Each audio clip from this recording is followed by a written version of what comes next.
The Green Tea's Crushing Victories in the 70s. Chapter 64 to Chapter 95. The atmosphere was quiet for a few seconds. Huang Qimin and Zhou Yan both stared at Wenrugi in a daze. Especially Zhou Yan, he looked as if someone had slapped him with the sole of a shoe. He didn't react for a long time. Seeing this, Wenrugi planned to return to his dormitory. Huang Qimin immediately came back to his senses and grabbed his hand. Rugue, is what you said true? You really have a girlfriend? Yes. Wenrugi's expression was still indifferent, but attentive people would notice that when he said this, his eyes were as bright as the stars in the sky. Zhou Yan jumped up. That's impossible. How can you have a girlfriend? Rugue, tell us honestly, your girlfriend doesn't exist, right? Zhou Yan refused to believe this. If Wenrugi also had a girlfriend, then wouldn't he be the only one without a girlfriend among the three musketeers? Most importantly, the words he said just now made him want to slap himself to death. Wenrugi, Huang Qimin also thought of the bet just now, and his eyes lit up. Zhou Yan, don't think of using this method to cheat. I told you Rugue definitely has a girlfriend. Ha ha ha ha, it's your turn to perform now. You can even drink foot-washing water while doing a handstand. Zhou Yan's mouth twitched.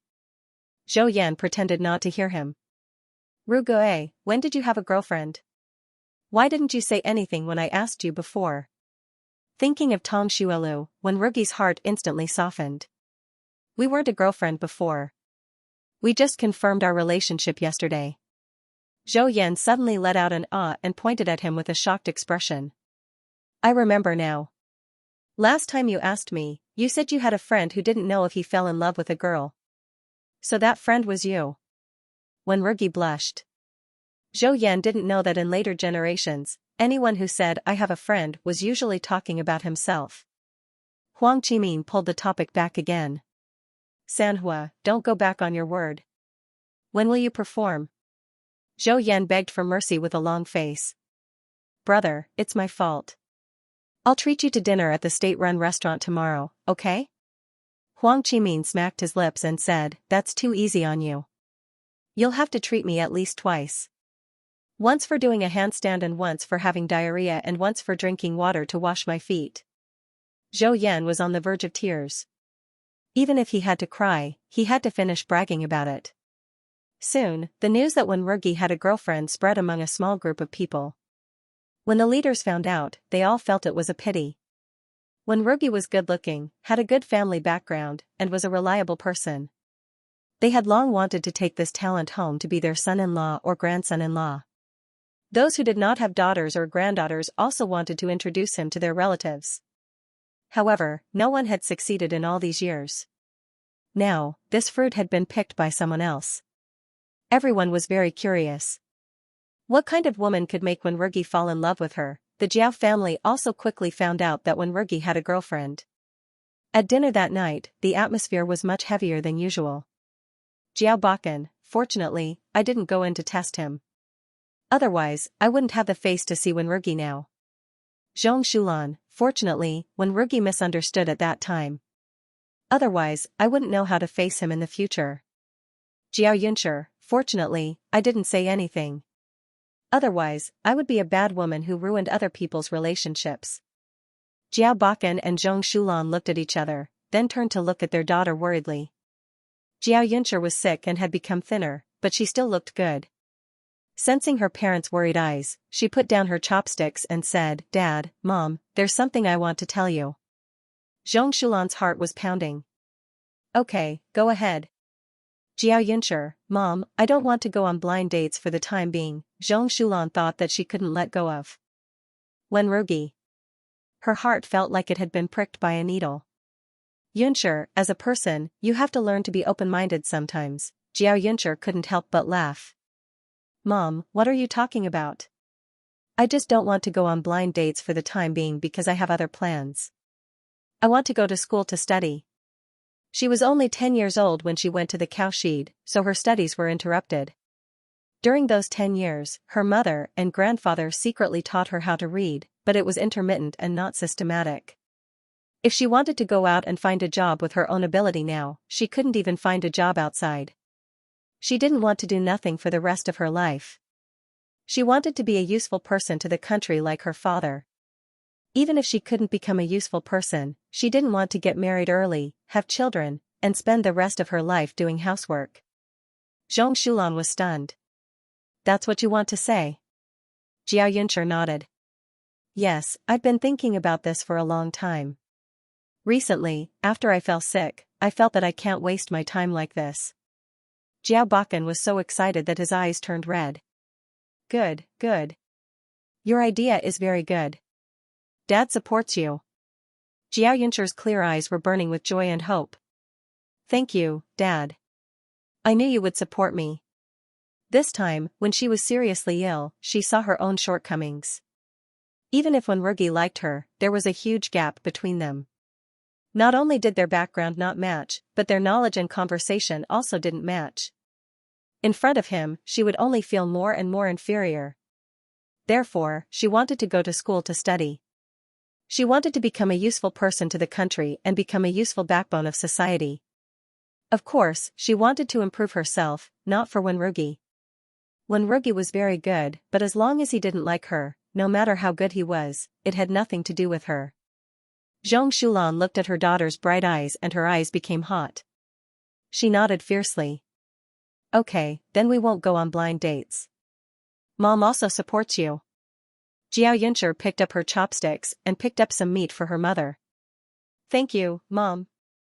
Jiao Bakan frowned slightly. Why are you only picking up meat for your mother? Yes, yes, yes. I'll pick it up now. Mom, look.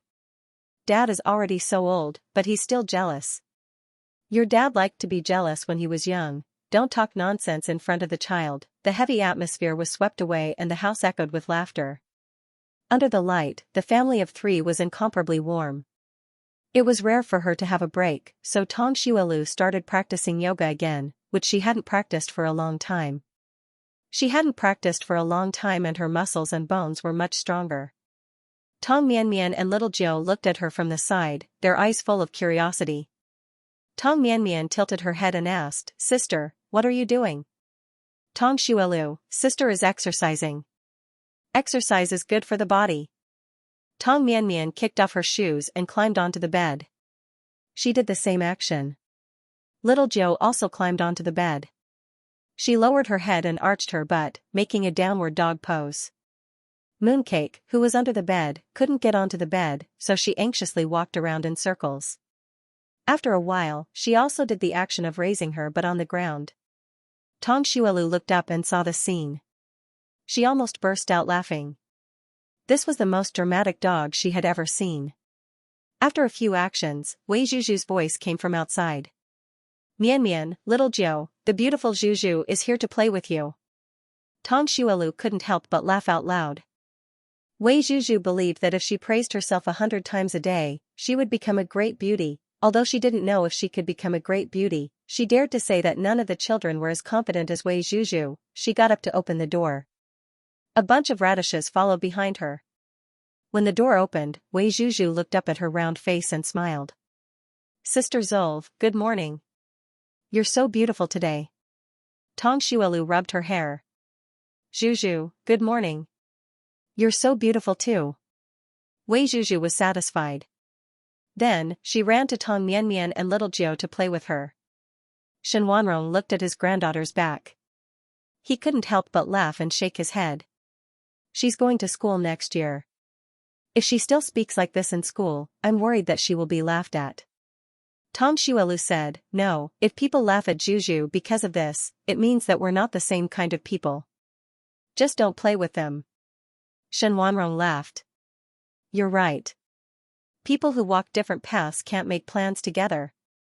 Oh right, I'm going to buy some cabbage to marinate. Do you want to come?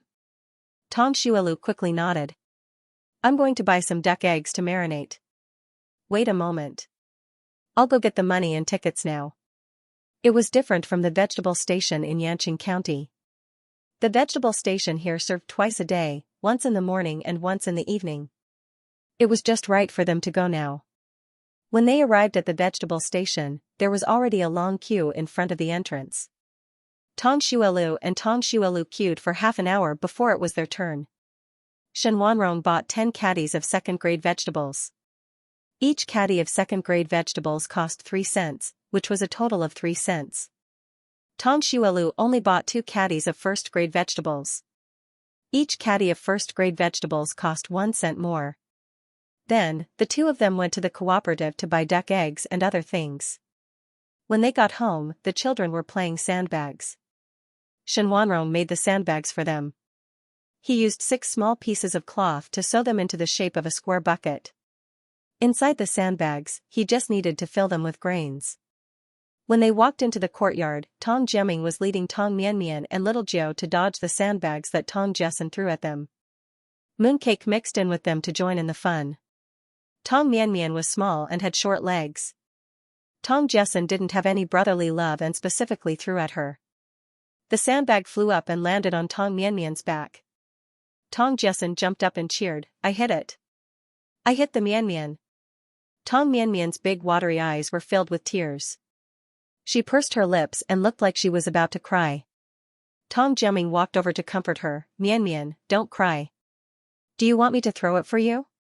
Tong Mianmian shook her head, causing the knot on her head to sway. "No, sister said that she has to do her own things." As she spoke, she wiped her tears and picked up the sandbag on the ground. She walked over to Tong Jessen's original position and said fiercely, "Mianmian wants to beat third brother, this Japanese devil, to death." Tong Jessen made a face at her, come on, Miss Hua, come and hit me." Tong Mianmian took the sandbag and threw it with all her might. The sandbag flew out and landed on the ground with a bang. It landed right at her feet. The surroundings quieted down. The next moment, Tong Jessen burst out laughing, "Ha ha ha, I'm dying of laughter. You didn't even throw the Mianmian 10 centimeters away." Tong Mianmian's face turned red, but she forced herself not to cry. She picked up the sandbag on the ground and threw it out again. However, she couldn't throw it far each time. Suddenly, Little Jiu ran towards Tong Mianmian in the opposite direction. He stopped in front of her and said, "Sister, you hit me." Tong Mianmian thought for a moment and gently threw the sandbag at him. Little Jiu pursed his lips and said, I got hit." Tong Mianmian also laughed through her tears, revealing 2 small dimples at the side of her mouth. She was extremely cute. Wow, childhood sweethearts were the cutest. Tong Xuelu felt that some people were born with a high EQ, such as Little Jiu. Some people were destined to be alone, such as Tong Jessen. She was about to put the sandbag in the kitchen when there was a knock on the door behind her. "Comrade Tong, are you home?" Tong Xuelu raised her eyebrows. It was Officer Zhang's voice.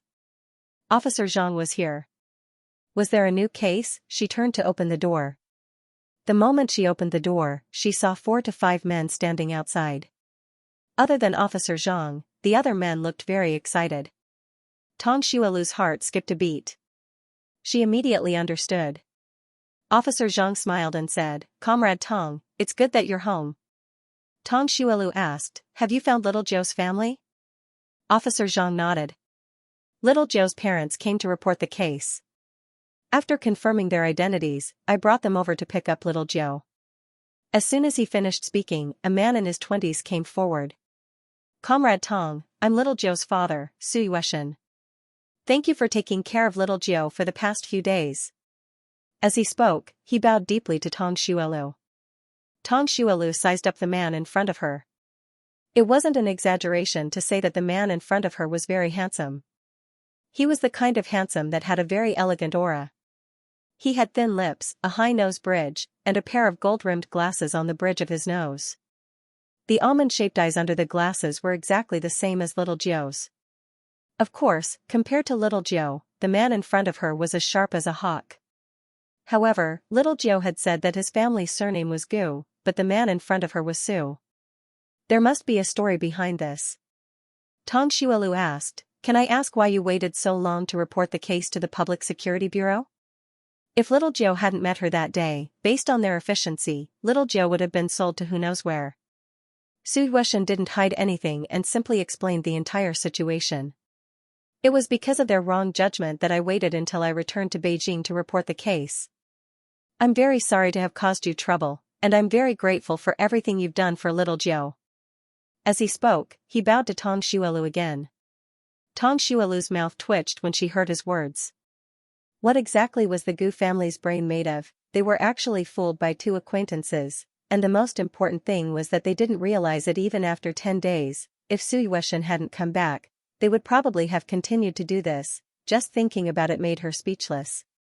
Fortunately, little Jiu wasn't like his mother. He must have inherited his high EQ from his father. Tong Xuelu's gaze swept across the two men behind him. The two men blushed and lowered their heads. Tong Xuelu then opened the door to let them in. Su Yueshan's expression became excited again when he thought about seeing his son. When they entered the courtyard, the children were still playing with sandbags. The two men behind also strode in. When they saw little Jiu, they anxiously shouted, Little Jiu, it's really you." Little Jiu, who was hiding from the sandbags, stopped when he heard the men's voices. Then, he pouted and ran towards the two men. Eldest uncle, second uncle. Eldest brother Gu and second brother Gu were very excited. They ran over and hugged little Jiu. They touched his little face and hands to check if he was injured. The wound on little Jiu's head hadn't completely healed, but the bandage had been removed. When the two touched the wound on the back of little Jiu's head, they looked distressed. Su Yueshan looked at little Jiu. His eyes were red as he choked and called out, "Little Jiu." Little Jiu raised his head and looked at the man opposite him. His eyes were filled with confusion. "Eldest uncle, who is he? I think I've seen him somewhere before." Su Yueshan stretched out his hands. "Little Jiu, I'm your father. Come and let your father hug you." When he left Beijing, little Jiu was only half a year old. 4 years had passed and he had already grown so big. Eldest brother Gu pushed little Jiu. "Little Jiu, go quickly. Don't you usually see your father's photos? Don't you recognize him?" Little Jiu blinked. "Are you really my father?" Su Yueshan's throat moved. He nodded heavily. "Yes, I'm your father." "Good child, come quickly." Little Jiu hesitated for a moment before running over. Su Yueshan squatted down and hugged him in his arms. His eyes were even redder now.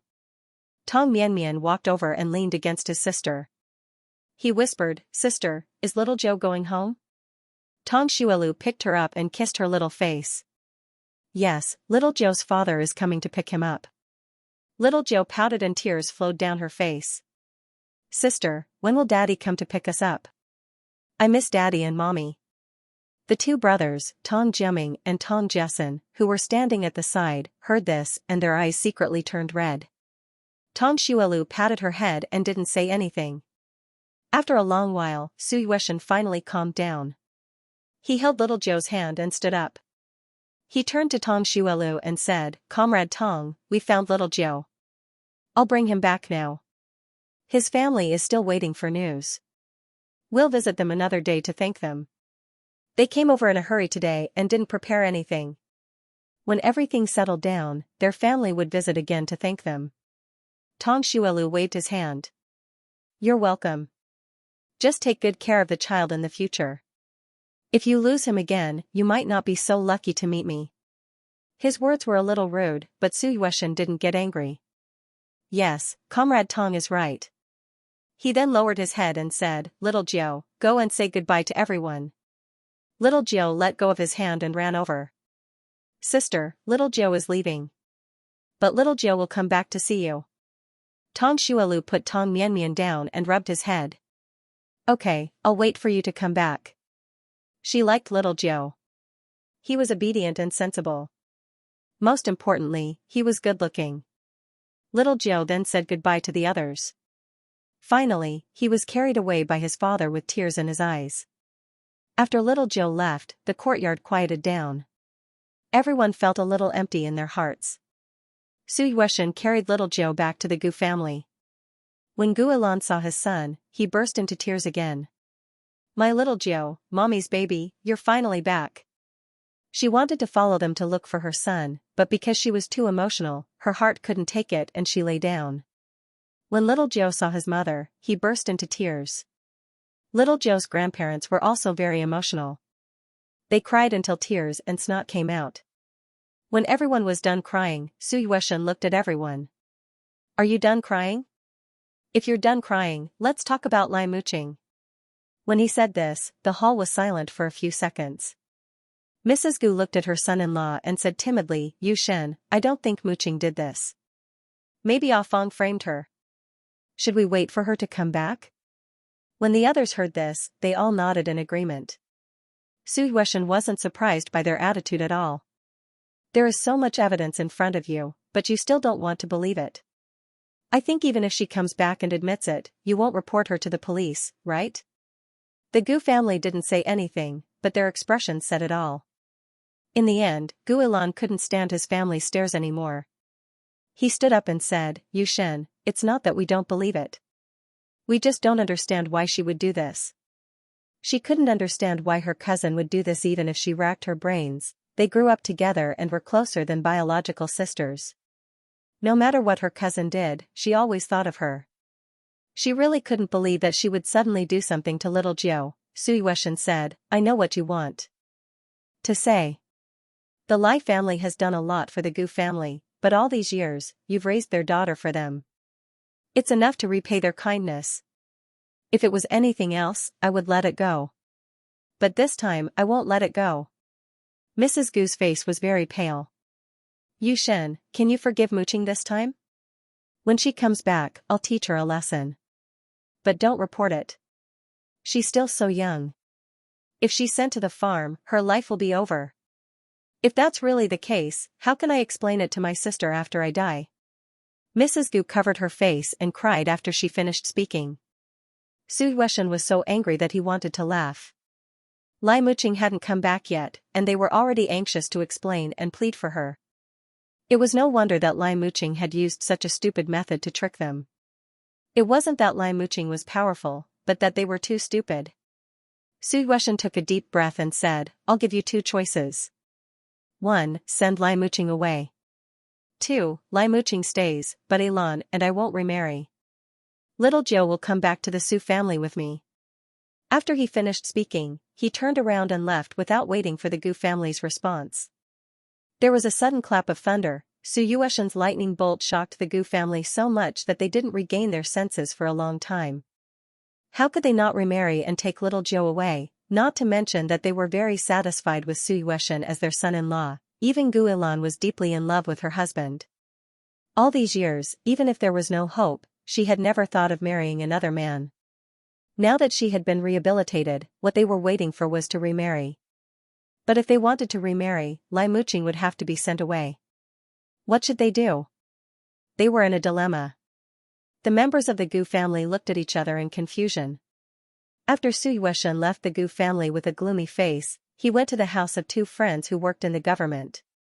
2 days later, Tong Xuelu suddenly received a notice from the government that she was appointed as the manager of the state-run hotel. When Tong Xuelu received the notice, she was dumbfounded. She thought that after Lu Dongcheng's accident, the government would send someone else to manage the hotel. She never thought that it would be her. After all, with her age and experience, it would never be her turn. Could it be that when Rugi had used his connections to help her? However, she quickly rejected this conjecture. When Rugi would help her solve her problems, but he would not use his connections to help her get a position. Moreover, based on their current relationship, if he really did that, he would have told her in advance. After thinking about it, she thought of Su Yueshan. Although she did not know Su Yueshan's identity, those who went to the cowshed in the 60s and 70s were all very powerful people. As for the first group of people to be rehabilitated, they were the best of the best. It was 1976 now, and that decade would be announced next month. However, Su Yueshan was rehabilitated now, which showed that his identity and status were not simple. She saved his son, so he used the position of hotel manager as a thank you gift. Tong Xuelu thought about it and felt that this conjecture was the closest to the truth. Since the letter of appointment had been sent, she definitely would not reject it.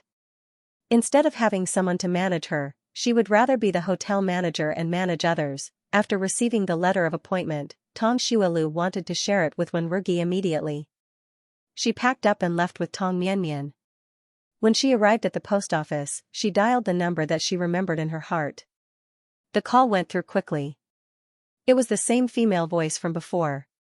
When the other party heard her voice, she seemed to recognize her.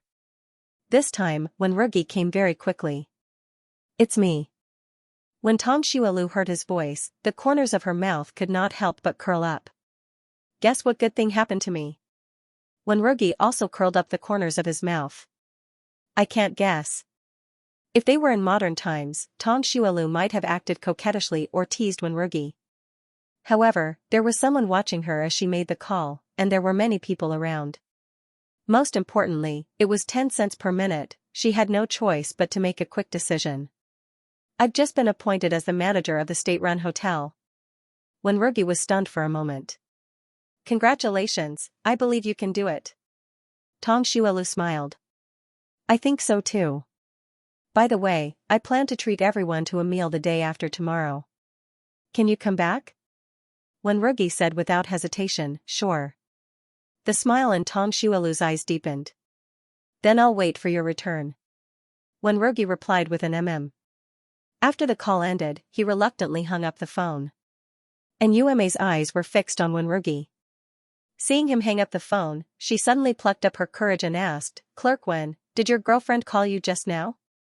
Wenrugi's eyes flashed with tenderness as he nodded. "Yes, she's my girlfriend. My girl." He felt that these 3 words were the most beautiful words in the world.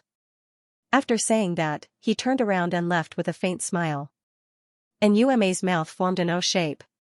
She only reacted when Wenrugi disappeared around the corner. This time, she was so excited that she forgot to take the enamel jar and rushed directly to the office next door.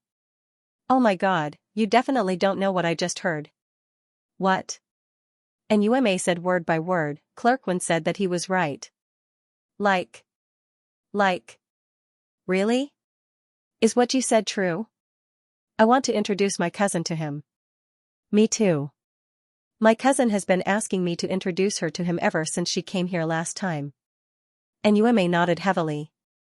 "It's absolutely true." Clerk Wen admitted it himself. The office was suddenly filled with cries. Within Yume's publicity, the entire base soon knew that Wenrugi had a girlfriend. Many bachelors even came to ask Wenrugi how he found a girlfriend. However, more people were curious about what Wenrugi's girlfriend looked like. Everyone wondered if she had 3 heads and 6 arms.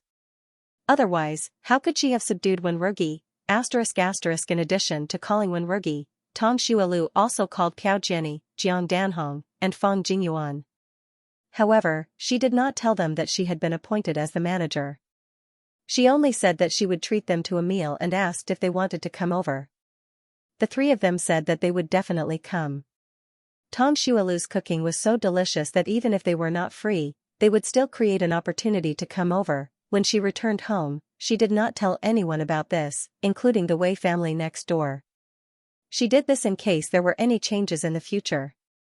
When Fang Jingyuan came home that night, she told her family that she would be going to Tong Xiaolu's house for dinner the day after tomorrow and asked them not to cook for her. Mother Fang said, "Don't go empty-handed. Remember to buy something before you come over." Fang Jingyuan pouted. "Mom, don't treat me like a 3-year-old. How can I not understand such simple logic?" Mother Fang said, "If you understand, why didn't you tell us about the big incident that happened to Zolv a few days ago?"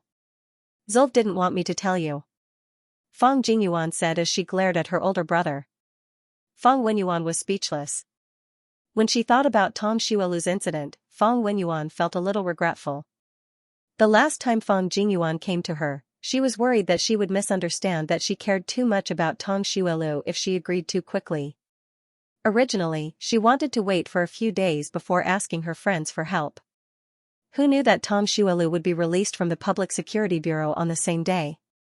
After that, she could not intervene even if she wanted to. Mother Fang said, "Zolv's biological parents are gone. I don't think anyone will arrange a marriage for her, right?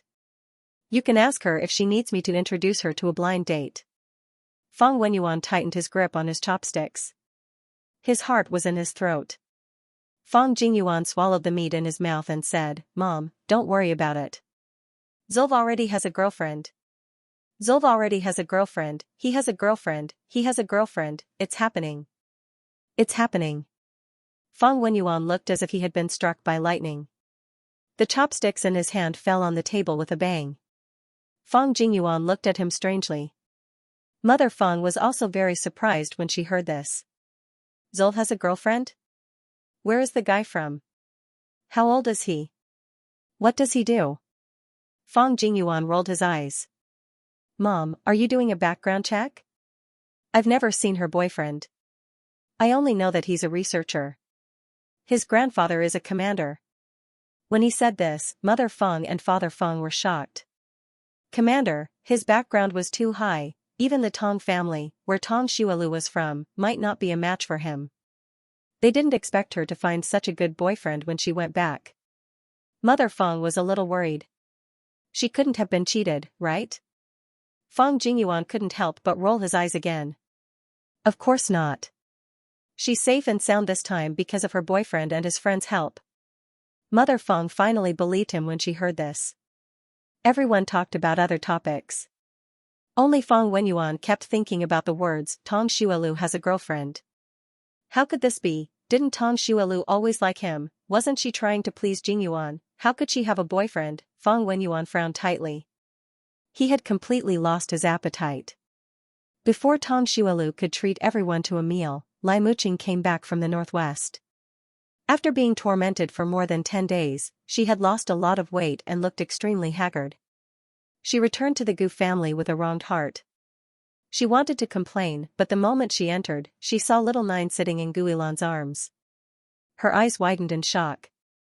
The blood seemed to have been sucked out of her face as she stared at little Nine. The Gu family members didn't say anything when they saw her.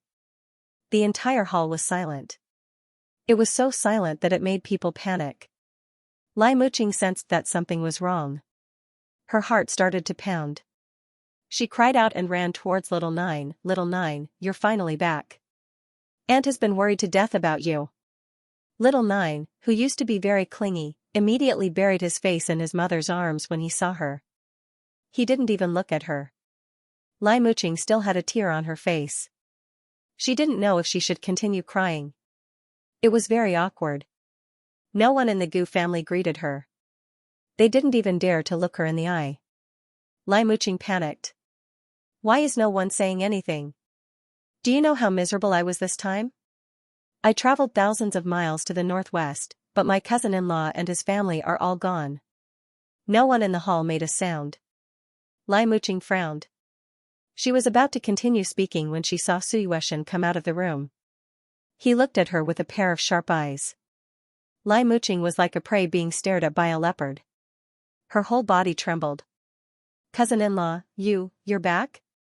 Suyueshan smiled coldly. My son was kidnapped by you and the traffickers. How can I not come back? Lai Muqing's face turned pale. Her body couldn't help but tremble. Cousin-in-law, what are you talking about? I don't understand a single word. Suyueshan sneered. Do you know where Chen Guifang is now? Lai Muqing's smile was uglier than crying. Where? In the prison cell, as well as my nephews who helped me. They are all locked up in the prison cell. Lai Muqing's face turned pale. Her teeth were chattering. Suyueshan walked in front of her and grabbed her collar. Lai Muqing, who gave you the courage to touch my son? Lai Muqing's collar was lifted. Her throat suddenly had difficulty breathing. Cousin-in-law, why do you say that? I treat Xiaojiu as my own son. How could I do anything to hurt him? Chen Guifang has confessed everything. Leave the Gu family now. I'll ask someone to send you to a production team in Beha province. You can't leave the production team without my permission in the future. Suyueshan said and flung Lai Muqing hard. Lai Muqing took 2 steps back and fell to the ground. Lai Muqing's heart was beating like thunder. She ignored the pain and got up to rush to Mother Gu. Aunt, save me. I didn't do anything. I don't want to leave the Gu family. Mother Gu looked at her with complicated feelings. Muqing, why did you do this? We've treated you as our own daughter since you were young. What are you dissatisfied with? Lai Muqing knew that she couldn't deny it anymore. She frowned and 2 lines of tears flowed. Sister Fang said that she was only taking the child away temporarily. When cousin-in-law comes back, she'll ask me to bring Xiaojiu back. This way, I'll become the benefactor of the Gu family. I won't feel like I'm living under someone else's roof anymore. And, I know I was wrong. I shouldn't have been so stupid to listen to Sister Fong. Please forgive me this time. Mother Gu didn't expect her to do this for this reason. She couldn't help but waver. But Su Yueshan didn't give her a chance to waver. She said coldly, "Go. I'll ask someone to send you away now." As soon as these words came out, everyone present was shocked. Mother Gu, so fast? You're sending her away now? Su Yueshan, if I don't send her away, do I have to wait for her to sell Xiaojiu again? Mother Gu looked embarrassed and didn't dare to say anything else. Lai Muqing panicked. "Aunt, I won't go. I know I was wrong." Mother Gu didn't dare to say anything. She turned her head to the other side. Lai Muqing threw herself on Gu Ilan's lap. "Ilan, please beg cousin-in-law. I know I was wrong. Please help me." Gu Ilan couldn't bear it. But when she met her husband's cold eyes, she hurriedly said, "Cousin, listen to Yu Shen and go to the production team." Lai Muqing still wanted to cry, but Su Yueshan was already very impatient. "I'll give you two choices. Go to the production team or go to the prison to accompany Qin Guifeng." Lai Muqing's eyes were about to split open. She looked at Mother Gu, then looked at Gu Ilan. She looked at everyone in the Gu family. But no one spoke up for her. She hated her to death. What did he say about treating her as his own daughter? Pooh. Once something happened, he would kick her away immediately. Lai Muqing wiped her eyes and cried. "I'm sorry, Aunt. I'm sorry, Ilan. I'm sorry, Xiaojiu. I'm sorry, Gu family. I'm sorry. Since my existence makes things so difficult for you, then I'll leave now." Mother Gu's heart was broken. On one hand, she hated her for being an ingrate, but on the other hand, she couldn't bear to part with her. But with Su Yueshan around, she didn't dare to say a word. 2 hours later, Lai Muqing was sent on the train to Behe province. The members of the Gu family watched the train leave with heavy hearts. Lai Muqing only sat back in her seat when they couldn't be seen. Her face was gloomy. Just now, when she was packing her luggage, she had already convinced her aunt. Later, she would write a few letters to complain. With the Gu family's soft personality, they would definitely be soft-hearted. Then, she would be able to come back. At this moment, the door of the carriage opened. 2 policemen walked in front of her and twisted her arms without saying a word. Lai Muqing was shocked and angry. "What are you doing? Let me go, or I'll scream." One of the policemen said, "Lai Muqing, you're suspected of child abduction. We're going to arrest you now." Lai Muqing's eyes were about to pop out of their sockets. She struggled with all her might. "No, my cousin-in-law clearly said that he wouldn't report me. He clearly said that." But the 2 policemen ignored her argument and directly detained her. Then, they got off the train at the next station. After that, Lai Muqing was sentenced to 10 years in prison for child abduction. She was sent to the most difficult farm in the northwest to undergo labor reform. The Gu family thought that she had gone to the production team to be a teacher. Although they felt a little guilty, they felt that the production team was not bad. At least it was better than going to the farm. Soon, it was the day of Tong Shualu's treat. When Rugi and Piao Jenny were the first to arrive. Shen Wanrong wanted to help, but she didn't know anything about the kitchen. She could only help take care of the children. This time, when Rugi didn't directly go to the kitchen to help like he did before. At this time, he was discussing something with Piao Jenny in the living room. Piao Jenny licked his molars. "Rugue, you're not being nice. You didn't tell me that you were in a relationship with Comrade Tong. Now that you need my help, you have the nerve to ask." When Rugi, about the money you borrowed, Piao Jenny almost vomited blood. "Can't you threaten me with something else?" When Rugi, that's the most effective way. Piao Jenny was so angry that his teeth itched. "Fine, tell me, what do you want me to help you with?" When Rugi's dense black eyelashes fluttered slightly. "My birthday is coming up, but Comrade Tong doesn't know yet." Piao Jenny was stunned. "Then can't you just tell her directly? Or do you want me to tell her?" When Rugi paused. "I don't think it's good to tell her directly. It seems like I'm forcing her to celebrate my birthday. Piao Jiani raised his eyebrows. Then what do you want? When she comes over, tell her loudly that next Thursday is my birthday. She would probably celebrate his birthday after hearing that. If he took the initiative to mention it, it would seem like he was forcing her, and it would seem too deliberate. Pfft, ha ha ha, Rugue, when did you become so sly? You actually want me to help you put on an act? Piao Jiani laughed so hard that tears almost came out of his eyes. Wenrugi's ears were red. So are you going to help me or not? Piao Jiani wiped the tears from the corners of his eyes. You're my good brother. How can I not help you? In fact, Wenrugi had something on him, so he had to help. Tong Xuelu came over with a plate of fruit and happened to hear the conversation. Tong Xuelu laughed so hard that her head almost fell off. Usually, girls were more conflicted about this kind of thing. She didn't expect Wenrugi to be conflicted too. She even pretended to accidentally let her hear it. She was so cute. Tong Xuelu turned around and pretended not to hear anything. She took the fruit back to the kitchen. Not long after she returned to the kitchen, she heard footsteps and voices outside.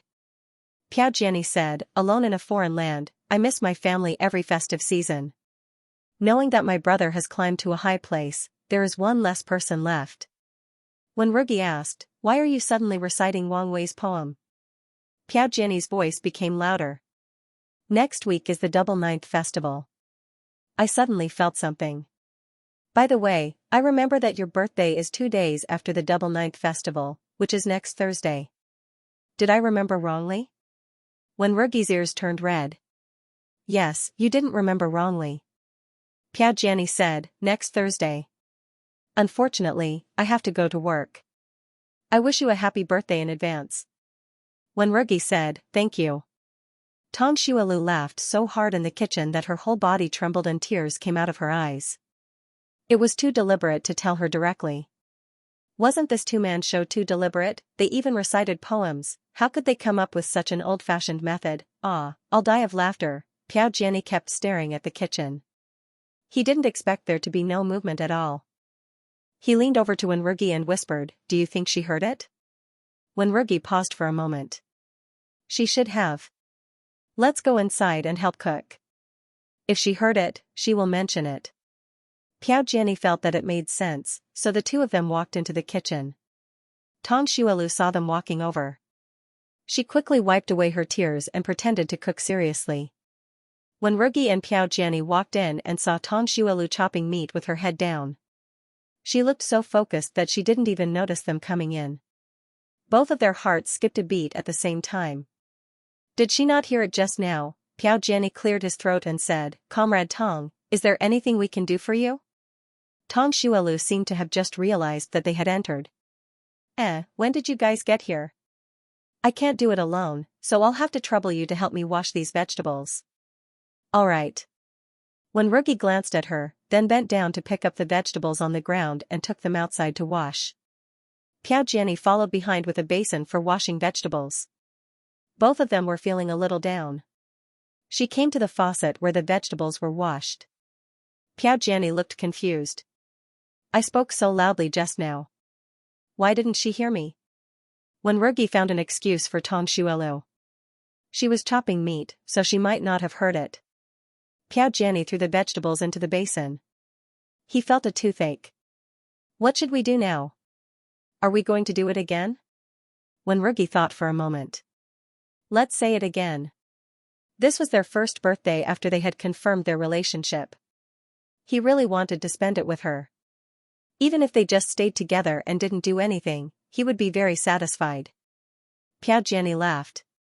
Bro, what do I get for helping you so desperately? When Rugi, will you be allowed to pay me back later? Piao Jiani. You win. The two of them washed the vegetables and helped to peel the garlic. Then Jiang Danhong and Feng Jingyuan came over. There was no place for them in the kitchen.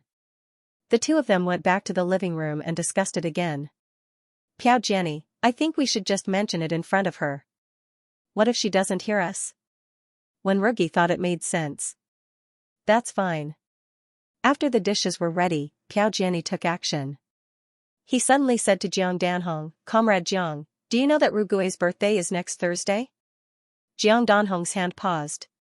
He looked confused. I didn't know. Is Comrade Wen going to celebrate? Piao Jianni looked at Tong Xuelu, who was sitting next to Jiang Danhong. I don't think so. After all, it's not easy to ask for leave.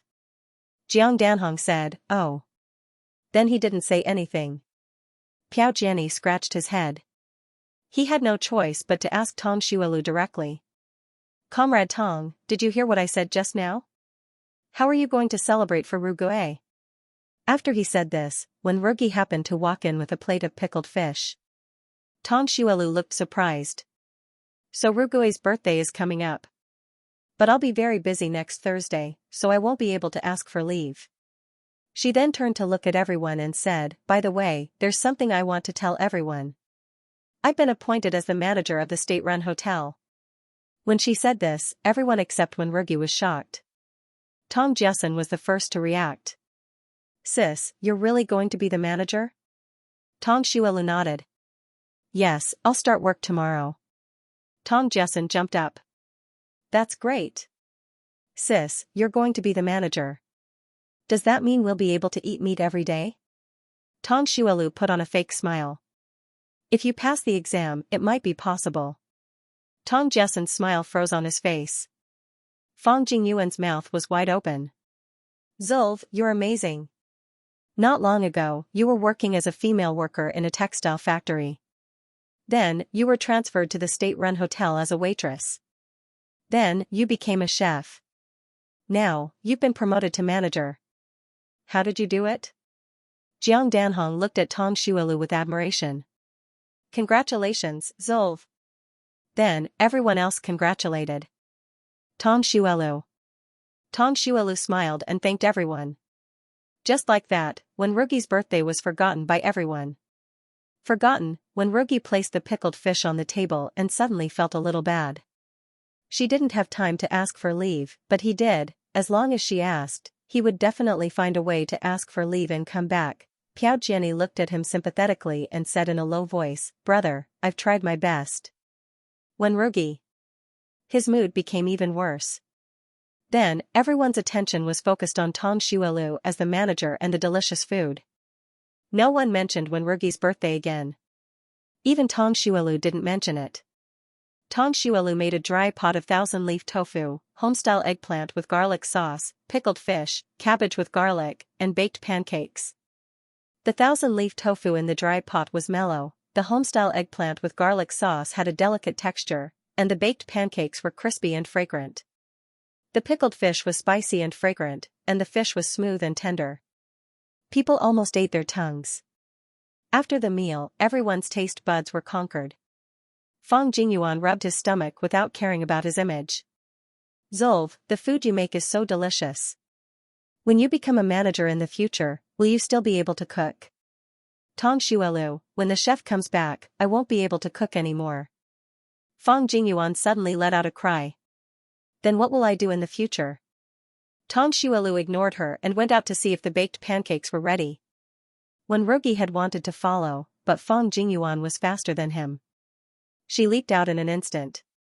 Wen Rugi, Fang Jingyuan caught up with Tong Xuelu and grabbed his arm. Now I finally understand why you abandoned my brother. Tong Xuelu raised his eyebrows. Fang Jingyuan, although my brother looks decent, he can't be compared to your boyfriend. If it were me, I wouldn't want my brother either.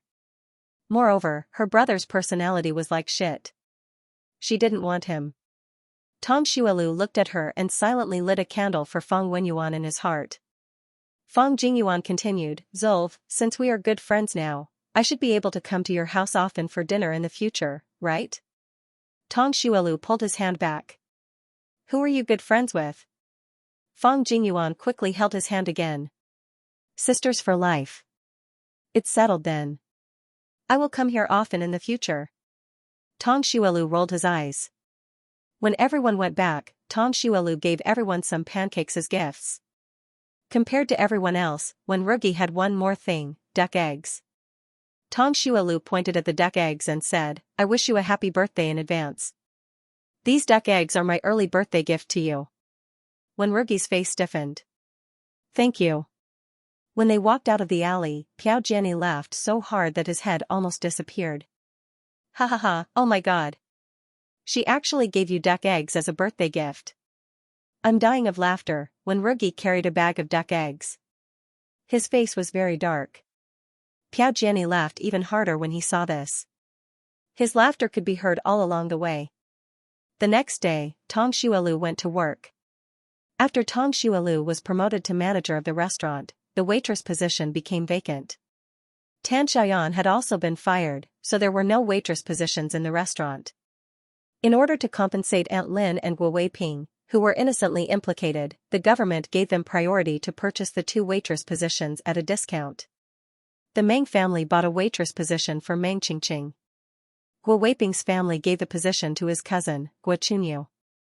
When Tong Xuelu went to work, he saw Meng Qingqing and Guo Chunyu, whom he hadn't seen in a long time. Meng Qingqing looked thinner than before, but her complexion was good. When she saw Tong Xuelu, she smiled shyly. Tong Xuelu nodded at her and then turned to look at Guo Chunyu. Guo Chunyu was already married. She was 35 years old and had a round face and body. She looked very friendly. Guo Chunyu grinned when she saw Tong Xuelu looking at her. Good morning, Manager Tong. I'm Guo's cousin, Guo Chunyu. You can call me de Guo from now on. Tong Xuelu was speechless. What kind of address was that? I think I'll call you Sister Chunyu. Guo Chunyu smiled and nodded. That's fine. I'll listen to you, manager. Tong Xuelu was very satisfied with her attitude. Although she was appointed as the manager, she was still young. If a newcomer came over and didn't accept this, it would be troublesome. She wasn't afraid of trouble, but she hated it. Especially since this person was Guo Weiping's cousin. If she didn't handle it well, there would be internal strife. Now that she was so easy to get along with, she couldn't help but feel relieved. Seeing that everyone was here, Tong Xuelu held a meeting for them. From today onwards, I'm the manager of this restaurant. I have some similarities with other managers, but there are also some differences. The similarities are that I want all of you to do a good job of cleaning. The floor and tables in the lobby, the kitchen in front of the door, and the alley must be cleaned. There can't be any negligence. Meng Qingqing and the other 2 nodded in unison. Guo Chunyu was a newcomer, but her attitude was the most positive. Manager Tong, don't worry.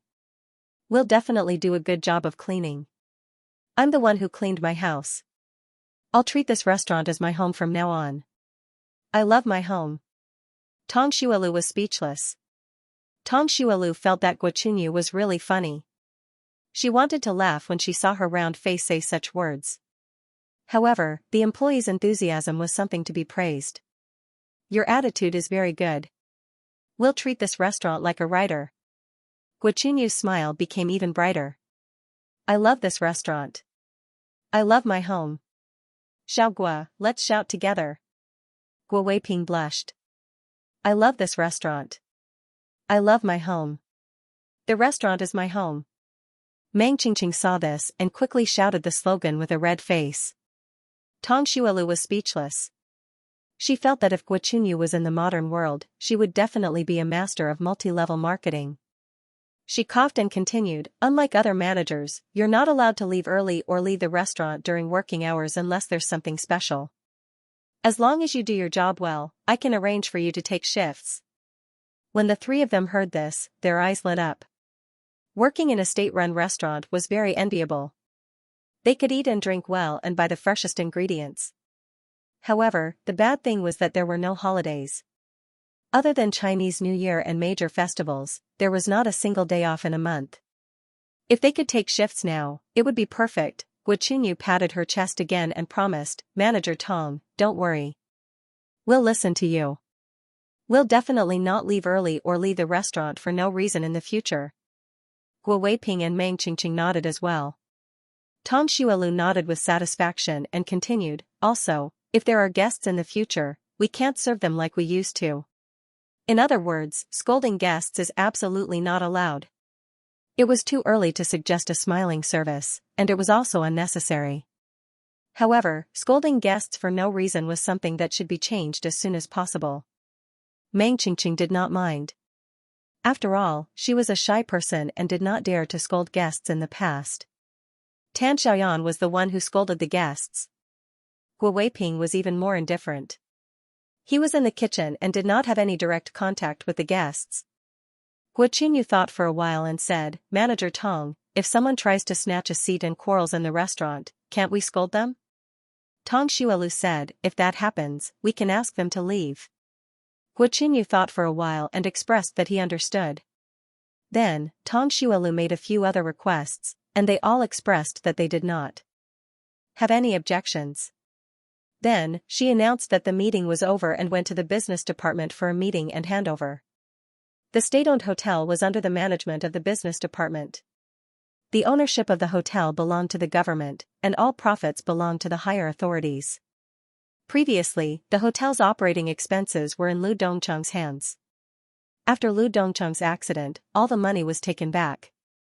Now, she was going to get the money to buy ingredients. When she arrived at the business department, the guard was shocked to see her in a meeting as the manager. He checked her ID over and over again before letting her in. When Tong Xuelu entered the meeting room, everyone's eyes fell on her. Why is there a woman here? Did she go to the wrong place? That's right. Hey, young lady, did you go to the wrong place? Tong Xuelu looked at them indifferently and said, I didn't go to the wrong place. I'm the manager of the state-owned hotel in the south of the city. I'm here for a meeting. Suddenly, there was a clap of thunder. When she said this, all the men present were shocked. She's the manager? Since when did a woman become the manager of a state-owned hotel? That's right. She looks so young. Can she do it? I advise you to keep your voices down. You should know that her background is not simple if she can become the manager out of nowhere at such a young age. When she said this, the whispers in the meeting room suddenly became silent. Everyone secretly looked at Tong Xuelu, but no one came up to greet her. Tong Xuelu didn't care. She found an empty seat and sat down. In her eyes, these people were all resources. However, these resources didn't care about her, who came out of nowhere. Therefore, she wasn't in a hurry to greet them. If she went up to them now, they would only look down on her. If she wanted to convince them, she had to speak with her abilities. After more than 10 minutes, the leader of the business department came over. The leader of the business department was a middle-aged man in his 40s or 50s. He wore a black Chinese tunic suit and had a serious expression. After he summarized some of the problems with the state-owned hotel, he asked, Is the manager of the state-owned hotel in the south of the city here? Tong Xuelu stood up and said, Yes, leader. My name is Tong Xuelu. I'm the new manager of the hotel.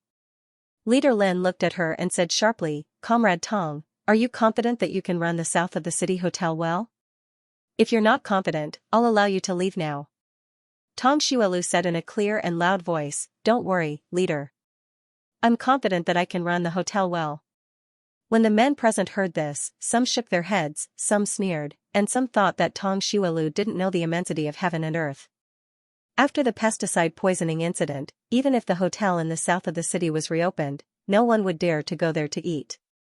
Leader Lin said, Very good. Then I'll give you 3 months to run the hotel again. Tong Xuelu's red lips curled up slightly. I don't need 3 months. I only need 1 month. When she said this, the meeting room fell silent again. Everyone looked at Tong Xuelu with mockery. She really didn't know the immensity of heaven and earth. She wanted to run the hotel again in a month, she was daydreaming. Leader Lin laughed. Okay, since you said 1 month, then 1 month it is. Tong Xuelu sat down calmly as if she didn't see the mockery in everyone's eyes. After receiving the management fee, Tong Xuelu went directly to the supply and demand cooperative and the grocery store to buy ingredients. When she returned to the hotel, Meng Qingqing and the others were stunned when they saw the ingredients in her hands. Meng Qingqing said, Manager Tong, why did you only buy so few ingredients? It's not enough. Guo Weiping and Guo Qinyu nodded in unison. Tong Xuelu said, It's enough. No one will come here in the next 2 days. These ingredients are for us to eat. When they heard this, they fell silent. Food poisoning was the biggest taboo in the hotel. After the incident with Chao Dagong, although it was later proven that he was the one who orchestrated it, many people didn't care about the subsequent developments. In their eyes, the hotel almost killed people, therefore, even if it was reopened, no one would come here to eat. If no one came to eat, the hotel wouldn't be able to continue operating and they would lose their jobs. Tong Shualu didn't comfort them. Sure enough, no one came to eat for the whole day. Occasionally, there were a few outsiders who didn't know and wanted to come in for a meal, but they were quickly stopped. For the next 2 days, no one came to the hotel. It was completely deserted. Meng Qingqing and the others were very worried. Only Tong Shualu was very calm. He ate and drank as usual and didn't seem to be in a hurry at all. Previously, Tong Shualu boasted during the meeting that he could run the hotel in a month. After the meeting, many people paid attention to the hotel's every move. They thought that Tong Shualu would do something shocking, but who knew that he didn't do anything? The hotel didn't have a single customer for 2 or 3 days. What a joke! It seemed that he was just boasting. Seeing that Tong Shualu was useless, everyone was too lazy to continue paying attention to him. Time passed quickly. Soon, it was the day before Wenrugi's birthday. Ever since Wenrugi returned to the base, he had been in a bad mood. Huang Qimin and Zhou Yan soon realized that something was wrong with him. Thus, the 3 swordsmen of the base gathered together again. Huang Qimin said, "Ru Guo, did you quarrel with your girlfriend?" Zhou Yan smiled brightly and said, "That's right. Tell us what you're unhappy about." Wenrugi glanced at them. "We didn't quarrel." Zhou Yan didn't believe him. "If you didn't quarrel, then why did you come back with a long face?" "Ah, I remember now. Tomorrow is your birthday. Don't tell me that your girlfriend didn't express anything?" Hearing this, Wenrugi's face suddenly became gloomy. Zhou Yan saw his expression and knew that he guessed right. "I guessed right. Ru Guo, do you really have a girlfriend? You're not lying to us, are you?" Wenrugi defended his girlfriend. "She's very busy. That's why she didn't have time to celebrate my birthday with me." Huang Qimin shook his head and sighed as if he had experienced it before. "Ru Guo, I don't want to criticize you, but you can't be like this. You're a man.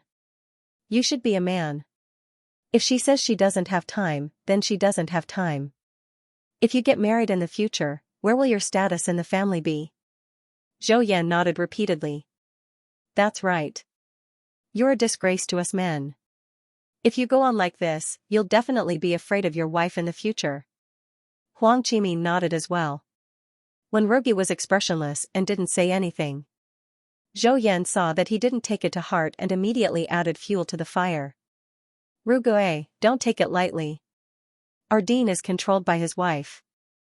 I heard that the dean can only eat cornbread when his wife eats steamed buns at home. If his wife asks him to stand, he doesn't dare to sit. He lives without dignity." Huang Qimin's expression suddenly became very strange. He winked at him. "Ahem." Zhou Yan glanced at him. "Is your throat okay?" Huang Qimin expected better from him and whispered, "Dean." Zhou Yan nodded. "Yes, I'm talking about our dean. You probably don't know, but our dean is henpecked. Ru Guo, don't learn from our dean." Suddenly, a sneer came from behind. "Let alone them, even I didn't know." Zhou Yan trembled and turned around stiffly. Then, he saw the dean standing behind him. Dean Zhuang said, "I wanted to tell you that you can take the day off, but it seems that I'll have to forget about it." Zhou Yan. Zhou Yan suddenly felt like he was being strangled by fate. Why was he always so unlucky? Zhou Yan jumped up like a monkey. "Don't go, director. I was wrong. You're not afraid of your wife. I'm the one who's afraid of my wife." Director Zhuang looked at him coldly. "You've even broken up with your girlfriend. Where did your wife come from?" This knife stabbed right into Zhou Yan's chest. "Director." "Yes, director, just let me take a leave of absence." Zhou Yan pulled Director Zhuang's arm and waved it around. From afar, people who didn't know the situation would think that they were a couple. Director Zhuang was so disgusted that he had goosebumps all over his body. He flung his hand away. "Where did you learn such disgusting things? Come to my office in the afternoon. Zhou Yan's eyes lit up. Thank you, Director. You're even closer to me than my own father. Wen Rugi and Huang Qimin were amazed by Zhou Yan's behavior. They didn't expect this guy to act coquettishly just to ask for a leave of absence. Both of them shuddered at the thought of what had happened just now. As soon as Director Zhuang walked out of the cafeteria, he immediately frowned. Who revealed that he was a henpecked husband? Other than his family, no one else should know that he was afraid of his wife. Director Zhuang thought about this all the way back to the dormitory building. When he looked up, he suddenly saw his granddaughter playing with the children next door. Let me tell you. My grandma is the most powerful in my family. Even my grandpa is afraid of her. When my grandma scolds my grandpa doesn't even dare to fart. Director Zhuang was speechless. A thief in the family is the hardest to guard against. He didn't expect that the person who revealed that he was afraid of his wife was his granddaughter. After Tong Xuelu went to work today, she told the restaurant staff that she wanted to take a leave of absence the next day. She didn't do anything for the past few days on purpose. Once she got busy, she wouldn't be able to take a leave of absence at this time. That was why she didn't do anything for the past few days. Meng Qingqing and the others nodded to show that they understood. There weren't many customers in the restaurant, so it didn't matter if the manager came or not. After Tong Xuelu informed them, she bought more food for tomorrow and asked them to make noodles for tomorrow. At noon, someone suddenly came to the shop. However, this person was not a guest, but Jiang Danhong. Jiang Danhong walked in and looked around. Is no one here to eat? Tong Xuelu did not expect her to come. He nodded and smiled. Even flies don't come into our shop now. By the way, why are you here? Although the school wasn't far from the restaurant, there was a cafeteria on campus. Jiang Danhong was a very thrifty person, so he had never eaten in a restaurant. Jiang Danhong, I haven't eaten yet. What's there to eat now? Just get me a portion. I'll make you some braised noodles. Tong Xuelu's heart skipped a beat, and he immediately understood. She was here to support her restaurant.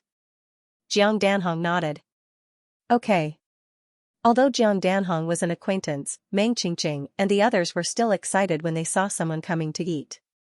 Guo Weiping hurriedly ran into the kitchen to help. Guo Qinyu's voice was much softer when he was collecting money and tickets for Jiang Danhong.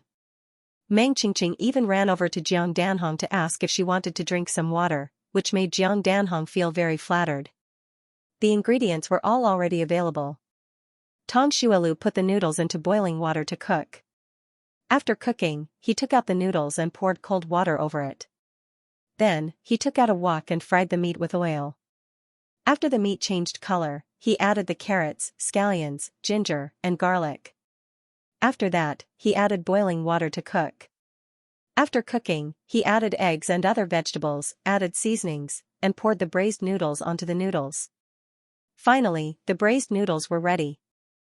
Tong Xuelu wanted to bring the noodles to Jiang Danhong personally, but Meng Qingqing seemed to be afraid that she would steal her job and ran away with the braised noodles. Tong Xuelu didn't know whether to laugh or cry. It seemed that he had to do something big when he came back.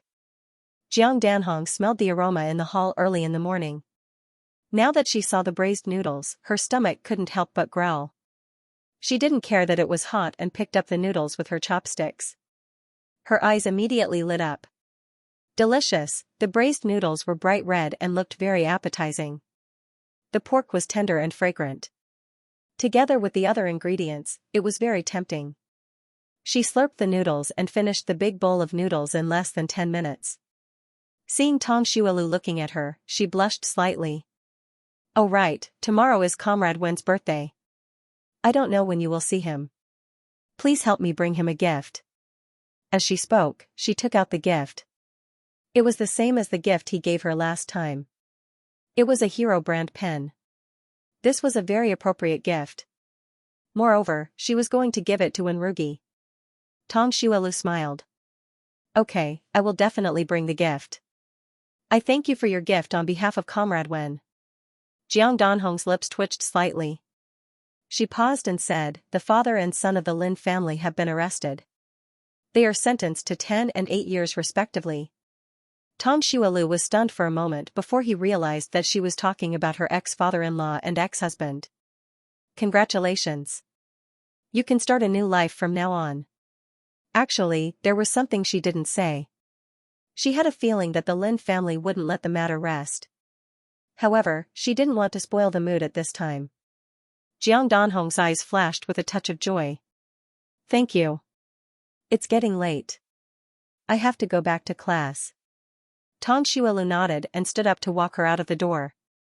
As soon as they walked out of the door, they saw someone looking in their direction. When they saw Jiang Danhong walk out, they were surprised. Oh, she wasn't poisoned. She was in there for so long. I thought something had happened. Tang Xuelu rolled his eyes at the sky when he heard this. Jiang Danhong saw that she didn't care, so he ignored those people and went back to school. The next day, she woke up early and made a fried egg cake. Then, she made breakfast. Then, she asked Tang Jiaming to bring Tang Mianmian to the Wei family before school. Tang Jiaming nodded, but his eyes were looking at the ground thoughtfully. Tang Xuelu raised his eyebrows. Do you have something to say to me? Tang Jiaming paused for a moment. Are you and Rugui dating? Tang Xuelu nodded. Yes. Tang Jiaming clenched his hands. Will you two get married soon? Tang Xuelu finally understood what he was worried about. Don't worry. Even if I get married, I won't leave you two behind. Children shouldn't worry so much. Be careful that you don't grow up. Tang Xuelu finished speaking and went to pack her things. She had just confirmed her relationship with Wenrugi. Moreover, her body was only 18 years old. It was still too early to talk about marriage. Tang Jiaming watched her figure disappear into the kitchen. Then, he heaved a sigh of relief and smiled. After changing her clothes, Tang Xuelu went out with the piping hot fried egg cake and the pork jerky that she had made a few days ago. 2 days ago, she had asked around about the route to the military base and the bus to take. On the way to the military base, she had to change buses. If she was lucky, she could reach the base in 3 to 4 hours. If she was unlucky, then it was hard to say. When Tang Xuelu went out, she prayed to Buddha's feet at the last minute. She prayed to all the deities she knew. She even prayed to the Western Jesus. Needless to say, this praying to Buddha's feet was quite effective. As soon as she arrived at the bus station, a bus came. She took the bus for 1.5 hours and got off at Xingyi bus station. After waiting for half an hour, there was a bus heading to the military base. An hour later, Tang Xuelu finally arrived at the military base. The military base was very big.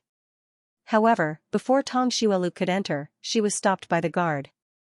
Who are you looking for? Hello, I'm looking for Wenrugi. I'm his girlfriend. When the guard heard this, his eyes lit up like 2 lamps. The word gossip flashed in his eyes. Comrade, wait here. I'll make a call now. The guard ran into the guard room to make a call. Then, he rushed out. Female comrade, your boyfriend said he'll be here soon. Ever since Wenrugi returned to the military base last week, he had been feeling depressed. He wasn't complaining. He was just a little unhappy. He really wanted to celebrate his birthday with her. When he saw that Zhou Yan had finally asked for leave to coax his girlfriend, he felt even more depressed. When he woke up today, he decided not to celebrate his birthday. He would pretend that today wasn't his birthday. However, everyone remembered it. On the way to work, everyone he saw wished him well. The chef in the cafeteria even gave him an extra steamed bun, saying that it was his birthday present. Later, Grandpa Wen also called. In short, he couldn't pretend that it wasn't his birthday even if he wanted to. However, the blessings he wanted to hear the most did not come. This made him very uncomfortable. Just when he had given up hope, the guard office called and said that his girlfriend was waiting for him at the door. When Rugi's entire body froze, his heart thumping. She came to the military base, she came to the base. Ground. When Rugi hung up the phone and rushed out like a firecracker. She came. She came. She came. When Rugi was caught off guard and was stuffed with candy. The candy melted, and the sweetness spread from his mouth to his heart. When he ran out, he almost bumped into Huang Qimin and another colleague. Huang Qimin was shocked. He shouted at Wenrugi's back, "Rugue, where are you going? Why are you running like this?" Wenrugi didn't even look back and ran straight away. Huang Qimin was speechless. When he ran out of the door, panting, he saw a slim figure standing at the entrance of the military base. His heart finally calmed down. It wasn't a dream. She really came to the military base. Wenrugi rushed to Tong Xuelu, panting. "You're here." Tong Xuelu smiled. "Yes, I'm here." It was already autumn, but Wenrugi was sweating from running. "Why didn't you tell me? I could have gone to the station to pick you up." Tong Xuelu took out a handkerchief from his military bag and handed it to him. Then there wouldn't be a surprise. Wenrugi took the handkerchief and thought to himself, "I'm really surprised now. My mood had hit rock bottom a few days ago, but now it suddenly soared to the sky. It's too exciting." The guard looked at the two of them and asked, "Clerk Wen, is this your boyfriend?" Wenrugi puffed out his chest and nodded lightly. "Yes, she's my girlfriend." The guard said, "Your girlfriend is really good looking. She's a good match for you." Wenrugi's eyes lit up even more. "Thank you." Tong Xuelu stood at the side. When she saw him puffing out his chest, she almost couldn't hold back her laughter. Wenrugi noticed her gaze and turned his head. "Shall we go in?" Tong Xuelu nodded. Wenrugi immediately took the things in her hand. Tong Xuelu tilted her head and blinked at him. "Thank you. You're so nice to me." Swoosh. There was no surprise. Wenrugi's ears turned red. Along the way, Wenrugi introduced the military base to her with red ears. Of course, what he introduced was the basics. He didn't mention some confidential things, so Tong Xuelu naturally wouldn't ask. After they entered the gate, they saw people. When everyone saw that there was a girl next to Wenrugi, and it was a very beautiful girl, their gossiping cells were immediately activated. Everyone's eyes fell on Tong Xuelu, and they whispered to each other. "Who's that girl next to Clerk Wen? I heard that he already has a girlfriend. Could that be his girlfriend? I don't know, but look at how gentle Clerk Wen's expression is. I've known him for a few years, but I've never seen such an expression on his face." "You're right. I'm guessing that girl is most likely his girlfriend." Huang Qimin came out of an office with a report and bumped into Wenrugi. However, when he saw Tong Xuelu next to Wenrugi, the document in his hand fell to the ground. Huang Qimin came back to his senses. He immediately picked up the document and ran over. "I saw that you were in a hurry just now. So you went to pick someone up. This is..." Wenrugi looked at Tong Xuelu. "This is my girlfriend, Comrade Tong." Then, he introduced Huang Qimin to Tong Xuelu. "This is my colleague from the military base. His surname is Huang." Huang Qimin blinked. Why did he feel that Wenrugi was a bit sloppy when introducing him? His surname was Huang, and he didn't even call him comrade. Was this really okay? However, this wasn't the time to be calculative. He turned his head and looked at Tong Xuelu. "Hello, Comrade Tong. I've heard about you from Rugue. Nice to meet you." Tong Xuelu smiled slightly. "Hello, Comrade Huang. I've never heard about you from Rugue." The corners of Huang Qimin's mouth twitched. He laughed dryly and said, "It's probably because Rugue doesn't talk much. By the way, Comrade Tong is here today to celebrate Rugue's birthday." However, before he could finish his sentence, Wenrugi interrupted him. "Aren't you busy with your experiments these 2 days? Then we won't disturb you." Huang Qimin. "I don't feel like I'm being disturbed." However, Wenrugi had already brought Tong Xuelu to his office. When they arrived at Wenrugi's office, Tong Xuelu looked around. The area wasn't big, but it was very clean and tidy. "I'll get you some water," Wenrugi said as he put the things on the table. Then, he took out an unused enamel jar from the cabinet. Tong Xuelu saw him rushing out and took out the egg cake and pork jerky from the bag. Unfortunately, there was no cream, so she could only make a simple egg cake for him. Wenrugi walked out of the office. As he walked to wash the cups, he met many comrades who bumped into him. These comrades all asked the same question, "Is that woman your girlfriend?" Anyone would get impatient if they had to answer the same question so many times. However, Wenrugi never got tired of answering. Soon, the entire base knew that Wenrugi's girlfriend came to visit him. Moreover, Wenrugi's girlfriend was very beautiful. How beautiful! She was as beautiful as a fairy from heaven. Some people didn't believe it and found all kinds of excuses to pass by Wenrugi's office. Later, there was a book called I Passed by Your World. If this book was written by someone from the base, it would be I Passed by Wenrugi's office. Wenrugi came back with water and handed it to her. The jar is new. No one has used it before. When Tong Xuelu took the enamel jar, she suddenly leaned towards him. What's that fragrance on your body? It smells good. As she spoke, she took a light sniff. Wenrugi's entire body stiffened. It was as if he had been injected with anesthetics. His whole body was motionless. Thump, thump, thump, he felt his heartbeat go out of control again. His heart was beating like this every day. Would it stop one day? From time to time, people would pass by the door. Tong Xuelu didn't dare to do anything out of line. She stood back after sniffing. After a while, Wenrugi felt his soul return to his body. He said seriously, I didn't put anything on my body. Tong Xuelu smiled. I know. I heard a saying that only people who are attracted to each other can smell each other's scent. This saying actually had some basis. However, to be exact, this scent was the scent of sex hormones. In her previous life, she had never smelled any other man's scent. She didn't expect that. After transmigrating to this era, she would smell it on Wenrugi. Wenrugi's face and ears turned even redder.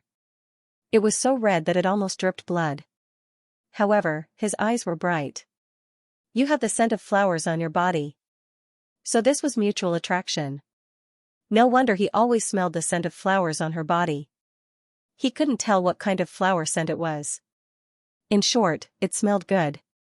He had never smelled it on anyone else. Tong Xuelu tilted her head and smiled at him. You really smelled it? Wenrugi looked into her eyes. His heart was beating like thunder. Yes. Tong Xuelu gave him the food and the fountain pen that Jiang Danhong gave him. Wenrugi looked at the food in front of him and felt warm in his heart. Thank you. I like it very much. From time to time, people would pass by the office. Tong Xuelu realized that she had come to the wrong place. She couldn't do anything naughty even if she wanted to. She thought for a while and said, Where's your cafeteria? I want to make you a bowl of longevity noodles. Wenrugi looked at her with his dark eyes and pursed his lips. I'll take you there. Tong Xuelu agreed. The two of them walked out of the office and headed to the cafeteria. The cafeteria was some distance away from the office. After walking halfway, they couldn't see anyone around. Tong Xuelu rolled her eyes. Suddenly, she yelped and fell towards him. Wenrugi subconsciously held her hand and asked nervously, What's wrong? Are you feeling unwell? Tong Xuelu held his hand with one hand and placed the other hand on his chest. Oh, he even had chest muscles. Tong Xuelu subconsciously touched him. The position she touched was right above his nipple. Wenrugi felt as if he had been struck by lightning. A wave of numbness spread through his entire body. Then, his ears, face, and neck turned red at a speed visible to the naked eye. Not only did he hold her hand, but he was also being touched. Wenrugi felt that not only was his heartbeat out of control, but he was also almost out of breath. Tong Xuelu was afraid that someone would come over. She reluctantly removed her hand from his chest and stood upright. I sprained my ankle just now. But it's fine now. Wenrugi came back to his senses half a beat later. Oh. It's good that you're fine. It turned out that she had sprained her ankle just now. That was why her hand was weakly supporting herself on his chest. As for that touch, it might have been caused by her subconsciously panicking. That must be it. Tong Xuelu didn't know that Wenrugi had already found an excuse for her hooligan behavior. But my ankle still hurts a little. Rugue, can you hold my hand and go to the cafeteria? Wenrugi nodded repeatedly. Okay. Only then did he focus on their intertwined hands. His heart was beating like thunder. After being single for 25 years, this was the first time he held a woman's hand. Her hand was small and soft. When he held it in his palm, he couldn't bear to let it go. A wave of warmth flowed from their intertwined hands to his entire body. Wenrugi couldn't help but smile. Tong Zol's lips also curled upwards. His hand was big and warm. It was very comfortable to hold. The two of them held each other's hand until they reached the entrance of the cafeteria. Wenrugi looked at his loosened hand and felt disappointed. How good would it be if he could hold her hand forever? After that, Tong Xuelu helped Wenrugi make a bowl of longevity noodles in the cafeteria. The chef in the cafeteria was shocked when he saw her making noodles. They didn't expect Wenrugi's partner to be so good-looking and good at cooking. When the noodles were ready, the cafeteria was filled with a domineering aroma.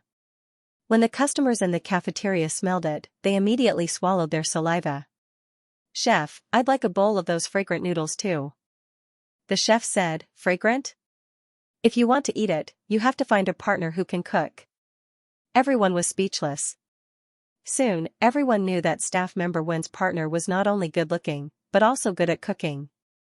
Her food was delicious. Tong Xuelu stayed at the base until afternoon. Wenrugi borrowed a car from the base and sent her back to the city. While Tong Xuelu and Wenrugi were together, someone went to the restaurant to look for Tong Xuelu. This person was none other than Feng Jingyuan's shitty brother, Feng Wenyuan. Feng Wenyuan had been in a dilemma ever since he heard from Feng Jingyuan that Tong Xuelu had a partner. On one hand, he didn't believe that Tong Xuelu didn't love him. On the other hand, he was worried that Feng Jingyuan was telling the truth. After a few days of hesitation, he decided to ask about it. Unexpectedly, when he arrived at the restaurant, he didn't see Tong Xuelu anywhere. In the end, he had to find an excuse to ask the waiter, "Why is the taste of your food different from the last time? Did you change the chef?" Meng Qingqing said, "Are you talking about Manager Tong? Manager Tong has taken over the chef's position." Feng Wenyuan nodded, "It should be Manager Tong's cooking." Meng Qingqing said, "Manager Tong took the day off today. It's her partner's birthday today, so she went to celebrate it with him." A bolt from the blue. 5 bolts of lightning struck. Dark clouds covered the sky. Feng Wenyuan was stunned. Tong Xuelu really had a partner. What should he do? Wenrugi drove Tong Xuelu back to the city before driving back to the base. It was already dark when he arrived at the base, but his heart was as bright as the sun. He finished his work for the day and worked overtime until 9 o'clock. After returning to the dormitory, he ate 2 pieces of cake and pork jerky before taking a shower and going to bed. Wenrugi lay in bed and thought about what happened today. His heart was pounding. Last time, he was still thinking about when he would be able to hold her hand. He didn't expect to hold it today. How nice. Wenrugi thought that he would be so excited that he would lose sleep tonight. However, when he thought about Tong Xuelu's face, he quickly fell asleep. He didn't know how long he slept, but there was a knock on the door. Wenrugi got up to open the door.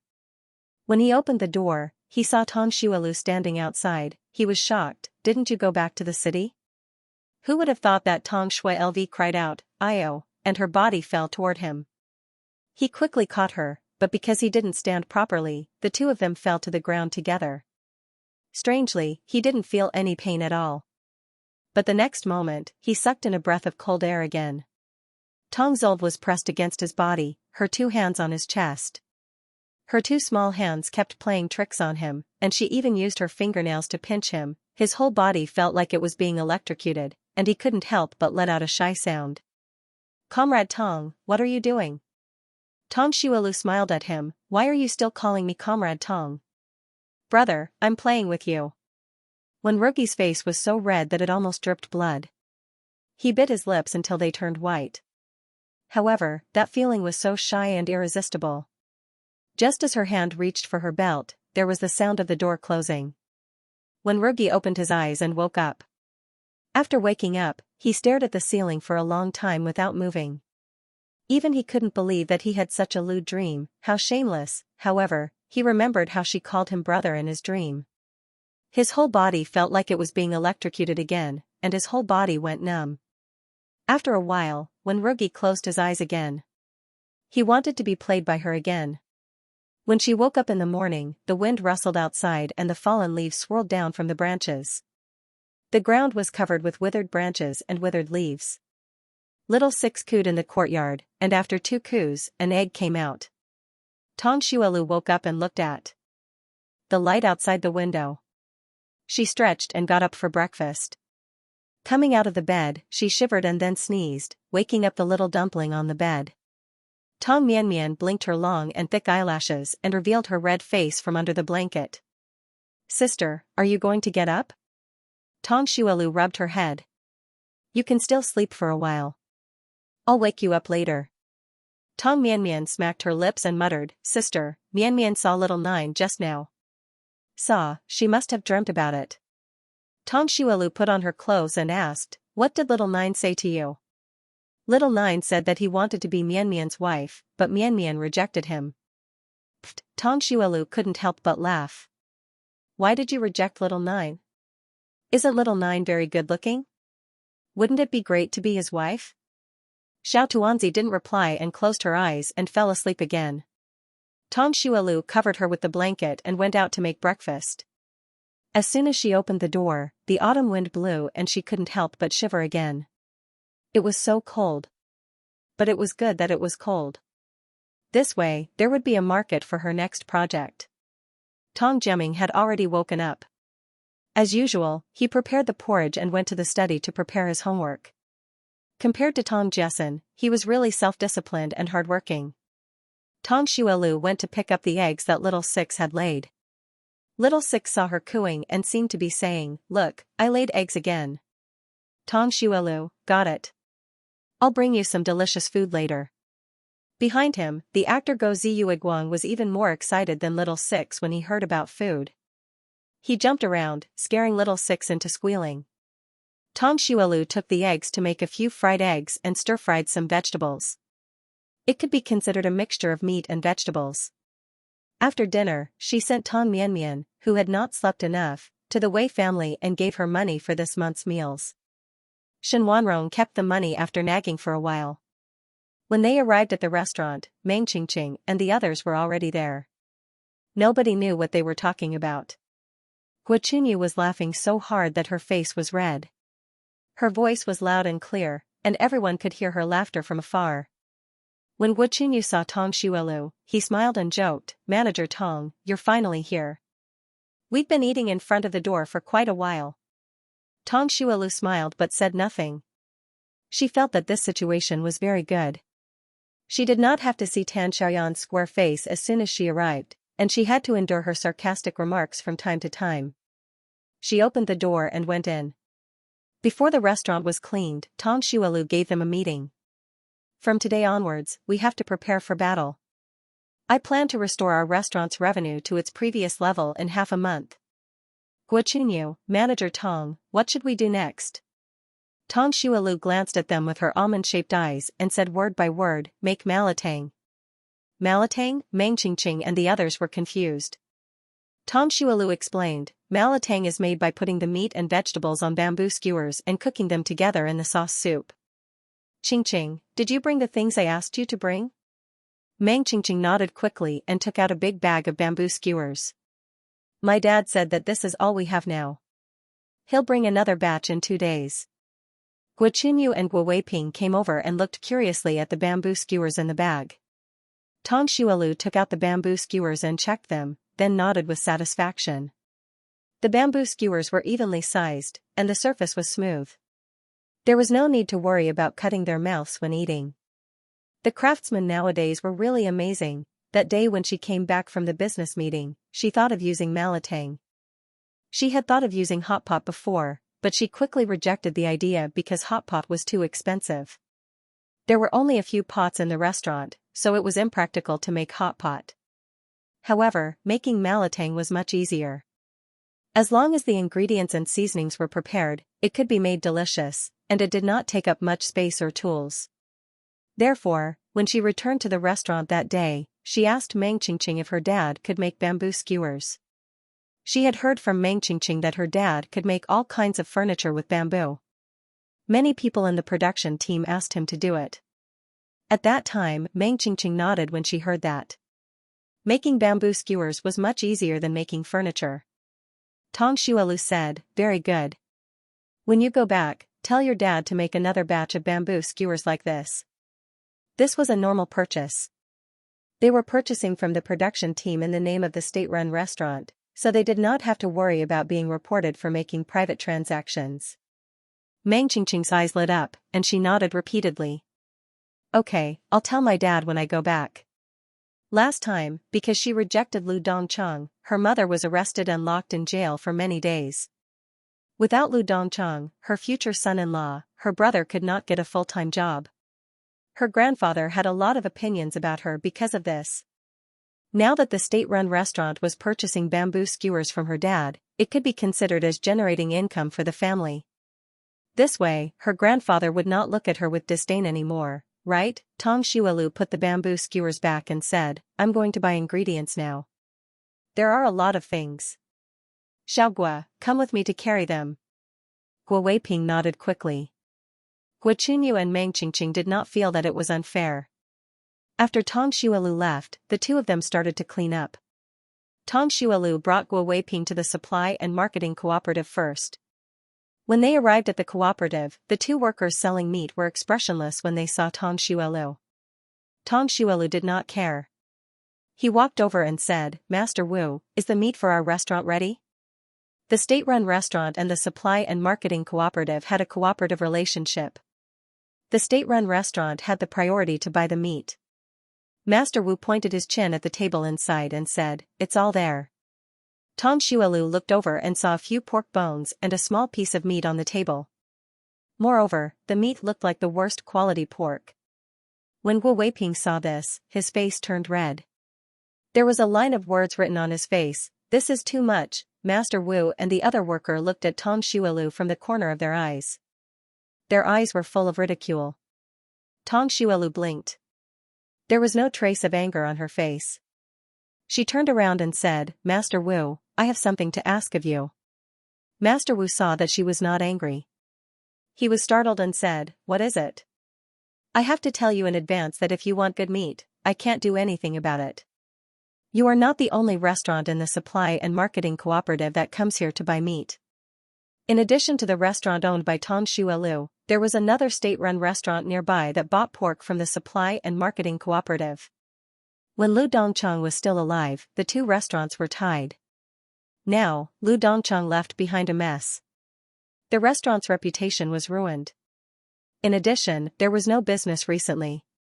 Therefore, the supply and marketing cooperative left the good meat to the other state-run restaurant. The smile on Tang Xuelu's face did not change.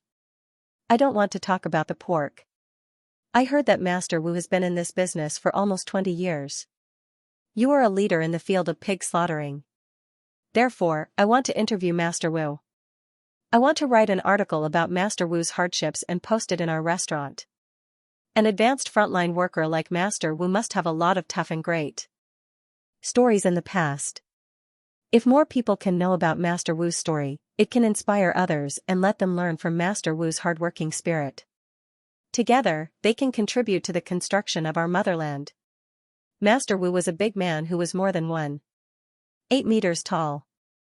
When he heard this, his eyes turned red like a rabbit's. At this time, his heart was surging with passion. His nose was sour. He had a lot of things to say. In his line of work, everyone thought that they were glamorous and could eat as much meat as they wanted.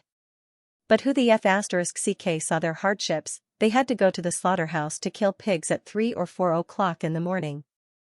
After killing the pigs, they had to go to the supply and marketing cooperative to sell the meat. Killing pigs was not only a technical job but also a physical job. After killing the pigs, they were too tired to move. Especially in the past few years, he was getting older and older. He was worried that he would not be able to kill any more in a few years. But now, there was finally someone who understood his hardships. How could he not be moved? Master Wu forced back his tears.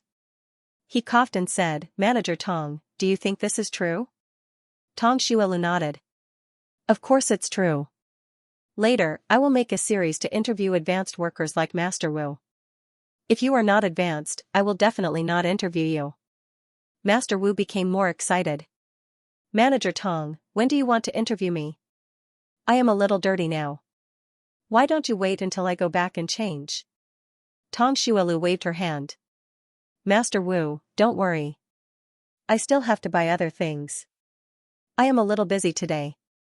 Tomorrow, I will come back tomorrow afternoon.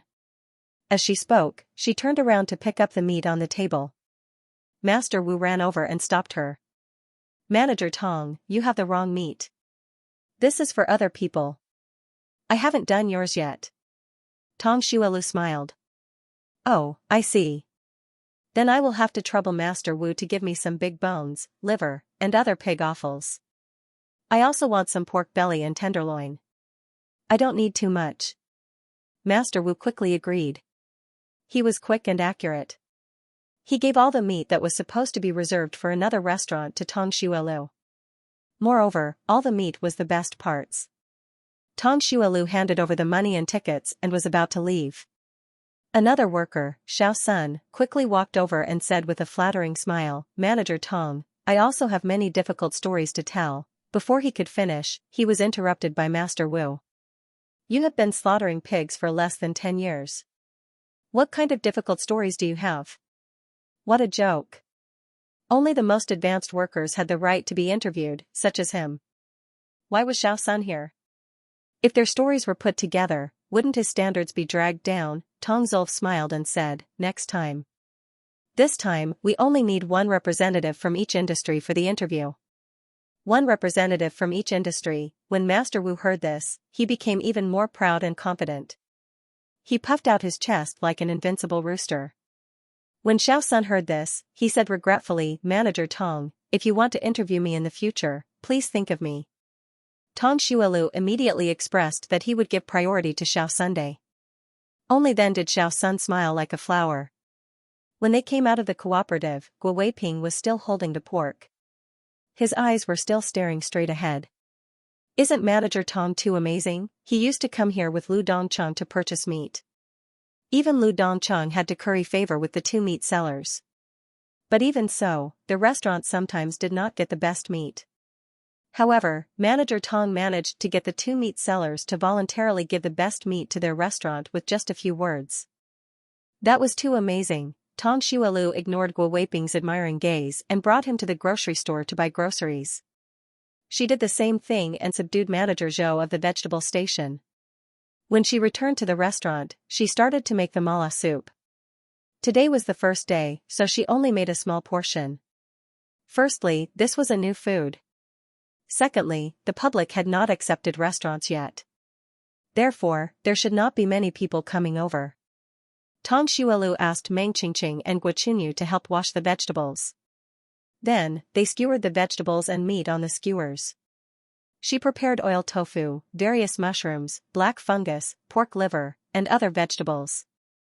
After everyone accepted the food, she added other meatballs, fish balls, and other ingredients. After she was done, Tong Xuelu started to boil the red broth needed for the mala soup. She did not ask anyone to help her with this step. There was no technique to speak of in mala soup. The only secret was the ingredients. Although she felt that Guo Weiping and the others were not bad people, she still had to be cautious. To avoid trouble, she did not plan to let them know. There were many ingredients needed to make the red broth, and some of them were not available in the cooperative. She asked Wei Guozhi, who lived next door, to help her. Wei Guozhi had a friend who used to be a traditional Chinese doctor.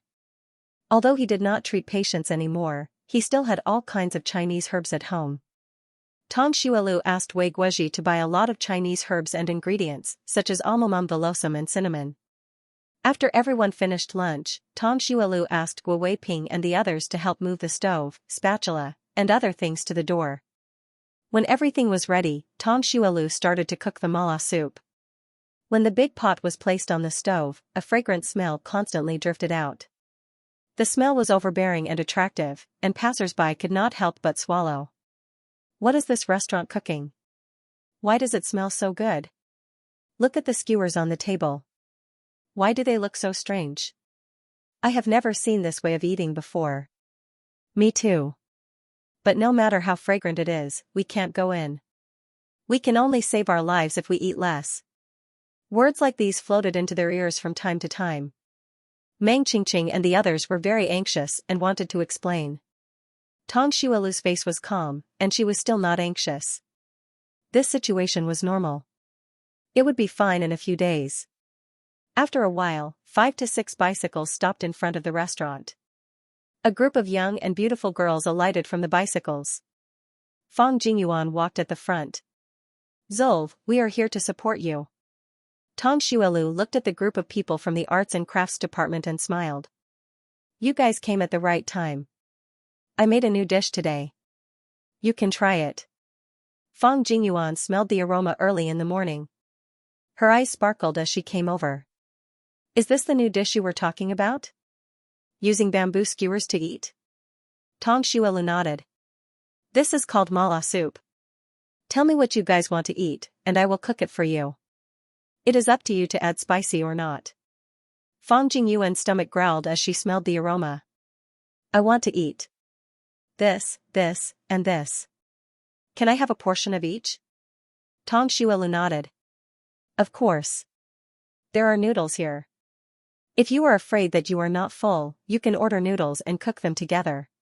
Fang Jingyuan ordered a portion of each dish and asked for noodles. "I want spicy. I want green onions too." Then, the others came over and ordered some as well. Meng Qingqing and the others saw this and couldn't stop smiling. Finally, there were customers. The arts and crafts department came to support them because of Fang Jingyuan. They also wanted to give Tang Xuelu face by letting him try the new dish. However, they didn't expect this mala soup to be so delicious. It was spicy, salty, and fragrant. The soup was mellow. They rode their bicycles all the way here and their hands were frozen. After eating the mala soup, their heads were sweating and their bodies were warm. Usually, they would order a pot of meat. 1 or 2 people couldn't finish it. The key was that it was expensive. Now, they could eat different dishes and meat for less money than usual. It was really worth it. Some people ordered too little, and as they ate, they asked for more.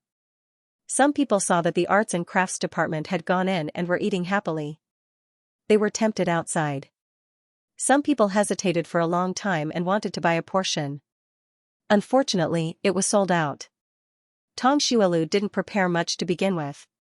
Fang Jingyuan and the others had a lot, so it was sold out in a short time. Once it was sold out, Tang Xuelu asked Guo Weiping and the others to pack up. Those who were hesitating immediately regretted it. Fang Jingyuan ate until his stomach was round. When he left, he smacked his lips and said, "I will come again tomorrow. Remember to leave some for me." The others quickly followed and ordered. At night, Tang Xuelu stopped selling mala soup.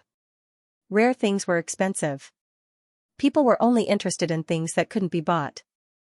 Although there were still no customers on the first day, people came to ask about the price. This was a small improvement. On this day, everyone in the restaurant was jubilant and happy as if it was the new year. When the Su family was labeled as a villain, their property and properties were all confiscated. After Su Yueshan came back, he rushed to deal with these matters. Finally, he managed to get the house back before his other family members returned to Beijing. His family used to live in a courtyard house with a garden. The area was very big.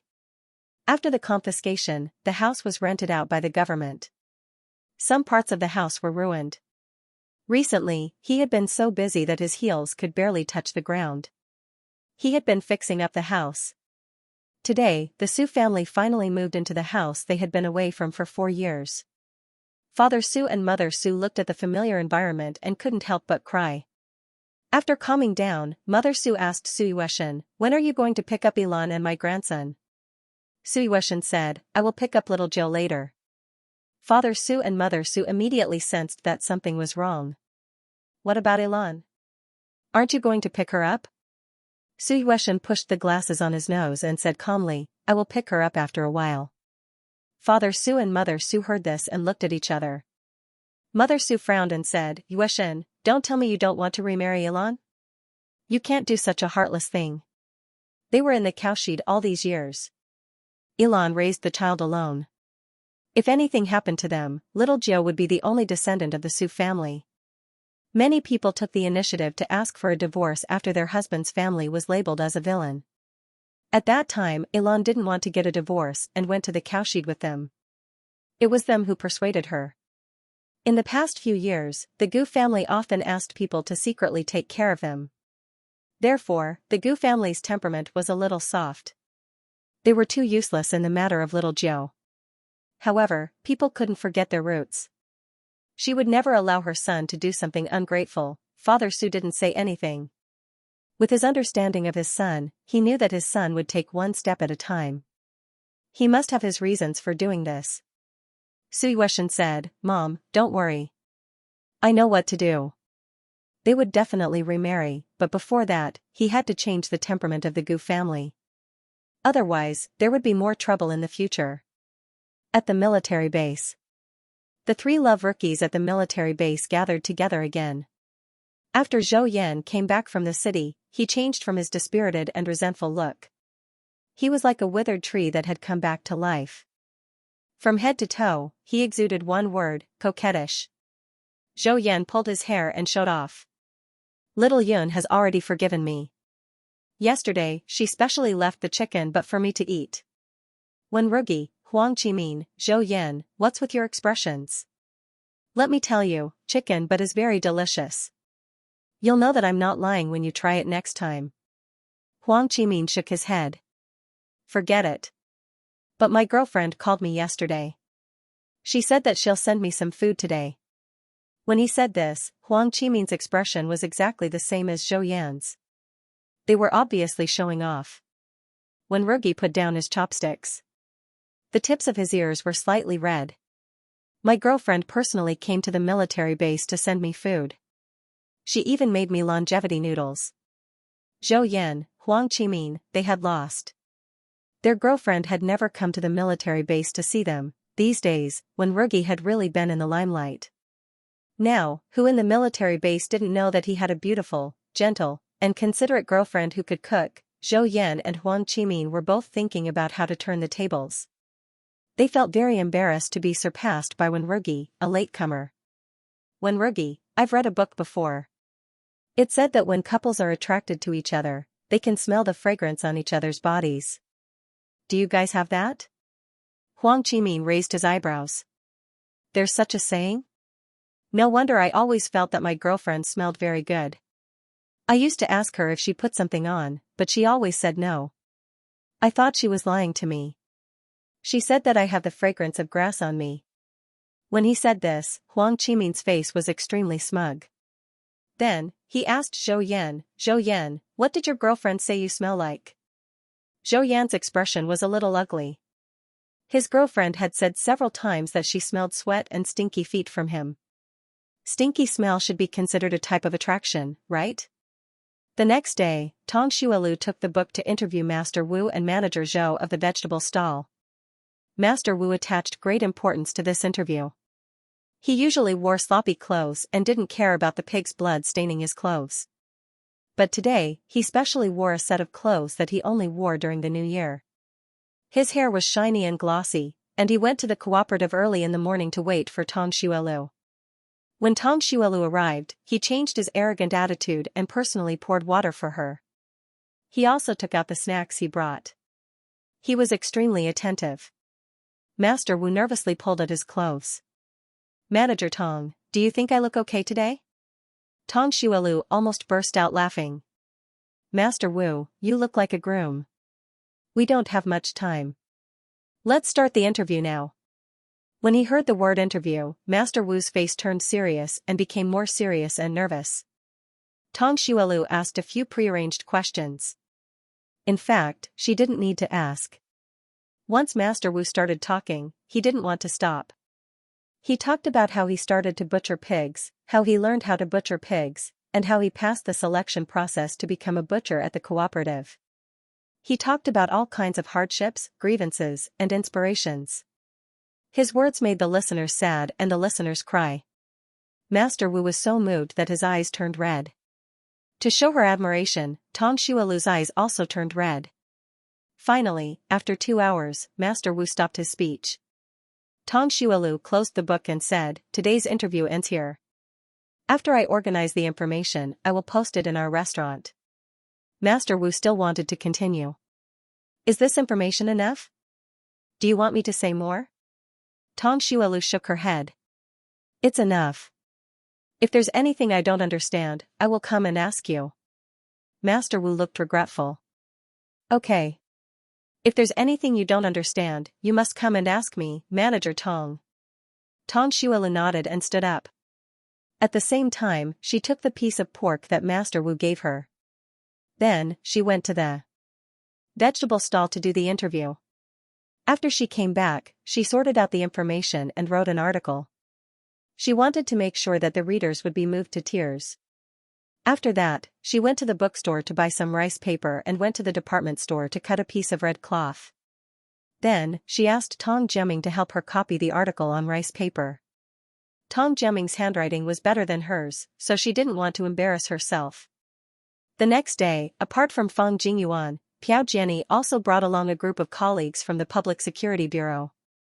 On the third day, Shen Wanrong brought the children to the restaurant to eat. Jiang Danhong also came over. Everyone was full of praise for this delicacy. The surrounding people gradually let down their guard when they saw more and more people coming into the restaurant to eat and coming out one by one touching their stomachs. There were no signs of poisoning at all. In the following 2 days, there were a few customers who came to try the malatang. The real change happened after Tong Xuelu turned the interview report into a newspaper and posted it in the restaurant. She pulled up a red banner in the restaurant. The words on a roll were written on a square of white paper. There were 2 pieces of Xian paper filled with glorious stories pasted below. The guests immediately saw them as soon as they came in. What's that? Honor roll? Isn't that Master Wu from the Supply and Demand Cooperative? How did he get on the honor roll? And Manager Zhou from the vegetable stall. He is my aunt's nephew's neighbor. I'm quite familiar with him. He actually got on the honor roll too. What's the use of the honor roll? Someone boldly asked the restaurant's waiter. Meng Qingqing and Guo Chunyu told everyone according to Tong Xuelu's training. The honor roll is definitely a roll that only people who are advanced and great enough can get on. For example, Master Wu from the Supply and Demand Cooperative and Manager Zhou from the vegetable stall are very advanced workers. They have selflessly dedicated their lives to the country and the cause of socialism. Their spirit of striving to advance is very worthy of everyone's learning. Therefore, after our restaurant interviewed them, we wrote their story into an article and posted it here. We hope that more people will know their story and let their story inspire more people. Everyone was moved by these words. At the same time, they all wondered if they could also get on the honor roll. Some people hurried home after eating to inform their acquaintances to come and see. Although it was only recorded on the restaurant's wall and not on the newspaper, it was still the honor roll. What a glorious thing! Master Wu and Manager Zhou even brought their colleagues and relatives to eat at the restaurant whenever it was time to eat. They were on the honor roll. How could such a glorious thing be hidden? It must be publicized. Many people wanted to come to the restaurant to see what was going on after hearing the news. Since they were already at the restaurant, how could they not eat? Therefore, gradually, the restaurant's entrance turned from a deserted place to a bustling place. Even the restaurant had not been so lively before. Everyone in the restaurant was extremely tired, but everyone was very happy to be tired. The restaurant finally resumed business. This way, they no longer had to worry about losing their jobs. Su Weishan took Xiaojiu home from the Gu family, but she did not mention bringing Gu Ilan back, nor did she mention remarrying him. 1 or 2 days was fine, but more than a week had passed, and there was still no news from the Su family. The Gu family could not help but panic. Mrs. Gu, Ilan, did Yushin say when he will remarry you? Gu Ilan's face was a little haggard. He said a while later. Mrs. Gu frowned. What's a while later? Didn't you ask him? Gu Ilan shook her head. Mrs. Gu was angry when she saw her confused look. Why didn't you ask about such an important matter? Speaking of which, Yushin hasn't been here for a few days. What has he been busy with recently? Brother Gu, brother-in-law will return to work in the government soon. He shouldn't have time to visit recently. Before old Master Su's accident, he was the deputy director of the Revolutionary Committee. Now that he had retired, it was time for Su Yueshan to take over. Su Yueshan was originally capable. If it weren't for that incident back then, he might have become the deputy director long ago. Now that it was a few years later, his methods seemed to be even more powerful. Brother Gu remembered that day when he came back. He swiftly sent Sister Feng to the Public Security Bureau and sent Lai Muqing away. He could not help but feel a little scared. Mrs. Gu, since Yueshan doesn't have time to come over, you should go to his house. Yueshan is getting more and more outstanding. You have to keep a close eye on him. Gu Ilan's frown deepened. But Yueshan told me not to go to his house. He said that the two of us haven't remarried yet. It won't be good if others see us. Mrs. Gu's expression changed drastically when she heard this. What did her son-in-law mean? Her daughter was Xiao Jiu's mother. What was wrong with her visiting him, unless he had never thought of remarrying her? Mrs. Gu looked at her daughter's pale face and did not dare to tell her guess. She went back to buy some snacks and went to the Su family. Under the excuse of visiting her grandson, she tested the Su family's attitude. Unexpectedly, the Su family ignored her. Their eyes flickered, and they did not give her a definite answer. When she returned to the Gu family, Mrs. Gu lay down. Her son-in-law had a change of heart. He did not want to remarry. When the Gu family found out, they were even more shocked and helpless than when they found out that Lai Muqing had betrayed Xiao Jiu. However, they could not contact Su Yueshan, so the family panicked like ants on a hot pan. That anxiety. The restaurant's business was getting better and better. Those who originally did not think highly of Tong Xuelu were shocked when they saw that the restaurant's business was doing so well. It had not even been a month, but the restaurant's business was improving. Moreover, it was doing even better than before. Thinking about what they had said before, it was really a slap in the face. Some people were still unconvinced and asked their relatives to secretly come to the restaurant to learn from them. Then, they set up an honor roll in their own restaurant and started to make spicy hot pot. However, the story written on their honor roll was not as vivid as Tong Xuelu's. Moreover, Tong Xuelu's honor roll had already made a name for itself. They had only started to follow suit now, and it was a bit of an imitation. Not many people paid attention to them at all. As for the spicy hot pot they made, it looked like it was the same, but it tasted a little less delicious. In short, it was not delicious enough. With the same amount of money, everyone would definitely go to a good restaurant to eat. Moreover, the state-run restaurant in the south of the city was so popular. Everyone could go there and join in the fun. Just like the later generations of internet celebrities, the more popular it was, the more people would go there. Humans had this natural instinct to follow the crowd and join in the fun. The Tong family also knew about the restaurant's popularity. On this day, Kai Chunlan came back from her mother's house with a piece of news. Tong Xuelu was now not only the chef of the restaurant, but also the manager of the restaurant. An 18-year-old manager, and a female one at that. This was truly unprecedented and would never be replicated in the future. After the Tong family heard the news, they were shocked and felt a little regretful. If they had built a good relationship with Tong Xuelu and did not leave him in the lurch when he was in trouble, wouldn't they have been able to go to the restaurant often now? Moreover, it was a very glorious thing to have a sister and daughter who was a manager. At least, it was more prestigious than Tong Xinjin on the farm. Kai Chunlan said with saliva flying everywhere, I heard that because of the incident in the restaurant, no one came to eat there. Tong Xuelu used the honor roll and spicy hot pot to make the restaurant famous in an instant. I heard that people have to wait in line to eat at the restaurant. Many people have waited for a few days without being able to eat spicy hot pot. I wonder what it tastes like. Tong Xuelu's mother's face was as black as a smelly drain. Just eat, why are you talking so much? If you don't want to eat, then go away. Kai Chunlan, Tong Xuelu's mother, also felt a little regretful, but it was impossible for her to put down her pride and look for Tong Xuelu. That night, Tong Xuelu came home from work. Before he could sit down, there was a knock on the door. Tong Jiasen ran out to open the door and came back with a group of people behind him. Su Yueshan, who was carrying little Jiu, was walking at the front. Comrade Tong, I'm sorry to disturb you so late. When Tong Xuelu saw Su Yueshan, he quickly stood up. Hello, Comrade Su. Little Jiu stretched out his hands to Tong Xuelu. Sister, little Jiu missed you so much. Tong Xuelu quickly reached out and hugged him. Little Jiu, did you come because you missed your sister? Little Jiu nodded his head. I also missed Sister Mian Mian. Mian Mian is asleep. She might not be able to wake up to meet you. Tong Xuelu couldn't help but laugh when he heard this. He still called Mian Mian Sister Mian Mian. In fact, he was 4.5 years older than Mian Mian. Little Jiu frowned and stretched out a finger. Then can I get up and look at her? Just one look. Tong Xuelu rubbed his head. Sure. Little Jiu's eyes immediately lit up.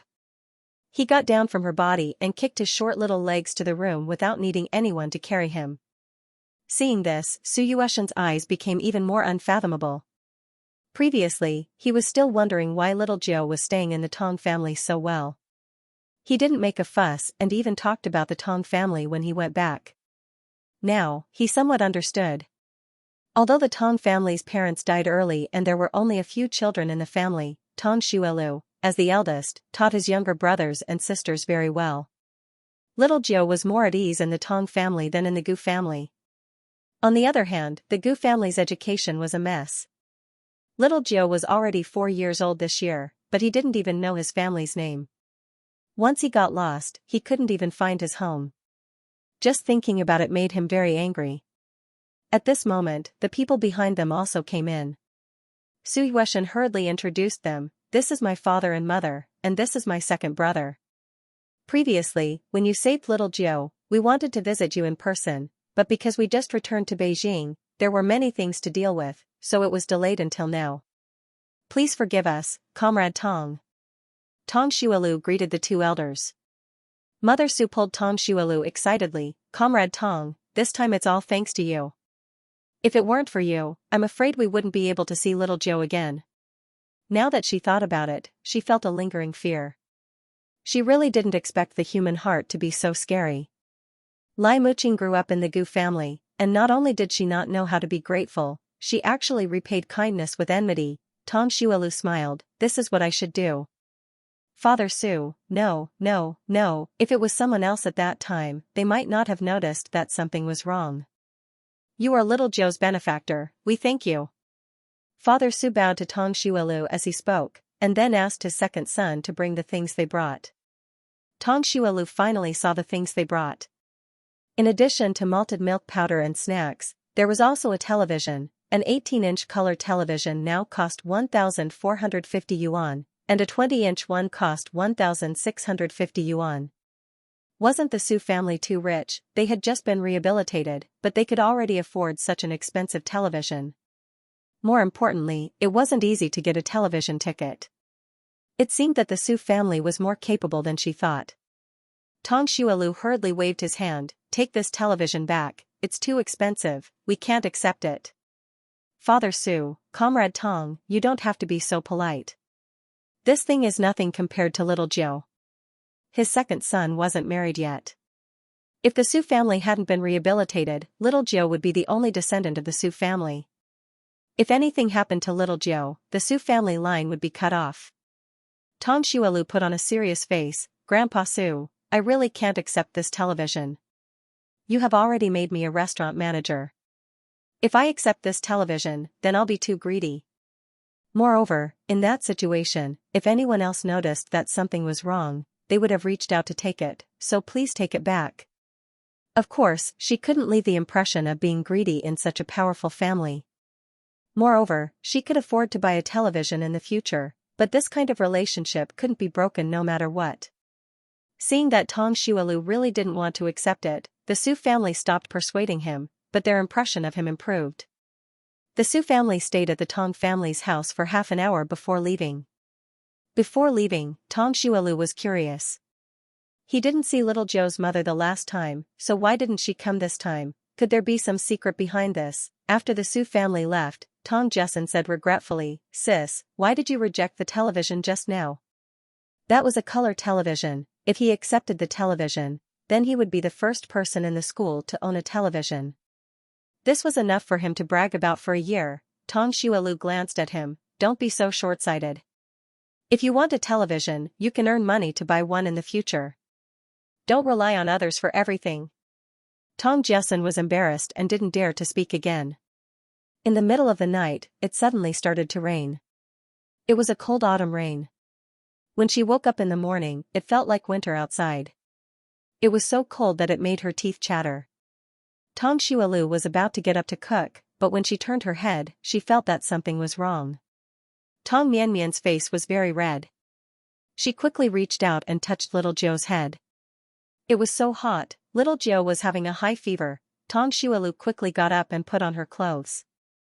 Then, she woke Tong Jiaming up. She gave him the keys to the restaurant and asked him to open the door for her. When Tong Jiaming and Tong Jessen saw that their little sister had a high fever, both of them became nervous. Tong Jessen, sis, I don't want to go to school.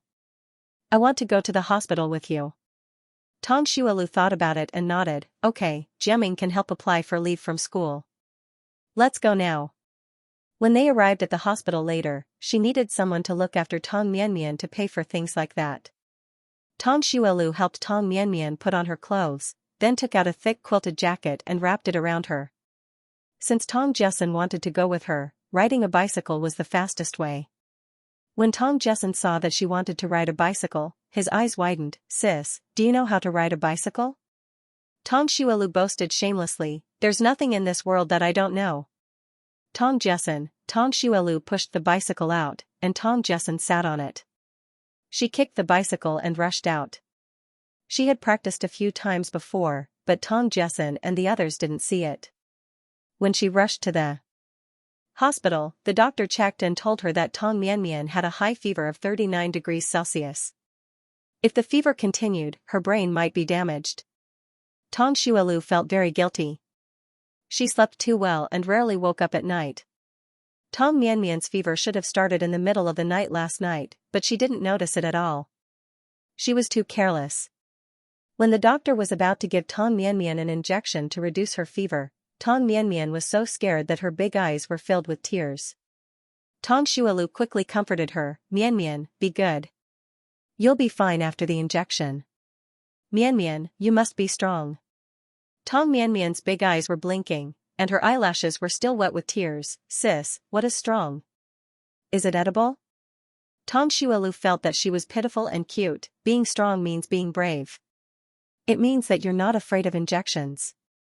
Tong Mianmian pursed her lips. Sis, Mianmian is not strong. Mianmian is afraid of injections. Tong Xuelu could only hug her and promise to cook delicious food for her. Only then did Tong Mianmian say that she could be a little stronger. Just a little bit. Indeed, it was just a little bit. Once the injection was inserted, she cried. After the injection, she had to stay in the hospital for observation. When Tong Xuelu came back from paying the bill, he saw Tong Jiaming coming over. Sis, how's Mianmian? Does she still have a fever? Tong Xuelu, she just had an injection. Did you go to the hotel to open the door? Tong Jiaming nodded, yes, but you're now the manager of the state-run hotel. Is it okay if you don't go to work? Tong Xuelu, it's okay. I'll go there later. The two of them talked and went to the ward together. As soon as they left, a figure sneaked out from around the corner. Uncle Zong was so excited that his face turned red. It turned out that Miss Mianmian was the manager of the state-run hotel. Uncle Zong left the hospital and rushed back to the military compound. Commander, there's important information about Miss Mianmian. Uncle Zong ran home, panting heavily. Old Mr. Wen looked at him and said in disdain, Little Zong, you're not young anymore. You'd better take it easy. Uncle Zong said, Commander, I saw a young lady. Old Mr. Wen glared and hurriedly pulled Uncle Zong back. Where did you see a young lady? You better make it clear to me. Uncle Zong panted for a while before calming down. Commander, I saw a young lady when I went to the hospital to visit a friend. Then, I found out where she works. Old Mr. Wen's eyes lit up. Where? Hurry and tell me. That unfilial grandson of Rugue. Old Mr. Wen only found out about his girlfriend through someone else. He asked him to bring the young lady back for him to take a look, but he actually asked for her opinion. Old Mr. Wen had been so busy in the laboratory that he didn't even have time to eat. He didn't know how long it would take for him to ask the young lady. Uncle Zong said, it should be a state-run restaurant in the south of the city. "Commander, the young lady is really impressive. She's so young and she's already a restaurant manager." Old Mr. Wen's beard trembled as he said proudly, "The young lady's cooking is so delicious. Isn't it only right for her to be a restaurant manager?" That was his future granddaughter-in-law. "How could she not be impressive?" Uncle Zong said. "Commander, are you going to the restaurant?" "I'll go with you then." Old Mr. Wen glanced at him and shook his head vigorously. "No, you can't go. The young lady has seen your face before. She'll recognize you if you go over." Uncle Zong said, "Commander, are you going to be secretive when you go over?" Old Mr. Wen said matter-of-factly, "Ru Gui won't tell me, so I won't tell him either. I'm going to meet the young lady secretly." Uncle Zong was speechless as if he had been struck by lightning. In that case, he wouldn't be able to eat the young lady's cooking. Although Tong Mianmian's fever had subsided, she looked listless and pitiful. After Tong Xuelu sent her home, he asked Tong Jiaming and Tong Jessen to take good care of her. He also went to inform Shen Wanrong, who was next door, before he went back to work. After arriving at the restaurant, she held a meeting for everyone as usual. Then, she asked everyone to express their opinions. If they had any suggestions, they could raise them. Guo Weiping and Meng Qingqing were both taciturn people. They shook their heads to show that they had no objections. Guo Qinyu raised his hand and said, "Manager Tong, many customers said that the amount of malatang is not enough. If they come late, they won't be able to get a queue number. Should we increase the amount?" "There's no need. Just order according to the current portion. If you're afraid that you won't be able to eat it, then come earlier." Tong Shuilv glanced at her. She felt that Guo Qinyu would be a good businessman if she were to be financially liberalized in the future. They were now receiving a fixed salary. If the restaurant's turnover increased, they would still receive the same salary. Why should they work so hard? This was also one of the biggest drawbacks of the collective economy.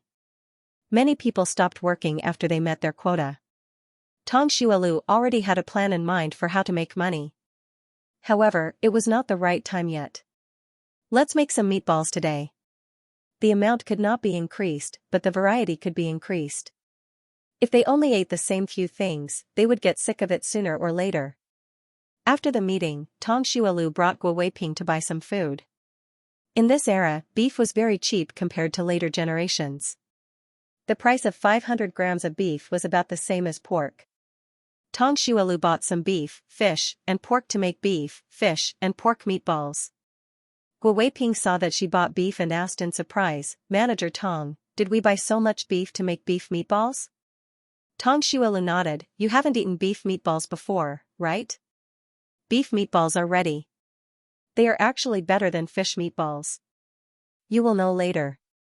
Guo Weiping thought about the dishes she usually made and could not help but swallow his saliva. As long as it was made by Manager Tong, there was nothing bad. When they returned to the restaurant, Tong Xuelu started to make beef meatballs. The weather was getting colder by the day, so the beef meatballs could be stored for another day. Making beef meatballs was physical work. They had to shave the fascia and remove the fat. They also had to pound the beef into a paste. The process of pounding the paste was very tiring, so Tong Xuelu asked everyone to take turns. After the meat paste was ready, they added water, starch, and other seasonings. They mixed and kneaded until the paste was bubbling. Then, they could knead it into meatballs. The meatballs had to be set in warm water before they could be cooked. Although handmade meatballs were tiring, they were more fragrant and chewy than machine-made meatballs. After making beef meatballs, they started to make fish meatballs. The way to make fish balls was similar. In order to make them elastic when eaten, the key was to mince them into fish paste. After the beef meatballs and fish meatballs were ready, Meng Qingqing and the other two were allowed to try a few. The beef meatballs were chewy and had a crispy texture. When they bit into it, the rich taste of beef filled their mouths. In this era, many people were not used to eating beef. Some people felt that beef was too fishy, but the beef meatballs did not taste fishy at all.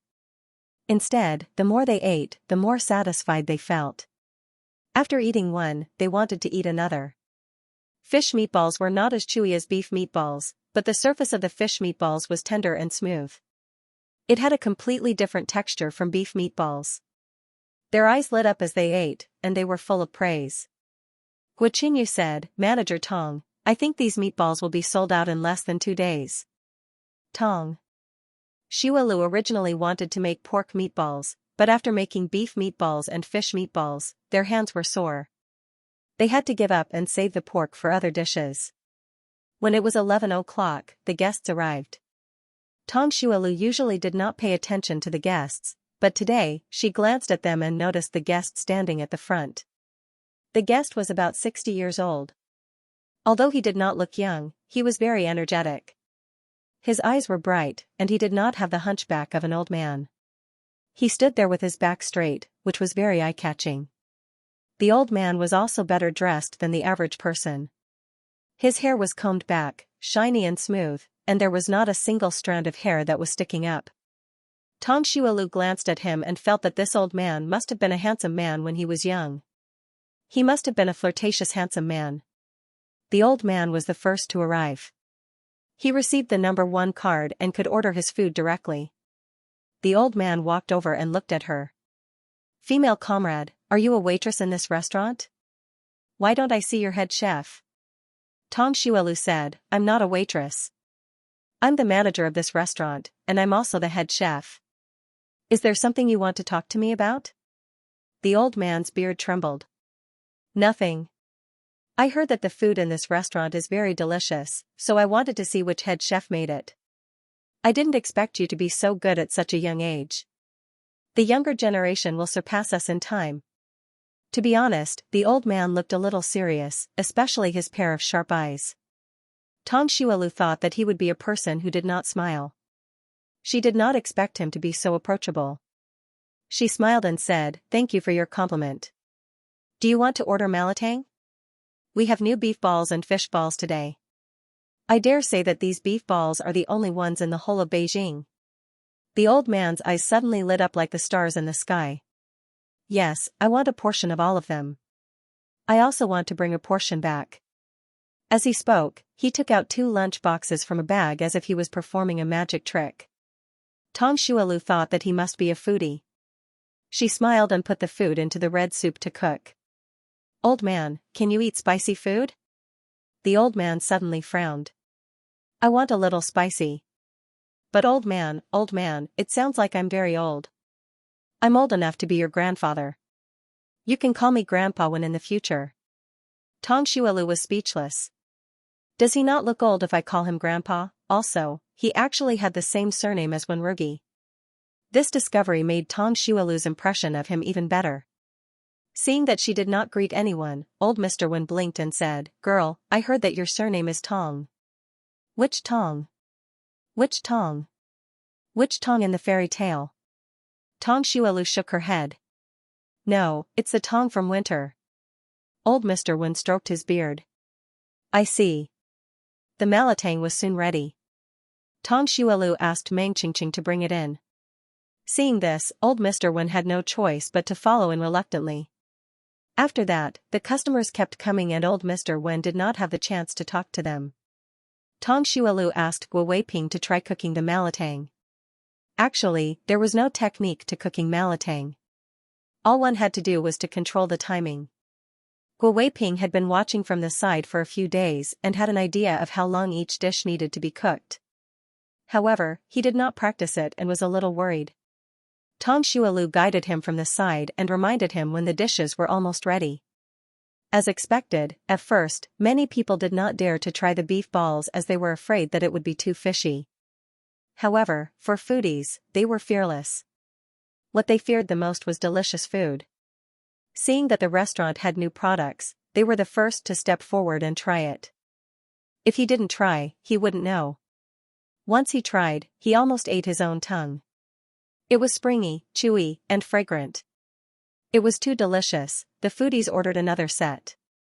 Seeing that they were enjoying it so much, the others also ordered a set. Soon, the portions for today were sold out. Those who came late could only sigh again. Tong Zilv asked for leave after noon and went back. Guo Weiping was in charge of the dinner. With a sick child at home, she was really worried. As expected, the moment she reached home, she heard Tong Mianmian crying. "Hoo hoo hoo. Second brother, Mian Mian wants mommy. Be good, Mian Mian. Second brother will give you some candy, okay? No, Mian Mian wants daddy and mommy. Second brother, Mian Mian misses daddy and mommy. They haven't come back to see Mian Mian for a long time. Do they not want Mian Mian anymore? This time, Tong Jiaming did not answer. Tong Xuelu stood at the door and felt sour. She lifted the curtain and walked in. Who was crying? Could it be the most obedient Mian Mian in our family? Tong Mian Mian saw her sister and her mouth became a line. Sister, it's Mian Mian crying. Mian Mian misses daddy and mommy. Hoo. Tong Xuelu walked over and picked her up. She reached out and touched her forehead. It was still a little hot. Daddy and mommy have gone to work in a faraway place. Mian Mian's food and clothes are all earned by daddy and mommy. Tong Mian Mian's big eyes were filled with tears. She blinked and tears fell down. Can't daddy and mommy not work? Tong Xuelu, of course not. If they don't work, we won't have any food to eat. Mian Mian is so obedient. They won't do anything that will make things difficult for adults, right? Tong Mian Mian blinked her eyes and cried softly. The little girl was usually very obedient. Except for the first day when she saw her, she was very quiet. Later on, she gradually became more cheerful. Who would have thought that she still couldn't let go of her parents? If the little girl was like this, Tong Jiaming and Tong Jessen would definitely be even more worried. However, no one said anything. They pretended not to be sad and acted as if nothing had happened. Tong Xuelu thought about it and her nose became even more sour. Tong Mian Mian cried for a while and eventually fell asleep again. However, she didn't sleep well and would wake up crying from time to time. Tong Xuelu was afraid that she wouldn't have an appetite at night and cooked some fish porridge for her. That night, the atmosphere in the Tong family was very gloomy. Even Tong Jessen, who usually liked to be funny, didn't make much noise. In the military compound, Uncle Zong had been waiting at the door for a long time. When his legs were numb, he finally saw the commander. He hurriedly rushed out to welcome him. Commander, have you seen Miss Mian Mian? Old Mr. Wen passed the bag in his hand to him. Of course. That child is good-looking and dignified. She has a good personality and is very capable. She can cook well too. In short, everything about her was good. The more he looked at her, the more satisfied he was. Uncle Zong nodded in agreement. Miss Mian Mian is really very good. No wonder Ru Gui fell in love with her. Oh yes, Commander, what did you bring back for me? Old Mr. Wen glared at him. What do you mean by that? This is my dinner tonight. Uncle Zong felt wronged. Commander, you can't be so stingy, you said that you brought it for me. How did it become your dinner? The next day, Tong Mian Mian's fever finally subsided and a smile appeared on the little boy's face again. Tong Xuelu couldn't help but heave a sigh of relief. Tong Jiaming and Tong Jessen originally wanted to apply for leave for the day. However, Tong Xuelu didn't allow them to. He made them go to school and then handed Tong Mian Mian over to the Wei family next door. She planned to make more beef balls and fish balls today and then buy some for the Wei family as a thank you gift. As the weather became colder day by day, the restaurant's spicy hot pot became more and more popular. In such cold weather, eating a mouthful of spicy dishes and drinking a mouthful of soup could warm one up immediately. Moreover, spending less money to eat more types of meat and vegetables was too tempting for many people. In the past, some people couldn't bear to spend money to eat at the restaurant. Now, they couldn't resist the temptation and came for a meal after receiving their salary. Among these customers, Tong Xuelu remembered the old man who came that day. The old man came almost once every 1 or 2 days. Every time, he was first in line. Every time he came, he would bring 2 lunch boxes to take away. Moreover, every time he ordered, he would nag at her. Tong Xuelu guessed that he was a lonely old man who came to the restaurant to chat with her because he was too lonely at home. After 2 more rounds of autumn rain, it was soon the end of the month. Tong Xuelu went to the Department of Commerce for a meeting again. This time, she didn't go empty-handed like the last time. She brought a summary report and a list of results that she had prepared in advance. Last time, when Tang Xuelu walked into the meeting room, everyone looked at her strangely and disdainfully. However, this time, everyone looked at her differently. At that time, everyone thought that it was impossible for her to bring the restaurant back to life in a month. They all thought that she was just bragging. However, they didn't expect that this young girl, who was not even 19 years old, could bring the restaurant back to life in less than half a month. Moreover, the restaurant was doing very well. Now, when people in Beijing talked about the state-run restaurant, the first thing that came to mind was the restaurant under her, especially the malatang that she made. Many people in the meeting room had secretly eaten the malatang before. It was really delicious. Seeing Tang Xuelu walk in with her head held high, some people felt ashamed, some people admired her, and some people felt unconvinced. Tang Xuelu changed her indifferent attitude. As long as someone looked at her, she would nod and greet them. When everyone saw that she didn't have any arrogance, their impression of her improved a little. "Comrade Tang, how did you make your malatang? Now, everyone in Beijing is talking about your malatang." "Yes, my wife took our children to eat it once. When they came back, they couldn't stop praising it. Comrade Tang, the student has surpassed the master. I admire you." Tang Xuelu smiled and said, "Everyone is flattering me. This malatang is actually a special snack from another province. However, the seasoning was made by me. I don't have any hobbies. I just like to tinker with some food. I remember now. Comrade Tang is still the head chef of the restaurant, right?" Tang Xuelu nodded and said, "That's right. Our head chef broke his hand, so I'm taking over for the time being." Someone was unconvinced and said, "Head chefs need to be certified. How can Comrade Tang take over the head chef's position without any certification?" Tang Xuelu turned to look at the man who spoke and said, "Comrade Chairman said that you don't have the right to speak without any investigation. Comrade, please do your own research before you speak in the future. Otherwise, you will easily become a joke. Not only do I have a head chef certificate, but it's also a level 1 certificate." A head chef certificate was divided into 3 levels, level 1, level 2, and level 3. However, no one would hire a level 3 head chef. There were only a few level 1 head chefs in Beijing. Ordinary restaurants could only hire a level 2 head chef. When she said this, everyone was shocked. A level 1 head chef certificate, wasn't this too awesome? What did this little girl eat growing up? How could she be so powerful at such a young age? She became a restaurant manager before the age of 19 and even obtained a level 1 head chef certificate.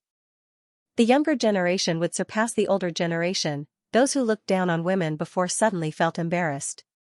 Comrade Chairman was right. Women could hold up half the sky. They couldn't look down on women anymore in the future. The man who spoke sarcastically just now blushed. He turned his head and didn't dare to speak again. Everyone chatted for a while and soon, the leader came over. After Director Lin gave a summary, he remembered the 1-month agreement and asked, "Is Manager Tong from Qingnan Restaurant here?" Tang Xuelu stood up and said, "Hello, Director Lin." Director Lin said, "Comrade Tong, congratulations. You passed the test and did better than I expected." To be honest, when Director Lin heard that she could restore the restaurant's operations in a month, he didn't believe it. He didn't expect this female comrade to surprise everyone. She only used half a month to bring the restaurant back to life. Moreover, she made the restaurant popular in Beijing. He heard the people around him talk about their restaurant's malatang almost every day. Tang Xuelu said in a neither servile nor overbearing manner, "Thank you, Director Lin. This is all thanks to Director Lin's good leadership. If Director Lin didn't trust me wholeheartedly, I wouldn't have dared to work so hard." When Director Lin heard this, he felt very happy. That's right. The reason why she could do so well was all because of his good leadership. Then, Tang Xuelu handed in the summary report and results announcement form. Director Lin casually flipped through it and his eyes lit up. He had received many summary reports before. Some of them were written like dog sh*t. Not only did they not make any sense, but they were also written in a muddled manner.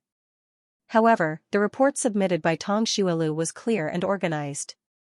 It was neatly recorded in a form and was easy to understand at a glance. Not bad. Comrade Tong was really good. her work ability was far better than many male comrades.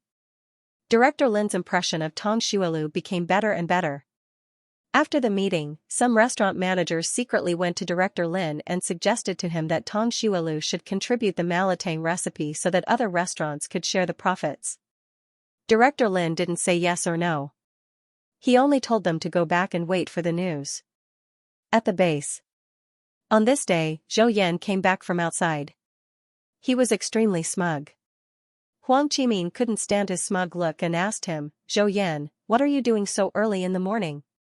Zhou Yan threw a punch at him. "Huang Guden, if you call me Zhou Yan again, I won't let you off." Huang Qimin laughed. "Who told you to go back on your words? What good thing happened to you? You're smiling so widely that your mouth almost reaches your ears." Zhou Yan took out a small photo of a human head from his jacket pocket. He looked at the photo and said with a smile, "My girlfriend sent me a photo.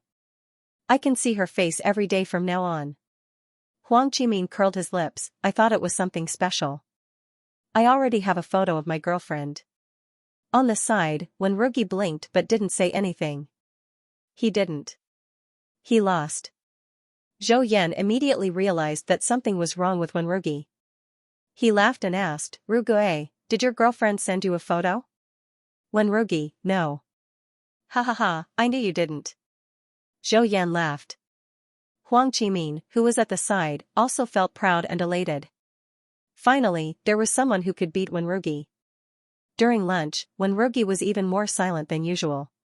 He went to the director's office in the afternoon as soon as he went to work. Director Zhuang Zhenghui saw that he came to ask for leave and looked up at him. "Are you asking for leave to see your girlfriend?"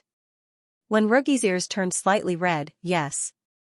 Director Zhuang smiled and said, "I was worried that you would be single for the rest of your life. Now, it seems that I was worried for nothing." Wenrugi didn't say anything. However, he thought of Tang Xuelu in his heart and his eyes gradually became gentle. His entire person seemed to have a bit more vitality than before. Director Zhuang saw this and smiled even more happily. There was one less bachelor in the base. That was great. Wenrugi wanted to give Tang Xuelu a surprise, so he didn't call back. Actually, he didn't know where to call. The Tang family didn't have a phone, and neither did the restaurant. The next afternoon, old Mr. Wen came to the restaurant for lunch again.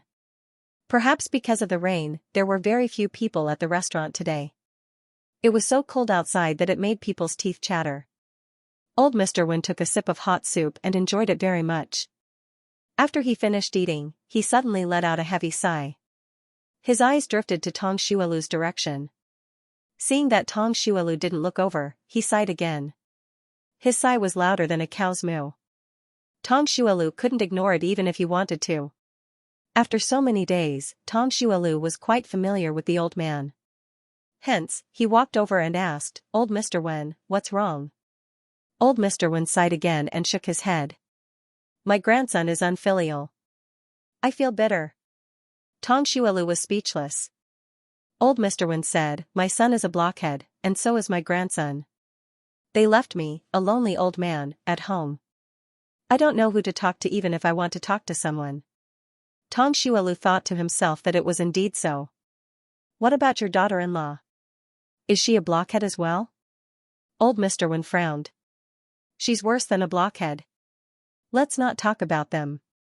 Let me tell you, my grandson has a girlfriend. I asked him to bring her home for me to meet, but he actually refused."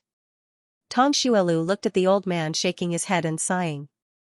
He felt that he was very pitiful. His son, daughter-in-law, and grandson are all blockheads. "Isn't this too unlucky?" Tang Xuelu said. "Do you want to talk to your grandson properly?"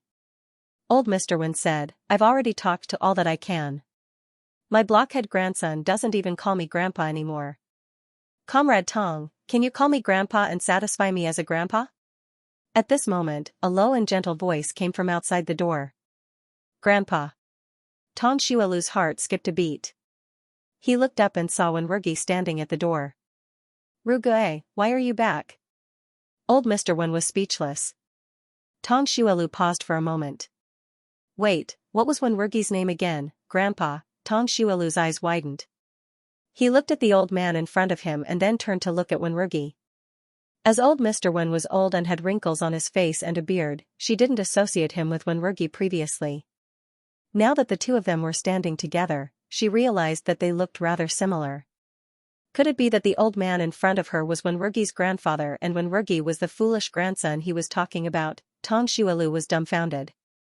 So was old Mr. Wen. What the hell was going on? He almost made the young lady call him grandpa. Wenrugi, this rascal, had to come back at this time of all times. Foolish, he was indeed foolish. The more old Mr. Wen thought about it, the angrier he became. His beard was trembling with anger. Wenrugi walked in and greeted old Mr. Wen again. Then, he said to Tong Xuelu, "Yes, I'm on leave." It had been almost 3 weeks since he last saw her. Now that he looked at her face, he realized how much he missed her. It was as if someone had stuffed a sour plum dipped in sugar into his mouth. It was sour and sweet. His gaze fell on her face and he could not bear to look away. Tong Xuelu's attention was on the word grandpa. "This old man is your grandfather?" Before Wenrugi could speak, old Mr. Wen nodded and said, "Comrade Tong is right. This is the foolish grandson I was talking about just now." Ha ha ha ha, Tong Xuelu could not help but laugh out loud. If an ordinary person were to encounter such a situation where they were caught badmouthing someone, they would definitely feel guilty and embarrassed. However, old Mr. Wen did not feel embarrassed at all. Instead, he was so confident that he had a clear conscience. What an adorable old man. "Yes, this is my grandfather." Wenrugi sighed in his heart. "Grandpa, why are you here?" Glaring at him, old Mr. Wen questioned, "Why can't I be here? Isn't the restaurant open for people to eat here? Why are you here?" For the first time in his life, Wenrugi had the urge to roll his eyes. "Grandpa, Comrade Tong is my girlfriend." "Don't pretend, you must have known." Old Mr. Wen widened his eyes and pretended to be shocked. "Ah, so your boyfriend is Comrade Tong?" "Hello, Comrade Tong. I'm Wenrugi's grandfather. You can call me grandfather like Rugue in the future." Ha ha ha, what a drama queen. Tong Xuelu did not expect that a cold person like Wenrugi would have such a playful grandfather. "Hello, Grandpa Wen," she called out. Old Mr. Wen pursed his lips and felt that there was no need to add the word Wen. However, young grass was such a nice girl. He couldn't scare her. "Grandpa Wen, so be it." Upon seeing this scene, Meng Qingqing and the rest were completely dumbfounded. Their mouths were wide open and they did not recover from the shock for a long time.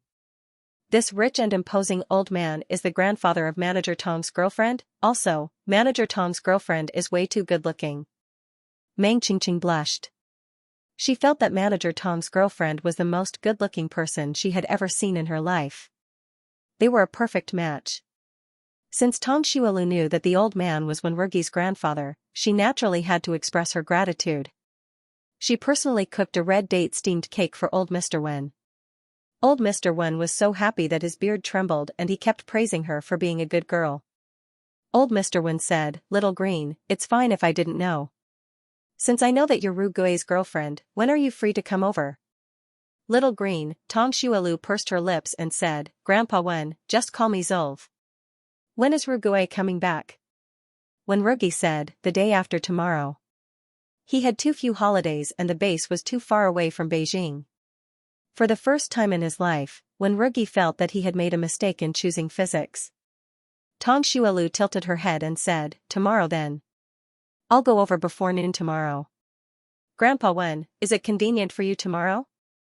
Old Mr. Wen nodded like a chick pecking on rice. Yes, it's convenient for you to come over anytime." Tong Xuelu said, "Tomorrow then." Old Mr. Wen thought about how his 2 children had already grown up and he really wanted Nun Chao to help stew them. One for soup and the other for braising. It was just right. Of course, this was just a thought. It was the first time that Nun Chao visited his house. How could he let her cook for him? He would never do such a foolish thing. After all, the restaurant was a place for business and old Mr. Wen couldn't stay in the restaurant forever after eating. Hence, he let Wenrugi take the red date steamed cake home with satisfaction. Wenrugi didn't want to leave but old Mr. Wen looked like he wouldn't leave if he didn't leave. Besides, the restaurant wasn't a good place to talk, so he had no choice but to leave. Thinking about how they would meet tomorrow, he couldn't help but look forward to it. As soon as old Mr. Wen and Wenrugi left, Meng Qingqing surrounded them. Manager Tong, your partner is so good-looking. He's a good match for you. Guo Weiping nodded his head like a chick pecking on rice. Guo Chunyu smiled and said, Manager Tong, you're such an outstanding talent. You should match up with such an outstanding partner. They're a match made in heaven.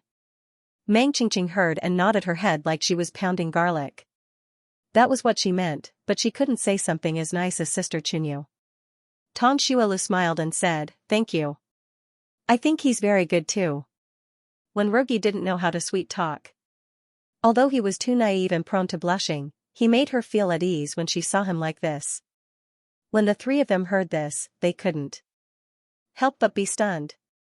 In this day and age, when people heard others praise themselves or their family members, they would very humbly say, he's not that good, he's actually quite stupid, or make up a bunch of mistakes out of nothing.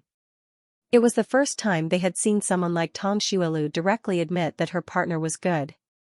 However, the strange thing was that they didn't think what she did was wrong. Instead, they felt that it was natural and good. As for how good it was, they couldn't say. Because of Wenrugi's return, Tong Xuelu was in a good mood the entire day.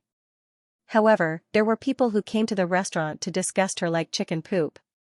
At night, a few uninvited guests came to the restaurant. The person leading them was none other than Kai Chunlan. As soon as Kai Chunlan came over, she said in a loud voice, Zolv, I brought people from my family over. Can you arrange 2 tables for me? As she said that, she went straight into the restaurant. The people lining up outside were instantly displeased. Who are you? You came so late. Why didn't you line up? That's right. How can there be people like you? Go back and line up. Kai Chunlan stood with her hands on her hips like a compass. I'm the sister-in-law of this restaurant's manager. Why do I need to line up to eat here? When the crowd heard this, the complaints immediately decreased. However, there were still some people who were not convinced. So what if you're the manager's sister-in-law? You think you don't need to line up? That's right. If I can cut the line as I please, I'll never come to this restaurant again. Me too. Kai Chunlan stuck out her chest like an old rooster and curled her lips. I don't care if you come or not, but I don't need to line up. Tong Xuelu is the adopted daughter of the Tong family. If it weren't for the Tong family, she would have been abducted by that kidnapper long ago. So what if I eat her meal now? Tong Xuelu watched this scene expressionlessly. After they finished speaking, she said coldly, Sister Chunyu, chase these people out of here. If they dare to do anything, report them to the Public Security Bureau immediately. This Kai Chunlan happens to work for the Public Security Bureau. As a public servant, she wants to be a parasite and embezzle the country's property.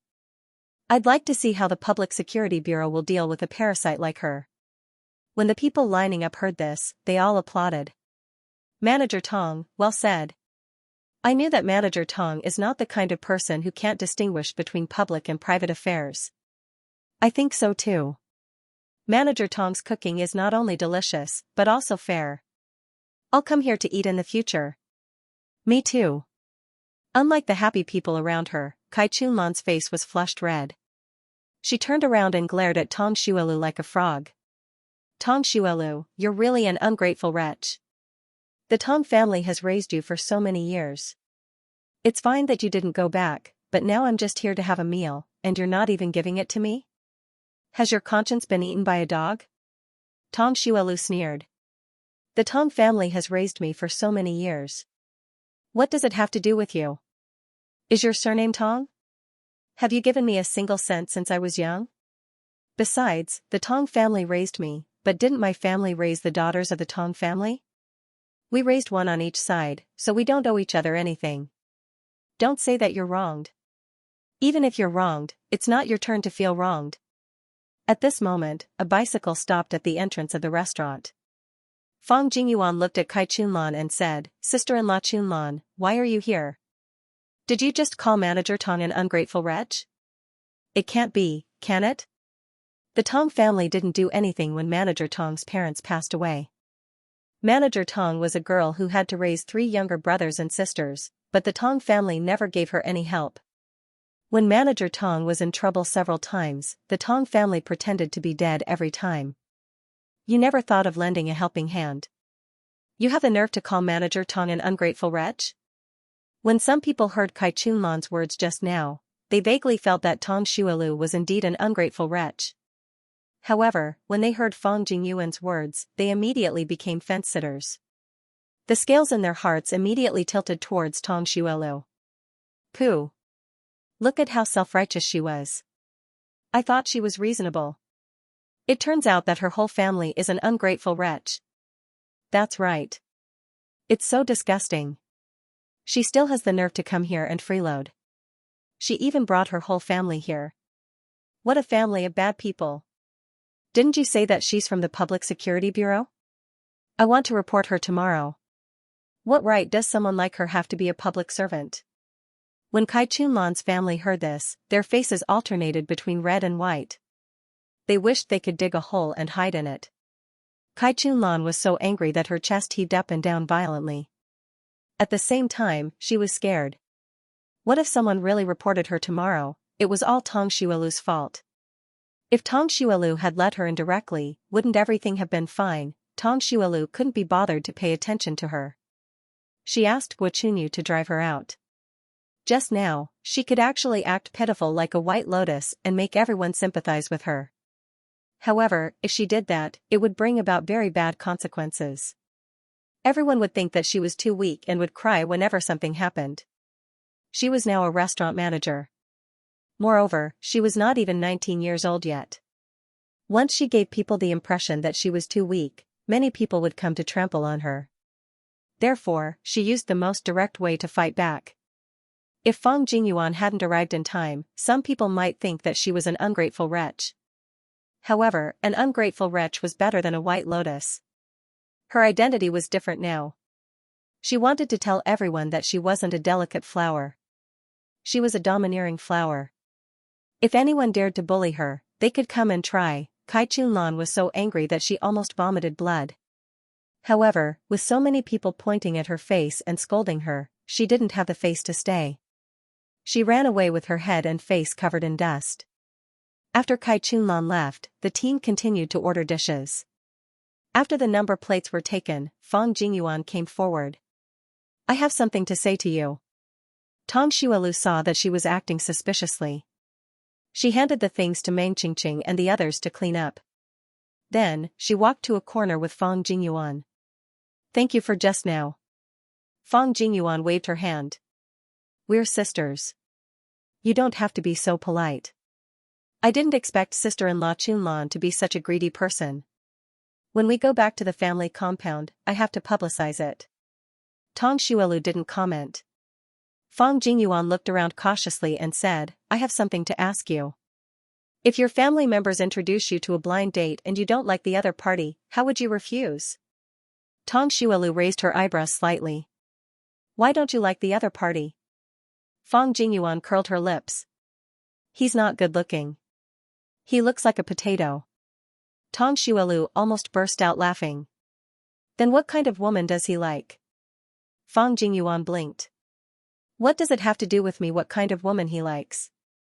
I only know that I don't like him. Tong Xuelu, of course it has to do with you.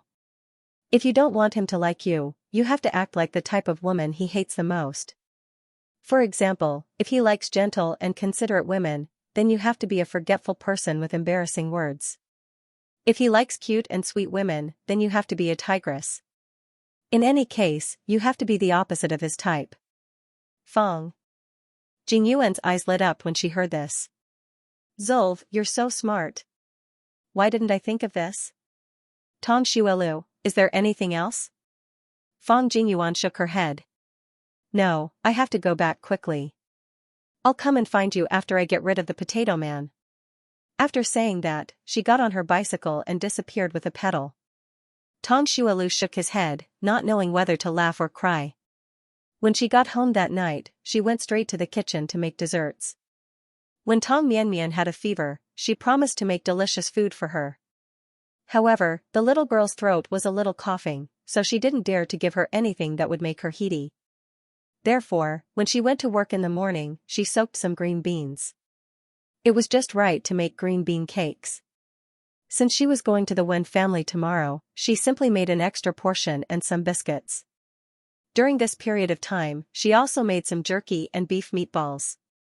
She originally wanted to send them to Wenrugi at the post office tomorrow, but now it seemed that there was no need. She could just give them to him tomorrow. When Tang Mianmian saw that there was food, she was so happy that two small dimples appeared on her face. Her smile was especially sweet. "Sister, I like you the most." When Tang Xuelu saw that her little face had lost a lot of weight because of her illness, he felt very distressed. Sister also likes Mianmian the most. Tang Jiasen swayed his hips as he ate the red bean cake. "Mianmian, didn't you say that you liked second brother the most?" "Oh, I know. You've changed your mind. You're a bad girl." Tang Mianmian's mouth formed an O shape, as if to say, "So I'm a bad girl. What should I do?" When Tang Xuelu saw her dazed look, his heart trembled. After eating the desserts, she took them to the study room to study. During this period of time, she had been reading the middle school textbooks intermittently. Her progress was a little slow, but at least she had digested them. She took out the high school textbooks. She originally thought that it would be very easy, but she was suddenly stunned. The current high school curriculum was completely different from the past. Although the difficulty level was not high, there were a lot of different knowledge points to be tested. Most importantly, she had almost forgotten a lot of the high school knowledge. Although she was a top student in the past, she now had to face the fact that she had to start from scratch.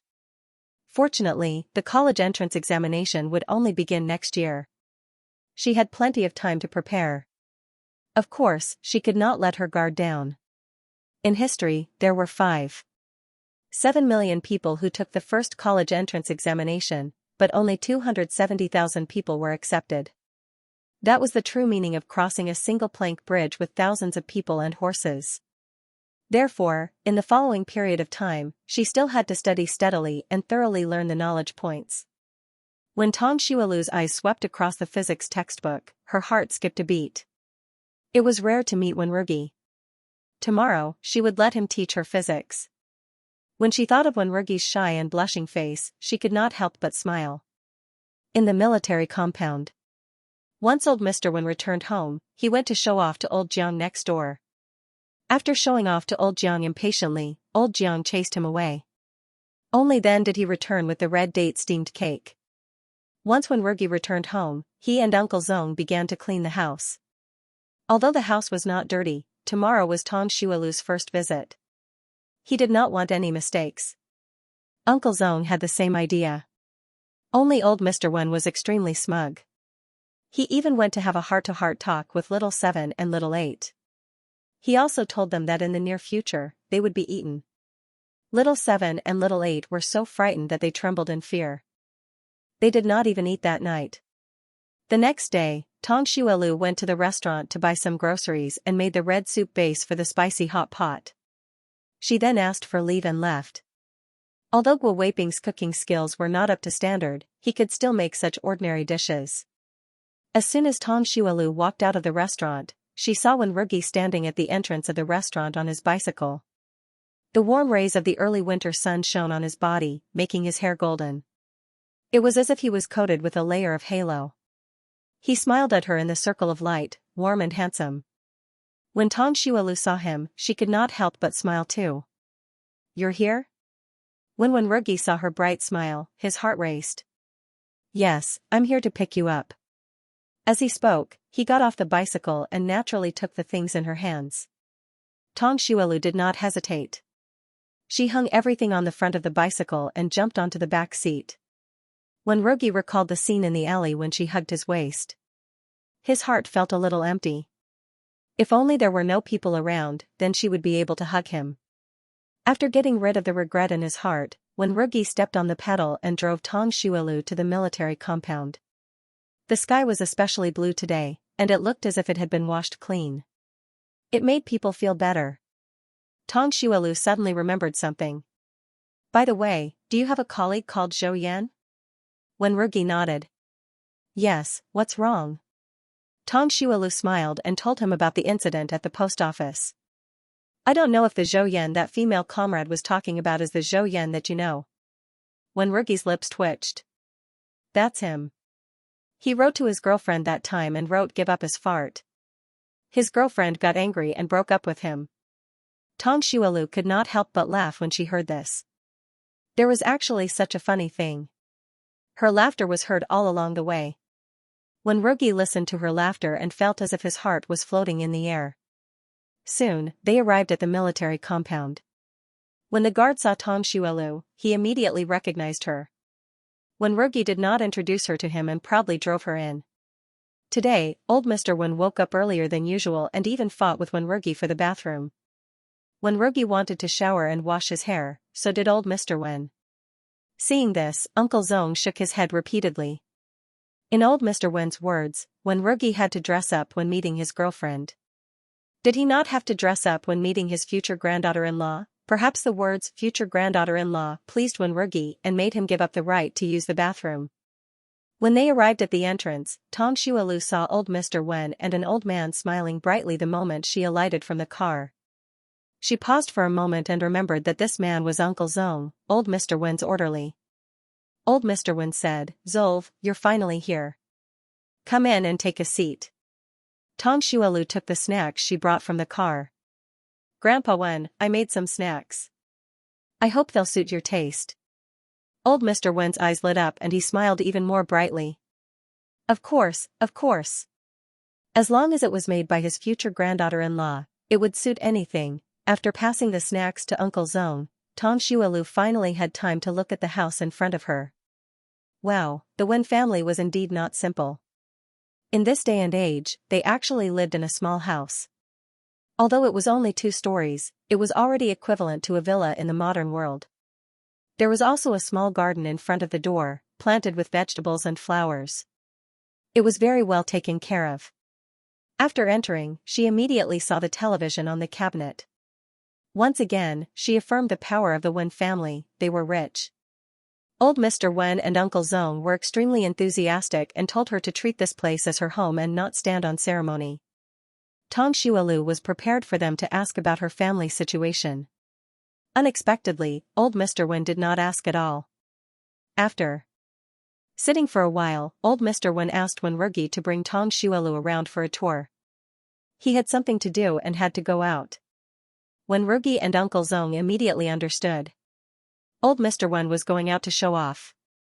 Old Mr. Wen's ears were going to suffer again. After old Mr. Wen took the snacks out, Uncle Zong also went out. It was rare for Tang Xuelu to visit, so he had to prepare lunch and make it delicious. Wenrugi originally wanted to bring Tang Xuelu around the military compound. Unexpectedly, Tang Xuelu said, the sun is too hot. I don't want to go out. Oh yes, I have a few physics questions to ask you. Where is your room? Her main purpose for coming today was to visit Wenrugi's room. Wenrugi met her bright almond-shaped eyes and his heart pounded. My room is on the 2nd floor. I'll bring you there. As he spoke, he led the way. When they arrived at Wenrugi's room, Tang Xuelu sized it up. Just as she thought, it was clean and simple. It was a very straight man's room. Wenrugi looked at her expression. Seeing that she did not look disappointed, he heaved a sigh of relief. What physics questions do you want to ask me? Tang Xuelu came prepared. She took out the book from her military bag and handed it to Wenrugi. After Wenrugi sat down at the table, he began to analyze it for her seriously. Actually, Tang Xuelu knew how to solve those questions. She just wanted to take the opportunity to spend more time with him. Unfortunately, this straight man only wanted to solve the questions. She could not help but want to roll her eyes. However, she was also worried that old Mr. Wen and Uncle Zong would come back at any time, so she did not dare to do anything bad. After all, Wenrugi blushed too easily. The two of them sat side by side and talked about the physics questions innocently. After a while, Tang Xuelu felt that her legs were numb because of her wrong sitting posture. Ah, my legs. Rugue, quickly massage my legs. My legs are so numb. Wenrugi was stunned when he heard this. His heart pounded. His gaze fell on her legs and his breath almost stopped. He took a few deep breaths before he squatted down and placed his hand on her leg.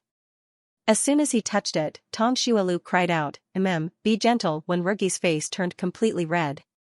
His hand that was holding her leg trembled slightly. Uncle Zong came upstairs. He wanted to ask Tong Xuelu if she had any taboos, but he did not expect to hear this voice halfway through. Uncle Zong was stunned. Uncle Zong's face turned pale. Uncle Zong trembled. Old Mr. Wen came back from showing off outside and saw Uncle Zong trembling in the middle of the stairs. He could not help but find it strange. He walked over and was about to ask him what was wrong. Suddenly, he heard a voice saying, "Be gentle, it hurts." From upstairs. Old Mr. Wen's eyes widened. Old Mr. Wen's face turned pale. Old Mr. Wen's hands trembled. When Rugi actually did that to a girl in the room in broad daylight, this was crazy, bastard. Old Mr. Wen and Uncle Zong's hands were still trembling when they left the courtyard. Especially old Mr. Wen, whose expression was very ugly. He gritted his teeth and cursed several times. Uncle Zong said, "Commander, now that you think about it, could we have misunderstood? I've watched Rugui grow up. He doesn't seem like that kind of person." Old Mr. Wen slammed his walking stick on the ground. "The truth is right in front of us. Don't find excuses for him. If you don't believe him, why were you trembling like you were having an epileptic episode just now?" Uncle Zong was speechless. Tong Xuelu and Wen Rugi were completely unaware that their actions had caused a misunderstanding. Wen Rugi was even more unaware that his reputation had been damaged. In the room, Wen Rugi's face was as red as a cooked prawn. He did not dare to look at Tong Xuelu. He was too innocent.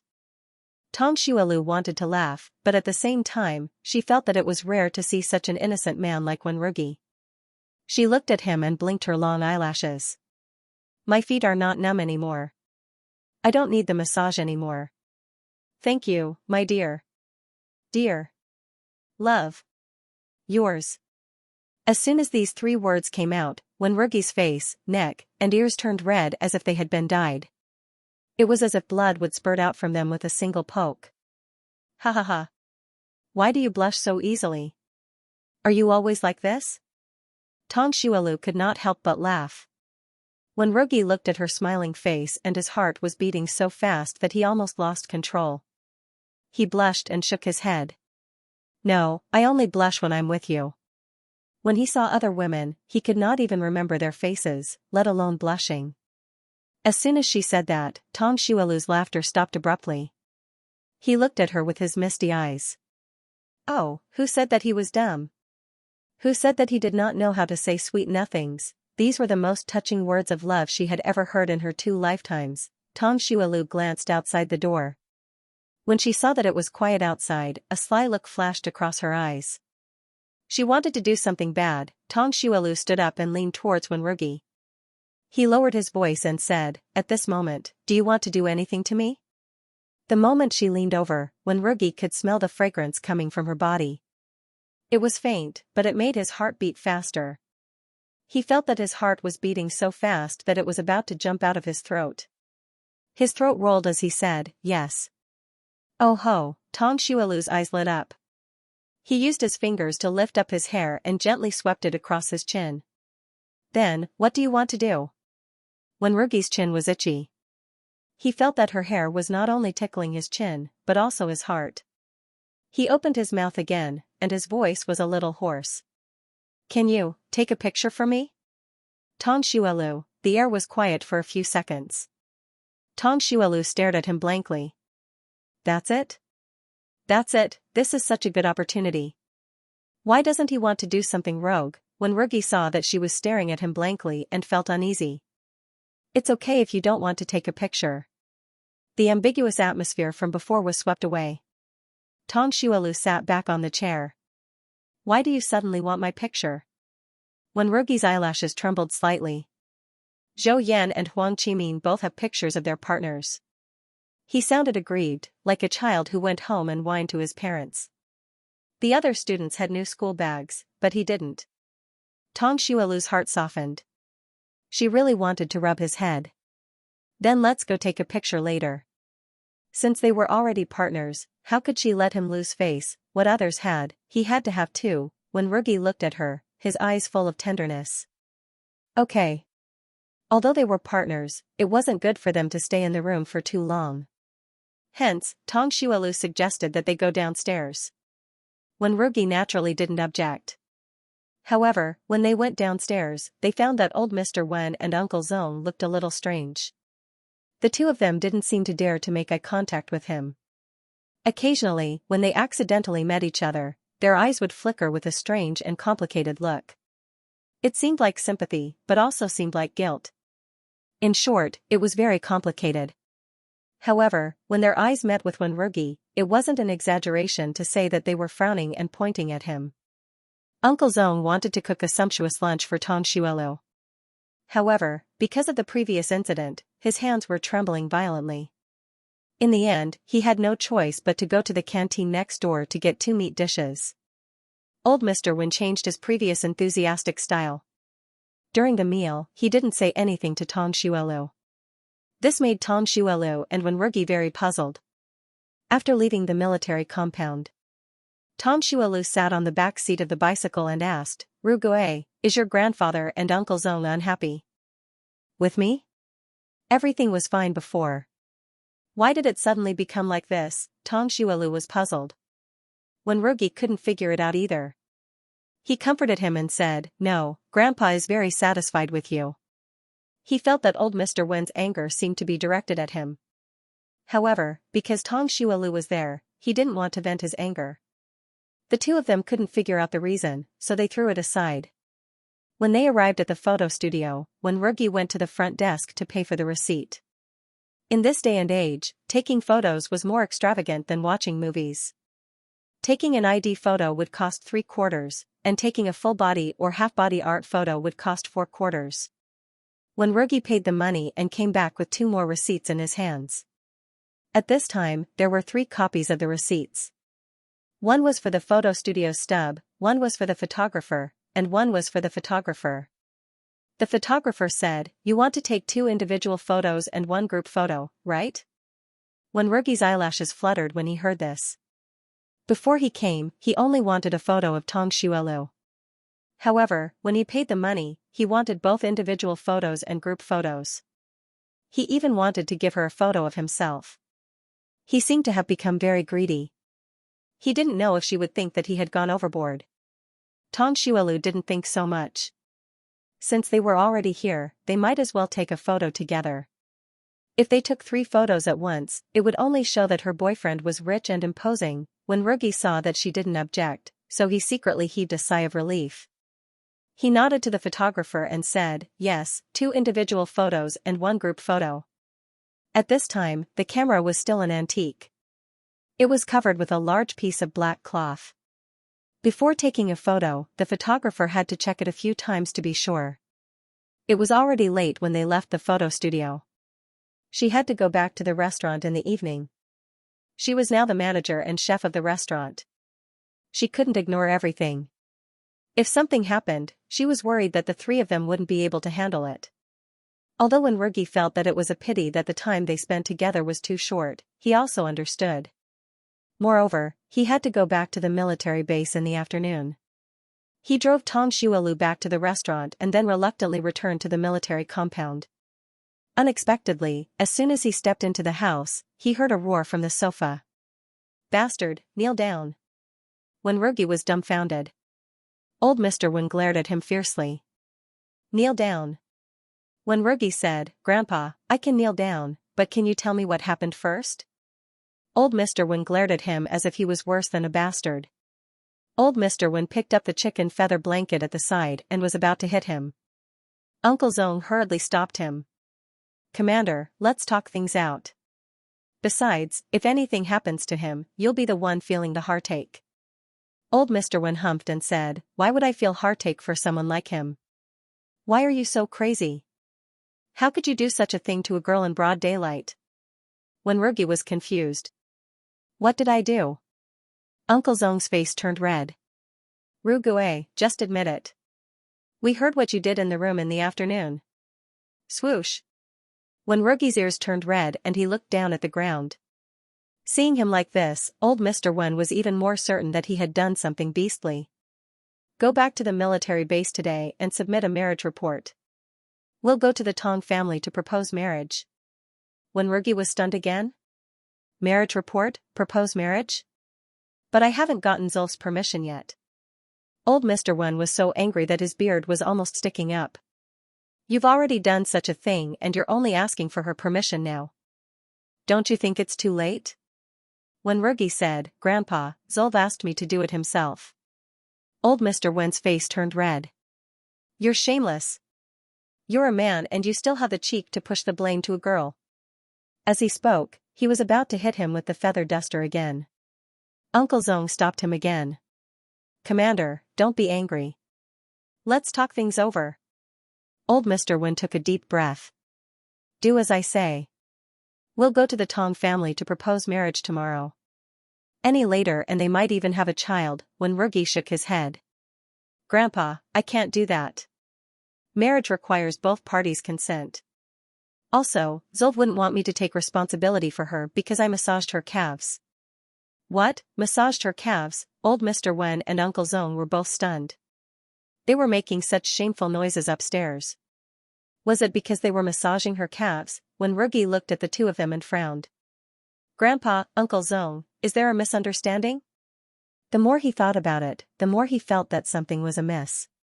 Previously, they were clearly very friendly towards Tong Xuelu. However, after they came down from upstairs, they didn't dare to look into Tong Xuelu's eyes and even looked at him coldly. Now, they were calling him a beast and asking him to propose marriage. Did they think that they were upstairs? At the thought of this, Wenrugi had a look of disbelief. Grandpa, Uncle Zong, why would you have such dirty thoughts? Old Mr. Wen and Uncle Zong's faces turned as red as a tomato. The living room was silent for a few seconds. Old Mr. Wen coughed and said, I just remembered that old Jiang asked me to play chess. I have to hurry over. He then turned around and fled.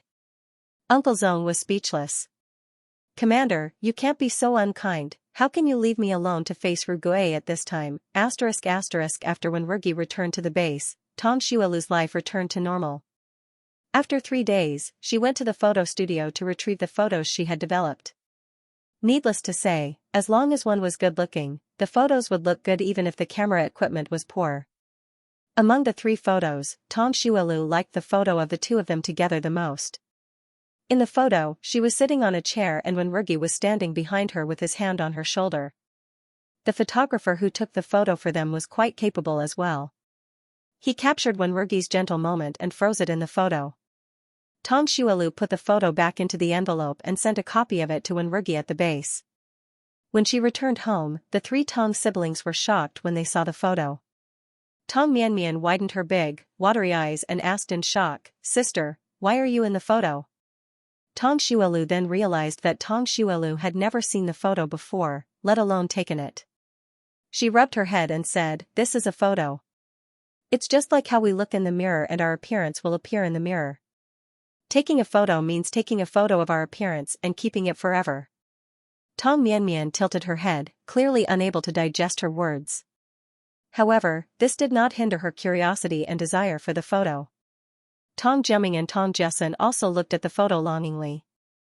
Tong Xuelu thought for a while and said, It's National Day next week. Let's take a family photo together.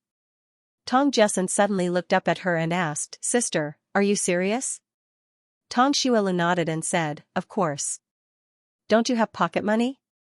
If you want to take a photo together, you can use your own pocket money.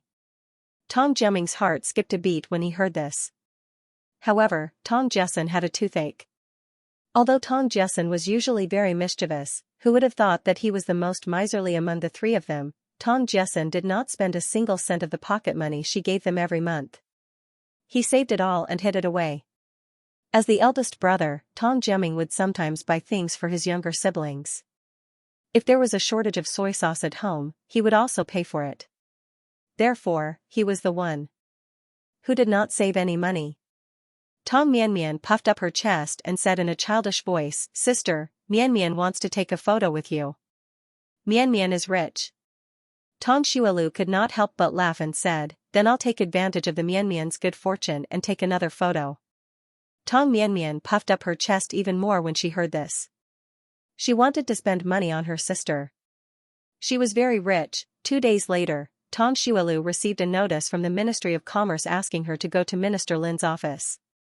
Tong Xuelu was not surprised when she received the news. She handed over the restaurant matters and tidied up a little before heading to the Ministry of Commerce. When she arrived at the Ministry of Commerce, Secretary Zhua told her that Minister Lin was in the chairman's office and did not know when he would be back. Tong Xuelu expressed that there was no problem. She took out a small bag of beef meatballs and handed it over. Secretary Zhua, have you tried our restaurant's beef meatballs before? Do you want to try one? If it was in the modern era, it would be very strange to bring beef meatballs to meet people. However, in this era, food was too precious, especially delicious food. Secretary Zhua's face was stiff just now, but when she smelled the aroma of the beef meatballs, she could no longer keep a straight face. It's okay. Manager Tong, you can eat it yourself. Tong Xuelu took out a kebab of beef meatballs and handed it over. Secretary Zhua, you don't have to be so polite with me. Try it for me. If there's anything that needs to be improved, you can tell me. There were 2 beef meatballs and a kebab, and they were cut into 4 halves. Secretary Zhua looked at the beef meatballs in front of her and could not refuse a second time. She took a bite and praised, no wonder so many people like your malatang. These beef meatballs are very chewy. Tong Xuelu smiled and said, it's great that you like it. By the way, did Manager Lin say why he asked me to come over? Secretary Zhua looked around and lowered her voice. After your last meeting, several restaurant managers came over to look for Manager Lin. When I was delivering tea, I overheard them saying that they wanted you to take out the recipe for malatang for everyone to use. Secretary Zhua quickly added, don't let it slip when you go in later. Don't tell anyone that I told you. Tong Xuelu looked at her gratefully. Secretary Zhua, don't worry. You're so considerate of me. How could I possibly give you away? Next time Secretary Zhua comes to our restaurant, I'll make delicious food for you. When Secretary Zhua heard this, a smile appeared on her face again. After about 10 minutes, Manager Lin finally came back. His eyebrows were tightly knitted, as if he was worried about something. Tong Xuelu smiled and went up to him. Hello, Manager Lin. Manager Lin seemed to have just noticed her. Manager Tong, you're here? Come in. As he spoke, he strode into the office.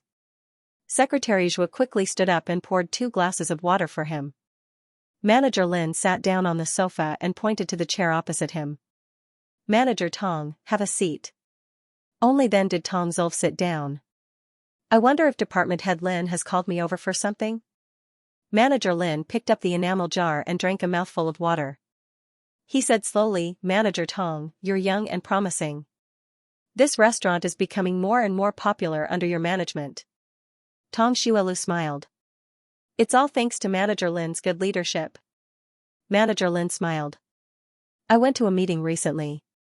The higher-ups severely criticized our Department of Commerce. They said that our Department of Commerce has been the same for 10 years and that our performance hasn't changed at all. They made my old face red. At that time, I thought of Manager Tong's restaurant. It's only been half a month, and it's already so popular. Say, if all the state-run restaurants in Beijing were to make malatang, then the Department of Commerce's performance wouldn't be worried. Here they come to snatch the recipe. Tong Xuelu spat in his heart. He pretended to be shocked. Manager Lin, are you saying that you want to buy seasoning packets from our restaurant? It's not that I can't do that, but it'll increase my workload. Of course I'm willing to contribute all my time and energy to the country's development. However, other than being the manager of the state-run restaurant, I'm also the chef of the restaurant. I'm sure Manager Lin has heard about my family's situation. My parents are dead, and my younger brother and sister are still young. As their elder sister, I can only put in more effort to take care of them. Therefore, I'm unable to help Manager Lin. I can't feel at ease. As she spoke, she wiped away her tears. Manager Lin immediately became anxious. Manager Tong, stop crying. You're working 2 jobs. You're an active member of the government. No one will criticize you. Manager Lin wanted to ask her to selflessly contribute the recipe, but now that she was crying, he couldn't say anything. Tang Xuelu was an 18-year-old girl working 2 jobs and taking care of her younger brother and sister at home. If he asked her to give up the recipe at this time, once word got out, wouldn't he become a bully? Tang Xuelu wiped his tears. No wonder everyone says that Manager Lin is fair and just. Now that I've heard Manager Lin say that, I'm relieved. Manager Lin was put in a high position. In order to maintain his fair and just image, he couldn't say the words in his heart. Tang Xuelu continued, Manager Lin said that you want to buy seasoning packets from our restaurant. I can't do it alone, but I can ask the employees in the restaurant to do it together. However, this way, they'll be considered to have done more work. Can you give them an extra salary? Manager Lin frowned. He was about to say that it was impossible to give them an extra salary. The salary was paid by the Ministry of Finance. Where could he find the money? Tang Xuelu didn't give him a chance to speak. The Ministry of Commerce doesn't need to pay them. As long as other restaurants buy seasoning packets from our restaurant, we'll set the price. The extra money will be considered as a subsidy for our employees. What do you think, Manager Lin? Manager Lin held the enamel jar in his hand and pondered. In this way, the Ministry of Commerce wouldn't need to give them an extra salary. The problem of other restaurants wanting the Malatang recipe would also be solved. If the restaurants could buy from the supply and demand cooperative, they could also buy from Manager Tong's restaurant. This wasn't against the rules. If the restaurant's performance improved, he could also answer to the higher-ups. As for the price that she set, it had to be approved by him. He believed that a smart person like her wouldn't dare to set a price that was too outrageous. This way, it was killing 3 birds with 1 stone. The more Manager Lin thought about it, the more he felt that this was a good idea. Of course, he couldn't show it directly. Manager Tong's suggestion is also good. However, you have to go back and write a proposal for me. I'll give you an answer if I think it's okay. Tang Xuelu saw through Manager Lin's little trick and nodded. Okay, I'll go back and write a proposal according to Manager Lin's suggestion. Tang Xuelu pushed this idea to Manager Lin and said that it was his idea. If there were any problems in the future, he could ask Manager Lin directly. After coming out of the office, Tang Xuelu asked Secretary Zhua to go to the restaurant for a meal when she was free. Secretary Zhua saw her relaxed smile and guessed that she had solved the problem. She also wanted to befriend someone as capable as Tang Xuelu, so she smiled and agreed. After walking out of the Ministry of Commerce, Tang Xuelu's lips curled up slightly. If other restaurants bought from her restaurant, they wouldn't have to hand over the profits to the government. Of course, she would still give the money to the Ministry of Commerce and let the Ministry of Commerce give it to them as a subsidy. This way, no one would dare to criticize her. That day, an uninvited guest came to the restaurant. This uninvited guest was none other than Fang Jingyuan's shitty brother, Fang Wenyuan. Fang Wenyuan came to the restaurant and ordered a bowl of spicy hot pot. He ate it quietly in the restaurant. He didn't cause any trouble from beginning to end. Seeing this, Tong ShuiLV did not take him seriously. The restaurant was open for business. As long as they were willing to pay, anyone could come and eat. Unexpectedly, after eating, Fang Wenyuan walked towards her and said hesitantly, "My birthday is in 2 days." Tang Xuelu rolled her eyes. "What does your birthday have to do with me?" Fang Wenyuan looked at her in disbelief. Ever since he returned from the restaurant, he had been struggling for a long time. He couldn't believe that Tang Xuelu had a change of heart. He remembered that Tang Xuelu had always been eager to prepare a birthday present for him. However, he had waited for several days, and Tang Xuelu hadn't said anything. Therefore, he specially came to remind her this time, but he didn't expect to hear this, at the military base. The 3 dishes of love were eating together in the cafeteria. After eating, when Rugi wiped his hands with a handkerchief and opened the package in front of Zhou Yan and Huang Qimin. Zhou Yan and Huang Qimin saw him come to the cafeteria with a package. They were very curious. "Rugue, did your girlfriend send you something again?" When Rugi's expression was indifferent. "Yes." As he spoke, he took out a bag of dried meat from the package and showed it to Zhou Yan and Huang Qimin. Then, he put it back. Zhou Yan, Huang Qiming, did he deliberately show off in front of them? After taking out the dried meat, he took out the biscuits and put them back. Finally, he took out an envelope and took out 3 photos from it. Zhou Yan raised his eyebrows. Your girlfriend finally sent you photos? But it's a little late. The 2 of us received them early in the morning. Huang Qiming nodded. Wenrugi, these are the photos I took with my girlfriend. Do you want to see them? A group photo. Zhou Yan and Huang Qiming were shocked on the spot. They hadn't taken a group photo yet. It wasn't that they couldn't afford it, but that their girlfriend was too embarrassed to take a group photo with them. In this era, men and women would only take photos together when they were about to get married. Could it be that when Wenrugi was getting married, the 2 of them voiced their doubts? Wenrugi shook his head. No, we just took a group photo together. Only, both Zhou Yan and Huang Qiming were immediately enraged by his words. They didn't take a group photo. They lost this round again. Damn it. After Tang Xuelu returned, she took only 2 days to come up with the proposal. However, in order not to seem too eager, she left it aside for another 2 days before handing it to Minister Lin. Minister Lin read the proposal she had written and praised it from the bottom of his heart.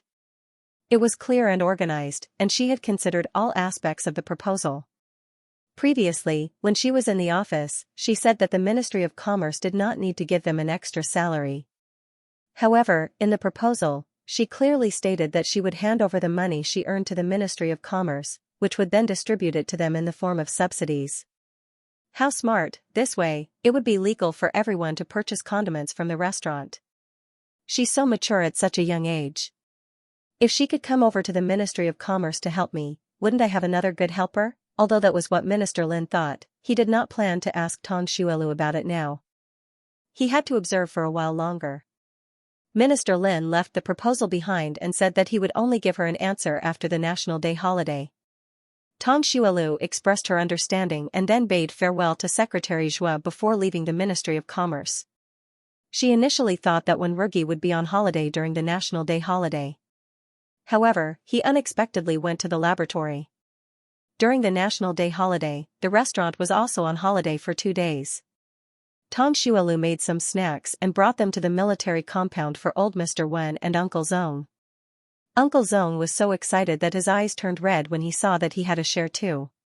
She then brought the 3 Tong siblings to take some photos. To her surprise, there were so many people taking photos during the National Day holiday that they actually had to queue up. Tang Mianmian leaned into her sister's arms and asked softly with a blushing face, "Sister, does Mianmian look good today?" As she spoke, she purposely turned in a circle and looked up at her expectantly. What a shameless girl. Tang Xuelu wanted to laugh when she saw her expression. You look good. Our Mianmian is wearing new clothes today and has a ponytail. You look really good today. Upon hearing her words, Tang Mianmian was so happy that her face turned red and she pursed her lips into a smile. Tang Jessen hugged Mooncake and made a funny face. Initially, she did not want to bring Mooncake along for the photo shoot, but Tang Jessen insisted. When Mooncake heard that he could go out, he whined for a long time. Tang Xuelu had no choice but to let him watch the mooncakes. He felt a little regretful. Since mooncakes could participate in the family photo, why couldn't Xiao Lu? However, it was normal to bring a dog out, but it was a bit funny to bring an old hen. Even though Tang Xuelu had asked them to pay for the photo shoot, she still paid for it when it was time for the shoot. They took a family photo. Tang Xuelu and Tang Mianmian took one, Tang Jiaming, Tang Jessen, and Tang Mianmian took one, and the 3 siblings each took one. When the people around them saw that they were spending a lot of money to take photos, their gazes were focused on them. They were extremely envious. This caused Tang Jessen to be extremely smug. Tang Xuelu thought that it would be interesting to keep some photos now and look at them in the future. Otherwise, when they grew up, they wouldn't be able to find a photo to relive the past.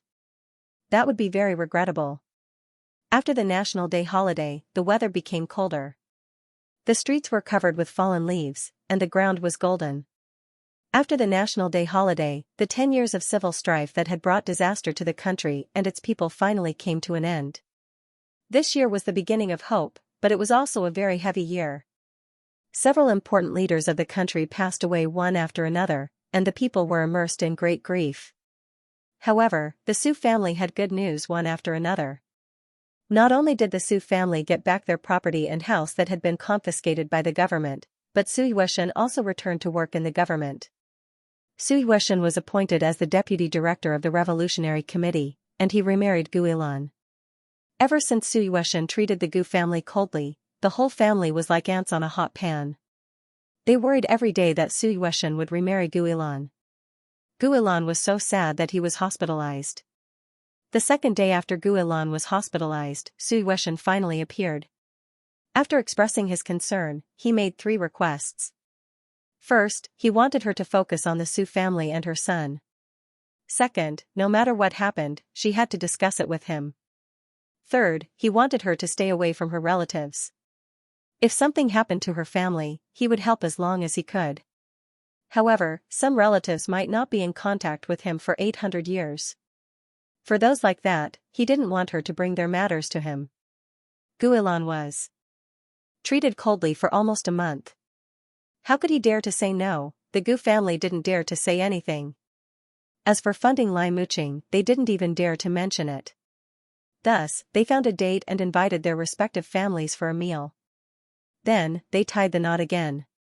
After the two remarried, little Nine was the happiest. Previously, when he was in the Gu family, he talked about his father every day. Later, his father came back and he was brought back to the Su family. He missed his mother every day. Seeing that their grandson was unhappy every day, father and mother Su could only urge their son to quickly remarry. That Sunday, the Su family invited Tong Xuelu and the rest to the Su family's house. After Tong Xuelu settled the matters at the restaurant, he brought the 3 Tong Juming siblings to the Su family's house. Their house was in the south of the city, while the Su family's house was in the west. The distance wasn't close, so they had to take a bus to get there. Standing at the entrance of the Su family's house, Tong Xuelu looked at the green brick and red tile courtyard house in front of her. Her heart was filled with envy. A courtyard house. This kind of house couldn't be bought even if you had the money. When the economy was reformed and opened up, she must get one to live in. Tong Xuelu looked at it for a while before knocking on the door. Soon, someone came to open the door. The person who opened the door was Su Yueshan herself. Beside her was little Nine, whom she hadn't seen in a long time. Sister Zulv, Sister Mianmian, Brother Jiaming, Brother Jessen. Little Nine was very polite. He greeted them as soon as he saw them. Tong Xuelu smiled and greeted him. Little Nine's face was much chubbier than before, and he looked very energetic. It was obvious that he was having a good time. After greeting them, little Nine ran over and pulled Tong Mianmian's hand. Sister Mianmian, let me show you my room. It's really, really big. Tong Mianmian tilted her head. How big is really, really big? Is it as big as my house? Little Nine thought for a while. It's bigger than your house. Tong Mianmian frowned and retorted fiercely, impossible, my house is the biggest. Tong Xuelu thought that little Nine would retort. After all, children like to quarrel over such childish things. However, little Nine patted Tong Mianmian's hand with his chubby paws and said, okay, Sister Mianmian is right. It's bigger than your house. Tong Xuelu, was it really okay for him to be so flirtatious at such a young age? Su Yueshan saw that her son was getting along so well with the Tong family. She smiled and said, Comrade Tong, come in quickly. Little Nine has been talking about you all morning. After entering the courtyard, they saw a spacious and bright courtyard. There were fruit trees and flowers planted in the courtyard. It was obvious that the trees and flowers had just been planted. There was a corridor and rockery around the courtyard. The rooms and buildings were very antique and had both market value and ornamental value. Tong Xuelu ate another mouthful of sour lemon. He really wanted to have a courtyard house. After entering the house, Tong Xuelu saw Su Yueshan's father and mother. Su Yueshan's brother was not here today, but there was another person in the living room. It was a beauty. She was about 24 or 25 years old. She had fair skin, almond-shaped eyes, red lips, dark eyebrows, and red lips. Most importantly, she had a sickly aura. This kind of sickly beauty would make men want to protect her. Tang Xuelu immediately guessed her identity. She was little Nine's mother. Looking at her, she immediately understood why a smart man like Su Yueshan would marry such a muddle-headed wife. Even heroes could not resist the charms of beautiful women. You're finally here. Su Yueshan's mother welcomed them with a smile. Tang Xuelu handed over the snacks she brought. Hello, Grandma Su and Grandpa Su. Sorry to disturb you today. Su Yueshan's mother smiled and said, what's there to disturb? If you can come over often, we'll be happy. After some small talk, Su Yueshan introduced Gu Ilan. This is little Nine's mother, Ilan. This is Comrade Tong, who saved little Nine. Gu Ilan looked at Tang Xuelu and was stunned. Comrade Tong is really good looking. You're even better looking than me. After hearing her words, Tang Xuelu understood why they did not call the police even though little Nine had been missing for 10 days. Gu Ilan was like a canary that had been protected since she was young. She was otherworldly and did not know anything about the world. She did not know how far this couple could go. However, this had nothing to do with her. Tang Xuelu smiled and said, Comrade Gu, you're too kind. When I first saw little Nine, I thought that his parents must be very good looking. Now, it seems that I was right. Gu Ilan blushed from the compliment, and she smiled shyly like a young girl. On the other side, little Nine brought Tong Mianmian to look around his room and share the snacks he had specially saved. The two little ones walked over hand in hand. When Tong Mianmian saw so many people, she shyly hid in her sister's arms. After Tong Zulv asked her to greet her friends, she asked her what she had gone to see. Tong Mianmian's eyes lit up. Sister, little Nine's room is so big and beautiful. He also has a lot of candies and biscuits. Tang Xuelu, then I'll get a room for you to stay in later? Xiao Tuanzi quickly shook her head. No, Mianmian wants to sleep with me. Little Nine did not like being left out. She ran over with her short legs. Sister Zulv, do you know what my name is? Tang Xuelu, isn't your name Little Nine? Xiao Jiao shook her head. Xiao Jiao is my nickname. My real name is Sui Dong. It means to be high and distant. Dong means winter. After a while, I will be able to write my own name. Tang Xuelu raised her eyebrows slightly. It felt like a scholar who had been away for 3 days had to be looked at with new eyes. When she first met Little Nine, he did not know anything. He only remembered that he was called Little Nine. Now, he could even say something like high and distant. Obviously, it was not because he was stupid that she could not say it, but because the Gu family had never taught her. Tang Xuelu looked at Gu Ilan and saw that the latter was not embarrassed at all. Instead, she looked proud. She was indeed innocent. Being innocent was not bad. At least she was happy. She rubbed Little Nine's head and praised her. Little Nine can write her own name at such a young age.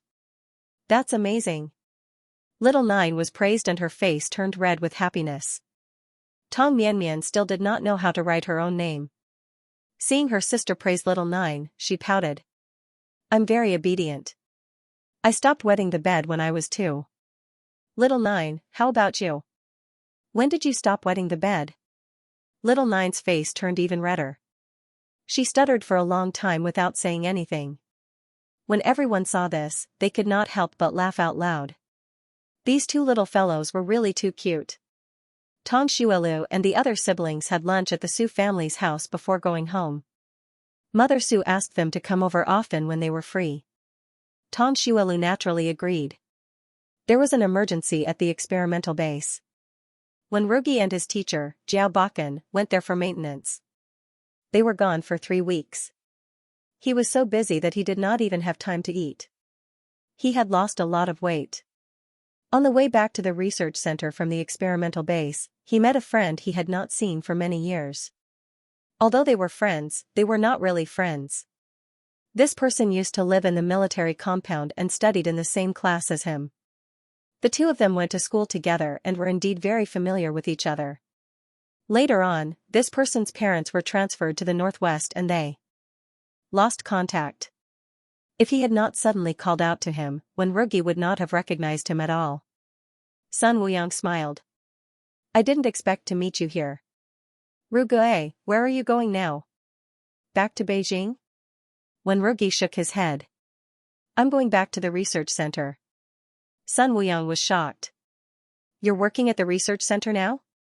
I thought you would be in the Air Force like your grandfather and father. Wenrugi's eyelashes drooped slightly. I like research and physics. Sun Wuyang touched his chin.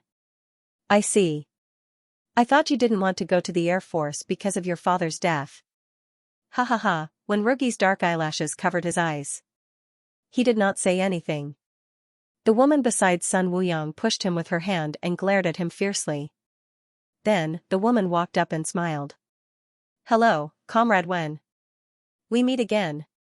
Wenrugi raised his head and looked at the woman in front of him for a long time before saying, I'm sorry, but who are you? The smile on Sun Manru's face froze. I'm Sun Manru. We met on the train to the northwest 2 months ago. At that time, you helped me capture the spy and saved my life. Wenrugi said, oh, so it's Comrade Sunday, and then there was nothing. Sun Manru's expression was very awkward. Sun Wuyang looked at Wenrugi and then at Sun Manru. He asked curiously, you two know each other? Xiao Rou was the person who saved you before Rugue? Sun Manru nodded. Yes, it's all thanks to Comrade Wen. If it wasn't for Comrade Wen, I really don't dare to think about the consequences. Sun Wuyang laughed. I really didn't expect you two to have such fate. Rugue, Xiao Rou is my cousin. She's also a great talent and beauty of our Sun family. A trace of shyness flashed across Sun Manru's face. She pushed him. Third brother, don't talk nonsense. What are you afraid of? I'm telling the truth. Besides, Rugue isn't an outsider. Sun Wuyang scratched his head and laughed. He turned around and said to Wenrugi, by the way, Rugue, our family is moving back to Beijing. We'll be moving back to the military compound in 2 days. Let's get together then, okay? Wenrugi's expression was indifferent. I still have to go back to the base. I don't know when I'll have a holiday. Even if there was a holiday, he didn't want to get together with him. He only wanted to stay with his girlfriend. Sun Wuyang, it's fine. We'll live in the military compound in the future. There'll always be time to meet. Wenrugi nodded. The car back to the base arrived. He said goodbye to the Sun siblings and turned around to get in the car. After waiting for the jeep, Sun Manru reluctantly retracted her gaze. Third brother, Comrade Wen's father and grandfather are both in the Air Force? Sun Wuyang nodded. His grandfather is an Air Force general, the former commander of the Air Force. His identity is not ordinary. That's why I was so shocked when I heard that he was going to be a staff member. With his family's background and connections, if he's willing to report to the Air Force, he can at least reach the position of lieutenant colonel. Sun Manru's eyes lit up. Then what did you say about his father? Sun Wuyang clicked his tongue and talked about the love and hatred of the previous generation of the Wen family. After Sun Manru heard this, she frowned slightly. No wonder Comrade Wen always looks so depressed. It turns out that he's experienced so many bad things. Sun Wuyang raised his eyebrows. Xiao Rou, you're so concerned about Rugue. Don't tell me you've taken a fancy to him? Sun Manru's face turned red. She said angrily, Third brother, what nonsense are you talking about? If someone hears this, how can I face anyone? Sun Wuyang grinned. What are you afraid of? Men and women should get married when they're of age. You've always had better standards than the average person. You're picky about this and that when your family introduced you to someone. I didn't expect you to already have someone in your heart. Sun Manru stomped her feet and turned away. She stopped talking to her third brother, but her pale face was flushed red. Tong Xuelu didn't know that someone was coveting Wenrugi. She took care of the restaurant business and rode her bicycle to school. Tong Jessen's homeroom teacher asked her to go to school today. When Tong Jessen told her about it last night, she had a bad feeling about it. However, no matter how she asked, Tong Jessen refused to tell her what had happened. Thinking about Tong Jessen, that brat, gave her a headache. Fortunately, Tong Jemming and Tong Mianmian were sensible and obedient. Otherwise, she really would have quit. Braving the cold wind, Tong Xuelu's face was almost frozen stiff. After what had happened last time, she was very familiar with the school's office. Tong Xuelu rushed straight to the office, only to be told that Tong Jessen had cheated on the exam. What a guy. Tong Xuelu almost laughed out of anger. No wonder he refused to tell her last night. It was because he had done something so embarrassing. The homeroom teacher said, Jessen's sister, I know you're busy with work, but you can't neglect your brother's education. Not only did he cheat on the exam, but he's also always absent-minded in class. You really have to talk to him when you go back. Tong Xuelu nodded repeatedly. Okay, I'll trouble you. I'll talk to him when I go back.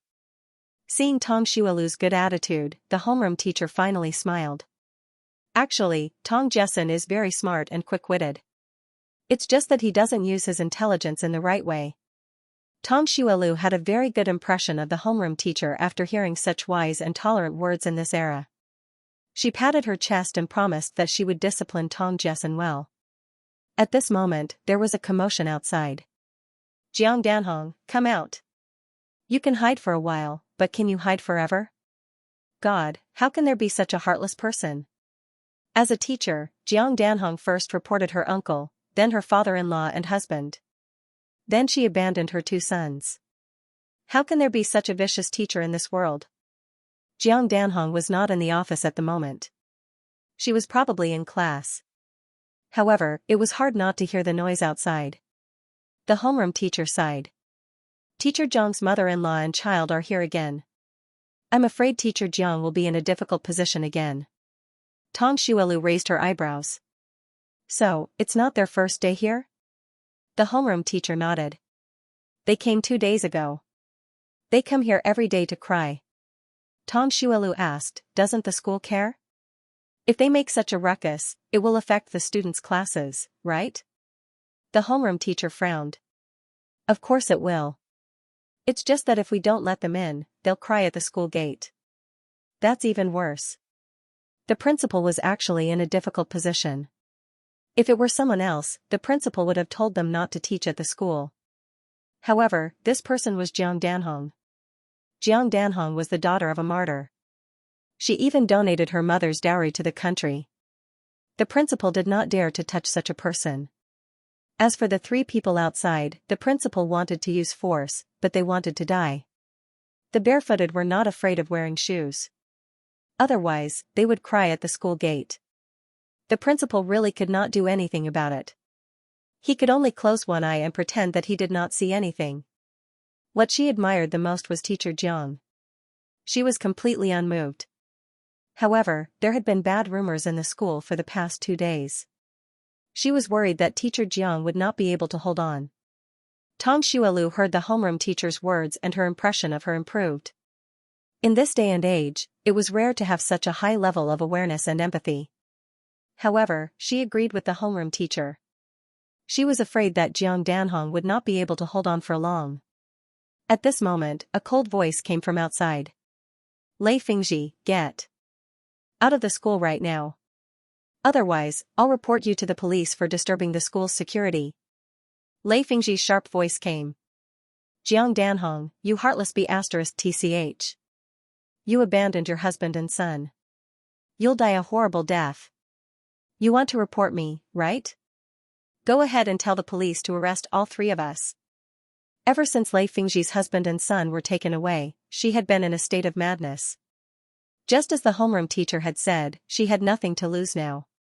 Of course, Jiang Danhong could report them, but since they didn't do anything illegal, the Public Security Bureau wouldn't arrest them. They would come back later. More importantly, if Jiang Danhong really did that, she was afraid that in the future, she would not be able to stay in the school, or even in the entire capital. She reported her uncle's family, her father-in-law and husband, and now her mother-in-law and her son. Who would dare to date such a person? Therefore, Lei Fingji had nothing to fear. Jiang Danhong glared at Lei Fingji, who had her hands on her hips with her chin held high. His heart was burning with anger. At this moment, she even wanted to perish together with her. Tong Zolf slowly walked out of the office. At a glance, she saw Lei Fingji's arrogant and disgusting appearance. When Lei Fingji saw Jiang Danhong's defeat, her expression became even more smug. Jiang Danhong, you reported the children's grandfather and father, and now you want me to raise 2 children alone. What right do you have to be a teacher for such an unfilial person like you? Lin Jinbao's eyes were red. Mom, come home with us. Others have parents, but we don't have a father now. Please don't abandon us. We don't want to be without a mother. Lin Yinbao, who was only 6 years old, held his brother's hand and cried, Mom, don't you want Xiaobao anymore? Xiaobao doesn't have a father, and he doesn't have a mother. Woo-woo. If Lei Fingji's aggressiveness was disgusting, then the 2 children's crying evoked the sympathy of everyone present. Especially since many people didn't approve of Jiang Danhong reporting her father-in-law and husband. Now that they saw the 2 children crying so miserably, they couldn't help but persuade her. Teacher Jiang, look at the children crying so miserably. Why don't you go home with them? That's right. Even if you hate their grandfather and father, you carried them for 10 months and gave birth to them. Don't you have any feelings for them? It's fine if you don't want to go back to the production team, but you gave birth to the children. You have the responsibility to raise them. Moreover, the children are already so old. If you raise them, there will be someone to take care of you when you're old, right? Jiang Danhong's face was cold. Her hands were clenched into fists by her sides, and her chest was heaving up and down violently. She opened her mouth and was about to retort when Tong Xuelu walked out of the crowd. Teacher Jiang, you don't have to hide it anymore. You should tell everyone the truth. Jiang Danhong was stunned when she saw Tong Xuelu, but when she heard what he said, she was even more stunned. What truth? Tong Xuelu winked at her. Teacher Jiang, I know you're trying to protect the reputation of the 2 children. But now that things have come to this, if you don't tell the truth, everyone will definitely think that you're heartless and unscrupulous. You're not worthy of being a teacher. Jiang Danhong knew that Tong Xuelu was a very capable person. Although she didn't know what Tong Xuelu was going to do next, she believed that he wouldn't harm her. Therefore, she bit her lip and didn't say anything. It was fine if he didn't say anything, as long as he didn't expose her. Tong Xuelu took a deep breath, turned around, and began to perform. Teachers and students present, Teacher Jiang isn't a heartless person. The reason why she doesn't want to raise these 2 children is because she didn't give birth to them at all. Suddenly, there was a clap of thunder. After he said that, the crowd fell silent for a few seconds. Lei Fingji came back to her senses. She jumped up and pointed at Tong Xuelu. Bullsh *T. De Bao and Xiaobao were both born from Jiang Danhong's pregnancy. Tong Xuelu said, Auntie, you'd better keep your hands to yourself. If you poke me, I'll definitely report you. I'm not someone you can casually hurt. The principal nodded fiercely when no one was paying attention. It was just a bicycle. Was that someone who could be casually hurt? Lei Fingji looked at Tong Xuelu's aura and felt a little scared. Anyway, I won't let you off if you spout nonsense. Tong Xuelu said, Everyone, take a look at these 2 children. From their hair to their toes, which part of them resembles Teacher Jiang? When everyone heard this, their eyes fell on Jiang Danhong and the 2 children. It would have been better if he hadn't said that. Now that he said it, they realized that the 2 children didn't look alike at all. Tong Xuelu said, These 2 children have nothing to do with Teacher Jiang. Also, there's something else. Ever since they were born, Teacher Jiang has never hugged them. She doesn't have any maternal love for them. Is Teacher Jiang being too heartless? No, it's because she didn't give birth to these 2 children at all. Many of you here are mothers. If they were your children, would you be so heartless as to not even hug them? Many people shook their heads. That's true. The children came from their own womb. No matter how mischievous they are, they still love them very much. Me too. After being pregnant for 10 months, a mother naturally has an inseparable maternal love for her children. So, are these 2 children really not Teacher Jiang's children? Tong Xuelu nodded. That's right. They weren't born by Teacher Jiang. When Teacher Jiang was in the production team, not only did she not hug them, but she also spent most of her time in the educated youth camp. If you don't believe me, you can ask the principal to call the production team to confirm it. The principal, who was suddenly cued, was speechless. Lei Fingji was so angry that her face turned red. Bullsh *T. Jiang Danhong was pregnant at that time, and everyone in the production team saw it. Call them if you want. Who's afraid of who? Tong Xuelu sighed. Teacher Jiang did get pregnant twice, but she gave birth to stillborn babies. I don't know where you took these two children from, but you forced Teacher Jiang to acknowledge them as your own children. Lei Fingji's mouth was agape. She was so angry that she almost vomited blood. At the end of the day, he only knew how to say **t. Tong Xuelu said, I also heard from Teacher Jiang that the one who delivered the babies was Auntie Jiang herself. She didn't even find a midwife. So now I'm very suspicious. Did Teacher Jiang's two children really die prematurely, or did someone deliberately not let them live? Everyone gasped and stared at Lei Fingji with wide eyes. Lei Fingji was so angry that she almost died on the spot. She didn't call for a midwife back then because I could deliver babies. Tong Xuelu shrugged. How can things be so coincidental? It just so happens that you can deliver babies, and it just so happens that these two children don't look like Teacher Jiang at all. Lei Fingji stared at Tong Xuelu. She was speechless. Everyone already believed Tong Xuelu's words in their hearts. They knew it. If these two children were really Teacher Jiang's children, how could she be so cruel, unless these two children weren't her biological children, and her children might have been killed at birth. No wonder Teacher Jiang wanted to report her father-in-law and husband. If they were in her shoes, they would have done the same.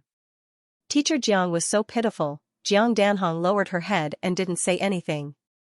In everyone's eyes, she was so sad that she couldn't say anything.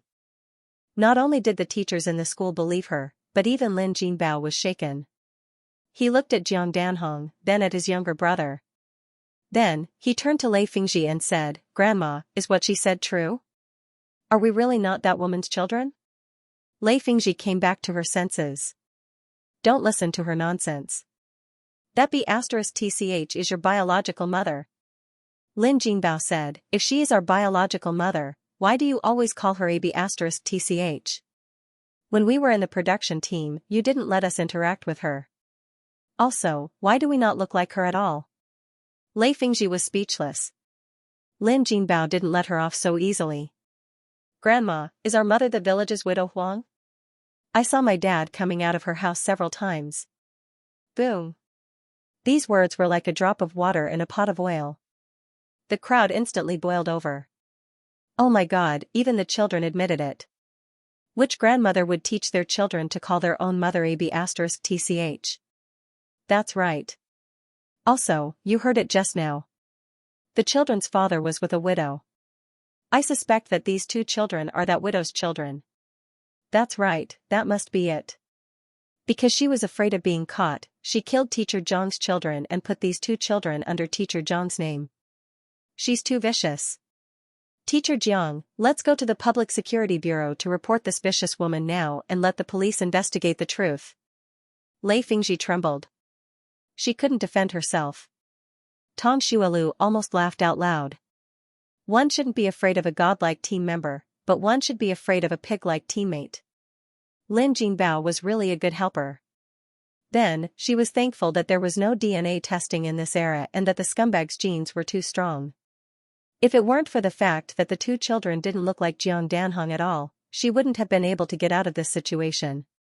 The school's teachers were clamoring to report to the Public Security Bureau. Lei Fingji was so scared that she pulled the two children and ran away.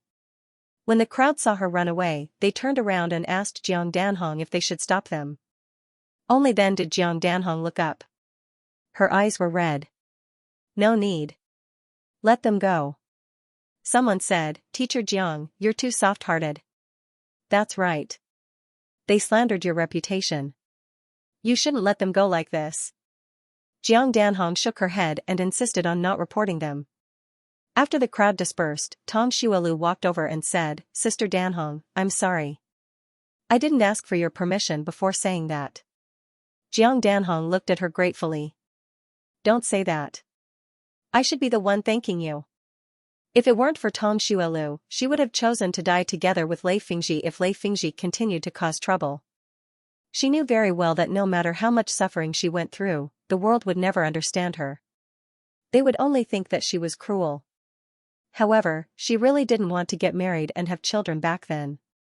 That bastard forced her to. Back then, less than 3 days after she gave birth to Lin Jinbao, she moved to the Jiqing Point to live in peace for a few years. Suddenly, one day, that bastard went to the Jiqing Point to look for her, and then it was at that time that she got pregnant with Lin Yinbao again. She wanted to abort the child, but they took her home and tied her hands and feet.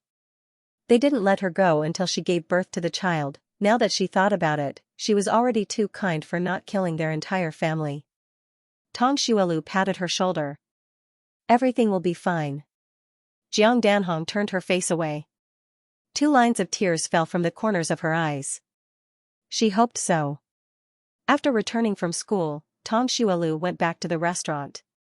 He didn't go home until it was dark. The atmosphere at home was a little gloomy and tense. Tang Jessen, in particular, was restless after coming back from school. Second brother, if elder sister hits me later, can you help me plead for leniency? Tang Jiaming frowned. Why did you cheat? Tang Jessen scratched his head. I didn't want to, but I just couldn't learn. I was afraid that if I didn't do well on the exam, I wouldn't be able to eat meat. Tang Jiaming glared at him, exasperated at his failure to meet his expectations. Tang Mianmian didn't understand what he meant by cheating, but when she saw second brother glaring at third brother, she glared at him too. Third brother, you're not obedient. You're not as obedient as Mianmian. Tang Jessen wasn't in the mood to quarrel with his sister. His heart was in a mess. Just as he was considering whether to take off his clothes and take a cold shower to make himself sick, Tang Xuelu walked in. Tang Jessen was so scared that he didn't even dare to breathe. Tang Xuelu didn't look at him. He asked Tang Jiaming, have you guys eaten? Tang Jiaming nodded. Yes, we've eaten. Tang Mianmian ran over and hugged her sister. Sister, Mianmian ate a bowl of rice tonight. She ate everything. Tang Xuelu rubbed her head. Mianmian is the best. Tang Mianmian puffed out her chest proudly. When the mooncakes on the floor saw this, they also puffed out their chests. Tang Jessen felt uncomfortable when Tang Xuelu didn't look at him. He lowered his head and walked over. Sister, I was wrong. I shouldn't have cheated in the exam. Tang Xuelu looked at him coldly. What do you plan to do next? Tang Jessen scratched his head. I won't cheat anymore. Tang Xuelu asked, what about your exam results? Will you study hard?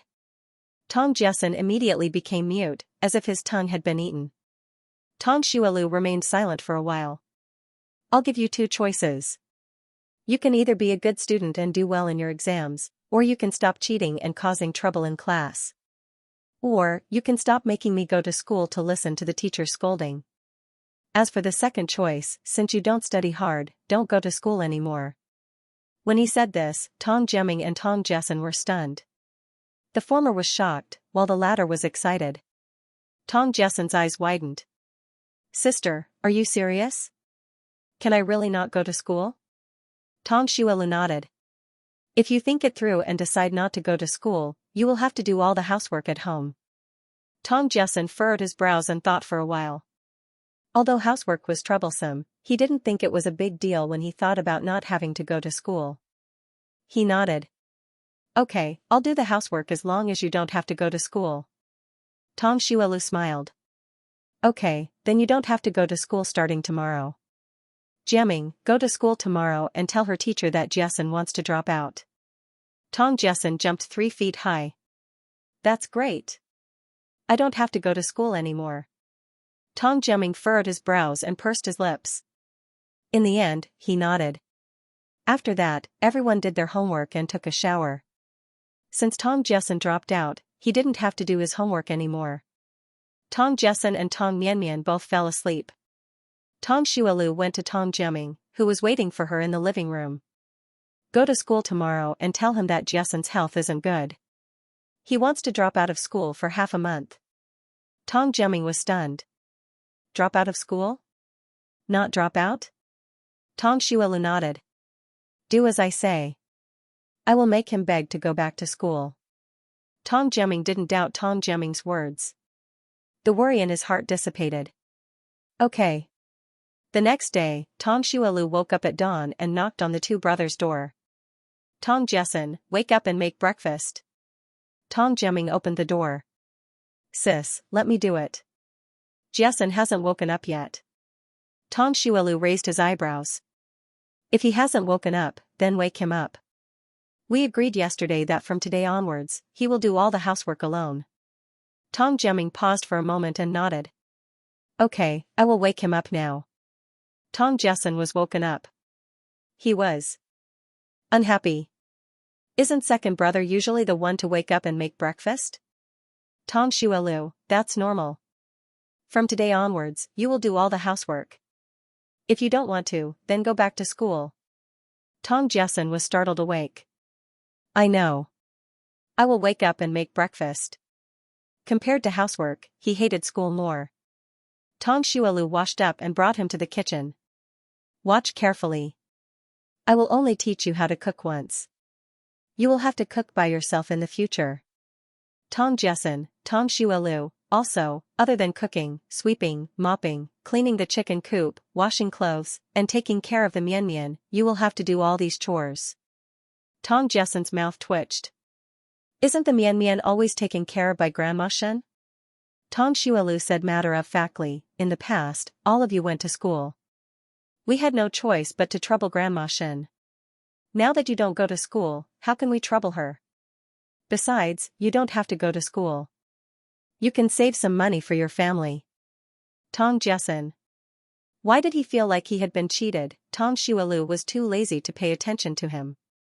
After teaching him how to cook, he went to inform Shen Wanrong next door and went to work. Tong Jessen felt that something was wrong. However, when he thought about not having to go to school and not having to do homework and exams, he immediately became happy again.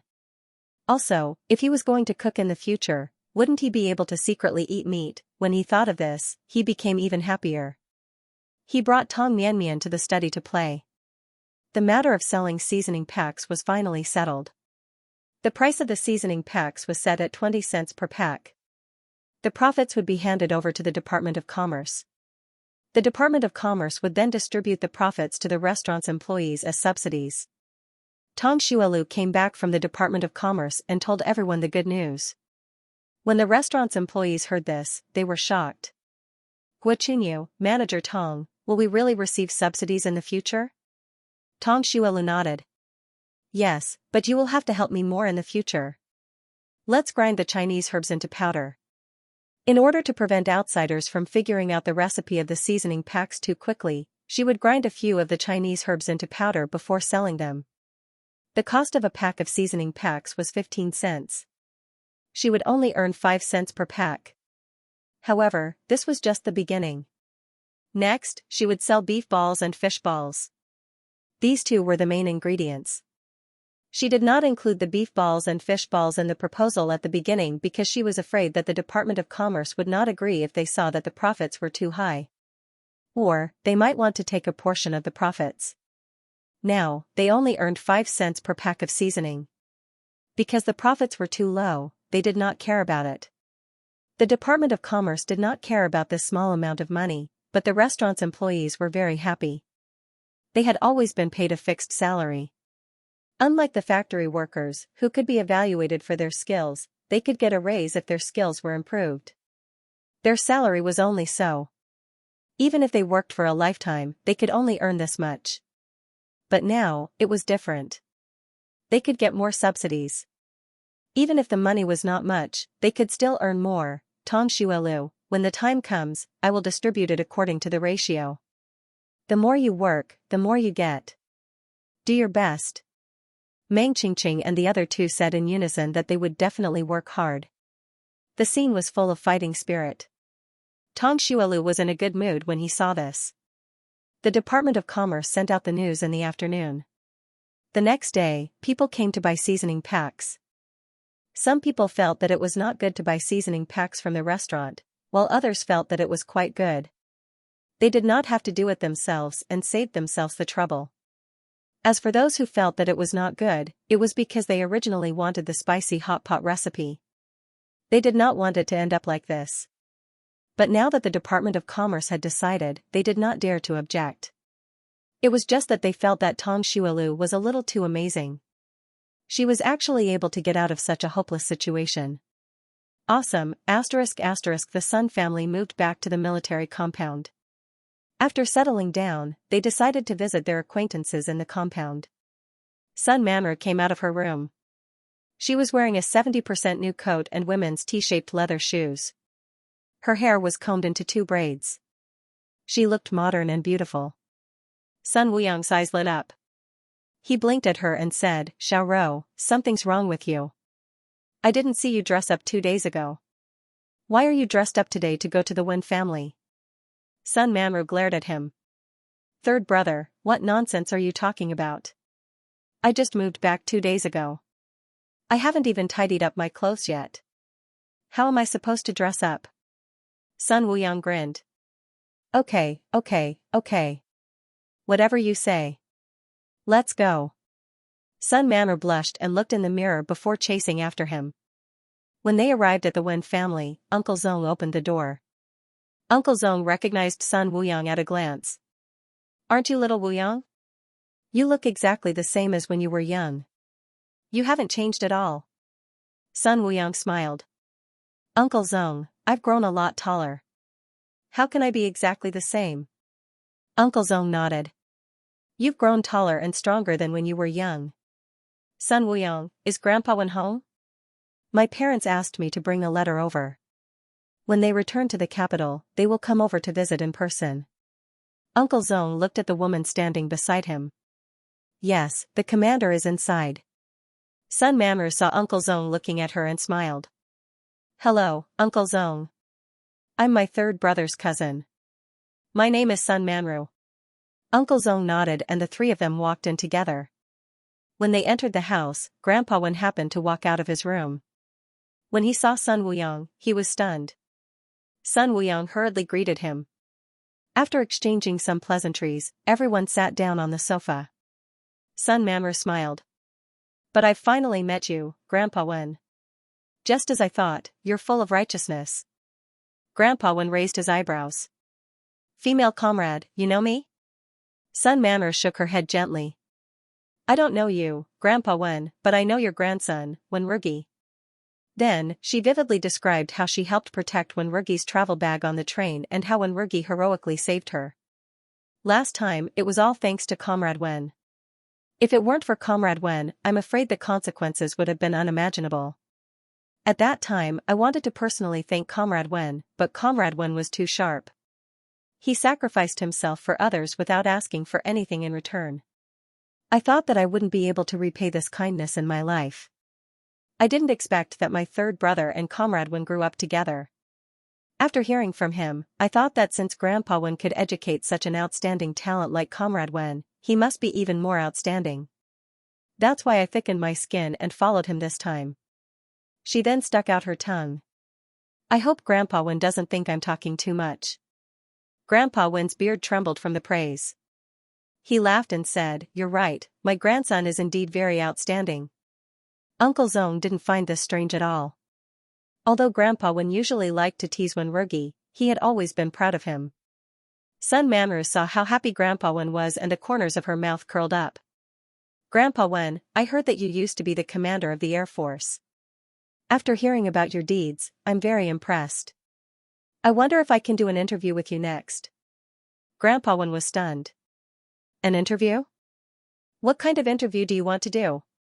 Sun Manru smiled gently and said, "Grandpa Wen, I work at a newspaper company. Recently, our editor-in-chief asked me to do a column about heroes. After I heard third brother mention you, I felt that you were very suitable for this column. I just don't know if you'd be willing to accept my interview." Grandpa Wen's brows twitched this time. "If I agree to the interview, what do I have to do?" Sun Manru said, "Grandpa Wen, you don't have to do anything.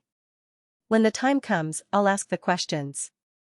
You just have to answer them." Grandpa Wen thought for a moment and nodded. "All right, then come over for the interview." Sun Manru's smile deepened. "All right then, from tomorrow onwards, I'll come over to your house to do the interview." After walking out of the Wen family, Sun Wuyong turned to look at her. "Does your newspaper company have such a column? Why don't I know about it?" Sun Manro looked at the golden tree in the distance and smiled. This is a new column. Sun Wuyang nodded. So it's a new column. No wonder I didn't know about it. Sun Manro looked down. She knew that ordinary people couldn't resist the temptation of being in the newspaper. At the base, Huang Qimin suddenly woke up from his dream and suddenly felt that something was wrong. He sat up and took a look. His face immediately flushed red. The bedsheets and blanket were all wet, and his pants couldn't be seen. Thinking about the dream just now, his face turned hot again. Occasionally, he would dirty his pants, but it was never as bad as this time. The reason why he had such a blushing dream this time was because of 2 days ago. 2 days ago, his cousin got married and he asked for leave to attend the wedding banquet. That night, he was dragged by a few cousins to eavesdrop. He wouldn't have known if he didn't listen, but once he did, it was as if he had opened the door to a new world. Now that he thought about the sounds he heard in the corner that night and what one of his buddies said, he blushed again. In the past, he had only heard that people would be happy after getting married, but he actually didn't know how happy they were. After eavesdropping that day, he finally found out. It turned out that men and women could be so happy, perhaps it was because it was too shocking, so he dreamed about it day and night. In the dream, he hugged his partner and felt extremely good. But what should he do with the bedsheets and blanket now? Huang Qimin's eyes suddenly glanced at the enamel jar beside him and suddenly had a good idea. He stood up and picked up the jar, then poured the water in it onto the blanket. The blanket was instantly wet. He changed his clothes and then carried the blanket downstairs to dry it. Who knew that as soon as he went downstairs, he would see Zhou Yan and Wenrugi drying their clothes. Zhou Yan saw his blanket and immediately laughed out loud. Oh my god, Huang Guden, how old are you this year? You still wet the bed? Wenrugi, Huang Qimin's face was as red as a cooked shrimp. He gritted his teeth and said, Zhou Yan, what nonsense are you talking about? I accidentally poured water on the blanket. Don't give me that.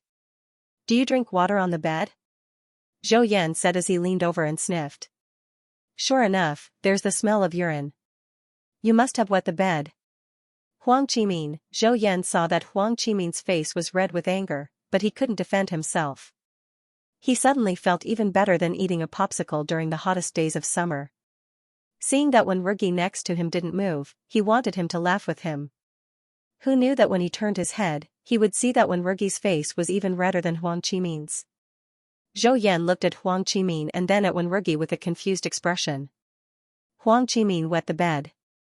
Why was Wenrugi blushing? There was something wrong with him. Wenrugi's ears were still burning when he returned from the laundry room. Last night, he had another dream of being played with. When he woke up in the morning, he found that his blanket was a little dirty. Last night, he actually dreamed that she pressed him down on the floor, and his pants were. When he woke up, he was surprised for a long time. How could he be so shameless? He definitely could not let Tong Xuelu know about this dream. Otherwise, she would definitely think that he was an old hooligan. But at that moment, Wenrugi was very glad that he hadn't splashed the water on the quilt or taken it out to dry. Otherwise, it would have been embarrassing. On the way back, he bumped into Jiao Yunshi. Wenrugi directly walked past her. Jiao Yunshi was stunned for a moment and called out to him, Comrade Wen, please wait a moment. Wenrugi stopped and looked at her with a slight frown, you are. Jiao Yunshi did not know whether to laugh or cry, I'm Jiao Yunshi. By the way, Comrade Wen, my father said that he wants to talk to you about something. He wants you to go to his office. Okay, I'll go over now. Wenrugi said and walked away. Jiao Yunshi looked at his back and felt very calm. Recently, she had been going to school. As the oldest student in the class, many people found it very strange that she was going to primary school at her age. It felt good to be studying. She was soaring in the sea of knowledge and felt that every day was very fulfilling. She was not as worried as before and always worried that she was not good enough for the other party. Now, she was very glad that she did not say anything. Ever since the restaurant introduced the seasoning packs, the effect was very good. Many restaurants in Beijing came to Tong Xuelu to buy seasoning packs. They could sell 20 to 30 packs a day at a low price and up to 100 packs a day at a high price. Could a restaurant sell so many seasoning packs? Obviously, it was not possible. Although private sales were not allowed now, as long as there was a need, there would be sales. An absolute ban could not be banned. Otherwise, the black market would not be so popular. After these restaurants bought seasoning packs, they would not only be used in the restaurant. They might be bought by relatives or friends, or they might be given as gifts. Of course, people with channels could also buy the packs and sell them to other provinces. Of course, Tong Xuelu did not care about these things. Anyway, it was fine as long as there was money coming in. In the blink of an eye, it was the end of the month again. Tong Xuelu took the report to the Ministry of Commerce to report on his work. This time, when she entered the conference hall, many people took the initiative to greet her. "Manager Tong, when will you start selling beef balls and fish balls?" "That's right. Many customers who go to our restaurant say that the spicy hot pot is boring without your beef balls. It's strange. The chef in our restaurant also knows how to make fish balls, but the taste is always a little different." The moment these words came out, it immediately received the agreement of many people. Whether it was beef balls or fish balls, in fact, many chefs knew how to make them, but the taste was much worse. There was no springiness at all. There was a middle-aged man who was watching them talk. He was very quiet. Hearing this, he suddenly said, "Even if it's the same ingredients, the taste will be very different when cooked by different chefs. Don't forget that Manager Tong is also a first-class chef." Hearing this, everyone nodded in agreement, thinking that this was indeed the case. Tong Xuelu looked at the middle-aged man. He was about 34 or 35 years old. He was thin and tall, and he had a scholarly appearance. When he saw Tong Xuelu looking at him, the corners of his lips curled up slightly, and he nodded at her in a friendly manner.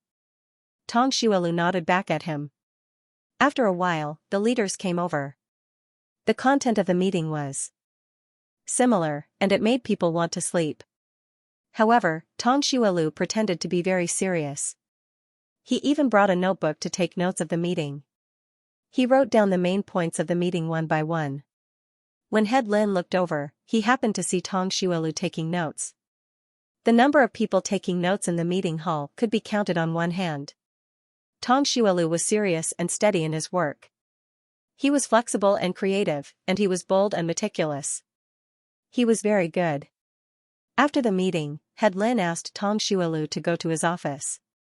Tong Xuelu thought that Head Lin wanted to talk to him about the seasonings. Unexpectedly, Head Lin opened his mouth and said, "Manager Tong, I wonder if you are interested in coming to the Ministry of Commerce to be my secretary?"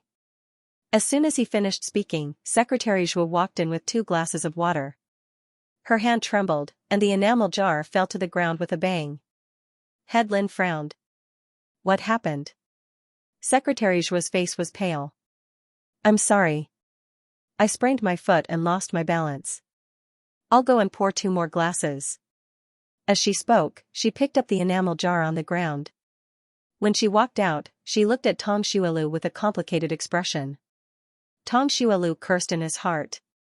On the surface, he sighed and said, "Head Lin, you are very perceptive. I'm very happy to be recognized by you. However, this is not my ambition. I've liked to cook since I was young. Now that I'm a restaurant manager, I'm very satisfied. Moreover, I feel that Secretary Zhuo is more suitable for this position than I am. Although I don't have much contact with Secretary Zhuo, I can feel that she is very capable. She can remember all of Head Lin's arrangements and work very clearly. Head Lin, you don't know.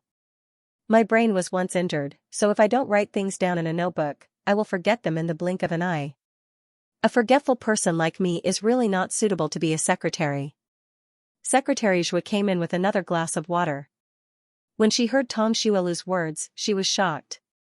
Just now, she thought that Tong Xuelu would definitely agree to Head Lin's request and take away her job. Although being a secretary did not sound as dignified as being a restaurant manager, she could get to know a lot of people. The benefits of being a secretary were definitely not comparable to being a restaurant manager. Of course, more importantly, other than being a secretary, she did not know how to do anything else. If this job was taken away by Tong Xuelu, what could she do? Head Lin was shocked when he heard Tong Xuelu's words. I didn't expect you to have this kind of problem. That's really a pity. In addition to being attentive, a good memory was also very important for a secretary. Especially when she was out for a meeting, she had to remind him of certain things from time to time. However, she could not bring a notebook with her everywhere. If she did not have a notebook, wouldn't she be flustered? Tong Xuelu also nodded regretfully. That's right. Otherwise, I wouldn't bring a notebook with me every time I come here. I'm just afraid that I can't remember. Secretary Zhou wanted this position, but she did not. In fact, she did not even want to be a restaurant manager. When she could start a business the year after next, she would definitely run away. However, not wanting it was one thing. She would definitely not show it in front of him. Although she did not plan to go into politics in the future, it was very necessary to have a good relationship with these officials. When Secretary Zhou came out of Head Lin's office and saw Tong Xuelu, she was a little embarrassed. In order to make up for her narrow-mindedness, she revealed a piece of insider information to Tong Xuelu. Manager Tong, in half a month, Beijing will hold a city cooking competition. If you can get first place in the competition, you will have the opportunity to entertain foreign guests. Entertain foreign guests, Tong Xuelu's eyes lit up when he heard the last few words. To entertain foreign guests, it had to be a first-class state-run restaurant. The state-run restaurant under her name was a second-class restaurant. It was not qualified to entertain foreign guests. However, if she could win the competition, the restaurant could be upgraded. There were many benefits to upgrading. First, her salary would increase. Second, the restaurant would receive funds to expand and renovate.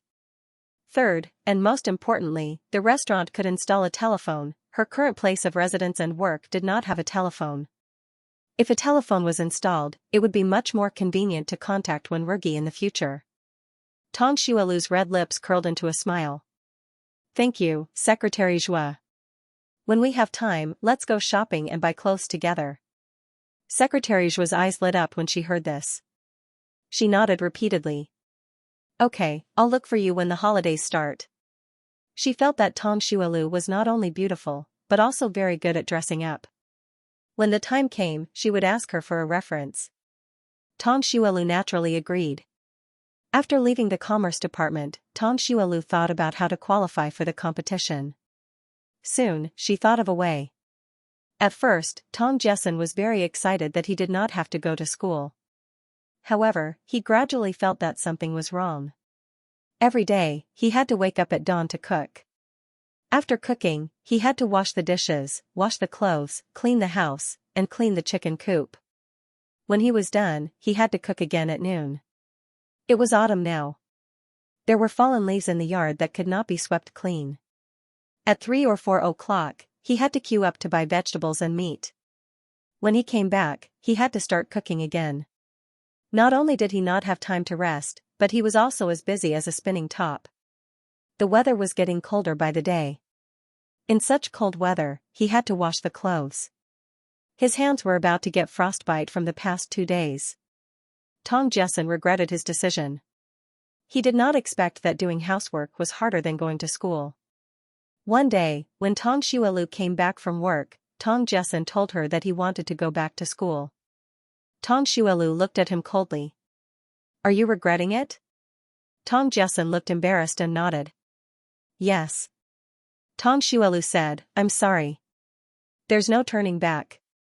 At that time, I told you to consider it carefully. You've already dropped out of school. Even if you want to go back, there's no place for you. Tong Jessen's face turned pale. Then what should I do? I don't want to stay at home and do housework. Sister, help me plead with the teachers at school. Tong Xuelu laughed softly. Why should I plead for you? Every time you cause trouble at school, I'm the one who helps you deal with the aftermath. Do you want me to clean up after you for the rest of my life? You're not young anymore.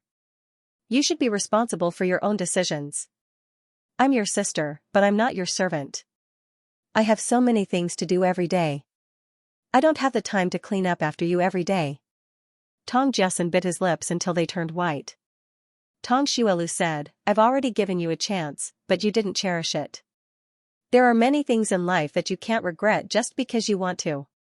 After she finished speaking, she didn't look at him anymore. She went to her room to get her clothes and prepare to take a shower. As soon as Tong Xuelu walked out, Tong Jessen's tears fell. He was the only one left in the living room. It was as if everyone else had forgotten about his existence. No one came to comfort him. The more Tong Jessen cried, the more aggrieved he felt. His tears were like a flood that couldn't be stopped. Tong Jiaming stood by the window for a long time before he left quietly. The next day, Tong Jessen's eyes were swollen like walnuts when he woke up. However, Tong Xuelu pretended that he didn't see it. He ate and went to work. Tong Jiaming didn't say anything. After he finished eating, he threw his chopsticks aside and went to school with his backpack. Tong Jessen looked at his second brother's back.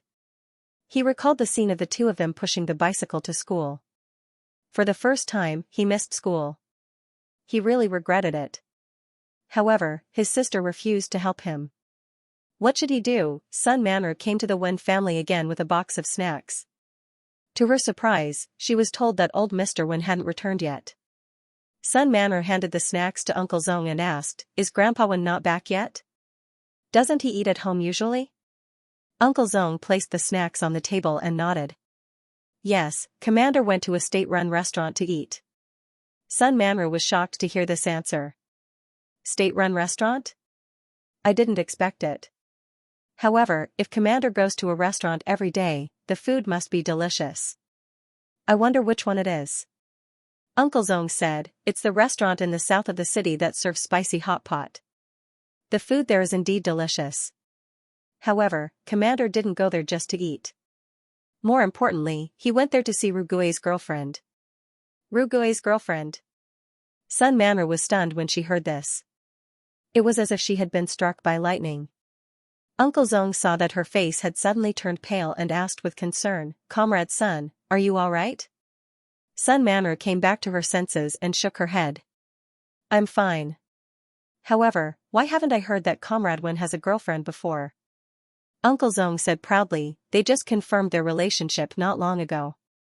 Rugui's girlfriend cooks very well and is very filial to Commander.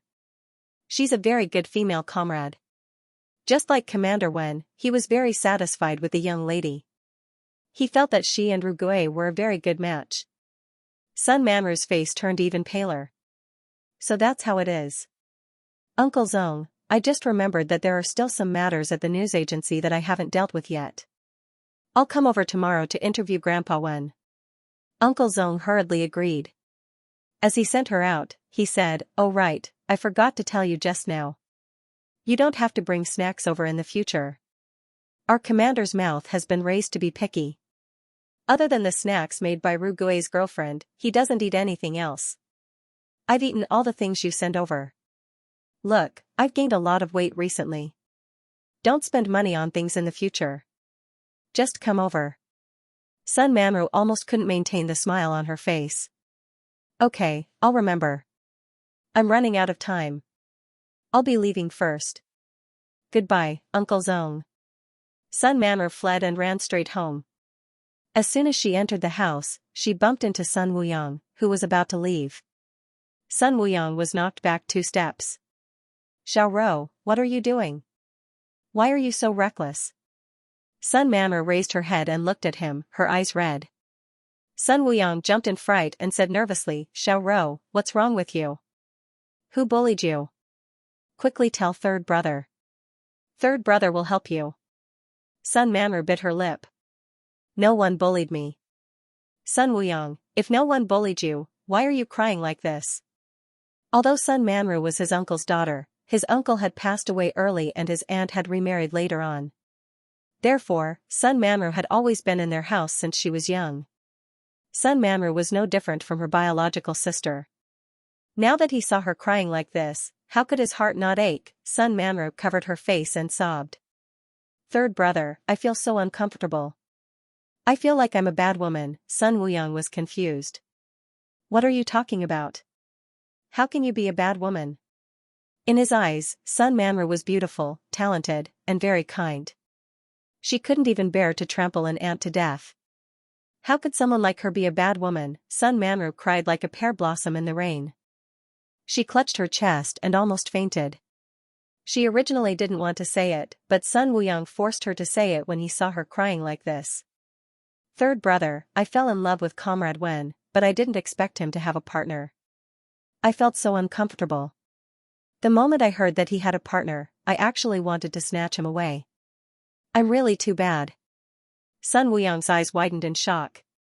It took him a long time to come back to his senses. Xiaoro, don't cry. Your body isn't good. You can't be so angry. Sun Manru wiped her tears and said, Third brother, forget what I just said. I just couldn't bear the truth for a moment. That's why I spoke nonsense.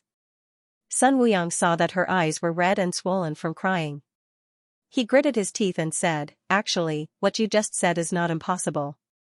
Sun Manru opened her mouth in shock. Third brother, what do you mean by that? Sun Wuyang, the Wen family has a deep background in the military. If you can marry Wen Rugi, it will be of great help to our Sun family. Besides, it's rare for you to be so moved by someone after so many years. I can't bear to disappoint you, so I've decided to help you be with Rugue. Sun Manru waved her hands. No, third brother, we can't do this. I just want to silently like Comrade Wen. I just couldn't help but cry. If only I had met him earlier. As she spoke, she covered her face and cried again. Sun Wuyang's heart was about to break from crying. Xiaoro, don't cry. I already said that I'll help you two be together. Sun Manru shook her head and her tears flew out. I can't let third brother do this. If someone finds out, third brother will be blamed by everyone. How can I bear to do that? Besides, doing that will definitely hurt Rugue's partner, so forget it. I don't plan to get married in this life. As long as I can see Comrade Wen from afar, I'll be satisfied. Sun Wuyang expected better from her. Xiaoro, you're good at everything, but you're too kind and timid. I've already decided on this matter. You don't have to worry. If someone finds out in the future, I'll say that it was my idea and that it has nothing to do with you. Sun Manru bit her lip. Third brother, why are you so good to me? Woo-woo, Sun Wuyang rubbed her head. Silly, you're my sister. If I don't treat you well, who else would I treat well? You don't have to worry about this. I'll go out and ask around now. According to Sun Tzu's Art of War, know yourself and know your enemy. He already knew enough about Wenrugi. What he needed to do now was to find out about Rugue's partner. Only by figuring out the other party's information could they discuss the next step. Sun Manru watched Sun Wuyang's figure disappear at the door. Only then did she raise her hand to wipe the tears off her face. Then, she washed her face and returned to the news agency. Tong Xuelu didn't know what the Sun siblings were planning. At this moment, she was shopping with Secretary Zhua. Secretary Zhua revealed a shy expression. Manager Tong, can you help me match my clothes? I think you look good in any clothes. Tong Xuelu thought to herself, that's because I'm good looking. On the surface, she smiled and said, of course, but Secretary Zhua is a natural beauty. At most, I'll help give you an opinion. Secretary Zhua's face turned even redder from the praise, but her eyebrows flew up. She was obviously enjoying it. When they arrived at the department store, there weren't many people because it wasn't a weekend. Secretary Zhua had not been on leave for a while, so he had only been granted leave today. Tong Xuelu had transmigrated here for a long time, but he had never shopped in a department store before. It was mainly because he had been too busy in the past. Later on, when he started working in a restaurant, he had to ask for leave every time he came out. Whenever she asked for leave, her salary would be deducted.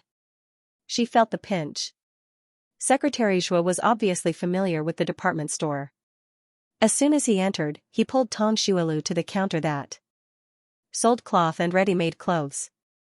The salesperson obviously knew Secretary Zhua. She smiled as soon as she saw her. Secretary Zhua, you're finally here. The new clothes are coming out these 2 days. I was worried that if you didn't come, the clothes would have been sold out. Secretary Zhua's eyes lit up.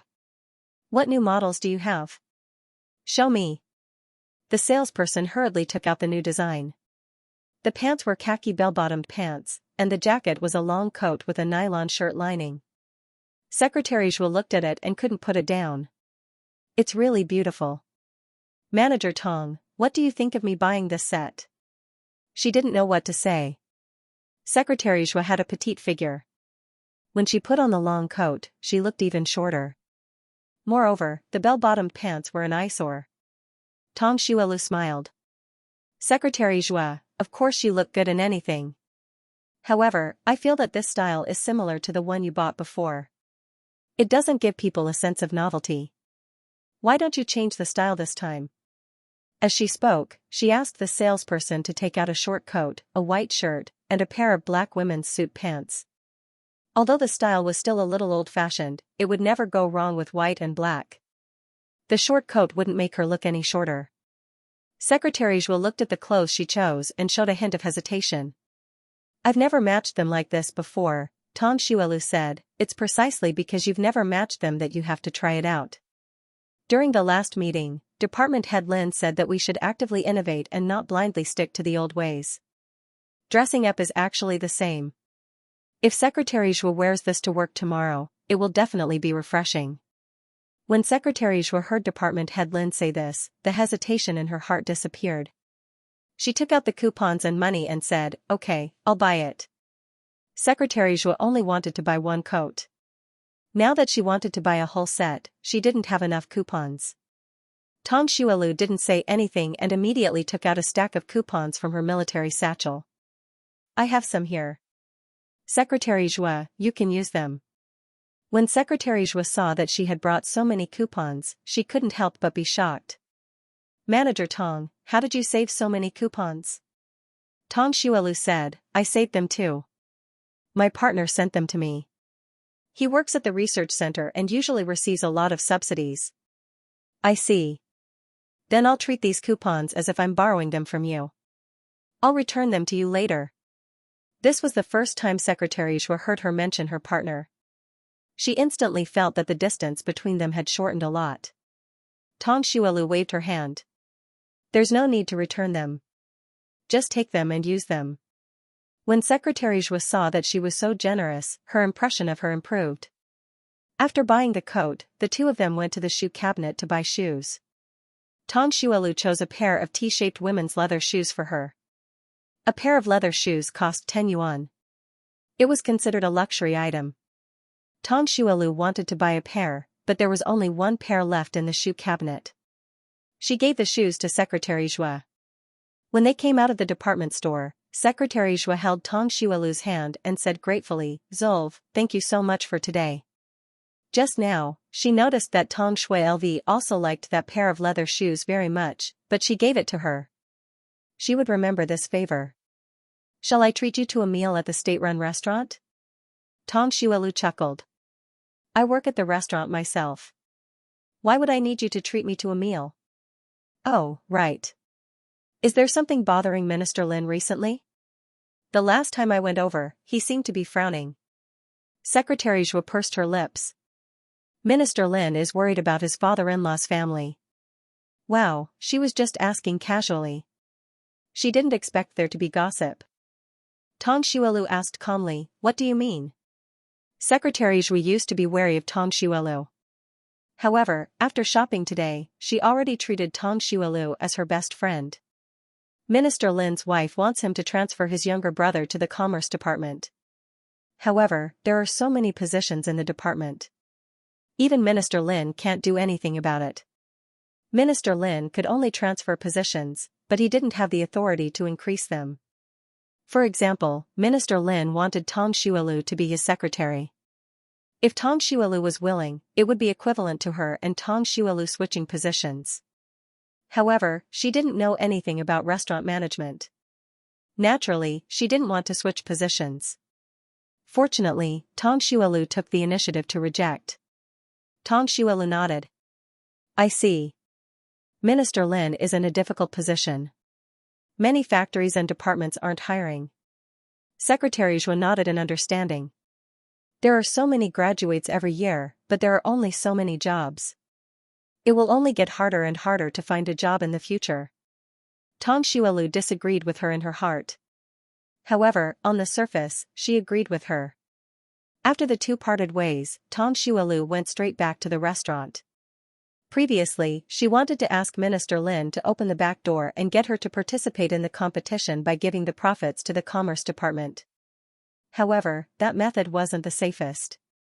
After all, the profits from the beef balls and fish balls had to go through the Commerce Department. If Minister Lin asked for the profits directly and didn't mention the competition, she couldn't do anything about it. After listening to Secretary Zhu's words, she had a new idea. This time, she wanted Minister Lin to personally give her the competition qualification. When she got home that night, Tong Jessen had already finished all the chores at home. Previously, he regretted it and went on strike for a day in protest. At that time, she said that she would send him back to his hometown in Beha. The brat was so scared that his face turned pale. However, the next day, he still obediently got up to do the chores. After a few days of torture, the brat looked much more haggard. His face had also lost a lot of weight. After washing the dishes, Tong Jiaming brought Tong Mianmian to the study to study. Tong Jessen walked awkwardly to Tong Shualu and called her sister awkwardly. Tong Shualu looked up from the proposal book. "What's wrong? Just say it."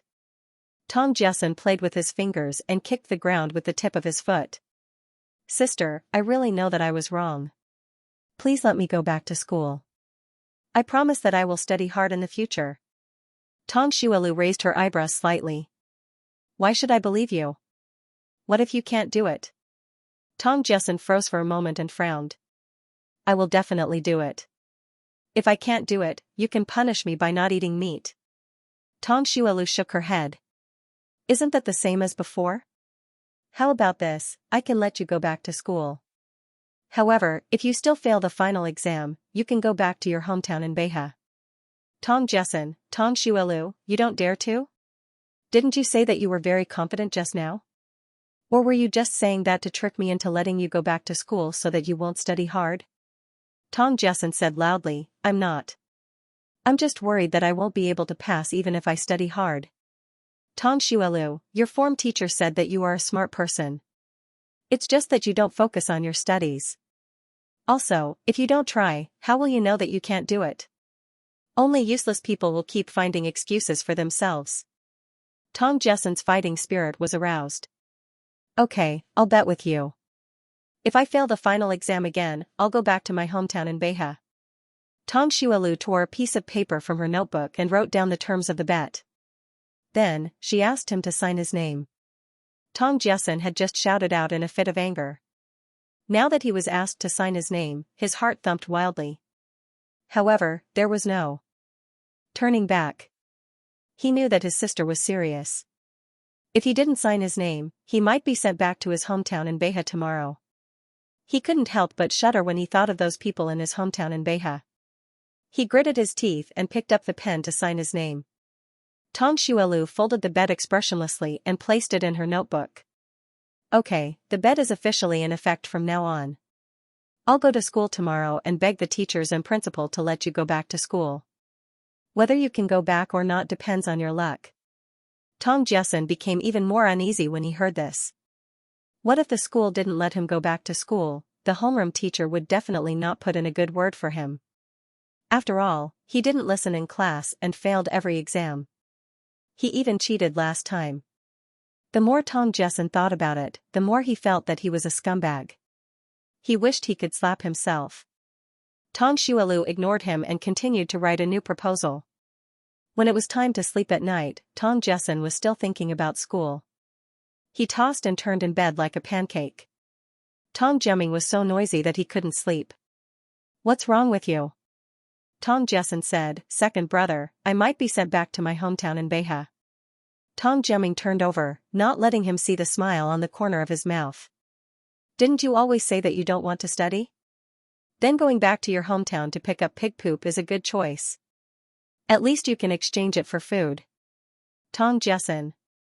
"Second brother, you don't love me anymore." Tong Jessen still wanted to say something, but Tong Jiaming said that he had to go to school tomorrow and ignored him. Tong Jessen looked at the dark ceiling and secretly wiped away his tears. He was really a pig. Why did he feel that going to school was so painful? in the darkness, Tong Jessen regretted it for the 1000th time. Tong Xuelu naturally didn't go to school the next day. She asked Tong Jemming to inform Tong Jessen's homeroom teacher that Tong Jessen had recovered and could go to school tomorrow. Tong Jemming naturally agreed. She had already finished the proposal last night. However, she had just met with Secretary Zhui yesterday. It wouldn't be good for her to go to the Department of Commerce today to look for Department Head Lin. Therefore, she planned to go there in 2 days. The beef balls and fish balls were sold out yesterday, so she had to buy more today. Tong Xuelu brought Guo Weiping to buy beef. The beef seller took out a piece of high-quality beef leg and said to Tong Xuelu, "Manager Tong, why hasn't there been a new interview for the honor roll for a long time? Can't you find anyone to interview?" Tong Xuelv looked at the beef thigh in his hand and understood immediately. "It's not that I can't find anyone. It's just that the honor roll isn't something that can be casually interviewed on the street. I have to go through an investigation and confirm that the other party is qualified before I interview them." Master Huang was speechless. "It's that complicated? Doesn't that mean I don't have a chance?" Tong Xuelu held back his laughter. "Master Huang, don't you have too little confidence in yourself? After a month of investigation, we feel that Master Huang just happens to meet our standards. I was just about to tell you, but I didn't expect you to mention it." Master Huang originally thought that he had no hope. Unexpectedly, there was a glimmer of hope at the end of the tunnel.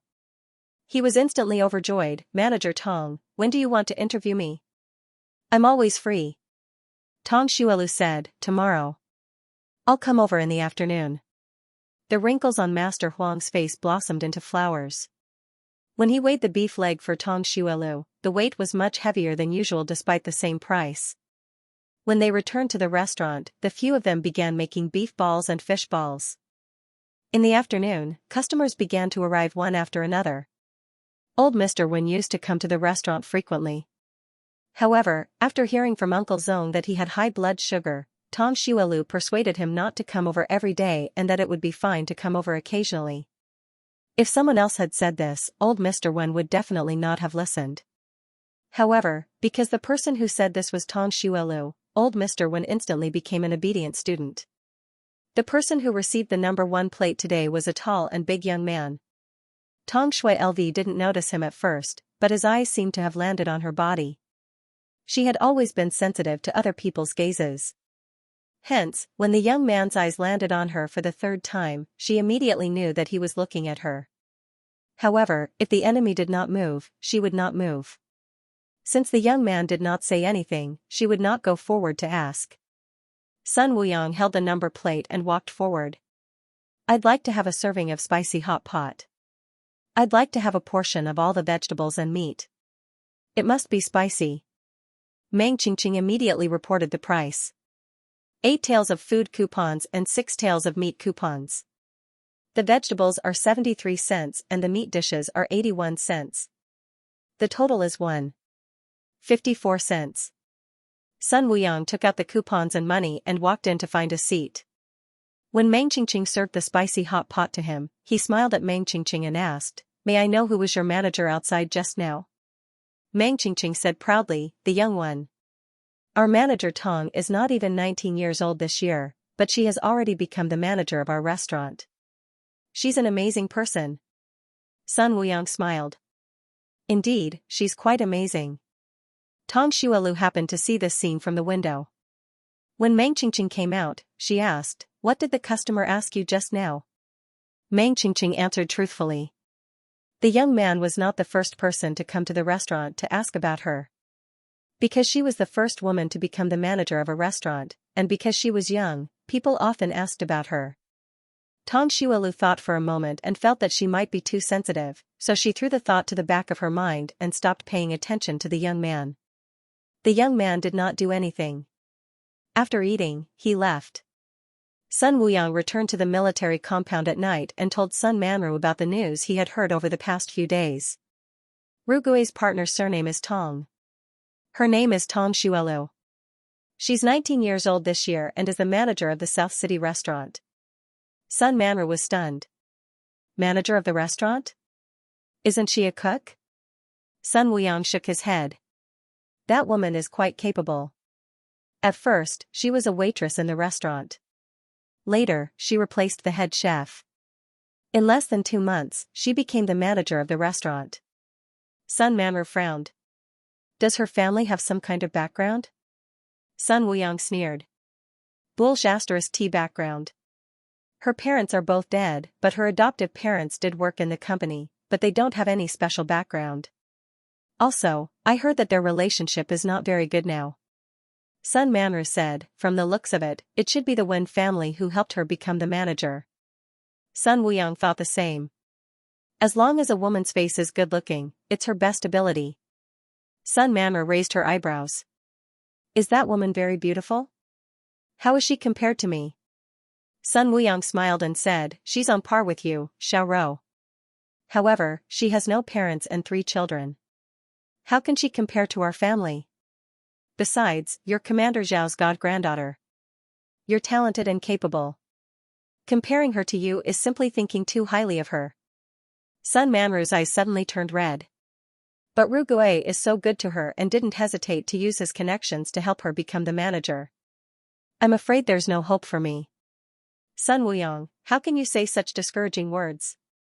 Ru Gui chose her before because he hadn't met you yet. If Ru Gui knew that you were so outstanding, he would definitely reconsider. When Sun Manru heard this, a trace of a smile appeared on her face. Sun Wuyang said, how did Grandpa Wen's interview go? I heard that Grandpa Wen likes to eat. You'd better make some food and send it over. Sun Manru frowned. How can I cook?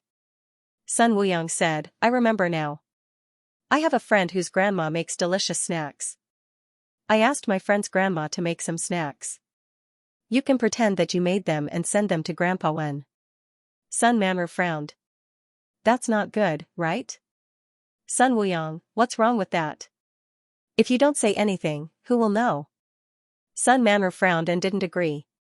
In the end, she reluctantly agreed under Sun Wuyang's coercion.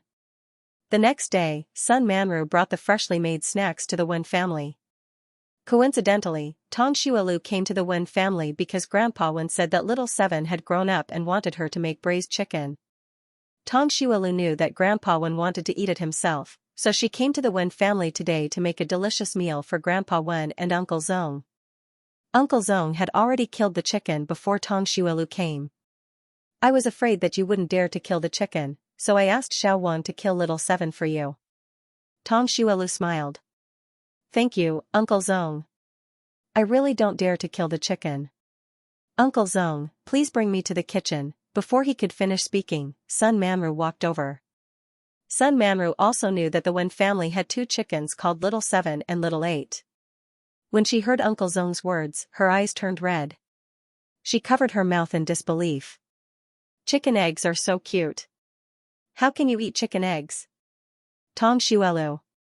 Chicken Ji, hey, female comrade, if you talk like that, I'll think you're doing something dirty. However, Tong Xuelu was a little excited to see a living green tea, especially one from the 70s. Ever since she was called the green tea queen by the people around her, she no longer saw any green tea in her life, which made her feel like she was Dongfeng Choubai. Tong Xuelu's red lips curled into a smile. Chicken Ji is so cute, that's why I want to eat it. Braised chicken, spicy chicken, dried pot chicken, salted chicken, stewed chicken, barbecued chicken, fried chicken, salted chicken. Chicken is delicious no matter how you cook it.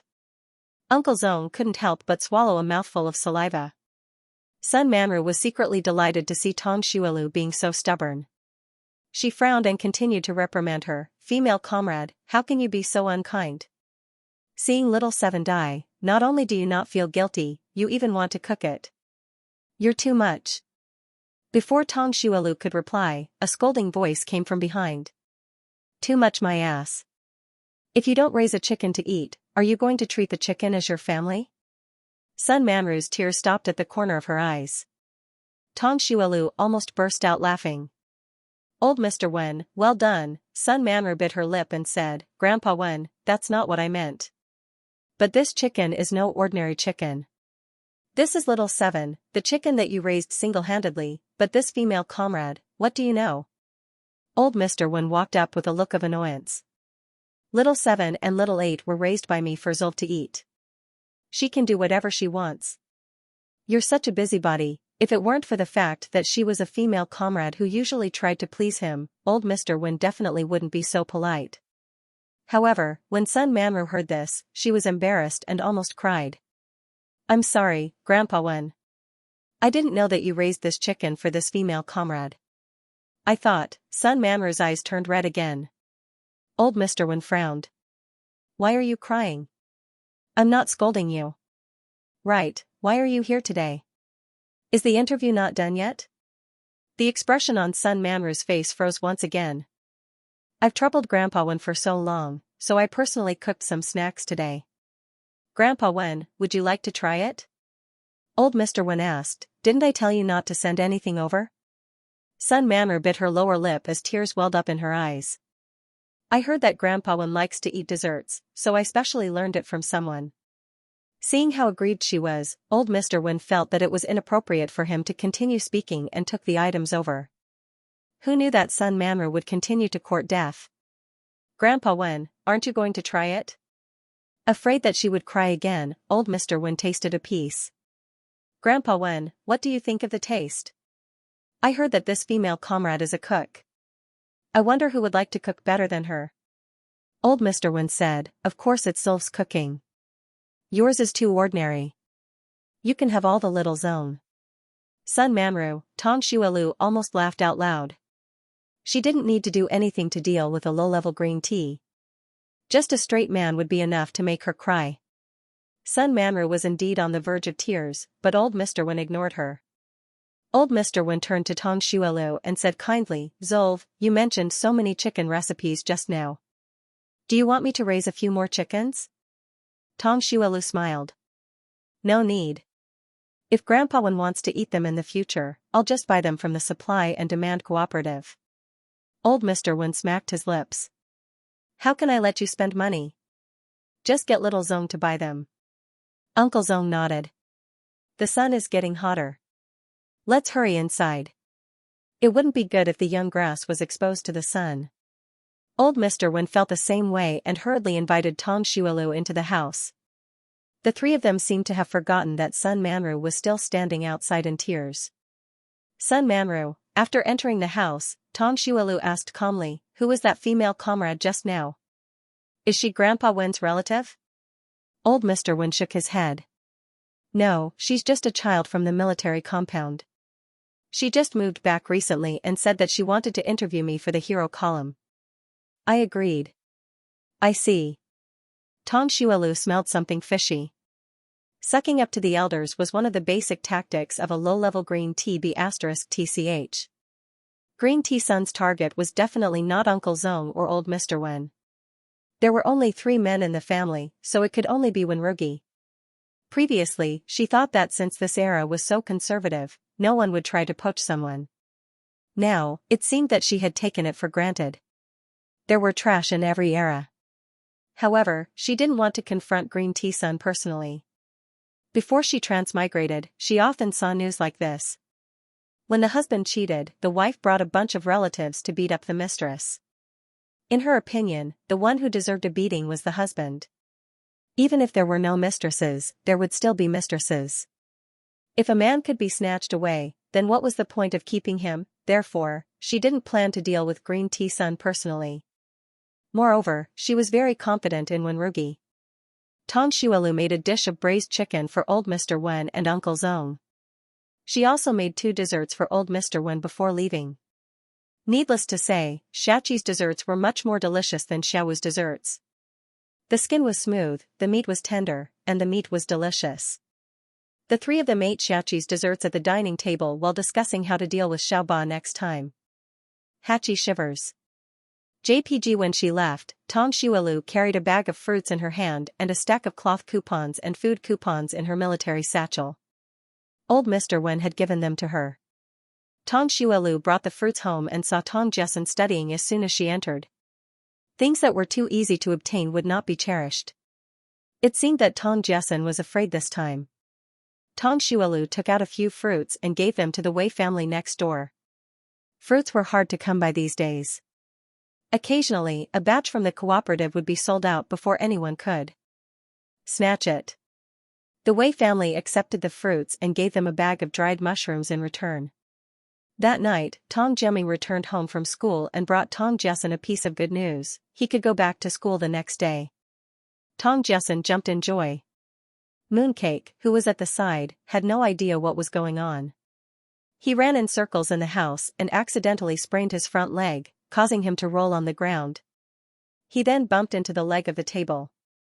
Mooncake was stunned for a long time, as if he could not believe that he was so stupid. Tong Xuelu was amused by his behavior. He reached out and stroked his head. "Mooncake, why are you so adorable?" Upon hearing the word adorable, Mooncake barked twice and got up to run again. After running for a while, he rolled on the ground and bumped into the corner of the table again. He then raised his head and looked at Tong Xuelu with watery eyes, asking for praise. Tong Xuelu was speechless. Can this dog be any more dramatic? After showering that night, the siblings studied together in the study.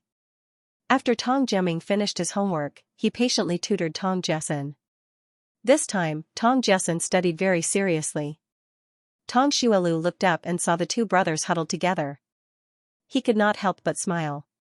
Tong Mianmian saw his sister smile and ran over with his short legs. He climbed onto the stool and leaned his head towards his sister. Their heads were touching, as if Tong Jiaming and Tong Jessen were two people. Tong Xuelu hugged her face and kissed her. The smile on his face grew wider. The next day, after purchasing the ingredients, Tong Xuelu took the proposal to the Department of Commerce. Secretary Zhuo was surprised to see Tong Xuelu. Tong Xuelu did not tell her about the proposal. He only said that he needed to look for Department Head Lin about some restaurant matters. Secretary Zhuo did not pursue the matter.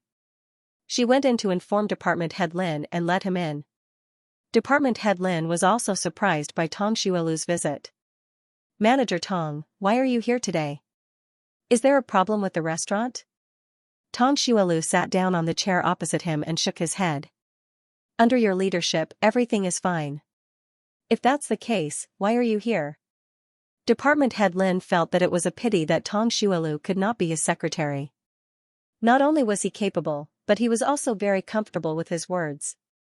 Tong Xuelu handed over the proposal. "Department Head Lin, I heard that the Department of Commerce is going to hold a cooking competition soon. Is that true?"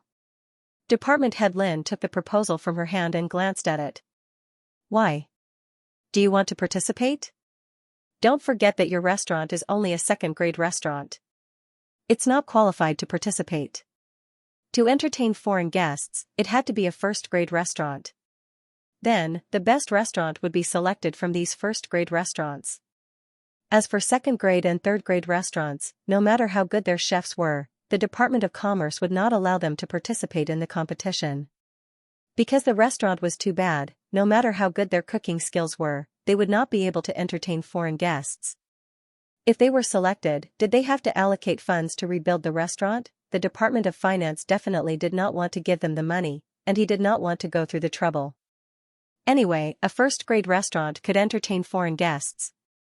Why should he go through so much trouble? Tong Xuelu sighed. So that's how it is.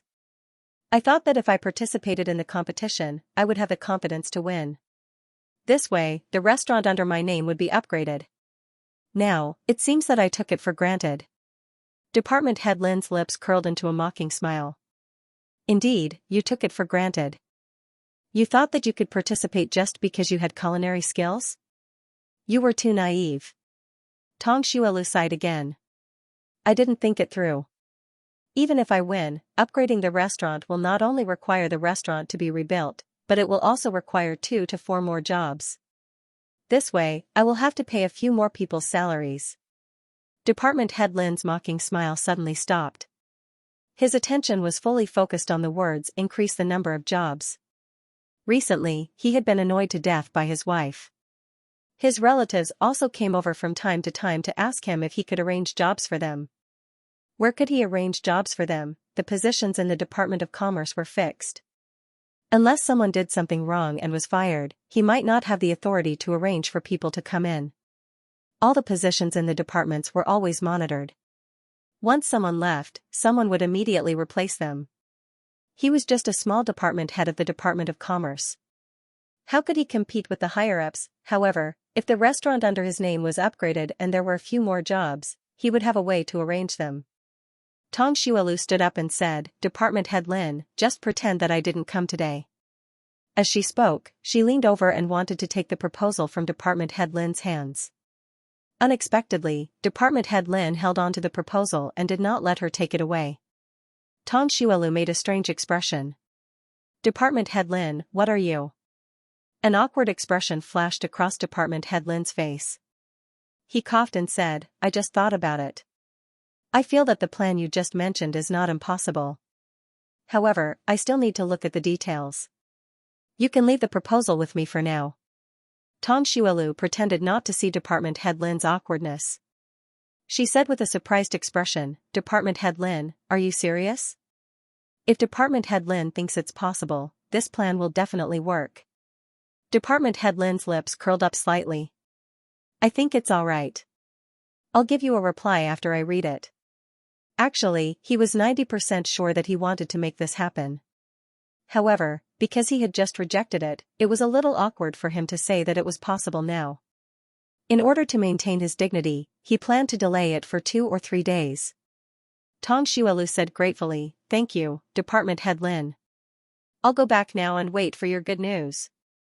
After leaving the office, Secretary Zhuo returned the cloth coupon that she borrowed from last time to Tong Xuelu.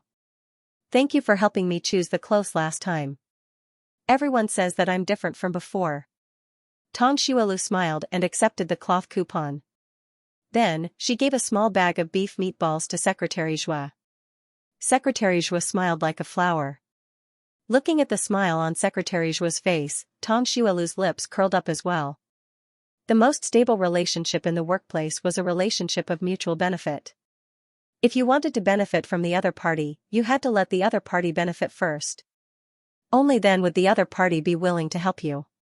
Department Head Lin didn't give her a definite answer just now, but she was 99% sure that this matter would succeed. Qualification obtained square root asterisk asterisk. After when Wenrgi returned to the research center from the experimental base, he was busy for a few days before he finished his work. Seeing that they had completed their task, Director Zhuang gave them 3 days to rest. When Wenrgi received the notice for the holidays, he walked with the wind. He immediately packed his things and prepared to return to Beijing. When he thought that he would be able to see Tong Xuelu soon, the lines on his face softened. They hadn't seen each other for 10 hours and 29 days. He really wanted to see her immediately. Zhou Yan saw that he was about to return to Beijing and hurriedly pulled him back. "Rugoe, tomorrow is my birthday. Did you forget?" Wenrgi was stunned. He nodded apologetically and said, "I'm sorry. I really did forget. Happy birthday." After he finished speaking, he pulled his hand back and was about to leave.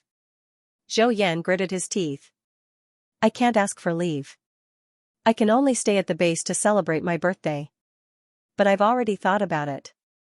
Tomorrow, you, Qimin, and I will go to the state-run restaurant for a big meal. I have to go back to see my girlfriend." Wenrgi shook his head and then added, "I'll bring you a gift when I come back." What he meant was that even if you treated me to a big meal, it would be useless. The food at the state-run restaurant wasn't as delicious as your girlfriend's. Zhou Yan looked at Wenrgi's back and suddenly felt his teeth ache. Unexpectedly, when he turned around, he saw Huang Qimin also holding a travel bag. Zhou Yan was shocked. "Huang Qimin, don't tell me you're going back too?" Huang Qimin nodded apologetically. "I have to go back to see my girlfriend too. I'll celebrate your birthday with you when I come back." It was rare for him to have a holiday. He definitely had to go back to see his girlfriend. As for Zhou Yan's birthday, he could only say sorry. He was willing to sacrifice himself for his brother. For his girlfriend, he could stab his brother dozens of times at any time. Zhou Yan's face suddenly turned as black as the bottom of a pot. These two heartless bastards, boo-hoo, he also wanted to see his girlfriend. Although it was not snowing in Beijing yet, the weather was getting colder and drier. Tong Xuelu would make white fungus syrup for her family every few days. After nourishing herself for a period of time, she felt that her complexion had improved, and her skin was rosy. It would be November in a few days, and it was even colder this morning. Her breath had turned into white smoke. Tong Xiaolu got up and went to the vegetable garden to pick some vegetables and onions. She planned to make vegetable ramen. Unfortunately, there was no mutton. Otherwise, a bowl of spicy mutton giblet soup would be great in this weather. As usual, Tong Jiaming woke up early. To her surprise, Tong Jessen woke up early as well. What was even more surprising was that he came to the kitchen to help after washing up. However, the kitchen was not big, so there was no need for so many people. Tong Xiaolu asked the two of them to clean the living room and courtyard. Tong Jiaming swept the fallen leaves while urging Tong Jessen to recite. Tong Jessen swept the fallen leaves a few times and started reciting while stammering, "The moonlight before the bed is curved." Tong Jiaming's mouth twitched, and he hit him with a leaf. "The moonlight before the bed is curved."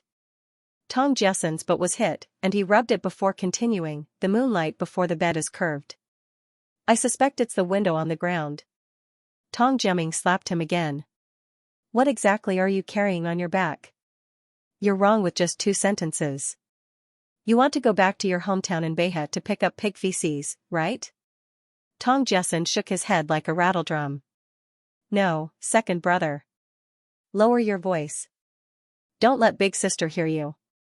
"I don't know why I can't remember." Tong Xiaolu shook his head with a smile when he heard their voices in the kitchen. Everyone's talent was different. Not knowing how to read did not mean that he was stupid. In the book, Tong Jessen's designs were very creative. This was one of the reasons why she did not change his personality after she came over. She was afraid that if she meddled too much, she would suppress his personality and inspiration. People who worked in the arts would always have different personalities from ordinary people. The recitation outside the window was still going on. Tong Xiaolu was quick and nimble. Soon, he finished cooking a pot of vegetable ramen. Tong Mianmian was especially well behaved today. She got up without being called and even put on her own clothes. Tong Xiaolu praised her so much that she blushed. She stuck out her chest and said that from tomorrow onwards, she would have to get up and wear her own clothes because she was already a big girl. When he sent Tong Mianmian to the Wei family next door, Shen Wanrong smiled and said to her, "Don't eat at the restaurant tonight. It's Zhuzhu's brother's birthday today. We're planning to celebrate his birthday at home. You and your siblings should come too." Tong Xiaolu hurriedly replied, "Okay, I'll get off work early and come over tonight." On the way to work, she thought about what to give to Wei Zhuzhu's brother, Wei Ran. Wei Ran was the second last batch of workers, peasants, and soldiers. After the college entrance examination was reinstated next year, the workers, peasants, and soldiers would stop enrolling. The last 2 or 3 batches of workers, peasants, and soldiers were in an awkward position. Although their academic qualifications were recognized by many units, they were not valued. Many places even restricted the use of workers, peasants, and soldiers when selecting cadres. Before she transmigrated, she had read about this. The last batch of workers, peasants, and soldiers did not do well. They gathered together and talked about their grievances. It was a mistake of the times. Although the Wei family had a strong background and connections, Wei Ran's academic qualifications would definitely be an obstacle to him in the future. Tong Xiaolu thought about it and decided to give him a set of mathematics, physics, and chemistry books in addition to making food for him, hinting that he should continue to study. Nowadays, workers, peasants, and soldiers learned very little in school. They spent most of their time studying politics, engineering, agriculture, and military. They rarely touched on professional knowledge. If he did not start preparing this year, he might not be able to pass the college entrance examination next year. After the meeting at the restaurant, Tong Xiaolu took Guo Weiping to shop as usual. "Manager Tong, these are the walnuts that just came in this morning. I remembered them when you mentioned them last time." When they arrived at the supply and marketing cooperative, there was a batch of fresh walnuts. The manager of the supply and marketing cooperative saw her and immediately took out the walnuts. Tong Xiaolu's eyes lit up. "Thank you, Manager Zhen. It's said that important people tend to forget things, but Manager Zhen's brain is even better than a young person's. I'm so envious." She was planning to make some red date walnut cakes and send them to Wenwurgi. They hadn't seen each other for almost a month, and she missed him a lot. Manager Zhen felt very comfortable after being praised. Manager Tong, I heard that Master Huang, who sells beef, is on your honor roll? Tong Xuelu immediately understood what Manager Zhen meant. Yes, Master Huang is the same as you, Manager Zhen. He's one of the best in his industry. Advanced people like you must be on our honor roll. Manager Zhen couldn't hide the smile on her face anymore. So Manager Tong wants to interview me too? Tong Xuelv nodded. That's a must. How can we not have someone like Manager Zhen on our glorious list? The crow's feet at the corner of Manager Zhen's eyes bloomed. Manager Tong, you're the one who has surpassed your master. You're also a role model for women. If you want to buy anything in the future, feel free to look for me. After the two of them complimented each other for a while, Tong Xuelu promised to interview him the next day. Then she left the supply and marketing cooperative with a lot of things. Guo Weiping was already used to this scene. There was only one thought in his mind, and that was to follow Manager Tong and have meat to eat. In the future, he would follow Manager Tong's footsteps closely and strive to have meat to eat for the rest of his life. Tong Xuelu didn't know that she had become a golden thigh in Guo Weiping's heart. When she returned to the restaurant after shopping, she saw the driver from the Department of Commerce coming to pick her up. He asked her to go to the Department of Commerce now. Tong Xuelu's heart skipped a beat. She knew that there should be some progress regarding her participation in the competition. When Meng Qingqing and the others saw that the Department of Commerce had sent a car to pick up Tong Xuelu, their eyes were filled with admiration. Manager Tong was amazing. She had only been a manager for a short time and she already had a car to pick her up. In the past, Manager Liu had been a manager for many years, but he couldn't do this. When she arrived at the Department of Commerce, Minister Lin was arguing with a group of leaders in the conference room. Secretary Zhuo was nowhere to be seen. After waiting for a while, she didn't see him. Tong Xuelu was a little bored. She walked to the door of the conference room and heard Minister Lin's voice from inside. Why did I suggest that second-tier restaurants participate in this competition? 6 years ago, our country regained its legal seat in the United Nations. In the past few years, more and more countries have restored diplomatic relations. In the future, we will have to entertain more and more foreign guests. But our restaurant hasn't changed in the past few years. Whether it's the culinary skills or the dishes, they can't keep up with the pace of the times. Therefore, we have to be bold and innovate. We have to inject new blood into the restaurant and let the first-tier restaurants feel a sense of crisis. Only then can they improve. Wasn't this what she had written in the proposal? Tong Xuelu raised her eyebrows slightly. Then, she quietly left and went back outside to continue waiting. After about half an hour, Minister Lin walked out of the conference room in high spirits. When he saw Tong Xuelu, he took the initiative to greet her. Manager Tong, you're here? When Tong Xuelu saw him like this, she knew that she had succeeded. She smiled and stood up. Yes, the driver came to pick me up. I came over immediately. I can't delay Minister Lin's work. When Minister Lin heard this, he felt more at ease. Come in with me. I'll talk to you about the competition. Tong Xuelu hurriedly agreed. Minister Lin sat down on the sofa. The wrinkles on his face relaxed. Manager Tong, I put in a lot of effort to let you participate in this competition. For her, Tong Xuelu smiled. Minister Lin, this is for the development of the entire Department of Commerce. I'm just a small restaurant manager. I'm just basking in the glory of the Department of Commerce and Minister Lin. Minister Lin realized that he had said the wrong thing. You're right. Everything is for the development of the department. There's no problem with Manager Tong participating in the competition. However, how confident are you in getting first place? Tong Xuelu made a difficult expression. It's hard to say. As the saying goes, know thyself and know thy enemy to win 100 battles. However, I don't know much about the competition. I don't even know which restaurant will participate in the competition. Under such circumstances, I don't dare to boast. Minister Lin paused for a moment and said, how about this? I'll ask Secretary Zhuo to organize the information about the competition and send it to you. Tong Xuelu's eyes lit up. Thank you, Minister Lin. Under your wise leadership, our Department of Commerce will definitely develop better and better. Minister Lin's carefree laughter could be heard from the office. The corners of Tong Zulf's mouth curled up. Indeed, no one could resist the charm of flattery since ancient times. After leaving the Department of Commerce, Tong Xuelu went back to the restaurant to continue her work. At noon, the tall young man from last time came over again. His eyes still fell on her from time to time, but he didn't say anything. Tong Xuelu didn't bother to pay attention to him. When it was slightly dark, she asked for leave in advance. When she got home, she made a red date walnut cake. Then she went back to her room and took a high school mathematics, physics, and chemistry book to Wei Ran's house.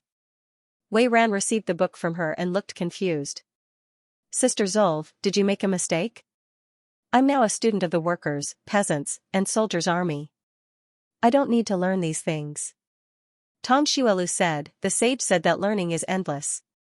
Although you've entered the Beijing Workers, Peasants, and Soldiers University, it's always useful for you to learn more things. Wei Guozhi saw this and nodded. Zulf's words make sense.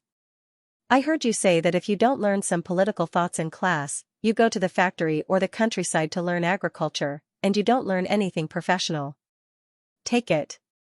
When you have time, you can flip through it and do some work. It's never a burden to learn more. It's always good to learn more things. Wei Ran was raised by his grandparents, so he regarded his grandfather's words as the truth. Okay, then I'll take it. Thank you, Sister Zulf. Wei Ran was 1 year younger than Tong Xuelu. The first time he saw her, he blushed and didn't dare to look at her. Tong Xuelu asked him to call her sister. After they got familiar with each other, it was much better. Children were the happiest when it came to birthdays. No matter if it was someone else's birthday or their own, they were happy as long as there was something to eat. The children's mouths were full of oil and they chattered happily. Tong Jiaming and his siblings also gave Wei Ran things, such as candies and slingshots. Among them, Wei Zhuzhu's gift to her brother was the most annoying. Brother, this is my wish card for you. I thought about it for a long time, and I think this gift is what you need the most. Wei Ran took the piece of paper from his sister and unfolded it. The corner of his mouth twitched violently when he read it. It said, I wish brother won't be so ugly next year. Wei Zhuzhu was displeased when she saw his disdainful expression. Brother, what's with your expression? I'm really thinking for you. How are you going to find a wife if you're so ugly? Wei Ran was speechless. Tong Mianmian tilted her head and turned to Tong Jessen. Brother Yulin, I'll give you a wish card for your next birthday so that you won't be so ugly. Tong Jessen was speechless. They were from the same world, and they had the same sister who cheated their brother. Everyone burst into laughter when they heard this, and the room was filled with cheerful laughter. Suddenly, there was a knock on the door. Wei Ran gritted his teeth and went to open the door. When he came in, there was someone following behind him. Tong Xuelu looked over, and her eyes lit up. Ru Gue, you're back?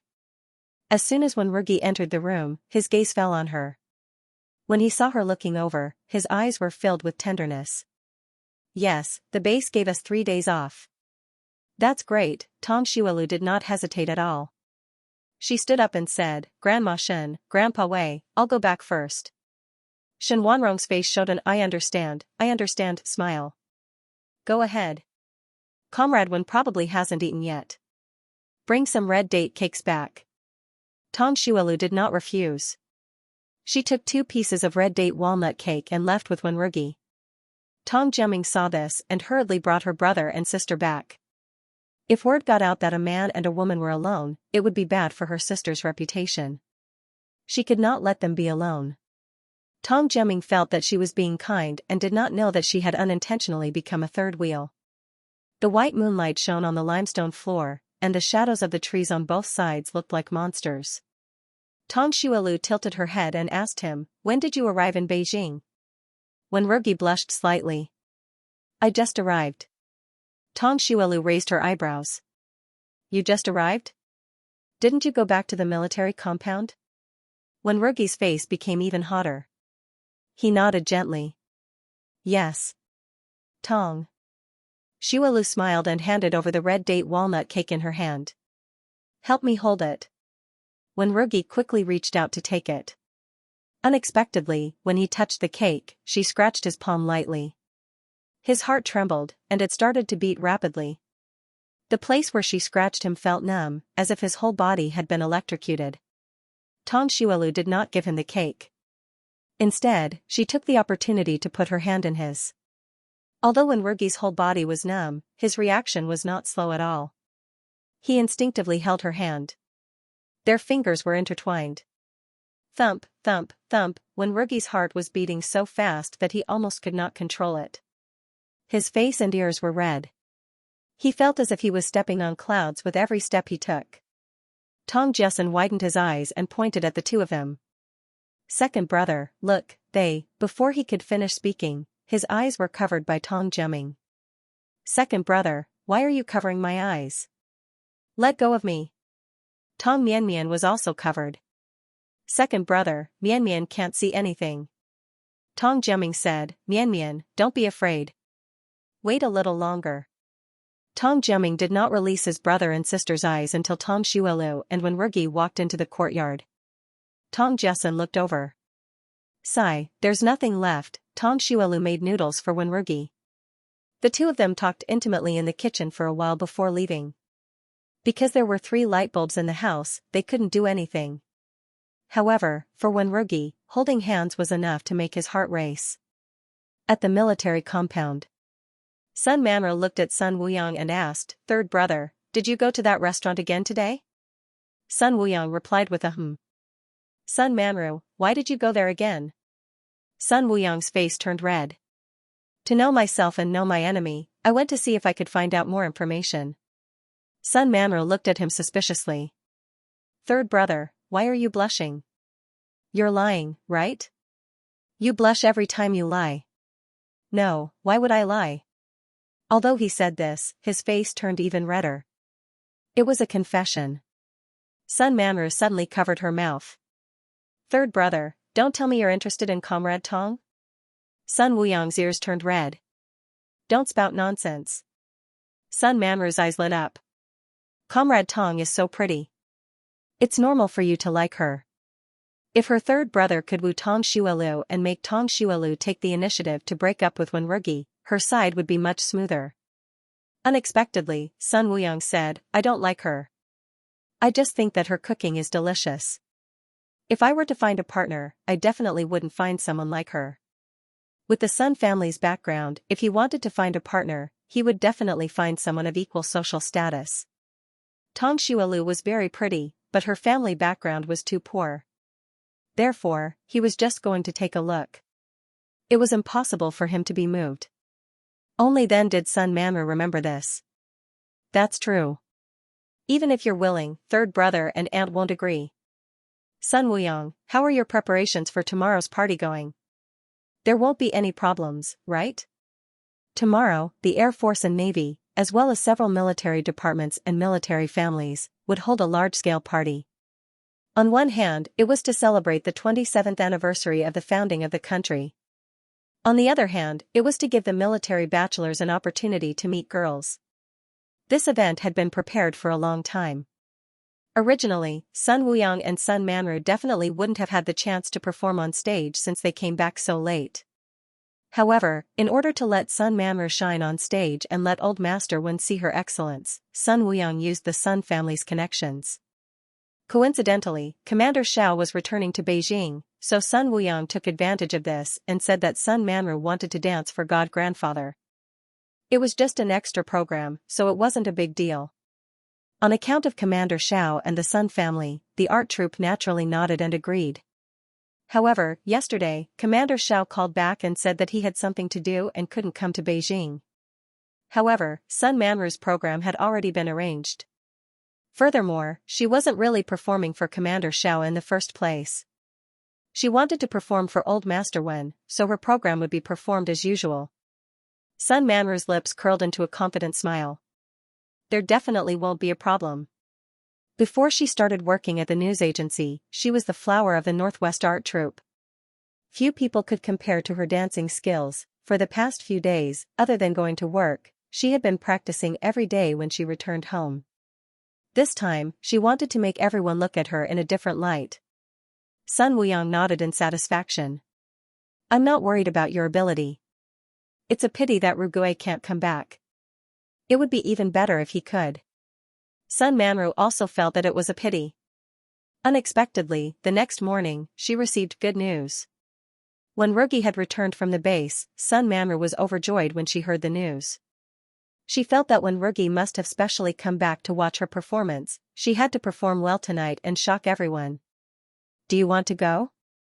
If you want to go, I'll come and pick you up before dark. When Rugi happened to be talking to Tong Xuelu about the military district party tonight. Sure, I think it'll be interesting. Tong Xuelu had heard Old Master Wen mention this before. However, she wasn't interested in this event before. Now, she changed her mind. Previously, she didn't know that Sun Manru was there, and when Rugi wasn't back yet, so she didn't want to go. However, now that when Rugi was back, she wanted to see how when Rugi would deal with Sun Manru. When Rugi, then I'll come and pick you up tonight. As Tong Xuelu still had to go to work, the two had to separate. When Rugi returned to the military district, Old Master Wen was surprised to see him. When did you come back? When Rugi said calmly, this morning. Old Master Wen didn't say anything. He waved his hand and let him in. Even Uncle Zong couldn't tell that he was lying. At night, when the sky had just turned dark, when Rugi rode his bicycle to pick up Tong Xuelu. Tong Zolv only washed her face and combed her hair before riding when Rugi's bicycle to the New Year's Eve party with him. As the party was held in an open-air square, the wind was very strong at night. Hence, Tong Xuelu didn't wear thin but pretty clothes for the sake of elegance. She wore a thick cotton-padded jacket and cloth shoes. Fortunately, she was good-looking. Otherwise, she would have looked really tacky. However, in Wen Rugi's eyes, she looked good in anything. When they arrived at the square, the party hadn't started yet. When Rugi brought Tong Xuelu to greet Old Master Wen. When Old Master Wen saw her, he was so happy that he showed his teeth. When the surrounding people saw them, they started asking about Tong Xuelu's identity. When they found out that she was Wen Rugi's girlfriend, they couldn't help but sigh in their hearts. How did Wen Rugi get into a relationship without anyone knowing? They originally wanted to introduce their children to him, Wen Rugi never liked such occasions, but this time, he felt that it was a good occasion. He lowered his head and looked at Tong Xuelu, who was walking beside him, with a smile in his eyes. Tong Xuelu's eyes looked around. When she saw the soldiers coming and going, she clicked her tongue and praised them in her heart. She suddenly remembered that Feng Jingyuan was from the Arts and Crafts Regiment. She wondered if she would be performing on stage tonight. Ever since Feng Jingyuan went to ask her how to get rid of Potato Guy, there had been no news from her. When Rugi shielded Tong Xuelu with his hands to prevent others from bumping into her. At this moment, a man and a woman walked towards them. Rugue. You're back. Sun Wuyang walked over and put his hand on Wen Rugi's shoulder. Wen Rugi calmly took a step back and said, yes. The smile on Sun Wuyang's face froze for a moment. Then, he pointed at Tong Xuelu and asked, I heard that you have a girlfriend. Could it be this woman? Wen Rugi said, yes. Tong Xuelu heard the voice and turned around. When she saw Sun Wuyang's face, she was stunned for a moment. Then, a hint of mockery flashed in her eyes. It turned out that her intuition wasn't wrong. There was indeed something wrong with this man. When Sun Manru saw Tong Xuelu, a hint of jealousy flashed in her eyes. On the surface, she said affectionately, Comrade Tong, we meet again. Tong Xuelu's expression was indifferent. Yes. Sun Manru's eyes reddened. She raised her head and looked at Wen Rugi. Comrade Wen, I really like someone as capable as Comrade Tong. She can cook and run a restaurant with a group of men. I can't do that.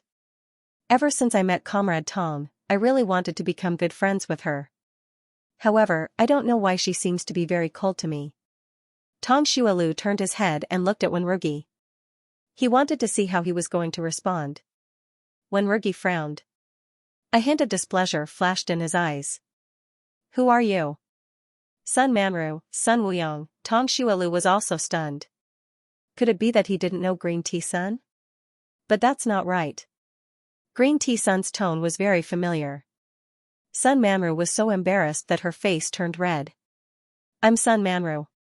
Comrade Wen, you're really humorous. We've already met several times. Furthermore, you've even saved my life. Why do you always act like this when we meet? As she spoke, she deliberately looked at Tong Xuelu with a smug expression.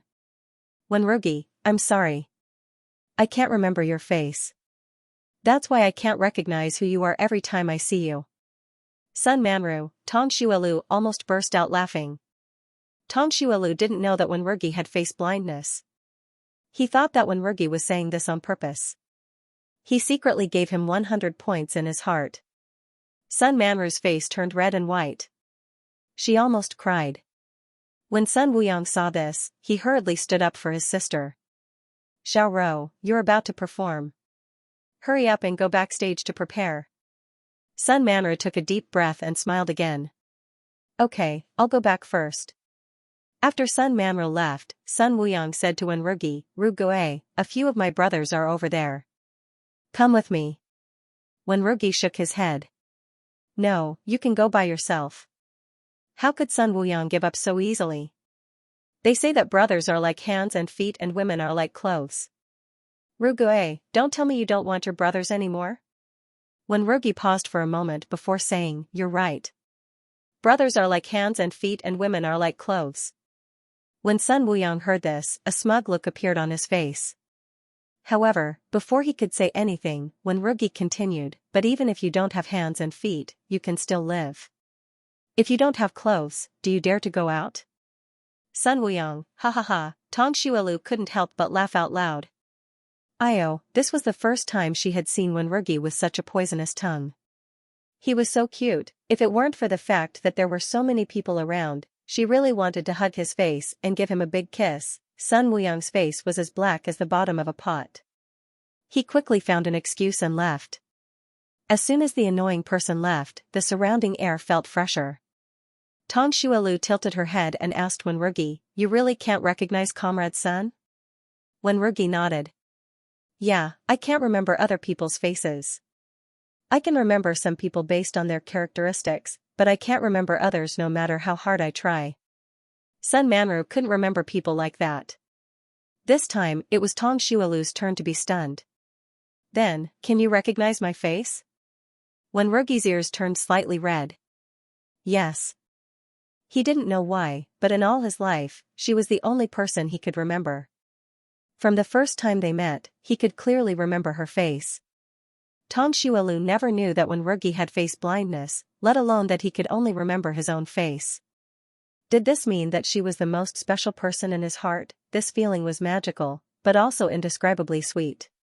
Half an hour later, the party finally began. After the opening remarks, the first performance was ushered in amidst the applause. Tong Xuelu didn't expect the first performance to be Green Tea Sunday TSK. It seemed that Green Tea Sun was going all out to attract the attention of the men in the Wen family. The current stage equipment couldn't be compared to later generations. The stage equipment was simple and crude, but it couldn't resist the enthusiasm of the crowd. Amidst the cheers and applause of the crowd, a ladder-like prop was pushed onto the stage. The crowd below the stage was incomparably curious, and all their attention was focused on the stage. Sun Manru wore a bright red performance outfit and walked onto the stage under everyone's envious gazes. She had a smile on her face as she raised her head and puffed out her chest. Her eyes flashed with confidence. I heard that this female comrade is going to perform a backflip. She's going to roll down that ladder. No way, rolling down that ladder is very easy to get into trouble. She must have the ability to perform on stage. You're right. I heard that this female comrade works at a newspaper company and doesn't have a boyfriend yet. Amidst the crowd's discussion, Sun Manru confidently walked to the top of the ladder, then turned around and stood with her back to the audience. The stage host shouted, Where's the applause? Let's use our applause to encourage Comrade Sun. The applause was like a tidal wave again. Sun Manru took a deep breath and tiptoed to do a backflip. Unexpectedly, her foot slipped and she sprained her ankle, causing her to fall backwards. Then, she hit her butt on the stairs and fell backward on her butt. Bang, one butt. Bang, 2 butts. Bang bang bang, 3 butts, 4 butts, 5 butts. The crowd below the stage was shocked. Wasn't she going to perform a backflip? How did it become a backflip? Could this be the unique technical performance that the host was talking about? Tong Xiaolu silently counted for Sun Manru as she fell backwards. There were a total of 9 steps on the ladder, and Sun Manru fell down 9 times. Good heavens, she was just 1 step away from perfection. He wondered how her butt was now. Did it hurt? Sun Manru finally fell on the stage. A burning pain came from her butt, as if it was about to split open. She was stunned. After a few seconds of silence, the crowd burst into laughter. Falling butt, this performance is indeed unique. It's more than unique. It's simply unprecedented. I've learned something today. But backward, wild goose landing on the sand. I've also learned something new. Tong Xiaolu didn't expect Green Tea Sun to be so unlucky. This was the first performance in the entire venue. Everyone was looking at her, and it was as she wished. Sun Manru didn't expect herself to be so unlucky. Just now, she was standing at the edge of the stairs and slipped. She couldn't help but fall down. Her butt was hurting so much that it hurt. It was fine if it hurt, but how was she going to face others in the future? Hearing the mocking laughter from below the stage, Sun Manru's face alternated between red and white. She wished she could dig a hole and bury herself. Below the stage, Sun Wuyang's face was also burning, as if he had been slapped several times. Just now, before the performance, he had praised Sun Manru to many people, saying how amazing she was. The more he bragged, the more his face hurt. Sun Manru really didn't know what to do next. She closed her eyes and pretended to faint on the ground. Only then did the stunned host react and quickly get someone to help Sun Manru off the stage. Seeing that Sun Manru had fainted, some people felt that she was quite pitiful. She had actually embarrassed herself in front of so many people. Moreover, many leaders and elders had come tonight. Who would dare to introduce her to others in the future? At least, no one would want to date her while everyone still remembered. However, the people from the Arts and Crafts department felt extremely relieved. They were even gloating. Sun Manru, an outsider, had not only squeezed out one of their performances, but also snatched the position of the first performance. One had to know that the first and last performances were the most important, but she had used her power to snatch away the position that should have belonged to them. Now that they had embarrassed themselves, they deserved it. Fang Jingyuan was one of the people who felt relieved. However, it was soon her turn to go on stage, so she didn't have time to pay attention to Sun Manru. Tong Xiaolu originally thought that the performances of this era would be very old-fashioned and boring, but she didn't expect the next performance to be so infectious. What attracted her was the enthusiasm on and off the stage. In this era where there was a lack of food, clothing, and entertainment, everyone embraced life with enthusiasm. In the beginning, she was actually very resistant to transmigrating into this world.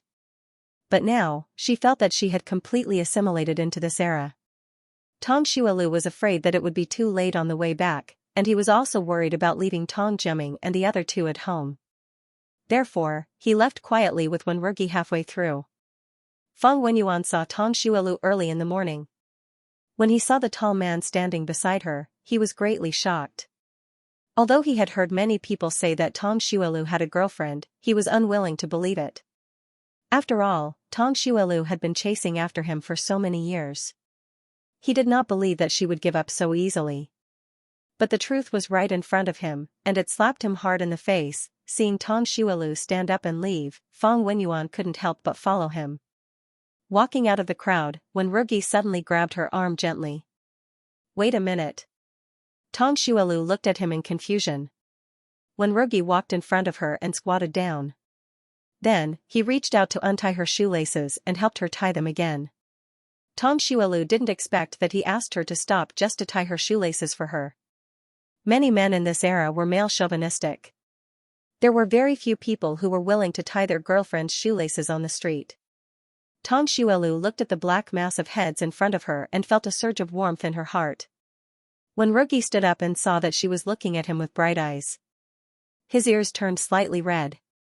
It's done. Tong Xiaolu smiled slightly. Thank you, dear. Dear, she called him dear again, when Rugi's ears turned even redder. His face was also red, and his heart was beating like thunder. Tong Shuielvi looked at his red ears, and she couldn't help but smile. How could someone be so innocent, so cute, and at the same time have such a sharp tongue? How adorable. Feng Wenyuan originally wanted to follow them, but when he saw this scene, his legs seemed to be filled with lead and he couldn't move anymore. Seeing Tong Shuielu and Wenrugi gradually walking away, he felt as if his heart had been ruthlessly pinched by someone. There was an indescribable pain. Tong Shuielu and Wenrugi arrived at the parking lot. Tong Shuielu sat on the back seat, but Wenrugi didn't start the bicycle. Tong Shuielu couldn't help but feel strange. What's wrong? Wenrugi's throat moved, and his low and clear voice came from the front. There's no one at night. Tong Shuielu raised her eyebrows. Oh my god, the big cutie who blushed so easily actually wanted to do something bad, however, she pretended not to understand. So? Wenrugi's face began to heat up again, and his hands that were holding the handlebars were sweating. It's windy at night, and the night is dark. Why don't you hug? Grab my clothes so that you won't fall. He originally wanted to say that she would rather grab his waist, but he swallowed the words back. He was getting more and more shameless. He actually wanted to act like a hooligan outside. Tong Shuielu almost laughed out loud, but she pretended to be innocent. If I accidentally step into a hole, will grabbing your clothes be enough insurance? Why don't I still grab your waist? I just don't know if you'll mind. Wenrugi didn't even think about it and said, no, I don't mind. He couldn't wait to not mind. Tong Shuielu tried so hard to hold back her laughter that her stomach hurt. She reached out and grabbed his waist, and even took the opportunity to touch it. His waist was thin and strong. What a good waist. Wenrugi was hugged and touched by her. He felt an electric current quickly flowing through his body, and his entire body froze. Tong Shuielu tilted her head. Why aren't you moving? Wenrugi came back to his senses, and his face heated up. Okay. The next moment, he exerted force with his feet and flew out on the bicycle. The wind at night was getting stronger. Wenrugi wasn't wearing a thick coat, and Tong Shuielu was afraid that he would be cold, so she hugged him even tighter. She didn't know that Wenrugi wasn't cold at all. His entire body was hot, and his palms were sweating. Sun Manru pretended to be unconscious and was helped off the stage. Everyone saw that her face was pale and wanted to call the military doctor over. Sun Manru was afraid that the military doctor would make a fool of herself again, so she quickly pretended to wake up. When everyone saw that she had woken up, they immediately surrounded her and asked her all sorts of questions. Comrade Sun, how are you? Do you feel uncomfortable anywhere? I think she's fine everywhere else, but might have suffered a bit. I counted just now, and she fell down 9 times in a row. Heavens, 9. Comrade Su, do you want to call a female military doctor to take a look at your butt? Sun Manru's breath was stuck in her chest, and she almost fainted. Thank you, everyone. I'm fine. By the way, where's my third brother? Can you ask him to come and take me back? Actually, her butt really hurt. She had hit the edge of the wooden steps several times. However, that kind of pain wasn't something that she could tell outsiders, and she couldn't let the military doctor examine her. Otherwise, she would be even more embarrassed if word got out. Seeing that she insisted that she was fine, everyone went to help her find Sun Wuyang. Sun Wuyang came over with a red face, and then helped Sun Manru, whose face was also red, back home. When they reached a place where there was no one around, Sun Wuyang couldn't help but complain. What happened to you just now? Why did you fall down all of a sudden? Sun Manru began to cry. I don't know either. I slipped and fell down. She had checked the props before, so she was sure that no one had tampered with them. With so many leaders below the stage, no one would dare to tamper with them. She could only say that she was too unlucky. She originally wanted to amaze the entire audience, but she didn't expect to become the biggest joke on the stage. The more Sun Manru thought about it, the more uncomfortable she felt. This time, she really cried. Sun Wuyang originally felt embarrassed, but now that he saw her crying like this, he couldn't bear to scold her again. I'm afraid this matter won't be easy to handle. After tonight, he realized that not only did Wenwurgi not put Sun Manru in his eyes, he also didn't put him in his eyes. Only then did he know that Wenwurgi was so infatuated with that woman called Tong Xuelu. If Sun Manru hadn't made a fool of herself tonight, she might have been able to turn the tables around. However, she had made such a big fool of herself. Sun Manru's heart was filled with unwillingness, but on the surface, she felt guilty and blamed herself. I'm sorry, third brother. It's all my fault for implicating you and causing you to make a fool of yourself with me. What nonsense are you talking about? We're siblings. There's no such thing as being implicated. It's just that I think it's best to slow down the matter of getting close to Rugue. Sun Wuyang was indeed blaming her in his heart. However, after hearing her say this, the remaining bit of dissatisfaction in his heart dissipated.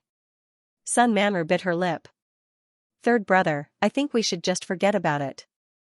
After making such a fool of myself, Comrade Wen definitely won't take a fancy to me. Sun Wuyang frowned. How can you give up so easily? Are you willing to give up on such a good man? Are you willing to be defeated by a chef? The more he understood, the more he realized how powerful the Wen family was. Even an orphaned female comrade could become a restaurant manager. If the Sun family and the Wen family had a marriage alliance, then the Wen family would be able to help the Sun family even more. Their Sun family had never produced a commander. If old man Wen was willing to use all his connections to nurture him, perhaps he could become the Sun family's first commander, Sun Manru, but, Sun Wuyang, no buts. You're much better than that, chef. I said slow down because I want Rugue to forget what happened tonight. At the same time, I'm waiting for Commander Xiao to come over. You're Commander Zhao's god-granddaughter. When he comes over, you can act coquettishly with him. When the time comes, you can ask him to pull some strings with old man Wen. It's much more useful than us. Sun Manru frowned slightly. I'm just afraid that God-grandpa won't agree to that. He's the most upright person in the world. Sun Wuyang sneered. Don't forget that you once saved Commander Zhao's life. Wouldn't he have the nerve to not help you out on account of that? Sun Manru, but I still don't dare. I'm afraid that God-grandpa will be angry at me because of this. Hoo, I'm so useless, Sun Wuyang, forget it. I'll help you talk to him when the time comes. Why are you so timid? Sun Manru's face was filled with gratitude. Thank you, third brother. You're so good to me. At this moment, there was another pair of siblings talking. After Feng Jingyuan finished her performance, she was about to go down the stage to enjoy the other performances. However, when she came out from backstage, she saw her big brother looking like a frosted eggplant. He was completely listless. Although she often called him dog sh*t, he was still her big brother. Thus, Feng Jingyuan went over to show some concern. Big brother, what's wrong with you? If you're unhappy, tell me and make me happy. Feng Wenyuan, why did he feel that Feng Jingyuan's mouth was getting more and more sarcastic? Feng Jingyuan saw her big brother being defeated and felt that the sentence Tong Xuelu taught her was too useful. Big brother, tell me quickly. Feng Wenyuan knew that her relationship with Tong Xuelu was very good now. After thinking about it, she still voiced her doubts. I just saw Tong Xuelu and her date. Before she could finish speaking, Feng Jingyuan shouted, Is Zulf here? Where is she? I've been busy with training recently. I haven't seen her in a long time. Feng Wenyuan took a deep breath and said, She left with her date. Feng Jingyuan pursed her lips. You should have said so earlier. Oh right, what did you want to say to me just now? Feng Wenyuan took another deep breath. I don't understand. Tong Xuelu, she used to follow me everywhere. The entire logistics compound knew that she liked me. Why did she suddenly change her mind? Feng Jingyuan laughed. Big brother, you said it was in the past. Let's not talk about the past. Who hasn't been young and ignorant? Yes, it was Tong Xuelu who taught her to be young and ignorant. Feng Wenyuan, forget it. Why did he have to take things so hard and talk to Feng Jingyuan? Feng Wenyuan didn't look at her anymore and went straight home. When Rugi sent Tong Xuelu home and went all the way back to the military compound in the cold wind. As when Rugi only had 3 days of leave, Tong Xuelu finally decided to take a day off to accompany him. Wenwurgi's eyes lit up when he heard about it. Soon, it was the next day. Wenwurgi woke up early in the morning to take a shower and wash his hair. Old Mr. Wen and Uncle Zong knew what he was going to do when they saw him like this. Old Mr. Wen didn't insist on following him, but he still put forward his condition. If Zolf cooks delicious food for you, you can't eat it all to yourself.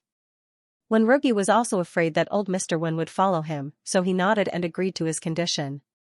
Although Tong Xuelu said that she wanted to take a day off, she couldn't just ignore everything. She still had to do the shopping. However, after purchasing the items and arranging the other matters, she could leave.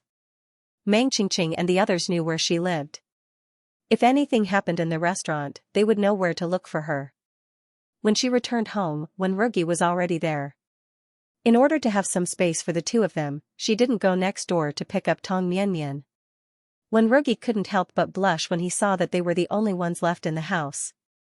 Tong Xuelu said, "By the way, I haven't told you that I participated in a cooking competition held by the Ministry of Commerce. If I win, our restaurant will be upgraded. Do you know what the biggest benefit of upgrading is?" Wenwurgi looked into her bright eyes and his heart pounded. "A raise?" Tong Xuelu shook her head. "That's one of the benefits. The biggest benefit is that our restaurant can install a telephone." Wenwurgi's eyes lit up. "That's great. If her restaurant had a telephone, he could call the restaurant directly if he wanted to hear her voice in the future." Tong Xuelu nodded. "That's why you'll practice cooking with me today." Although she was very confident in her cooking skills, there was always someone better than her. She couldn't be too proud and complacent. If she couldn't get first place this time, her words in front of Minister Lin would be greatly reduced. This would be detrimental to her future business. Therefore, she had to win no matter what. Wenwurgi nodded. In fact, no matter what he did, as long as he could stay by her side, he would be satisfied. The two of them stayed in the kitchen for the rest of the day. Wenwurgi helped her peel the skin and wash the pot. While they were working, they would occasionally touch each other's hands and bodies. This made Wenwurgi blush and his heart beat faster. After cooking for an entire afternoon, Tong Xuelu's wrists were a little tired and wanted to take a break. The sun was shining brightly outside. After taking a shower, Tong Xuelu moved a bamboo chair outside to dry his hair. "Rugue, help me dry my hair." Wenwurgi nodded and moved a chair above her head. Then, he took a face towel and dried her hair. Her hair was black and shiny, as smooth as silk. Wenwurgi helped her dry her hair gently. His heart felt as if it was filled with something. The warm autumn sun shone on her body. Tong Xuelu was like a cat sleeping under the sun. She lazily closed her eyes. Wenwurgi was afraid that she would feel cold, so he called her twice. Tong Xuelu didn't respond. Wenwurgi stood up and walked over. The sun shone on her face. The fine hair on her face was golden. Her red lips seemed to be painted with rouge. Her long and dense eyelashes cast 2 rows of shadows under her eyelids. Wenwurgi looked at her lips as if he was bewitched. He slowly moved closer. Wenwurgi's gaze fell on her lips, and his body seemed to heat up. His throat moved subconsciously, and his heart beat like thunder. Her eyes were closed quietly, and she looked very obedient when she was asleep. Wenwurgi took a deep breath and finally couldn't resist the temptation. He raised his hand and gently touched her lips. So soft. It was a very special touch. Wenwurgi was like a child who had found a toy. He scratched her eyelashes and gently poked her face. Her eyelashes were very long, like 2 small brushes. Her face was white and tender, and it was bouncy. But it didn't make him throb when he touched her lips. When he touched her lips just now, his heart raced, and there was an indescribable desire in his heart. He didn't quite understand what that desire was, so he wanted to touch her again. Thus, his hand landed on her lips once again, and he even pressed down slightly. The wind was blowing outside. He was about to go in and get a blanket when Tong Shue's green eyelashes blinked and she opened her eyes. Their gazes met. The air was quiet for a few seconds. Tong Xuelu widened her eyes and looked at him suspiciously. "Comrade Wenwurgi, what did you do to me just now? What did you use to touch my lips?" Wenwurgi's face turned red with a bang. I touched it with my hand. Tang Xuelu shook her head and touched her lips with her own hand. No, it feels different. Are you lying to me? Wenrugi shook his head. No, I really used my hand. Tang Xuelu touched her lips with her hand again, insisting that he was lying. Wenrugi was very regretful. I'm sorry that I acted like a hooligan, but I really used my hand to touch you. Tang Xuelu rolled her eyes. The touch of your hand is different. If you don't believe me, I can show you. As she spoke, she reached out and touched his lips. She even imitated him and pressed down. Wenrugi held his breath and didn't dare to move. Tang Xuelu, remember, this is the feeling of touch. After saying that, she suddenly leaned over and lightly touched his lips. Wenrugi felt as if he had been electrocuted. His entire body went numb. He felt all the blood in his body rushing to his face, and his heart was beating so fast that it felt like it was going to jump out of his throat. Tang Xuelu's lips were as light as a dragonfly skimming the surface of the water. Comrade Wenrugi, are the two sensations completely different? Wenrugi stared blankly at Tang Xuelu like a puppet and nodded. Yes, it's different. Tang Xuelu, did you touch me with your lips just now? Wenrugi shook his head. No, I used my hands. Tang Xuelu tilted his head. Is that true? I don't believe it. Unless you touch me and let me feel the difference. The afternoon sun shone through the trees and shone on his body. Tang Xuelu saw his throat move up and down. She raised her eyebrows slightly. Comrade Wenrugi, don't tell me you don't dare to admit what you did? Wenrugi blushed. No. Tang Xuelu looked up and pouted at him. Then come. Wenrugi looked at her red lips and felt that his heartbeat was completely out of control. He leaned his upper body slightly forward. As soon as he leaned over, her unique fragrance assailed his nostrils. He held his breath and moved closer. Just as he was about to touch her lips, there was a sudden shout from outside. Sister, the Mianmian's clothes are dirty. The courtyard door was pushed open and Tang Mianmian ran in. Tang Xuelu pushed him away and stood up. Wenrugi was speechless. He stood beside the chair with red ears and a thought popped up in his mind. Tang Mianmian really came back at the wrong time. Tang Xuelu came back holding Tang Mianmian's hand. When she saw Wenrugi still standing there, she walked over and winked at him. I'll prove your innocence next time. Wenrugi's heart began to beat wildly again. If he could prove his innocence in this way, he was willing to be wronged in the future. Tang Xuelu saw that his ears were turning red again. She smiled and brought Tang Mianmian into the room to change her clothes. When they came out, she handed the rent for the next 3 months to Wenrugi. Wenrugi didn't want it, but Tang Xuelu insisted that he take it. The two of them were just dating. She couldn't possibly ask him to support the entire Tang family. Even if they got married, he didn't have the obligation to support the Tang Jiaming siblings. It was rare for Wenrugi to have a holiday, so Tang Xuelu naturally had to cook for him. Since the Tang Jiaming siblings were not back yet, she went to the kitchen to make some dates and walnuts. After frying the walnuts, she removed the seeds from the dates and cut them into slices. Then, she added water, oil, and maltose into a pot. She brought it to a boil over medium heat and simmered it until the maltose melted. Then, she poured the walnuts, dates, and sesame seeds into the pot and stirred them evenly. She poured the mixture onto a plate and flattened it with a rolling pin. Then, she let it cool and set it into shape. Tang Xuelu began to cook dinner when the sunset covered the sky. Tonight, she planned to make a spicy hot pot. She peeled and sliced the lotus roots and potatoes, cut the celery into pieces, and cut the shiitake mushrooms and beef meatballs into pieces. Then, she put them all into the pot and boiled them until they were cooked. After they were cooked, she took them out and dried them. Then, she poured a pot of water and boiled the tripe for a few seconds before taking it out. She poured cold oil into the pot and heated it up. Then, she poured in ginger, garlic, scallions, pepper, and seasonings. After stir-frying them until they were fragrant, she put the cooked ingredients into the pot and stir-fried them. Before she took them out of the pot, she sprinkled a handful of cooked sesame seeds. Then, she stir-fried vegetables and a tomato and egg drop soup. The lotus roots were crispy, the potatoes were soft, and the beef meatballs were fragrant. Coupled with the rich aroma of the shiitake mushrooms, the soup was numbing, spicy, and refreshing. The whole family ate until their mouths were full of oil. Tong Jessen secretly prayed that Wenwurgi would come over often in the future so that he could eat delicious food. After dinner, Tong Shualu cut the set dates and walnuts into pieces for Wenwurgi to bring home. The night was dark, and the wind rustled the leaves. Tong Shualu shrunk his neck and walked Wenwurgi to the door. "It's getting cold. Hurry and go back."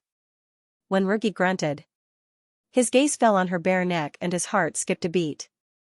The weather was getting colder, and she seemed to be missing a scarf. If she was unwilling to take the rent back, he could exchange the money for a gift for her. Back at the military compound. As soon as Wenwurgi entered the house, he saw Piao Jenny sitting on the sofa in the living room. Piao Jenny heard the noise and looked up. "You're finally back." Wenwurgi looked over and was shocked. "How did you become like this?" It had only been a month since they last met, but Piao Jenny looked like a middle-aged man who had been devastated. His face was full of stubble, and there were deep dark circles under his eyes. His cheeks were sunken too. Before Piao Jenny could speak, old Mr. Wen glanced at the thing in his hand. "What's that in your hand?" "It's red date walnut candy," Wenwurgi said as he handed the candy over. "Grandpa, don't eat too much candy." Old Mr. Wen snorted. "If you want to eat it, just say it. Don't use me as an excuse." Then, he took out some red date walnut candy and went next door to show it off to old Jiang. Uncle Zong was nowhere to be seen. Only Wenwurgi and Piao Jenny were left in the living room.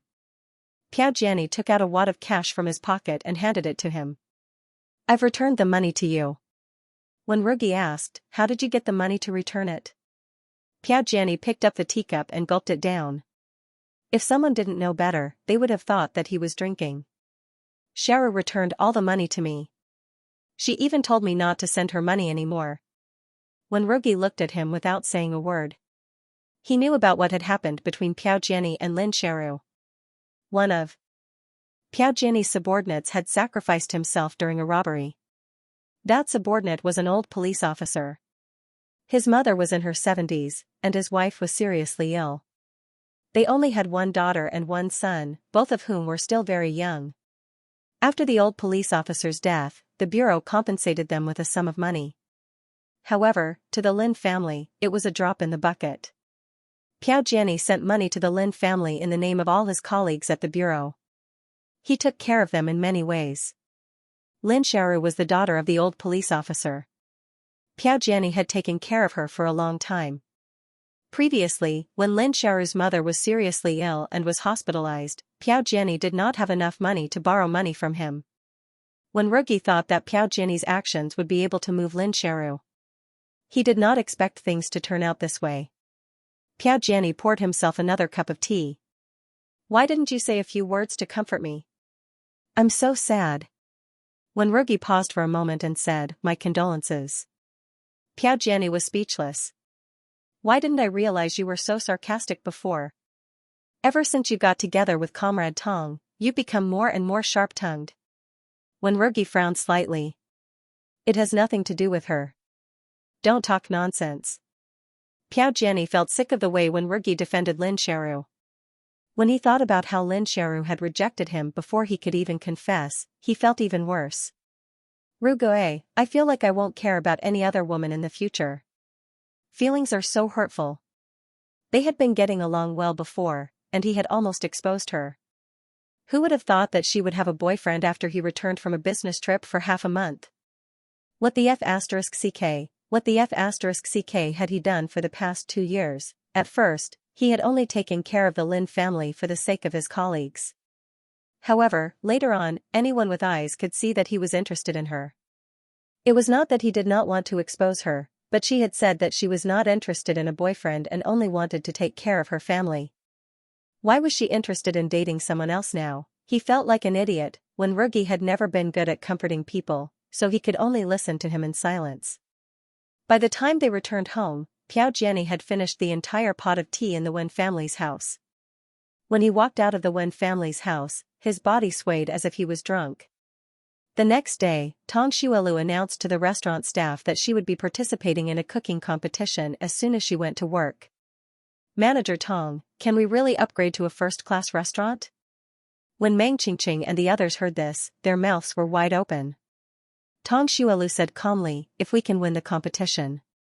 Meng Qingqing and the others were even more excited when they heard this. "Manager Tong's cooking skills are so good. We can definitely do it." Guo Weiping nodded his head like he was pounding garlic. "I think so too." Guo Qinyu's face was also flushed with excitement. "Manager Tong, what should we do next?" Tong Zolv looked at Guo Qinyu with admiration. "I'm going to spend more time practicing my culinary skills, so I'll need you to take care of the restaurant." Guo Qinyu nodded his head repeatedly. "Of course. Manager Tong, don't worry. We'll take care of the restaurant and won't let it affect you." Meng Qingqing and Guo Weiping nodded their heads as well. "Manager Tong, don't worry about it and practice your cooking skills." Tong Xuelu nodded her head in satisfaction. Then, she brought Guo Weiping to purchase ingredients. When she returned to the restaurant, she saw Secretary Zhuo waiting for her with a document. "Secretary Zhuo, why are you here?" Secretary Zhuo saw her and smiled. "Director Lin asked me to pass this document to you personally. I heard that you qualified for the competition." "Congratulations." Tong Xuelu smiled happily. "It's all thanks to Secretary Zhuo. Our restaurant just made a batch of beef meatballs yesterday. Would you like some?" Secretary Zhuo smiled. "Sure. My family asked me to buy some when I went out today." Tong Xuelu personally packed a bag of beef meatballs for her. As for the price, it was a half-buy, half-free deal. Secretary Zhuo's smile became even brighter when she saw the amount in the bag. After Secretary Zhuo left, Tong Xuelu took out the document and read it in detail. The competition was set for the middle of next month, which meant that she had more than half a month to prepare. There were a total of 12 restaurants, including her, participating in the competition. 3 of them were very powerful. These 3 restaurants were established through a public-private partnership. For example, one of them was called Red Star Restaurant. Before the public-private partnership, it was a very famous restaurant in Beijing. Their stir-fried crab butter and fermented pork were famous specialties far and wide. After the change of circumstances, the old restaurant was established through a public-private partnership. Later, it was changed to Red Star Restaurant, which became a state-owned restaurant. However, the chefs there were descendants of the old restaurant, so the recipes must have been passed down. Usually, they wouldn't cook these dishes, but once the competition started, they would definitely bring out their best and most unique dishes. In other words, the chefs participating in this competition were all crouching dragons and hidden tigers. It wouldn't be easy for her to win the competition. However, since she was already participating, she could only do her best. While Tong Xuelu was pondering about the competition, when Rugi had already arrived at the department store. He rarely came to this place, so it took him a long time to find the counter that sold clothes. The salesperson usually looked down her nose at people. When she saw Wenrugi, a shy smile appeared on her face. "Comrade, what are you looking for?" "Wenrugi, do you have a scarf for women?" The salesperson was stunned and asked, "Are you buying it for your mother?" Wenrugi frowned slightly. "No, it's for my girlfriend." The shy smile on the salesperson's face disappeared in a second. "Wait a moment." As she spoke, she took out a few scarves. One of them was bright red, and the other was white. When Rugi took out the 2 scarves and handed them to the salesperson. "I want both." The salesperson sighed inwardly. Why was someone else's girlfriend so good-looking and generous? She was so envious. Straight men bought things and left as soon as they were done. After when Rugi bought the scarves, he wanted to give them to Tong Xuelu at the restaurant. However, when he turned around, he saw a woman standing behind him. He almost bumped into her. The woman didn't wait for him to speak. She smiled and said, "Comrade Wen, what a coincidence. Are you here to buy things too?" When Rugi glanced at her. "May I ask who you are?" Sun Manru felt like she had been shot in the chest. "I'm Sun Manru." "Comrade Wen, do you really not recognize me?" When Rugi shook his head. I don't recognize you. I still have things to do. If there's nothing else, I'll leave first. Sun Manru hurriedly said, I heard what you said to the salesperson just now. Are you going to give the scarves to Comrade Tong? I heard that Comrade Tong is cooking at the restaurant. I want to go and have a taste. Why don't I go with you? Wenrugi refused. No, and I hope that you won't get close to my girlfriend in the future. I don't like what you said to her that night. After saying that, he didn't give Sun Manru any time to explain and walked past her. Sun Manru looked at Wenrugi's back as he left. Her face alternated between red and white. Wenrugi came out of the department store and rode his bicycle to the restaurant. When Tong Xuelu saw him, a smile appeared on his face. Why are you here so early? Wenrugi nodded and handed over the scarves he bought. For you. Tong Xuelu opened the bag and saw 2 scarves, one red and one white. They felt very warm. Are they both for me? You didn't buy one for yourself? Wenrugi shook his head gently. Tong Xuelu looked at them. The white one was actually very gender neutral. Both men and women could wear it. I'll take the red one. You can wear the white one. Wenrugi wanted to refuse, but Tong Xuelu quickly said, in the future, when we go out, you wear the white one and I'll wear the red one. Do you know what this is called? Wenrugi, what's it called? Couple outfits. When we wear the same thing, others will know that we're a couple. This was the first time Wenrugi heard this term. An image appeared in his mind. The two of them were walking on the street. She was wearing a red scarf around her neck and he was wearing a white scarf around his neck. They were the same style. It was obvious that they were a couple. Wenrugi's lips curled up slightly. Okay. Couple outfits. He liked this term. Sun Manru returned to the news agency with a dark face. The more she thought about it, the angrier she became. She really didn't understand. She was clearly better than Tong Xuelu. Why couldn't Wenrugi see her? Wenrugi was also an idiot. He didn't go to the army with such a good family background. Instead, he went to be a researcher. If he was with her, she would definitely make him give up his identity as a researcher and work hard in the army. With the Wen family's connections and background, he would become a commander sooner or later. When that time came, she would be the commander's wife. Therefore, no matter what, she couldn't give up on Wenrugi. After thinking about it, she picked up the phone and called the army. Hello, I'm looking for Commander Xiao. Commander Xiao isn't in the army. Who is this? Sun Manru was stunned. Commander Xiao is my grandfather. Is he not in the army? Did he come to Beijing? The person on the other end said, no, Commander Xiao left the army for personal matters. As for where he went, I don't know. After hanging up the phone, Sun Manru frowned. She originally wanted to ask when her god-grandfather would come to Beijing. Unexpectedly, she couldn't even contact him now. Why was she so unlucky recently?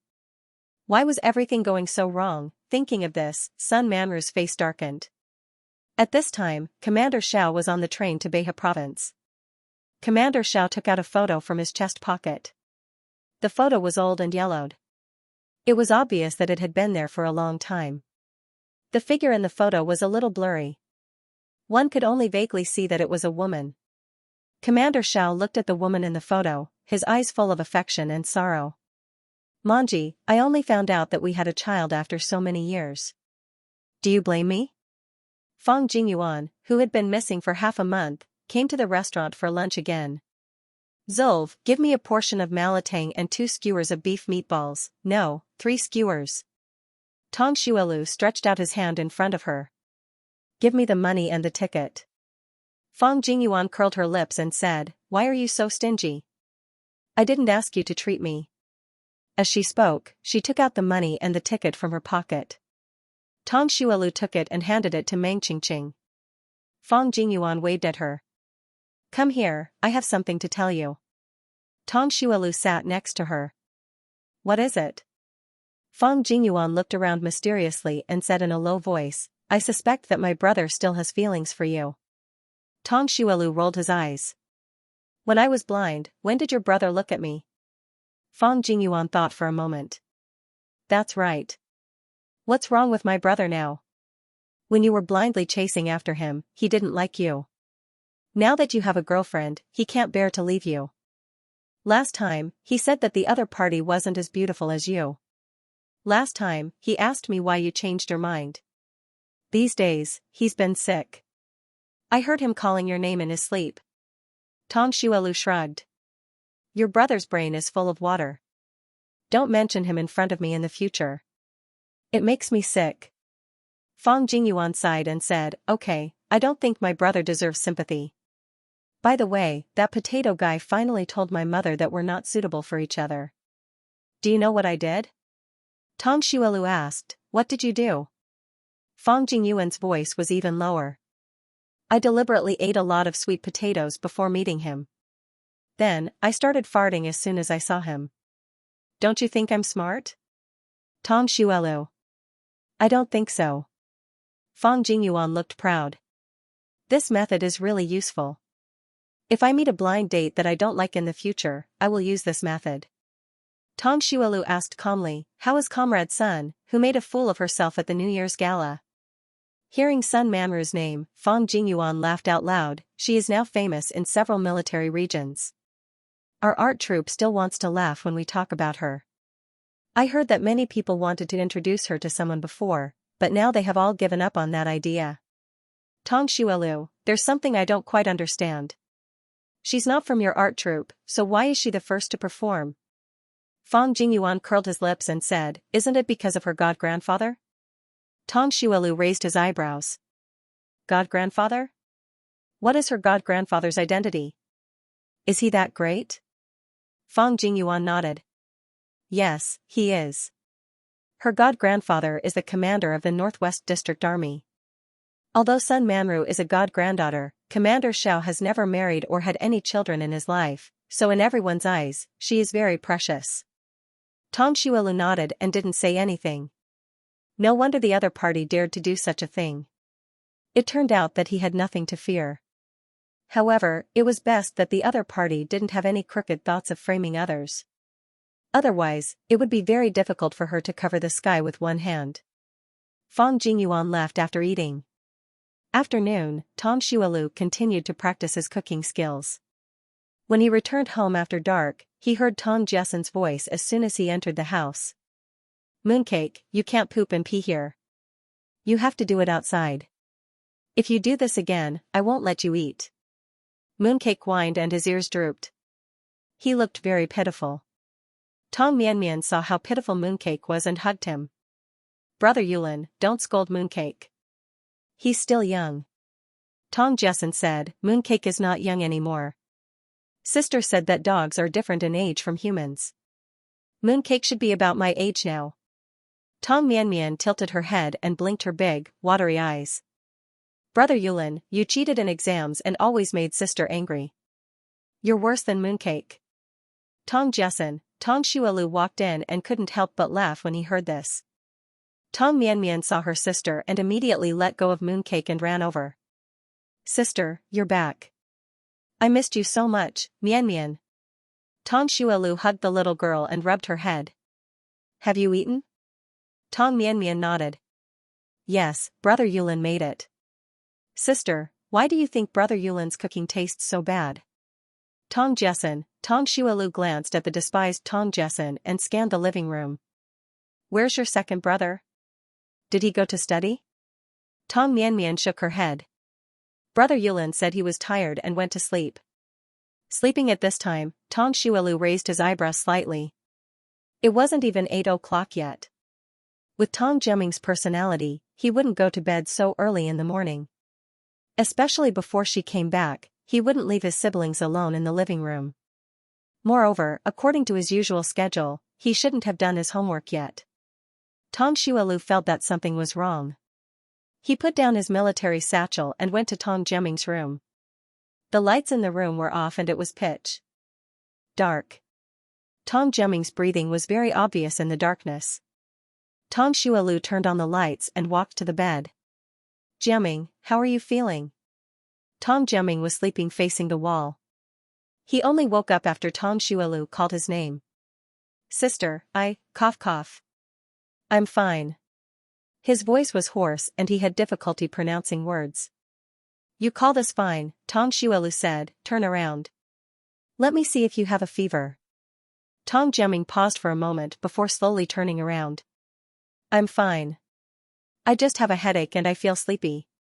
When he turned around, Tong Xuelu took a closer look and cursed in his heart. Tong Jiaming's face was covered in red patches. It looked like a rash or an allergic reaction. Tong Xuelu was shocked. When did you start having these symptoms? Tong Jiaming thought for a moment. I started having a headache yesterday. I thought it was because of the wind. Tong Xuelvi looked at his face and had a bad feeling in her heart. At this moment, Tong Mianmian and Tong Jessen came over. Tong Xuelu immediately shouted at them. Don't come in. Jessen, bring Mianmian to my room. Don't come out without my permission. Tong Jessen and Tong Mianmian were stunned. This was the first time Tong Mianmian had seen his sister speak so sternly. He was so scared that tears came out of his eyes. Sister, Mianmian is very obedient. Sister, don't scold Mianmian. Tong Xuelu realized that he was a little too stern. I didn't scold you. Your second brother is sick and I'm afraid that you will be infected. Jessen, hurry up and take Mianmian away. Also, don't touch anything that your second brother has touched. Especially his cup and kettle. Tong Jessen's face was also a little pale. It took him a while to react. Okay, I'll bring Mianmian over. Will he die? Tong Xuelu shook his head. No, he won't. Hurry up and go. I'll bring your second brother to the hospital. She suspected that Tong Jiaming had chicken pox. Chicken pox was not a serious illness, but it was very contagious. If all of them got infected together, she would die of exhaustion. Tong Jessen brought Tong Mianmian, whose eyes were brimming with tears, to the east room. After Tong Jessen and Tong Mianmian left, Tong Xuelu turned around and said to Tong Jiaming, wait for me here. I'll go and inform Grandma Shen. Tong Jiaming had a terrible headache and a dull pain in his stomach. He didn't have the strength to reply with okay. Tong Xuelu closed the door and quickly ran to the Wei family's house. Shen Wanrong and Wei Guozhi heard the banging on the door. When they opened the door and saw Tong Xuelu's pale face, they hurriedly asked, Zolv, what's wrong with you? Did something happen at home? Tong Xuelu, Grandma Shen, Grandpa Wei, Jiaming has a rash all over his body. I suspect that he has chicken pox. Shen Wanrong and Wei Guozhi were both stunned. Tong Xuelu, Jiaming also has a fever. I'm taking him to the hospital now. I'd like to trouble Grandma Shen to help me look after Jessen and Mianmian. Shen Wanrong, no problem. Go ahead. I'll bring Mianmian and Jessen over. Juju's grandpa, why don't you accompany Zolv to the hospital? Before Wei Guozhi could speak, Tong Xuelu refused. Grandma Shen, Jessen and Mianmian have been in contact with Jiaming. I don't know if they've been infected. It's best not to let them come over. Grandma Shen, I don't know if you've had chicken pox before. If you haven't, it's not suitable for you to take care of him. When Tong Xuelvi said this, a sense of powerlessness welled up in her heart for the first time. Since she moved here, she had troubled the Wei family many times.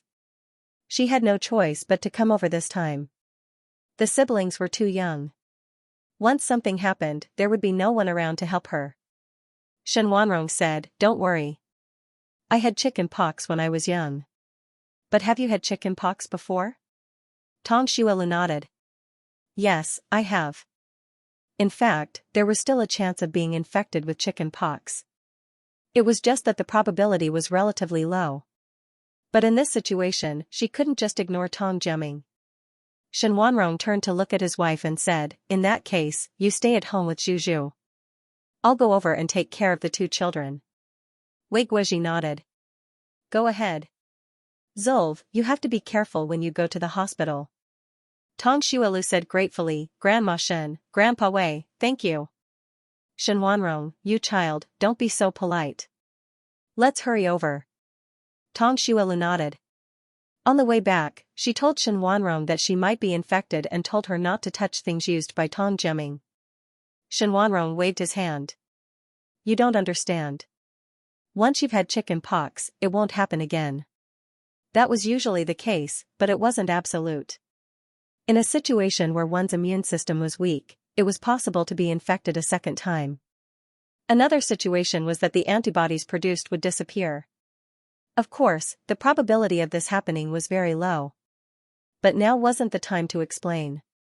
Tang Xuelu reminded her again not to use cups, bowls, and chopsticks used by Tang Jiaming. Then, she ran into the house and asked Tang Jiaming to put on a thick jacket and wrap his head and mouth with a face towel, leaving only his eyes exposed. Let's go. I'll take you to the hospital now. Tang Xuelu also used a face towel to cover his mouth and nose. Then, she helped Tang Jiaming up. Tang Jiaming groggily got onto the bicycle with the help of Tang Jiaming. Tang Xuelu, do you have the strength to sit properly? If you can't sit properly, you have to hold on to my waist. Tang Jiaming paused for a moment and grabbed her clothes tightly. I'm fine. Tang Xuelu stepped on the pedal and the bicycle flew out. The night wind was very strong. When it blew on their faces, it felt like knives were cutting them. Tang Xuelu shivered all over. Tang Jiaming, who was sitting at the back, could clearly feel her body shivering. Tang Xuelu had tied a flashlight to the front of the bicycle when they went out. However, the flashlight could only illuminate a limited area. She didn't dare to ride too fast. She was worried that there would be a hole in the road and they would fall miserably. However, when she remembered that Tang Jiaming couldn't be exposed to the wind, she became anxious. Jiaming, hide your face behind my back. You can't be exposed to the wind now. Okay, I got it. Tang Jiaming watched as Tang Jiaming pedaled hard on the bicycle. Her voice was trembling in the wind, and it made him feel very complicated. Usually, it would take 1 hour to get to the hospital from the Tang family's house. However, because it was night time, Tang Xuelu took 1.5 hours to get to the hospital. Fortunately, the two of them didn't fall to their deaths. After entering the hospital, Tang Xuelu told the nurse about Tang Jiaming's symptoms. Then, Tang Jiaming was brought to the emergency room for a checkup. The results of the checkup confirmed her guess. Tang Jiaming had chickenpox and a fever. Tang Xuelu chose to be hospitalized without hesitation. She was now worried that the medical standards of this era were too poor. She was also worried that Tang Jiaming might have complications. Chickenpox wasn't very harmful. However, if complications such as pneumonia, encephalitis, or meningitis appeared, it could be life-threatening. Because chickenpox was contagious, they could only stay in a single room. The cost was much higher than usual. However, now wasn't the time to save money. The doctor gave Tang Jiaming an injection to reduce his fever and gave him fever medicine. Tang Jiaming fell into a deep sleep. He woke up and vomited twice. The chickenpox on his body was also very itchy and uncomfortable. If it was in the past, Tang Xuelu wouldn't take care of others like this. However, she had to take care of him even if she wanted to. Fortunately, Tang Jiaming's fever finally subsided in the middle of the night. Tang Xuelu breathed a sigh of relief. He felt that he had been hollowed out. He leaned against the chair and fell asleep. Commander Xiao arrived at the train station in Behe province in the middle of the night. Before he came, he informed his nephew to pick him up. Xianxia and his son Xiao Weiguo were relieved when they saw Commander Xiao coming down from the train station. 2 days ago, Xianxia received a call from Commander Xiao. When he heard that Commander Xiao was coming over, he couldn't help but be shocked. Especially when he heard that he would arrive in Behe province in the middle of the night. He was even more worried that something big had happened. Xianxia said, "Uncle, we borrowed a car from the unit. It's outside now. Let's hurry over." Commander Xiao nodded. "Thank you for your hard work." Xianxia said, "It's my duty." "Uncle, why are you in such a hurry this time? Did something happen in the military?" Commander Xiao shook his head. "No, I'm here for personal matters." Xianxia and his son looked at each other when they heard this. Commander Xiao said, "A few days ago, I received a call saying that I have a son in Behe province. I'm here this time to reunite with him." It was like a clap of thunder. When Xianxia and his son heard this, they were even more shocked. Commander Xiao had never married in his life. How could he have a son? Commander Xiao had been on the train for 2 days and 2 nights, but there wasn't a trace of fatigue on his face. It's a long story. I'll tell you later. However, I need you to help me investigate something. He wanted to reunite with his son, but he wasn't an idiot. He wouldn't believe anyone's words. Also, when he went to the Tong family, Manji's sister-in-law clearly said that she had remarried. How did it turn into an unmarried pregnancy and a difficult labor death? He had to investigate this matter thoroughly first. Tong Jiaming woke up because he had to urinate. He sat up and looked at the white sheets on his body. His eyes flashed with a trace of confusion. He only remembered that he was in the hospital when he saw Tong Xuelu, who was curled up in a chair and sleeping. It was his sister who braved the cold wind to bring him to the hospital. She was also the one who took care of him. Now, in order to save money, she was curled up in a cold chair and sleeping. Tong Jiaming's eyes stung when he thought of this. Tong Xuelu heard movement and opened her eyes. She was startled when she saw Tong Jiaming's red eyes. Are you not feeling well again? I'll call the doctor. Tong Jiaming hurriedly said, I'm fine. I just want to go to the toilet. How could his eyes turn red from holding in his urine? Tong Xuelu was a little confused. Then you should go quickly. Do you need me to help you? No, I can go by myself. Tong Jiaming looked at her with red eyes. Sister, thank you. When he grew up, he would definitely repay his sister. In fact, before today, he did not completely accept Tong Xuelu as his sister. It was only today that he realized how much she had sacrificed for this family. Tong Xuelu waved her hand. You're welcome. You should go quickly. Tong Jiaming nodded and left the room. Tong Xuelu stood up and stretched. Then, she twisted her muscles and bones. Although it was not comfortable to sleep on a chair, the hospital sheets did not look very clean. She was a clean freak, so she would rather curl up in a chair and sleep. Forget it. She should also go to the toilet. Otherwise, her eyes would become like Tong Jiaming. It would not look good. After dawn, Tong Jiaming's fever had completely subsided. However, there were a lot of chickenpox on his body and face, and there was also folliculitis on his head. In short, a delicate and handsome young man was disfigured just like that. When Tong Xuelu saw the densely packed chickenpox on his face, he almost had trypophobia. The doctor said that you can leave the hospital, but the chickenpox is too contagious.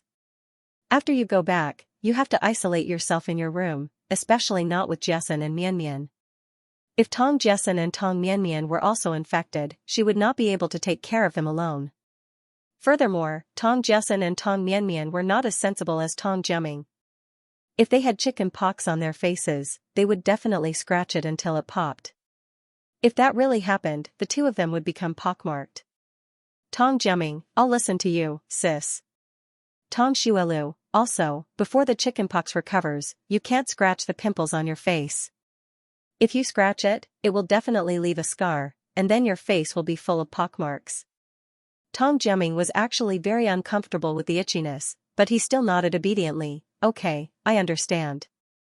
Tong Xuelu went to pay the medical fees, took some chickenpox medicine from the doctor, and drove Tong Jiaming home. When they arrived home, they saw Shen Wanrong washing clothes and sheets in the courtyard. When Shen Wanrong saw them, he smiled. You're back? Jiaming, quickly go inside, you can't be exposed to the wind now. Tong Jiaming nodded and went into the house by himself.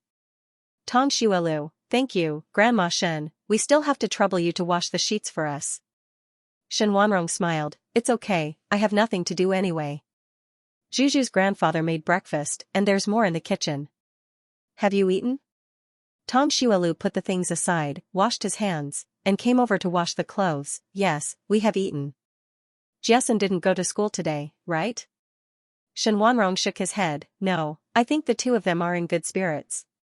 They probably didn't get infected, but they will go to school in a few days. Tong Xuelu also thought so. If the two of them got infected, it would be bad if they went back to school and passed it to other students. After washing the clothes, Tong Xuelu and Shen Wanrong used hot water to scrub the inside and outside of the house. Tong Mianmian saw that her sister hadn't hugged her since she came back, and her big eyes were filled with tears. Sis, Mianmian will be very obedient and won't cause trouble for you. Sis, don't go.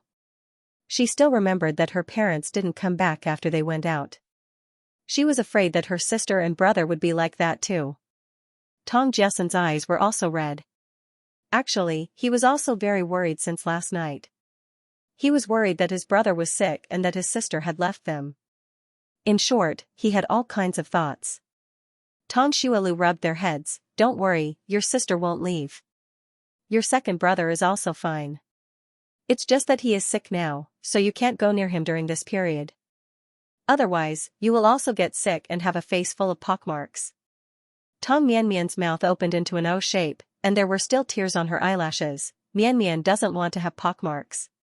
If she has pockmarks, she will become as ugly as third brother. Just as Tong Jessen was feeling sad, he was suddenly stabbed by his own sister without warning. He was dumbfounded. Tong Xuelu couldn't help but laugh. If you don't want to have a face full of pockmarks, then you can't go to your second brother's room, understand? Tong Jessen and Tong Mianmian both nodded. Tong Xuelu made some snacks and buns before leaving for work. Beha Province, Red Flag Commune's 8th production team. Xie Jinhua sat on the Kong with a dark face. Didn't Dahuzi call back to the army?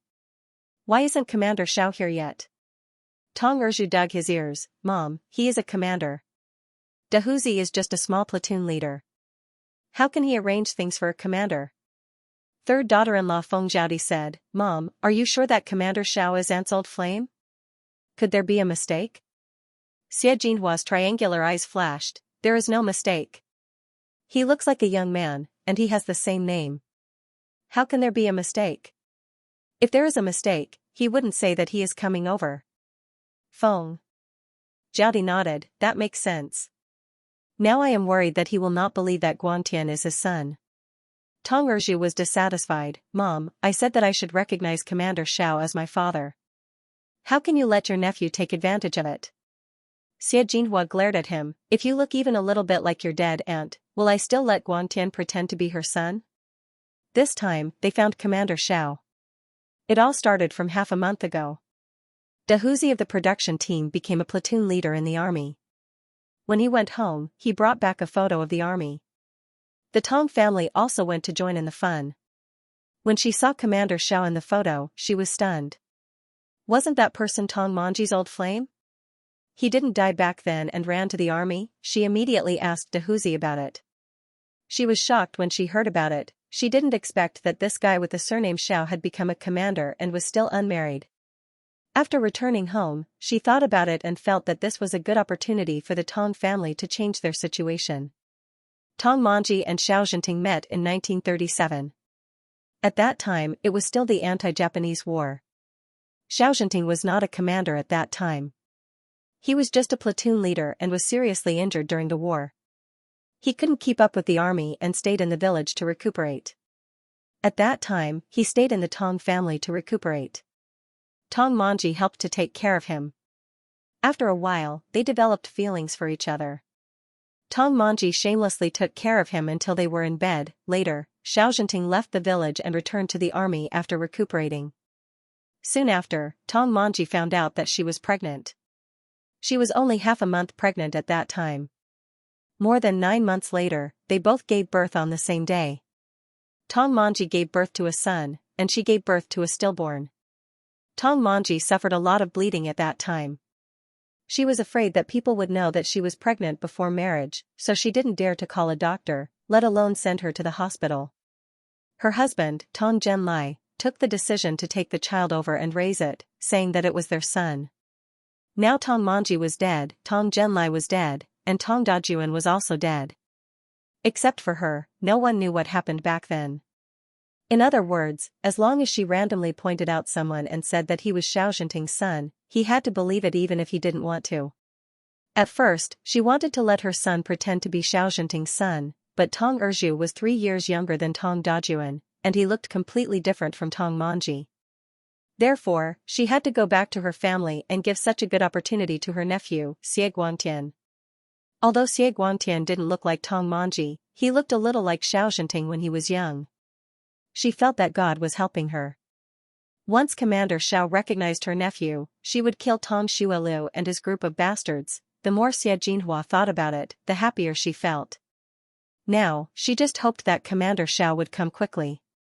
However, after Commander Xiao arrived in Behe province, he didn't immediately come to the production team. He asked his nephew and grandnephew to help inquire about what happened back then, and also about the Tong family. At this moment, he was listening to his nephew's news. Xianxia said, "Uncle, the Tong family has 3 sons, Tong Dajuan, Tong Erzhu, and Tong Sanzhuang. Among them, Tong Dajuan's age is the most suitable. He was born on the first day of the new year in 1938. 1938, Commander Xiao was shocked. He left the village in May 1937. If Manji was pregnant at that time, the age of her pregnancy was right. Commander Zhao's hands trembled. Where is he now? Is he in the production team? Xianxia shook his head. No. Half a year ago, he and his wife were hit by a car and died in Jing City. Commander Xiao stopped breathing and his face turned pale. How could that be? Do they have children? Xianxia nodded. Yes, Tong Dajuan has 2 sons and 2 daughters. Strangely, his children didn't come back to their hometown. The Tong family often said that they were unfilial and a group of scourges. Commander Zhao's eyes flashed with a sharp light. So, Xie Jinhua doesn't treat her eldest son well and doesn't care about her eldest son's children, right? Xianxia nodded. I heard from the production team that Xie Jinhua didn't like her eldest son, Tong Dajuan, since he was a child. He did all the heavy work at home. Later, Tong Dajuan was sent to Jing City as a worker because he saved someone.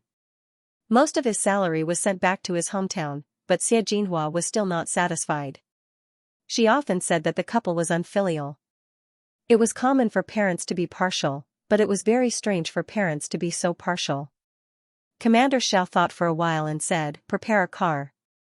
We will go to the production team today to meet them." Xianxia nodded and hurried out to borrow a car. An hour later, they drove to the production team. The people in his hometown waited for a few days, but there was no news at all. They were very impatient.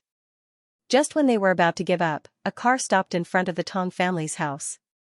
The whole production team was shocked and came to watch. Tong Erzhu ran into the house with shaking hands. Mom. Commander Xiao is here." Xie Jinhua was eating an egg. Hearing this, the egg slipped into her throat. Her eyes rolled back and she almost died on the spot. Tong Erzhu quickly ran over and patted his mother's back with his palm. After more than a dozen pats, Xie Jinhua swallowed the egg in her throat. She felt a sharp pain in her back and throat. "Are you trying to kill me?" Tong Erzhu said, "Mom, Commander Zhao's car is outside." Xie Jinhua's heart pounded. "Hurry up. Why don't you invite him in?" As soon as she said that, 2 tall men walked into the house. Among them, the man walking at the front looked to be in his 50s. His posture was tall and straight, and his facial features were resolute. Under a pair of sword-like eyebrows, his eyes were as sharp as an eagle's. When he looked at people, it was like a sharp sword, making people shudder. When Xie Jinhua saw his face, she immediately thought of Tong Dajuan. Fortunately, Tong Dajuan was dead. Otherwise, it would be useless for her to say anything. Commander Xiao looked at Xie Jinhua. "Mrs. Tong, long time no see." Xie Jinhua shivered subconsciously. "Hello, Commander Xiao. I haven't seen you for many years. I didn't expect you to be a commander." It's a pity that Manji was not lucky, sadness flashed through Commander Zhao's eyes. He interrupted her. "I came back to the village once 2 months after I left. Why didn't you tell me that Manji was pregnant at that time? Instead, you told me that she was going to get married?" It was because of the news that he left the village sadly and never came back. Xie Jinhua's heart trembled. "That's what Manji told me to say. She said that you're irresponsible and that you're a soldier who doesn't even know when you'll die. She wants to find a man who can give her a stable life. At that time, I had already given her a betrothal gift. If I hadn't found out that she was pregnant, she would have married someone else. I didn't lie to you." Commander Xiao looked at her and said nothing. What she said was the same as the news he heard. Tong Manji did ask someone to marry her, and the man's family also gave a betrothal gift. But he didn't expect that Manji didn't get married, let alone that she was pregnant with his child. Seeing that he believed her words, Xie Jinhua breathed a sigh of relief. At that time, Tong Manji didn't want to get married, but she forced her to. Later, because she was pregnant, Tong Manji threatened to kill herself and the marriage was called off. At that time, the Tong family compensated the man with a bag of rice, which made her very angry. In order to take revenge on Tong Manji, she didn't tell Xiao Zhenting that she came back to find her until the day of her death. Tong Manji died of dystocia because she had been depressed during pregnancy. But she would never tell anyone about these things, not even her son and daughter-in-law. Commander Xiao said, "Where is Manji's grave? Ask someone to take me there." Xie Jinhua was stunned. "Are you going to see the grave now?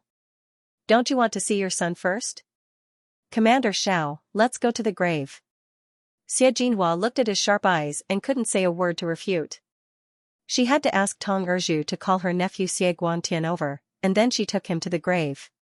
Because of the four olds, graveyards were not allowed to be built in this era. The so-called graveyard was actually a pile of soil piled up with a stone in front of it as a grave. Seeing such a simple grave, Commander Zhao's eyes turned red in an instant. When they parted that year, they were separated by life and death. If he could come back again and ask her why she married someone else, maybe the result would be different. The north wind blew, and a crow landed on a branch not far away, cawing, making the surrounding atmosphere more and more miserable. Xie Jinhua was about to say something when her nephew Xie Guantian ran over, panting. Xie Jinhua's eyes suddenly lit up. She took her nephew's hand and said, "Guantian, this is Commander Xiao, your biological father. Call him father."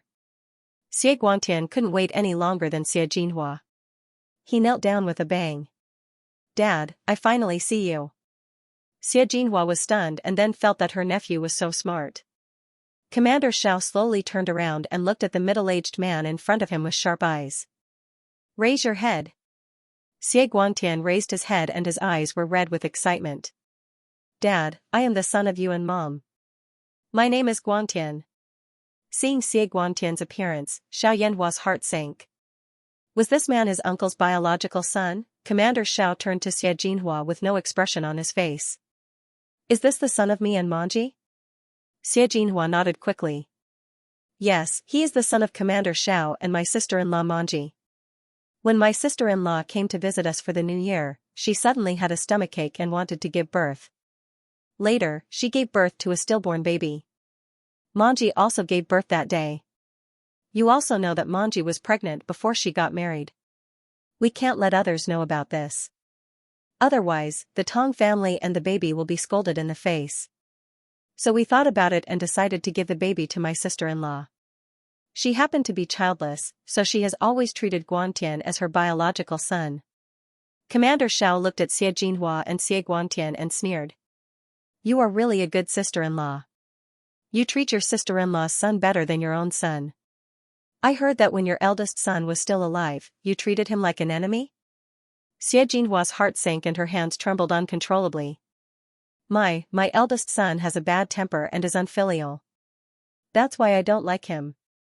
"Commander Xiao, do you think I am a fool? Do you think everyone is a fool like you? If your eldest son is unfilial, how can he send back more than half of his salary to raise you?" Xie Jinhua's legs went soft and she almost fell to the ground. How I treat my son is my business. Anyway, Guantian is your son. If you don't recognize him, you will be sorry for Manji who died for you." Hearing Manji's name, Commander Xiao felt a sharp pain in his heart as if it was stabbed by a knife. Xie Guantian took out a very old silver ring. "Dad, I am really your son. I have been wearing this on my neck since I was a child." Seeing the silver ring in his hand, Commander Zhao's pupils dilated. He walked over and grabbed the silver ring. His hand holding the silver ring couldn't help trembling. He gave it to Manji years ago and promised to come back and marry her. He didn't expect to see this ring again. Xiao Yanghua was a little confused. Before he came, he thought Tong Dajuan was his uncle's son. But now seeing Xie Guantian, he was a little uncertain.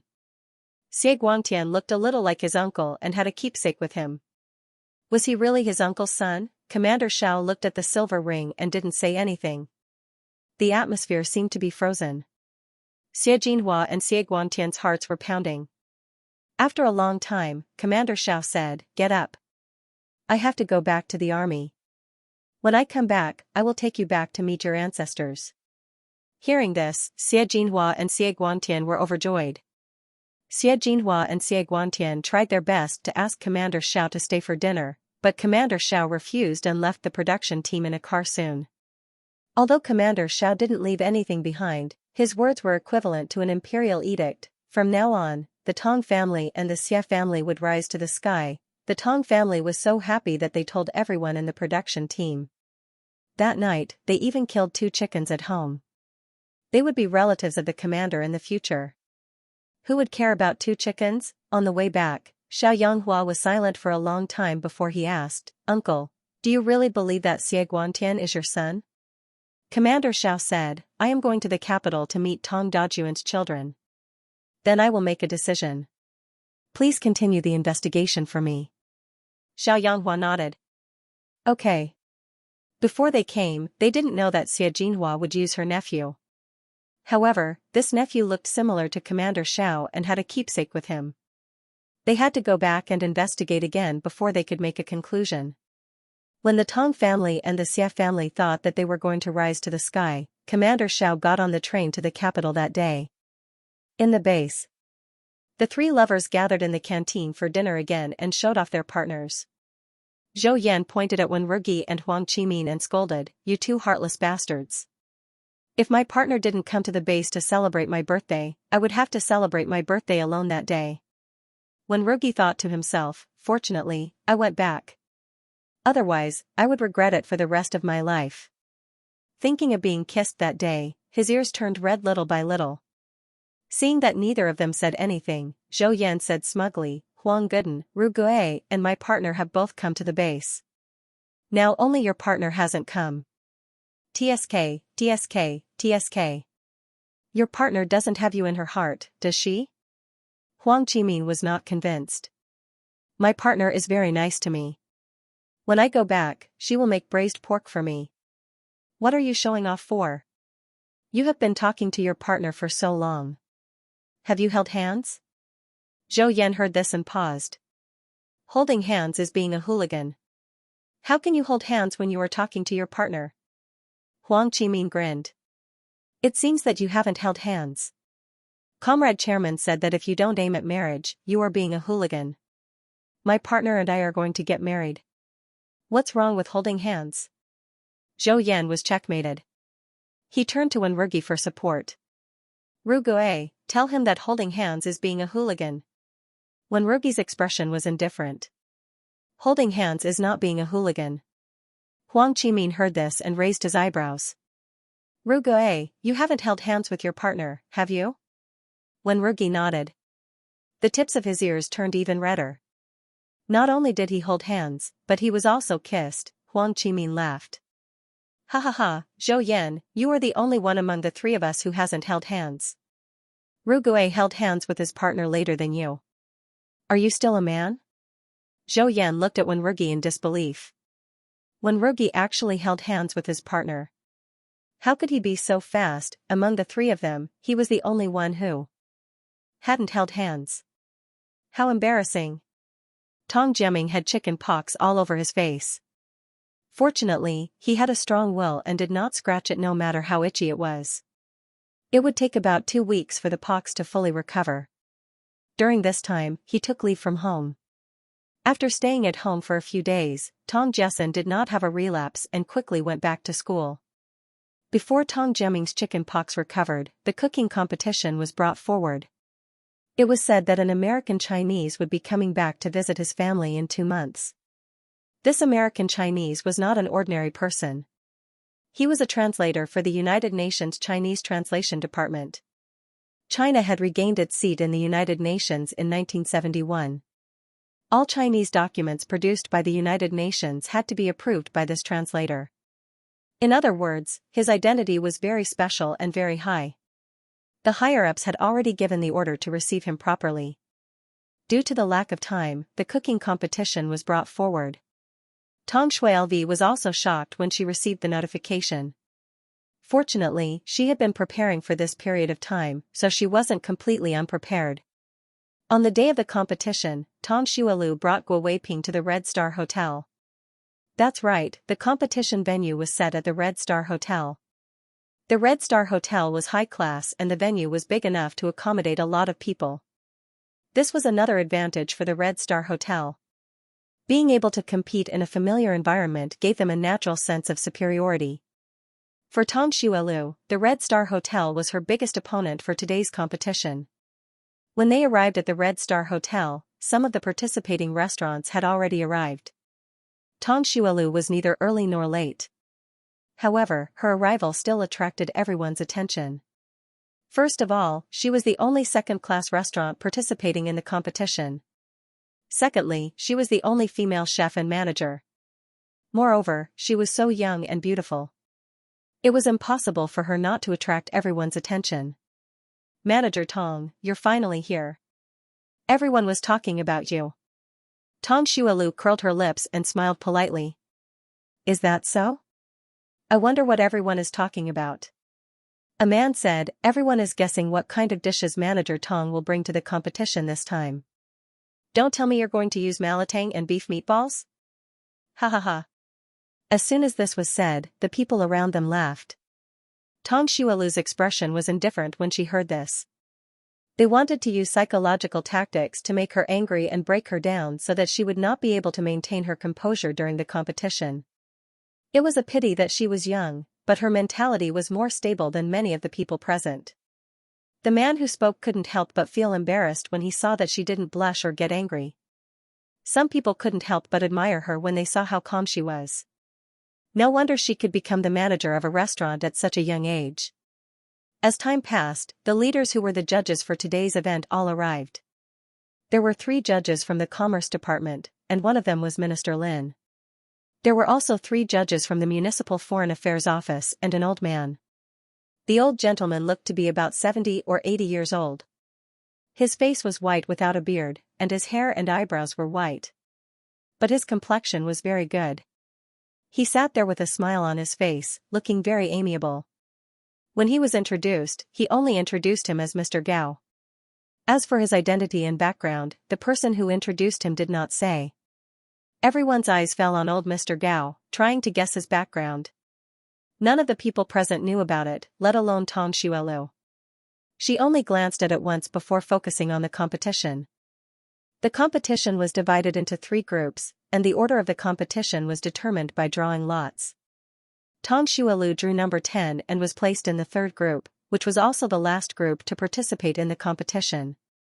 The gong was sounded to announce the start of the competition. The first group of 4 restaurants began to enter the intense competition. Tong Xuelu watched the others compete in a relaxed manner. Some of the chefs were so nervous that they were flustered and made mistakes from time to time. Some of them had better mental fortitude and were very calm. Tong Xuelu watched with great interest, but Guo Weiping was so nervous that his palms were sweating. Manager Tong, I'm scared. Tong Xuelu turned and saw that Guo Weiping's face was pale. Why are you scared? Guo Weiping was so nervous that his teeth were chattering. I feel very nervous when I think about how many people are looking at me when I go up later. Tong Xuelu said, Comrade Guo Weiping, you're thinking too much. You're just a helper. They won't be looking at you. If they want to look at you, they'll be looking at me. Guo Weiping, Tong Xuelu said, are you feeling better now? Are you still nervous? Guo Weiping nodded. I'm a little better, but I'm still nervous. Tong Xuelu said, come, take a deep breath with me. Inhale, exhale, inhale. Relax. Inhale with your stomach, not your chest. Guo Weiping breathed with her, his stomach rising and falling. The people around them noticed them and were confused. What were they doing? If they didn't know better, they would think that they were giving birth. After a few breaths, Guo Weiping relaxed a little, but at least he wasn't so nervous that his hands and feet were trembling. Tong Xuelu said, if you're still nervous later, just stand to the side and don't move. It was easy for him to make mistakes when he was so nervous. She would rather spend more time with him. Guo Weiping said apologetically, I'm sorry, Manager Tong. I'm really useless. Tong Xuelu said, it's not too bad that you know you're useless. Then work hard to make yourself useful. Guo Weiping nodded like he was pounding garlic. The content of the competition was to cook 2 dishes, either meat, vegetable, or dessert. They were free to choose. However, at this time, most people would choose to cook the meat dish. After all, there was less space for vegetarian dishes. As for desserts were not valued in this era. 1.5 hours later, it was time for the first group's competition. All the chefs stopped cooking. One of the chefs smashed 2 plates because he was nervous. Later on, he mixed up the ingredients and didn't finish the second dish. The master looked dejected. He knew in his heart that he had no chance. Then, the chef's dishes were served one by one. The 7 judges tasted the dishes and gave the scores. Each judge had 10 points. In the end, chef number 3 from the first group got the highest score, with a total of 50 points. When chef number 3 came down, he was so excited that his face was red. Next was the second group. The chef from Red Star Restaurant was in the second group. Tang Xuelu's attention was immediately focused on the chef from Red Star Restaurant. Just as she had guessed, the chef from Red Star Restaurant was participating in the competition with stir-fried crab butter and fermented pork. These were the restaurant's signature dishes. The chef from Red Star Restaurant was worthy of being the descendant of a family of chefs. He had the demeanor of a general. When he went up on stage, he forgot about everything around him and put all his attention on the food. On the other hand, the chef's helper looked proud. The helper looked to be in his 20s. He had delicate features and resembled the chef a little. He could be the chef's son or relative. Watching the chef cook was a kind of enjoyment. Tang Xuelu looked at the scene with admiration and learning. After half an hour, the first dish, fermented pork, was ready. Fermented pork was a dish made with pork belly and tofu milk. It wasn't difficult to cook, but it wasn't easy to make it look, smell, and taste good. If the pork belly and tofu milk weren't used well, the finished product would look dirty and greasy. The fermented pork made by the chef from Red Star Restaurant had a bright red color, as if it was plated with a layer of red light. Even from a distance, one could see that it was soft and plump, but not greasy. Once the dish was ready, it was quickly served up for tasting. After another half an hour, the second famous dish, stir-fried crab butter, was ready. The crab butter was fragrant and bright. After it was ready, a tantalizing aroma wafted out, causing everyone present to swallow their saliva. With such a strong opponent, the other contestants in the second group were under a lot of pressure. Unsurprisingly, when the scores came out, Red Star Restaurant got the highest score, 67 points. The total score was 70 points, and Red Star Restaurant got 67 points. Everyone present couldn't help but go into an uproar. There's no need to compete. First place is definitely Red Star Restaurant. I think so too. Red Star Restaurant is worthy of being called a time-honored restaurant. I heard that they were founded in the 19th year of Emperor Guangxu. They have a long history. I also heard that they still have a lot of recipes left behind by the ancestors of the Yang family. All kinds of flattery could be heard. Some people even looked at her from time to time. Obviously, they thought that she couldn't win today. Tang Xuelu didn't seem to hear the voices around her. Her expression was still indifferent. Guo Weiping was so nervous that he was about to faint. He looked up and saw Manager Tang's calm expression.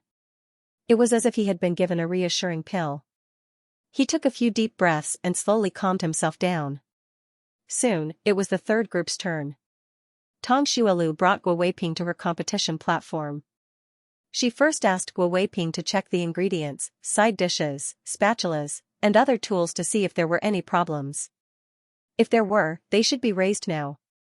Otherwise, it would affect her score once the competition started. Fortunately, no one dared to do anything in this kind of situation. After confirming that there were no problems, she began to cook. Her dishes today were 8 treasures glutinous duck and steak. The 8 treasures glutinous duck was to take care of the judges' Chinese stomachs. The steak was to stand out. These were the dishes she decided on after much consideration. Cooking steak was one of the necessary skills to entertain foreign guests. In the future, many foreigners were attracted by Chinese food. However, in this era, the world didn't know much about Chinese food. When foreign guests came to China, they wouldn't be used to Chinese food. In the end, they would still choose their own country's food. Therefore, whether the restaurant that entertained foreign guests knew how to cook steak was very important. She actually used a shortcut, but all was fair in war. She didn't feel that she did anything wrong. Everyone could understand cooking 8 treasures glutinous duck. However, when it came to steak, many people looked at each other. What was steak? Was it beef? Could it be eaten? Only Mr. Gao, who had been silent all this time, had a flash in his eyes. Tang Xuelu didn't care about other people's gazes and voices. She focused on the food. The 8 treasures glutinous duck's main ingredients were duck, glutinous rice, lean meat, mushrooms, winter mushrooms, and raw duck kidney. The duck was slaughtered in advance, and the glutinous rice was soaked in advance. They could start cooking as soon as they arrived. An hour later, a crispy 8 treasures glutinous rice duck was ready. The 8 treasures glutinous duck skin was crispy. After the skin was cut open, rich oil burst out from inside, and an alluring aroma quickly spread. The 8 treasures glutinous duck was carefully moved to a plate. With a gentle slide of a knife, the duck was cut open. The ingredients inside were exposed, and the aroma became even more fragrant. When the people present smelled the aroma, they subconsciously swallowed their saliva. Their stomachs seemed to be growling. It smells so good. It's not inferior to the Red Star restaurant's fermented pork. I think it's better than the fermented pork. After all, the fermented pork is too simple. There's only pork belly and tofu curd. I think so too. Look at how well the duck is roasted. I really want to have a bite.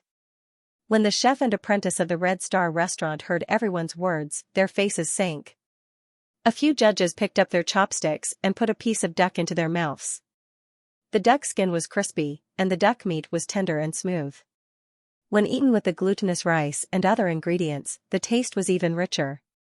After eating it, they still wanted to eat more. Following that, Tang Xuelu made a few more steaks. They were medium rare, and well-done steaks. When the steaks were ready, the people present were in an uproar again. What is Manager Tong doing? Did you see that? There's still blood on the beef. Can it be eaten? He's too unconventional. He's too impatient. That's right. It seems like the old restaurant is more mature. When the other judges saw the bloody steak, they didn't dare to eat it. At this moment, Mr. Gao spoke. How did Manager Tong know that the steak can be undercooked? Tang Xuelu smiled and said, I forgot where I read in a book. It said that foreigners drink blood and eat fur. I thought that since they like to eat undercooked, I'll give it a try. Actually, this was complete nonsense. However, if she didn't make it up, she wouldn't have been able to explain how she knew how to cook the steak. In this era, they weren't allowed to read foreign books, so she could only make up nonsense. Mr. Gao obviously didn't believe her. However, some people knew that her partner was a researcher. They guessed that she might have heard about it from the expert who returned from the United States. However, because the expert's identity was special, they didn't say it directly. Mr. Gao explained to the crowd, when I was young, I studied abroad and ate Western steaks. Their steaks tasted like this. Manager Tong can make such delicious food at such a young age. It's really admirable. When the other judges heard this, they realized that they were frogs in a well. In order to show that they weren't frogs at the bottom of a well, they boldly tried the steak and even gave it the highest score. A total of 70 points, Tang Xuelu got 68 points, 1 point more than the Red Star restaurant. When the results came out, everyone present was in an uproar. The chef of the Red Star restaurant was so angry that he flung his sleeves and left. Congratulations, Manager Tong. Manager Tong is indeed the best among the young people. The student has surpassed the master. We have no choice but to admit defeat. Tang Xuelu humbly expressed her gratitude to everyone. She was overjoyed. Getting first place meant that she could get a promotion and a raise. Moreover, the restaurant could install a telephone.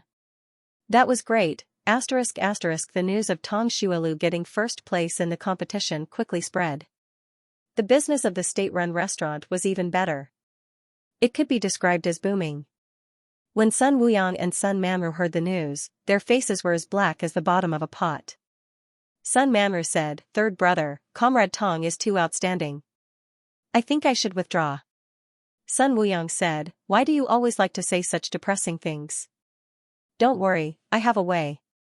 Sun Manru's eyes lit up. "What way?" Sun Wuyong said, "This time, the Red Star restaurant was supposed to get first place. However, Tong Xuelu won because of a trick. The chef of the Red Star restaurant is not convinced. The chef's son, Yang Wujia, is a friend of a friend. I've already asked my friend to tell him to pursue Tong Xuelu.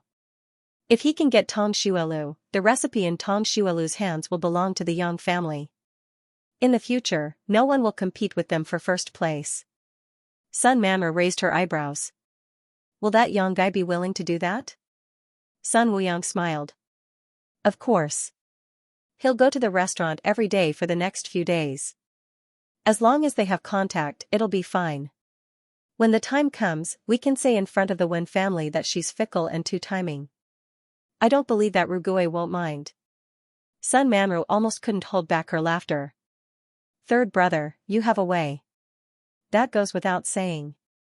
Tong Xuelu noticed that the disciple of the Red Star restaurant's chef came to eat at the restaurant every day after the competition. At first, she didn't pay much attention to it. However, he kept talking to her and even said that he wanted to send her home. Tong Xuelu couldn't be bothered to talk nonsense with him. She directly said that she would report him to the Public Security Bureau. Only then did the other party stop. When Tong Jiaming and Tong Jessen found out, the two brothers took the initiative to come and pick her up after work. After when Rugi found out that she had won first place, he finally asked for leave a week later and came back.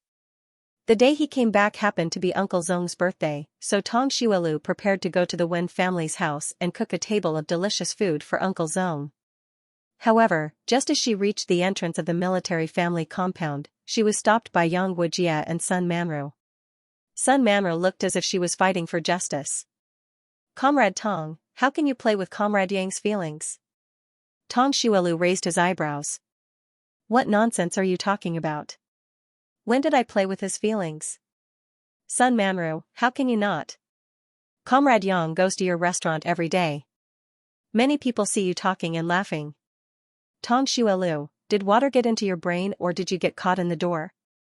If you're sick, remember to take medicine. If you continue to talk nonsense, I'll go to the Public Security Bureau and report the two of you."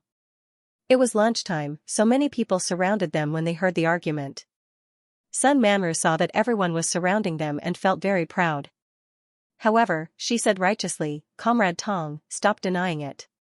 It takes two to clap. If you didn't agree, why would Comrade Yang go to your restaurant every day?" The corners of Tong Xuelu's mouth curled up. He walked in front of Sun Manru and slapped her face heavily. "Listen to this. Does a slap make a sound?" Sun Manru was stunned. The onlookers were also stunned. How could he hit someone just like that? Sun Manru felt a burning pain on the left side of her face. "Comrade Tong, you're too much." Before she could finish speaking, she saw a car stop at the entrance of the military family compound. The car door opened and a man in military uniform walked out. Sun Manru took a closer look and cried out, "God grandfather, you've finally come to Beijing." "I've been bullied so badly, God grandfather." Everyone was shocked again. Could this be the commander of the Northwest District Army, Commander Xiao? He should be here to support Sun Manru, right? Sun Manru rushed towards Commander Xiao with tears on her face. However, just as she was about to touch him, Commander Xiao reached out and pushed her away.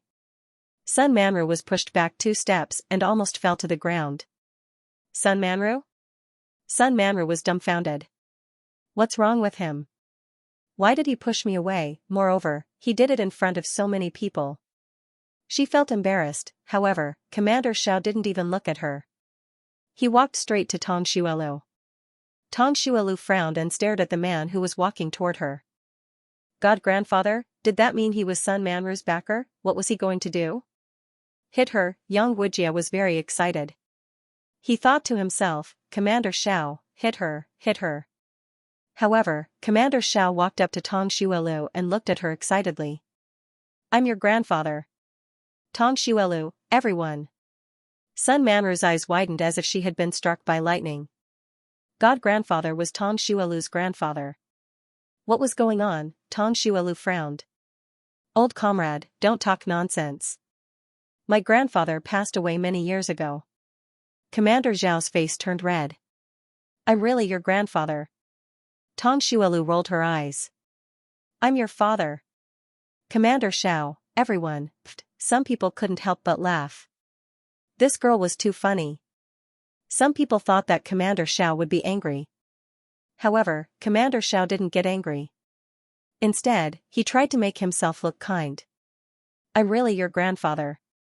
Your father, Tong Dajuan, is my son. Tong Xuelu's eyes widened. She looked at him in shock. Then your taste is too strong. He was handsome and talented, and he was even a commander.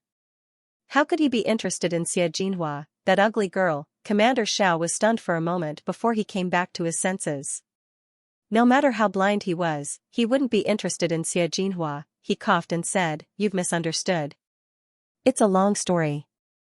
Let's find a place to sit down and I'll explain it to you." Tong Xuelu thought for a moment and nodded. Then let's go to my girlfriend's house. With old Master Wen and Uncle Zong around, he wouldn't dare to play any tricks. Hearing this, Commander Xiao felt even more frustrated. His beautiful granddaughter already had a boyfriend? Could it be that they were getting married soon? Tong Shui said, and Green turned to lead the way to Wen's house. Seeing that Commander Xiao was about to leave, Sun Manru came back to her senses. God-grandfather, I'm Manru. Commander Xiao seemed to have just realized her existence. He turned his head to look at Sun Manru and then at Yang Wujie. He raised his eyebrows and shouted, "Did you bully my granddaughter just now?" Yang Wujie didn't expect things to develop in such a miraculous way. He was dumbfounded. Now that he was yelled at, he came back to his senses and trembled. "No, I didn't bully your granddaughter." Sun Manru was like a chicken that had been grabbed by the neck. She stared at Commander Xiao with wide eyes, unable to say a word. Commander Xiao looked at the two of them and raised his eyebrows. He said softly, "Did the two of them bully you just now?" Tong Xuelu looked at the kind Commander Xiao, then turned to look at Sun Manru and said slowly, "Yes, your god-granddaughter just said that I'm too-timing and playing with Comrade Yang's feelings. Let's not talk about how my partner is prettier and smarter than this Comrade Yang. Just take my partner's family background as an example. She's so much better than him. I'm not blind, and I'm not stupid. How could I abandon my partner for him?" Yang Wujie was shot in the chest. His face turned red, but he didn't dare to say anything. Some of the onlookers didn't know Tong Xuelu, so they asked, "Who is this female comrade's boyfriend?" "I know, her boyfriend is Commander Wen's grandson." "So he's Commander Wen's grandson. Wenrugi is the best-looking male comrade in the military compound. He's also very gentle. Where did this male comrade get his confidence from?" "That's right, if it were me, I wouldn't have blindly fallen for him. Also, what Comrade's son said just now, wasn't she slandering the female comrade? She's so bad." Yang Wujie was shot in the chest again. His face turned red and white, and he wanted to dig a hole and bury himself. Sun Manru's face turned pale, and her hands trembled uncontrollably. I didn't. I heard from Comrade Yang that Comrade Tong cheated on his feelings. I saw how pitiful he sounded, so I wanted to stand up for him." "Bullshit." Yang Wujie jumped up like a flea when he heard this. "Sun Manru, you bitch. You and your brother, Sun Wuyang, encouraged me to chase after Comrade Tong, saying that she had a recipe and that as long as I caught her, her recipe would be mine. Comrade Tong rejected me from the beginning, so you told me to come here and slander her. That way, her qualifications for first place in the cooking competition would be revoked.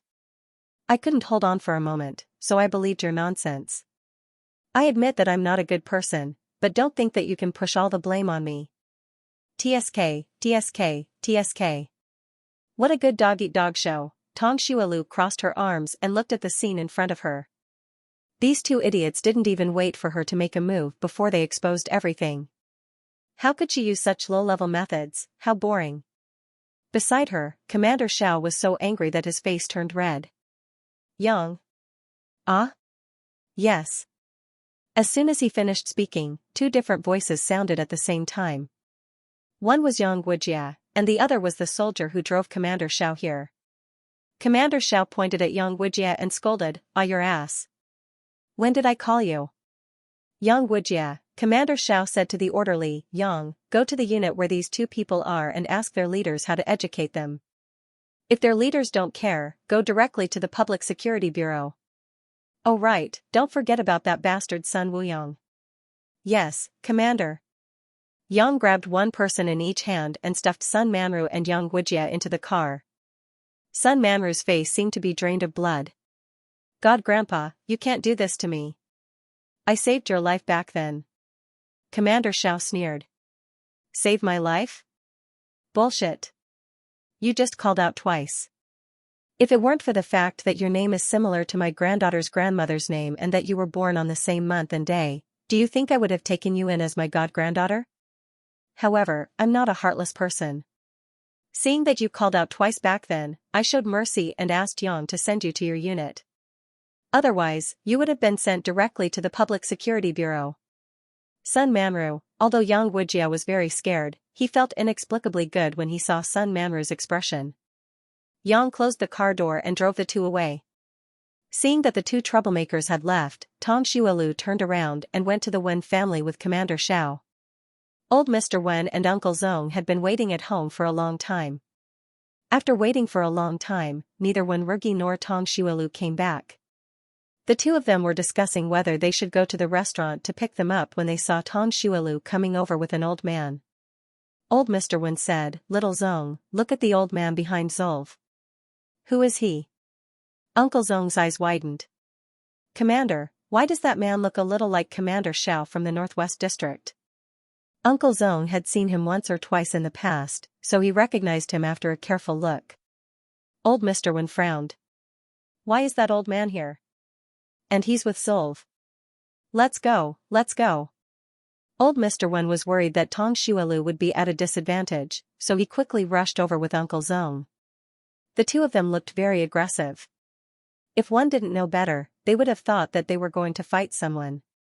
Old Mr. Wen rushed to Tong Xuelu and sized her up. He asked with concern, "Child, did anyone bully you?" "Grandpa Wen, I'm fine." Tong Xuelu shook her head and pointed at Commander Xiao. "Commander Xiao said that he's my grandpa, so I brought him to the Wen family to make things clear." Old Mr. Wen and Uncle Zong's eyes widened when they heard this. Commander Zhao's eyes also widened. "Child, are you talking about this stubborn grandson of mine?" Commander Xiao was too angry to notice when the people beside him were talking about Wen Rugi just now. Now that he saw old Mr. Wen, he was so shocked that his eyes almost popped out of their sockets. Old Mr. Wen was so angry that his beard trembled. "Old man, what did you say? Don't talk nonsense here. You've never married anyone in your life. How can you have a granddaughter?" Commander Xiao said, "So what if I'm not married?" "It's none of your business." Tong Xuelu said, "It's so cold outside. Why don't we go in and quarrel?" Commander Xiao immediately stopped quarreling and nodded vigorously. Yes, let's go in. You're a girl. It'll be bad if you get caught in the wind." Old Mr. Wen was so angry that his beard trembled again. "Zolv, I asked little Zong to make you some brown sugar ginger soup. Let's go in and have a bowl." Tong Xuelu smiled and said, "Thank you, Grandpa Wen." Old Mr. Wen was instantly in a good mood. He looked at Commander Xiao smugly. Commander Xiao was speechless. After entering the house, old Mr. Wen asked Uncle Zong to pour a bowl of brown sugar ginger soup for Tong Xuelu. As for Commander Xiao, he could go and eat tea. Tong Zolv ignored Commander Xiao and drank the brown sugar ginger soup slowly. Then she asked Commander Xiao what was going on. Commander Xiao briefly told him what happened back then. "That's what happened. I only confirmed that you're my grandchildren today." He took a car from Behe province to Beijing and immediately went to the textile factory where Tong Xuelu used to work. However, he was told that Tong Xuelu had changed jobs. Hence, he immediately rushed to the restaurant in the city, only to be told that she had applied for leave to go home. Hence, he hurried back home and found that his old comrade, Wei Guozhi, lived next door to Tong Xuelu's house. Wei Guozhi and Shen Wanrong were also surprised to see him. After knowing that he was here to look for his grandchildren, they immediately talked about how Tong Xuelu looked a lot like his mother, old Madame Xiao. Then, he saw Tong Mianmian and Tong Jiaming. What else could he not understand? The two siblings looked like Tong Manji, but they also looked like members of the Xiao family. Because the two children couldn't make the decision, he hurried over when he found out that Tong Zulf had gone to the military family compound. After hearing the story, Tong Xuelu felt that it was too melodramatic and could not help but sigh. She had long guessed that there was something wrong with Tong Dajuan's background, but she did not expect the story to be so sad. Her biological grandmother, Tong Manji, died with regrets. Just thinking about it made her feel sad for her. Old Mr. Wen and Uncle Zong were also shocked by the twists and turns of the story. After a long time, they finally found their voice and said, "You old fogey, is what you said true?" Commander Xiao said, "Of course it's true. How can this kind of thing be fate?" Old Mr. Wen glared at him.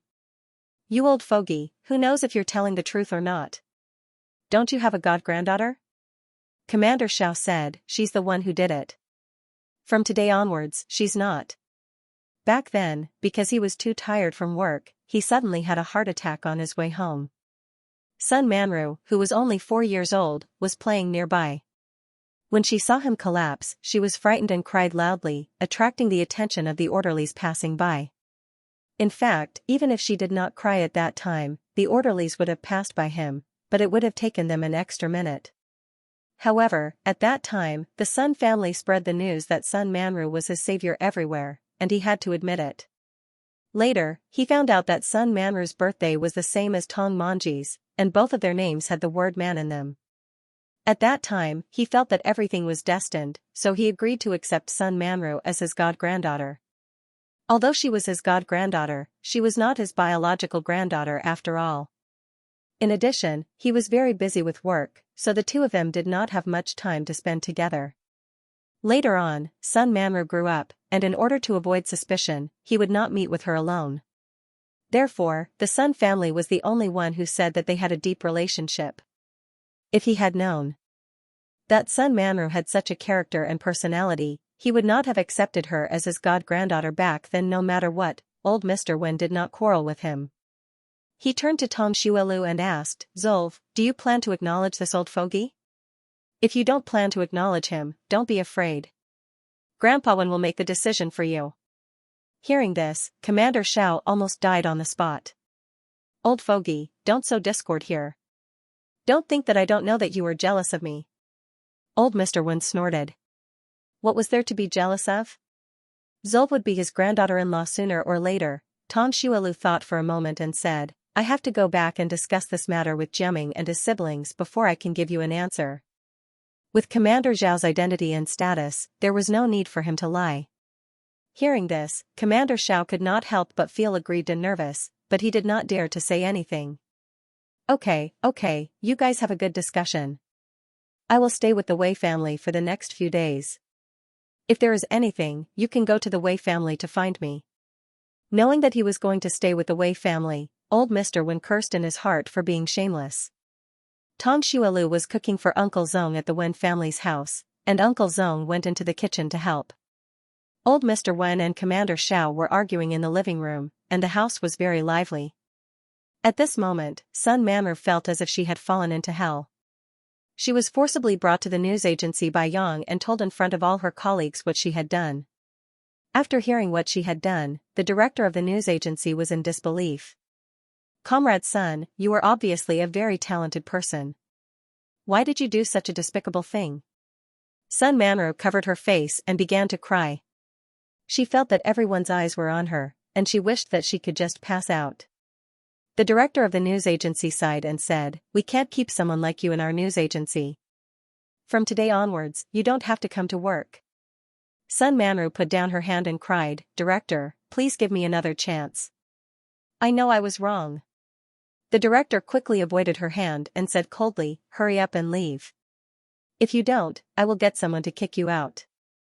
Seeing that the news agency had dealt with Sun Manru, Yang turned and left directly, taking Yang Guijia to the Red Star Hotel. After knowing what his son had done, Yang Guijia picked up a broom and hit him directly. You unfilial son, who told you to do such an immoral thing? Although he was angry that Tang Xuelu had taken the first place, he had never thought of taking revenge on her in such a despicable way. Even if he lost, he would lose openly. Yang Guijia was hit by his father, and he was extremely regretful. Why did he believe the words of the Sun siblings in the first place? The hotel manager also made the decision to fire Yang Guijia. Yang came out of the hotel and went to Sun Wuyang's unit. Sun Wuyang was a professional soldier in the radar unit. He was not particularly outstanding in the army, and the Sun family's background and connections were very limited. Therefore, when he saw his comrades getting promoted one by one, his heart became twisted. However, he never expected that Commander Zhao's biological granddaughter was Tang Xuelu. He also did not expect that Commander Xiao would not give the Sun family any face at all and directly report this matter to his superiors. Destroying other people's feelings, slandering a female comrade's reputation, and encouraging others to do illegal things. These were all serious violations of the rules of the People's Liberation Army. After a meeting, the army finally decided to expel Sun Wuyang from the army. After receiving the punishment from the army, Sun Wuyang felt as if he had been struck by lightning. Once he was expelled from the army, it meant that he would never be able to enter the army again. Moreover, with such a punishment, it would be impossible for him to enter any unit in the future. In other words, he was finished. F***CK. F***CK. Now, his parents still did not know what he had done with Sun Manru. When they came to Beijing, they would definitely beat him to death. When Rugi's trip back was delayed because of something at the research center. When he hurried back to the military compound, it was already past lunchtime. When he passed by a big tree, the woman sitting under the tree suddenly stood up and walked towards him. Halfway through, she cried out and fell to the ground. Comrade Wen, I'm Sun Manru. I seem to have sprained my ankle. Can you come over and help me? After Sun Manru was fired, she knew that she was finished. However, she was unwilling to accept this. How could a beautiful and talented person like her live a worse life than Tang Xuelu? Now, the only way to reverse the situation was to marry Wenrugi. Therefore, after returning to the military compound, she had been waiting here. When she saw Wenrugi, she would pretend to fall. Later, when he came over to help her, she would tear open her clothes and say that Wenrugi had taken advantage of her. If the Wen family wanted to protect Wenrugi's reputation and job, they had to let him marry her. Sun Manru felt that her plan was flawless. Everything was ready, and she only needed Wenrugi to help her. Unexpectedly, Wenrugi looked at Sun Manru, who was lying on the ground, and did not move for a long time. In the next moment, just as Sun Manru was about to speak, he suddenly turned around and left. Sun Manru? Seeing Wenrugi run away, Sun Manru was so shocked that her mouth could not close. She came back to her senses and quickly shouted, Comrade Wen, where are you going? My feet hurt so much. When Wenrugi heard this, his body trembled. He quickened his pace and disappeared with a whoosh. Sun Manru. Wenrugi ran home quickly and saw a stranger in the house. The man's eyes scanned him from head to toe, as if he was sizing him up. Although Wenrugi did not know him, he still greeted him politely. Hello. Only then did a trace of satisfaction appear in Commander Zhao's eyes. Old Mr. Wen snorted. You don't have to greet him. He's a shameless person who refuses to leave our house. Wenrugi was speechless. Commander Xiao was speechless. Commander Xiao was so angry that his face turned red. Don't forget that I'm Zulf's grandfather now. If I don't agree to them being together, don't come crying to me. Wenrugi was stunned when he heard the words grandfather. Grandpa, what's going on? Old Mr. Wen snorted. Don't worry about him. How can a grandfather like him have the face to care about others? Besides, Zulf just said that he wanted to go home to discuss it. He hasn't decided if he wants to acknowledge you as his grandfather yet. Commander Xiao felt as if he had been stabbed in the chest. Wenrugi saw that the two of them were quarreling. Neither of them explained anything to him, so he walked towards the kitchen. Tang Xuelu was making a cake for Uncle Zong. Uncle Zong was as happy as a 50-year-old child. His cheeks were red and he wanted to be Tang Xuelu's orderly. Wenrugi smelled a delicious aroma the moment he walked into the kitchen. Uncle Zong, Zulf, what are you doing? Hearing Wenwurgi's voice, Tong Shuelu smiled. You're back? I'm making a cake for Uncle Zong. Uncle Zong slapped his forehead. I forgot to feed Xiao Ba and Xiao Jiao. I'll go now. He hurried off and left the kitchen to the two young people who rarely met each other. Tong Shuelu gave Uncle Zong a thumbs up in his heart. Wenwurgi looked at her with his dark eyes. Just now, I heard an old comrade say that he's your biological grandfather. What's going on? Tong Shuelu then told him what had happened. Wenwurgi frowned when he heard Sun Manru slander him for two-timing. Tong Shuelu stuffed a piece of pork jerky into his mouth and asked. Were you in a hurry to go home? Why are you sweating? Her fingers were slender and fair, and her knuckles were well-defined. Seeing her feeding herself like a child, Wenwurgi's ears turned red. I met Sun Manru on the way back. She fell to the ground and asked me to help her. Tong Shuelu raised her eyebrows. Did you help him up? Wenwurgi shook his head like a rattledrum. No, I turned around and ran away. Tong Shuelu was stunned. She couldn't help but laugh. Why did you turn around and run away? Wenwurgi looked at her with his dark eyes. I don't like her. She said that you weren't good. Sun Manru had said that he was a cook for a group of men, and she had also said that he was difficult to get along with. He hated those words. Also, he didn't like to touch other women, and he didn't want other women to touch him. Tong Shuelu's smile spread to her eyes. She glanced out of the kitchen and saw that old Mr. Wen and Commander Xiao were still quarreling. She leaned over and stood on her tiptoes. Then, she kissed him gently on the cheek. This is your reward. Boom. Wenwurgi's face reddened little by little, but his eyes were bright and full of joy as he looked at her. It turned out that he could get a reward for rejecting other women. Then he would never touch other women in the future. Tong Shuelu smiled and said, Our restaurant won first place. I'll call you when the phone is installed. Wenwurgi's eyes were filled with tenderness. Okay. The size of their restaurant was not big enough. If they wanted to upgrade it, they had to choose a new location. They didn't know if they should rebuild the restaurant on the original foundation or choose another existing building as the restaurant. This decision could only be made after a meeting with the Ministry of Commerce. However, their salary would be increased starting from next month. Next week, someone would also come over to install the phone. Tong Shuelu and Wenwurgi were alone in the kitchen. Commander Xiao was worried that his granddaughter would be taken advantage of, so he wanted to be a third wheel. But old Mr. Wen wouldn't let him. In order to hold his great-grandson, he tried his best to stop him. The two almost got into a fight. Tong Shuelu and Wenwurgi heard it from inside. They looked at each other helplessly. After making the cake, Tong Shuelu was ready to go back. Wenwurgi wanted to send her back, but there was an extra tiger in the way. Commander Xiao said with a stern face, You don't have to send us back. Xiaoyang is waiting for us outside. We'll take the car back. Wenwurgi's eyes flashed with disappointment. However, the weather was getting colder. Thinking that Tong Shuelu wouldn't be blown by the wind, he felt less disappointed. Seeing this, old Mr. Wen disliked the old-fashioned Commander Xiao even more. He quickly added, Rugue, don't you see that Zulva's wearing less clothes? Hurry up and take off your jacket and give it to her. Tong Shuelu, who was wearing a cotton-padded jacket, was speechless. I'm not cold. Wenwurgi's scalp tingled under old Mr. Wen's glare. He had no choice but to take off his jacket.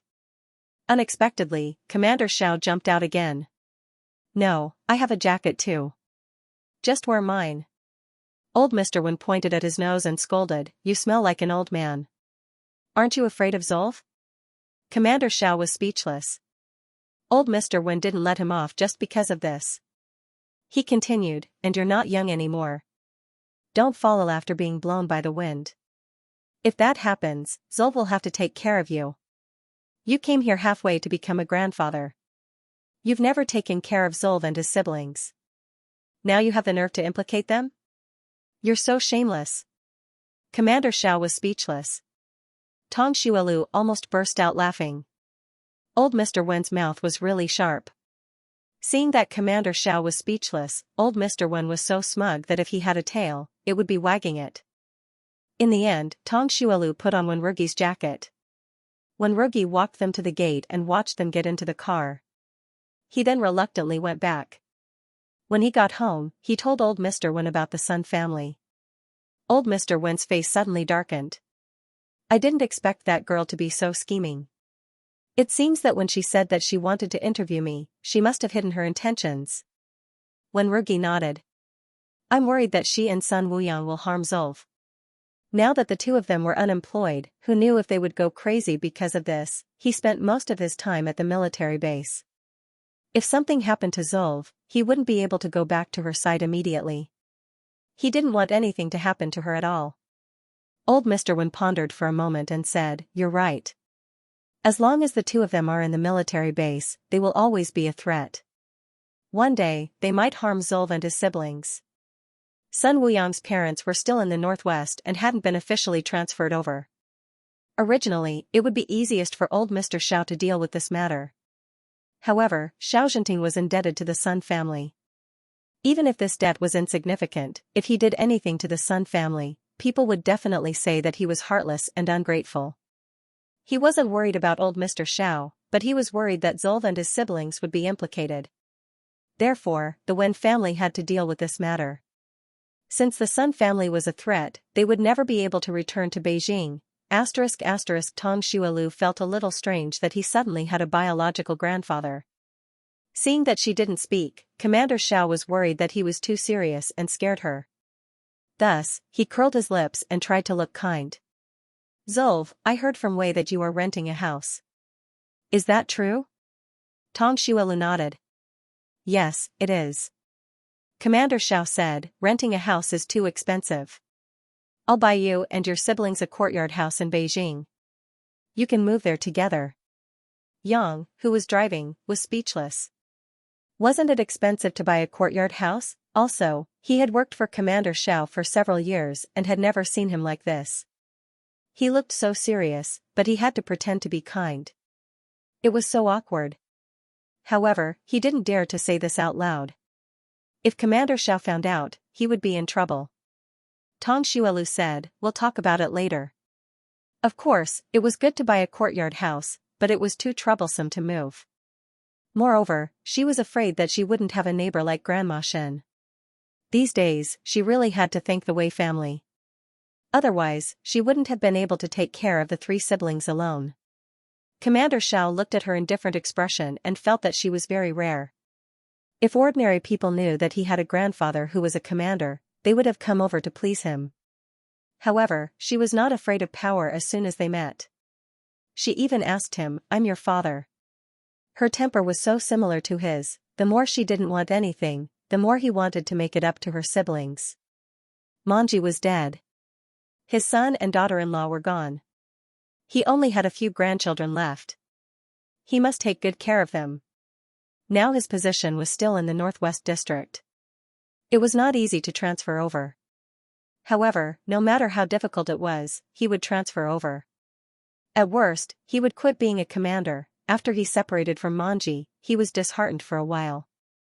Later, he even hurt his manhood on the battlefield. He was already like this. Of course, he couldn't marry and harm others. Of course, besides this reason, he couldn't let go of Manji. He thought that he would be alone for the rest of his life. He didn't expect that he would have so many grandchildren in his old age. This was God taking pity on him. It was a pity that Manji was no longer around. Tong Xuelu went to the restaurant first. Seeing that the restaurant was fine, she went home. The people in the restaurant saw her come in a car and leave in a car. They were so shocked that they couldn't close their mouths. Their manager Tong was getting more and more powerful. Not only did she upgrade the restaurant to a first-class restaurant, but she also took a car. It was really admirable and enviable. When she got home, Tong Jessen was still not home. Tong Xuelu told Tong Jiaming about his grandfather at the window. Tong Jiaming already knew some of it. After digesting it for the whole afternoon, he was still shocked. Tong Xuelu said, What do you think? Do you want to acknowledge this grandfather? Tong Jiaming was silent for a moment before he said, I'll listen to you. Tong Xuelu felt that ever since he fell sick, he seemed to have become more dependent on her. Could it be that she had won over the future business mogul just like that? That was really a pleasant surprise. She thought for a moment and said, "Okay, then we'll acknowledge him." Tong Jiasun listened to his second brother.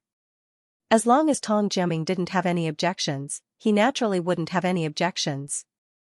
In fact, Tong Xuelu was a little against Commander Xiao at first because he was Sun Manru's god-grandfather. However, when she saw that he didn't side with Sun Manru and didn't make things difficult for her, the knot in her heart finally disappeared. Commander Xiao sat in the living room, feeling very nervous. Ever since he became a commander, he hadn't felt so uneasy in a long time. However, this time, he was like an ant on a hot pan. Tong Xuelu walked in and saw that his head was covered in cold sweat. He couldn't help but be surprised. "Grandpa, are you okay?" "I'm not." Commander Xiao was halfway through his sentence when his eyes widened. "What did you just call me?" Tong Xuelu smiled and said, "I called you Grandpa." "Why are you sweating?" Commander Xiao was immediately overjoyed. The wrinkles at the corners of his eyes smoothed out. "Ha ha ha, I'm fine." "You called me Grandpa." "Ha ha ha, I have a granddaughter." Commander Xiao laughed and laughed. His nose and eyes began to sting. However, in order not to embarrass himself in front of his granddaughter, he forced his tears back. Okay. So you're all willing to acknowledge me as your grandpa?" Tong Xuelu nodded and waved his hand to Tong Mianmian to come over. "Mianmian, this is our grandpa. Hurry up and greet him." Tong Mianmian had been hiding behind the door and secretly sizing up this unfamiliar grandpa. She didn't dare to come over because he looked so fierce. Now that she heard her sister call him grandpa, she leaned over and whispered in her sister's ear, "Sister, will he hit Mianmian? He looks so fierce." "He looks fierce?" When Commander Xiao heard his granddaughter's words, he immediately became anxious. He tried to curl the corners of his mouth and revealed a smile that he thought was kind. Tong Mianmian turned her head and happened to meet his ferocious expression. She burst into tears.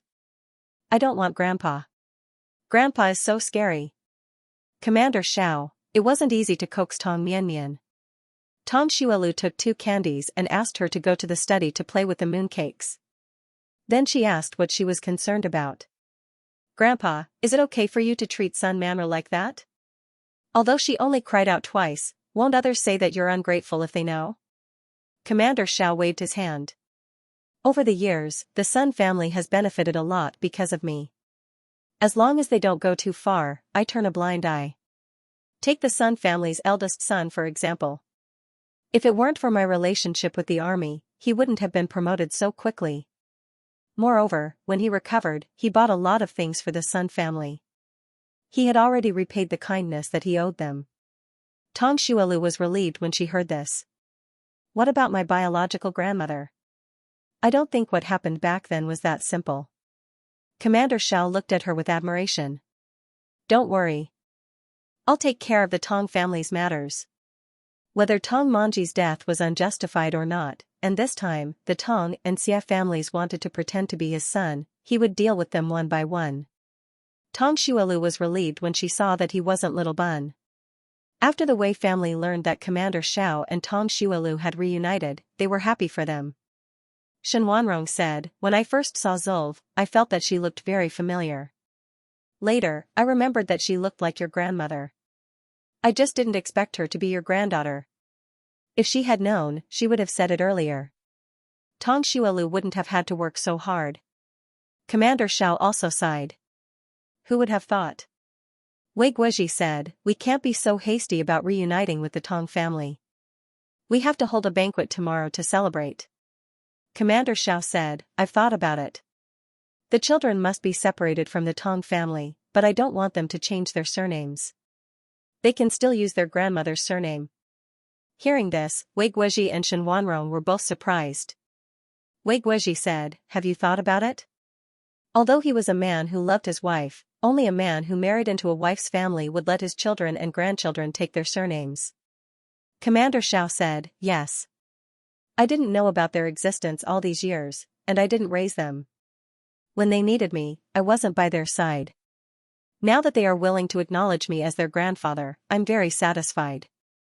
He felt sorry for Tong Manji, so he wanted to make it up to her in this way. Of the 4 grandchildren, 2 would take his surname, and the other 2 would still have the surname Tong. In this way, the 2 families would have successors. Wei Guozhi thought for a while. Since you have made up your mind, let's do it your way. The next day, Commander Xiao told Tong Xuelu and his siblings about this idea. Tong Xuelu was a little surprised, but his impression of Commander Xiao improved a little. After a discussion, they decided that Tong Jiaming and Tong Mianmian would change their surnames to Xiao, and Tong Xuelu and Tong Jessen would keep their original surnames. Because Commander Xiao had to rush back to the northwest, and Tong Xuelu and his siblings were still in the genealogy of the Tong family, they didn't hold a banquet. They planned to celebrate after they drew a line with the Tong family. After Commander Xiao left, Wenrugi also prepared to go back to the base. When Tong Xuelu sent him to the car, she thought of something. In the book, the Tong siblings didn't acknowledge Commander Xiao. From the beginning to the end, Commander Xiao didn't appear in the book. Similarly, Wenrugi didn't appear from the beginning to the end. She was suddenly very curious. In the parallel world, who did Wenrugi marry when she didn't meet him? Wenrugi noticed her gaze and his ears turned slightly red. Is there something on my face? Tong Xuelu shook her head. No. I was just thinking, if you didn't meet me, would you date someone else? Wenrugi shook his head without thinking. No. Before he met her, he couldn't remember the faces of the other female comrades. He couldn't even remember their faces, not to mention falling in love with them. Tong Xuelu smiled. Seeing that there was no one around, she secretly held his hand. I'll reward you next time when we come back. Reward? Wenrugi's eyes lit up and he reminded her with red ears. I haven't proven my innocence yet. Tong Xuelu was stunned for a moment before she remembered that she had wronged him for kissing her last time. She couldn't help but laugh. Okay, I'll let you prove your innocence next time. Wow, her boyfriend was so cute. Wenrugi looked at her smiling face and his eyes were full of tenderness. Tong Xuelu and Wenrugi were loving each other, but the Sun family was bleak. Ever since Sun Manru and Sun Wuyang were fired from their unit and expelled from the military, the atmosphere in the family had been heavy. Sun Manru blamed him. Third brother. This is all your fault. I said I wanted to give up, but you forced me to destroy their relationship. When Sun Wuyang heard her words, he felt like he had been stabbed. Xiao Rou, how can you say something like that? Although I was the one who suggested it, if you hadn't cried like that back then, why would I have thought of a way to help you? Sun Manru started crying. Third brother, can you tell our director that I was implicated and threatened by you? Sun Wuyang looked at her in disbelief, as if he was meeting her for the first time. Do you think your director will believe me if I tell him with my current status? Sun Manru, just as the 2 siblings were complaining to each other, the security guard asked them to answer a phone call. The orderlies looked at the 2 siblings with disdain, making them angry but not daring to say anything. Sun Wuyang went to answer the phone. When he heard his father's scolding, he felt like he had been struck by lightning again. His parents' transfer was cancelled, and they were sent to an even worse place. His parents had used a lot of connections to come back to Beijing, but they didn't expect it to be cancelled just like that. How could this be? If his parents couldn't come to Beijing, then he would have to leave the military compound and go to that godforsaken place. What future would he have in the future? He suddenly thought of the Wen and Xiao families and couldn't help but shiver. He had a bad feeling. He felt that the Sun family was going to be finished this time. More than a week later, the hotel's phone was finally installed. Tong Xuelu immediately called Wenrugi. After the 2 of them talked about some things, Tong Xuelu suddenly said, Darling, is there anyone else next to you right now? When Wenrugi heard her call him darling, his heart thumped. No, why? The operator, NUMA, was called away by the leader, so he was the only one in the office. Tong Xuelu said coquettishly, Then you can call me darling too. I want to hear you call me that. Her voice was soft and mian. When it came through the phone, Wenrugi's ears turned even redder. He took a few deep breaths before he had the courage to say these 3 words that made people blush and their hearts beat faster. At this moment, Zhou Yan's voice suddenly came from behind him. Ruge, so you're here. Wenrugi was shocked and stopped breathing. The words that came to his mouth became, darling. Zhou Yan. Zhou Yan walked behind him and happened to hear these words. He was so scared that he shivered and goosebumps appeared all over his body. Zhou Yan's expression was very complicated. Rugue, I'm a man with a partner, and I'm loyal to my partner. When Rugi. The weather was getting colder and colder. In the morning, there was a layer of frost on the withered branches in the courtyard. Tong Xuelu took out Tong Mianmian's thick cotton-padded jacket and dressed Tong Mianmian up like a ball. Tong Mianmian climbed down from the bed with difficulty and went to brush her teeth and wash her face. Tong Xuelu followed behind her. Seeing that it was difficult for her to brush her teeth with her short paws, he asked, Mianmian, do you want me to help you brush your teeth? Tong Mianmian shook her head and said in a childish voice, no, Mianmian can brush her teeth herself. Look at how white the Mianmian's toothbrush is. As she spoke, she grinned, revealing a mouthful of pearly white teeth. They were neat and tidy and looked very pretty. Tong Jessen, who had just walked out of the room, heard this and stopped in his tracks. He had the urge to walk back. However, the sharp-eyed Tong Mianmian had already seen him and said, Brother San, come and brush your teeth. You don't like to brush your teeth, that's why you don't have any teeth. You look like an old lady. Jessen, who looked like an old lady, was speechless.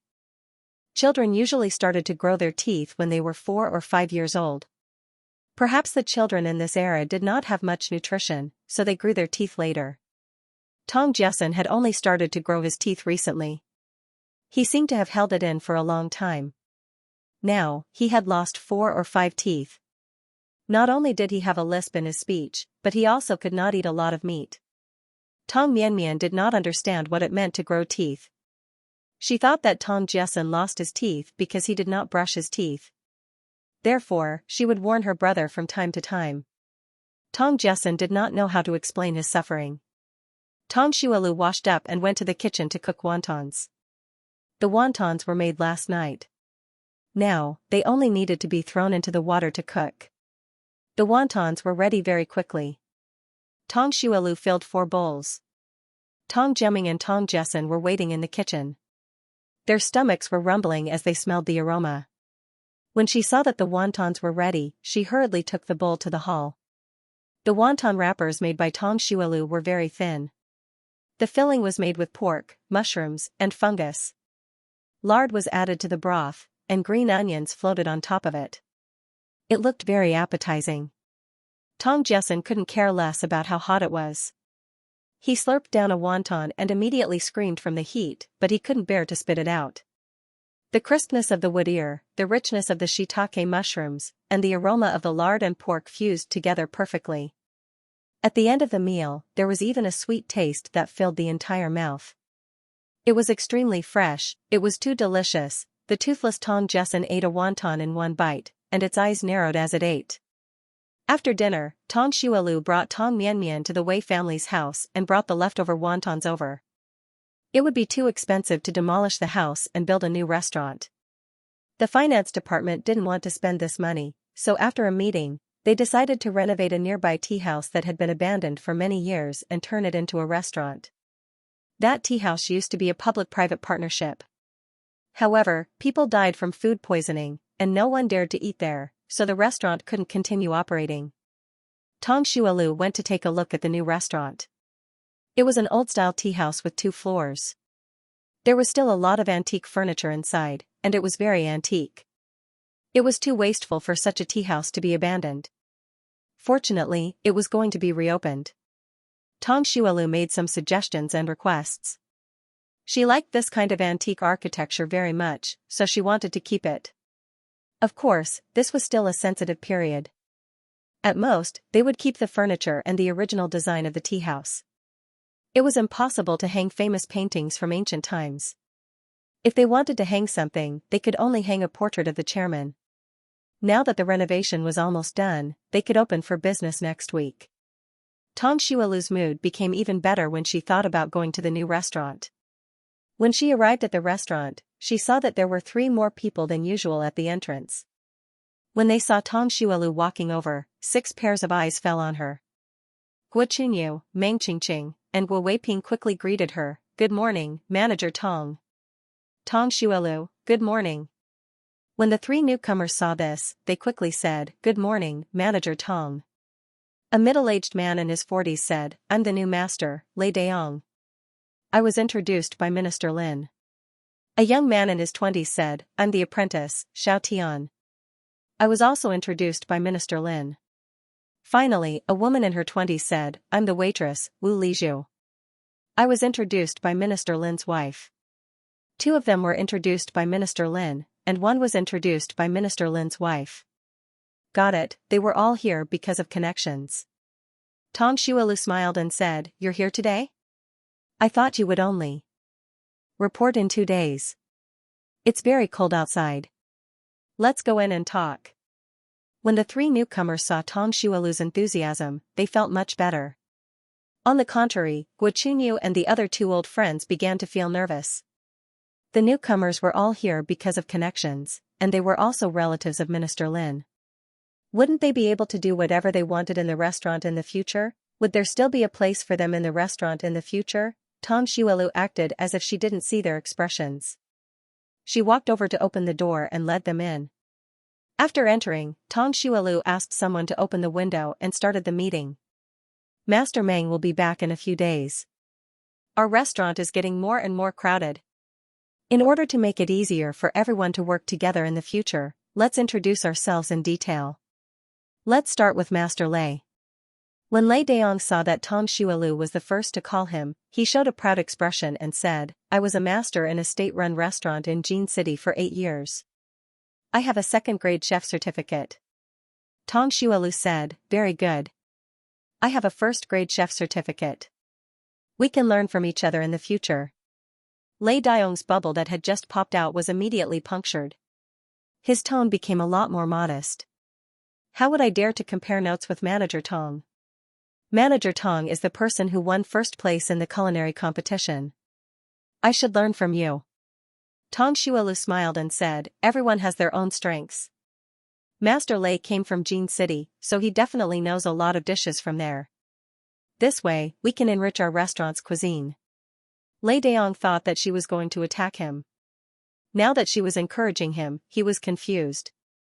Master Lei was an old fox in the workplace. In addition, he had a relationship with Minister Lin. If he wasn't suppressed at the beginning, he would become more arrogant in the future. However, he couldn't suppress him too much. After all, he had a relationship with Minister Lin. Therefore, the best way was to give him some benefits. Xiao Tian was 19 years old this year. Because of her poor health, she hadn't been working since she graduated from junior high school. She was considered a newcomer in the workplace. The waiter, Wu Lizhu, had graduated from high school. Previously, he worked as a temporary worker in a garment factory. He was considered a dabbler in the workplace. Then, Tong Shuelu asked Meng Qingqing and the others to introduce themselves.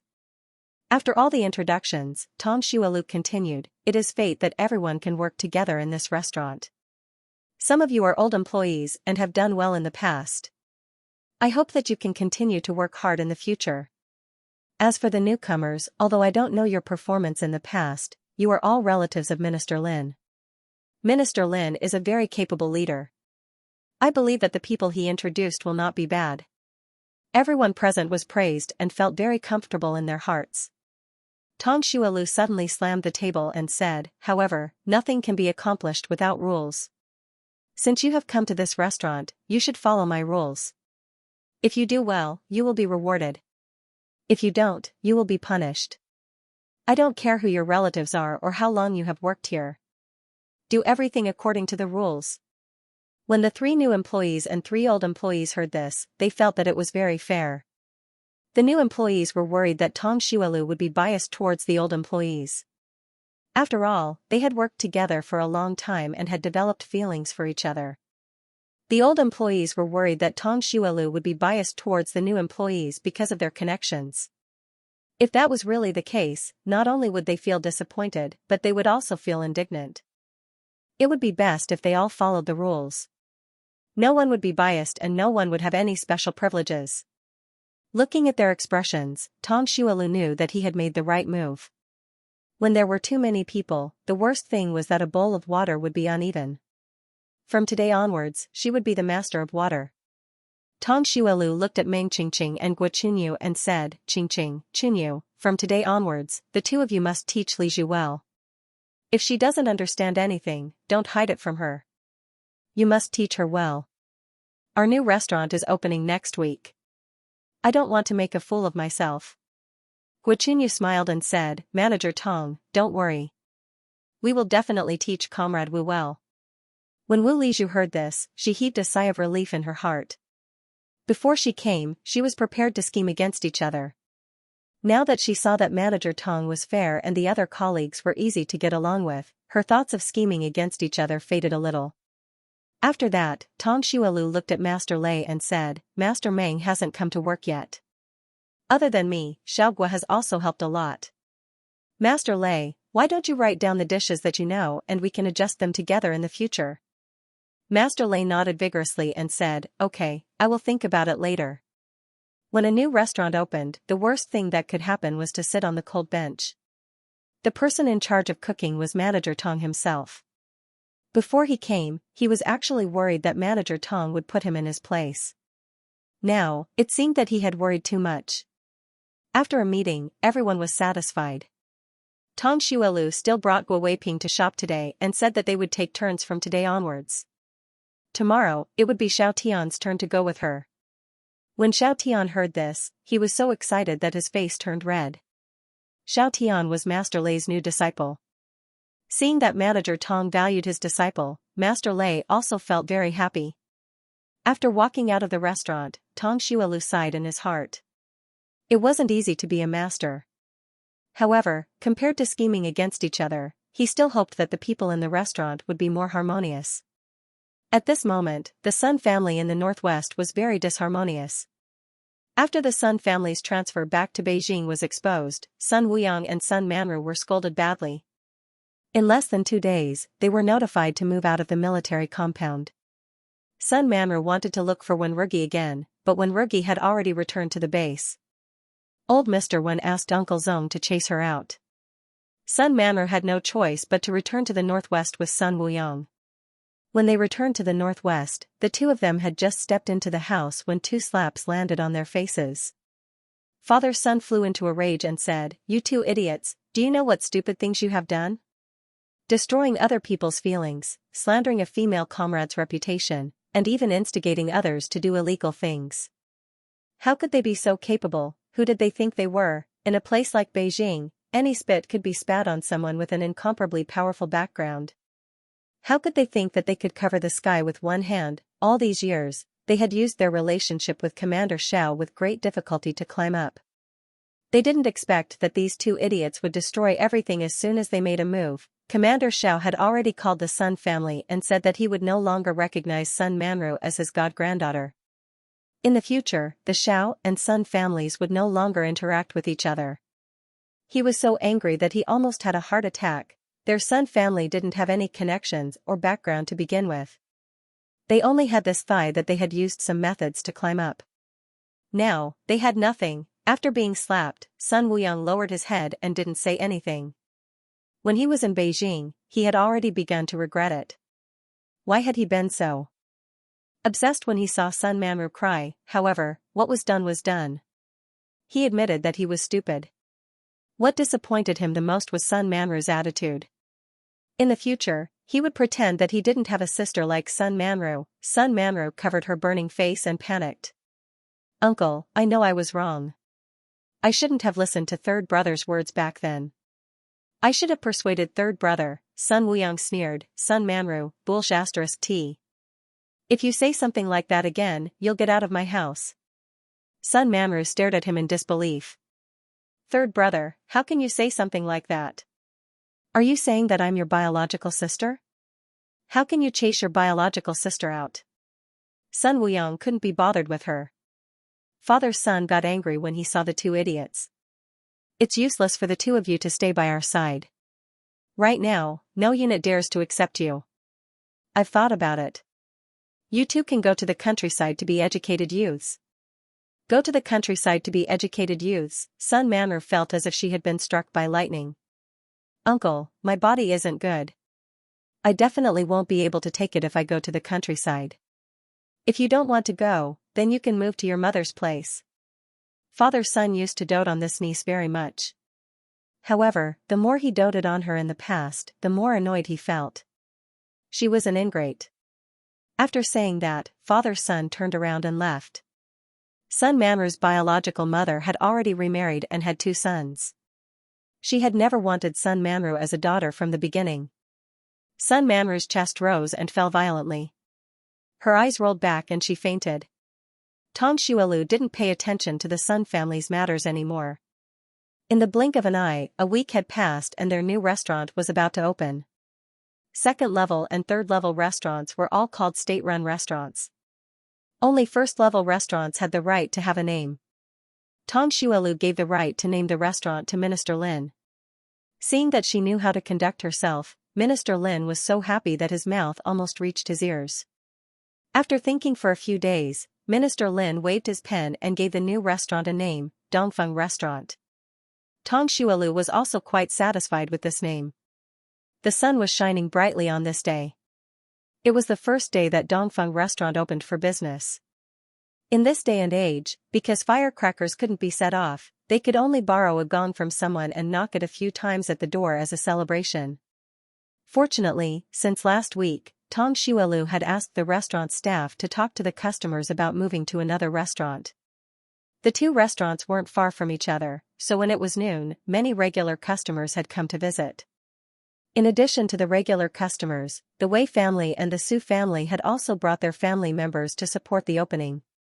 Su Yueshan said, "Comrade Chairman said that the past is the past. Looking at the current era, Manager Tong is the heroine of the current era and a role model that young people should learn from." Tong Xuelu smiled and said, "Deputy Director Su is really praising me so much that my face is red." Speaking of role models of the current era, of course, it's still Deputy Director Su. Su Yueshan had become the Deputy Director of the Revolutionary Committee at such a young age. With his ability, his future would definitely be limitless. There were people around who knew Su Yueshan. When they saw this scene, they were so shocked that their eyes widened. No wonder Tong Xuelu was able to become the manager of a first-class restaurant at such a young age. Looking at his connections, it was really impossible to catch up. Little Jiao pulled Tong Mianmian's hand and said in a childish voice, "Sister Mianmian, why didn't you come to play with me before? I've been waiting for you at home. I missed you so much." Tong Mianmian sighed like a little adult and said, "My second brother had acne before, so my sister didn't let us go out to play." Little Jiao saw how pitiful she was and leaned over to kiss her on the cheek. When Tong Xuelu saw this, he quickly walked over and pulled them apart. "Little Jiao, although the 2 of you are young, men and women shouldn't touch each other. You can't kiss Mianmian like this outside. Acting like a hooligan at such a young age was a bad habit." Little Jiao blinked and looked confused. "But my dad kisses my mom like this at home. Why can't I do it?" Boom. Su Yueshan walked over and heard this. Her face instantly turned as red as a cooked shrimp. Guilan's cheeks looked as though they had been dyed with rouge. He was so embarrassed that he couldn't face anyone. Tong Xuelu didn't know whether to laugh or cry. "That's different. Your parents are husband and wife. They're married. You're good friends with the Mianmian, so you can't do this in the future. Do you understand?" "Okay, I understand." Little Jiao thought for a moment and nodded obediently. Then she said, "Then when I become husband and wife with the Mianmian in the future, can I do this?" Tong Xuelu, this little guy wanted to marry a wife before his hair was even fully grown. He was thinking too much. Tong Mianmian didn't know that she had been taken advantage of earlier. Now that she heard her sister's words, she vaguely understood that she had been taken advantage of. Hence, she walked over with her short legs and said, "Little Jiao, you can't kiss me. You just kissed me, so I have to kiss you back." Then she leaned over and kissed little Jiao on the cheek. Tong Xuelu, forget it.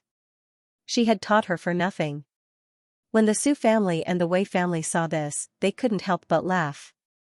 Fortunately, the 2 children were still very young, so no one took it seriously. When the new restaurant opened, business was booming. Unfortunately, when Rugi didn't manage to apply for leave to come back, the 2 of them could only talk over the phone. Ever since they moved to the new restaurant, her workload had increased a lot. She had to buy things every day and manage the staff. Next month, the translator would be coming back to visit, so she had to prepare for the reception.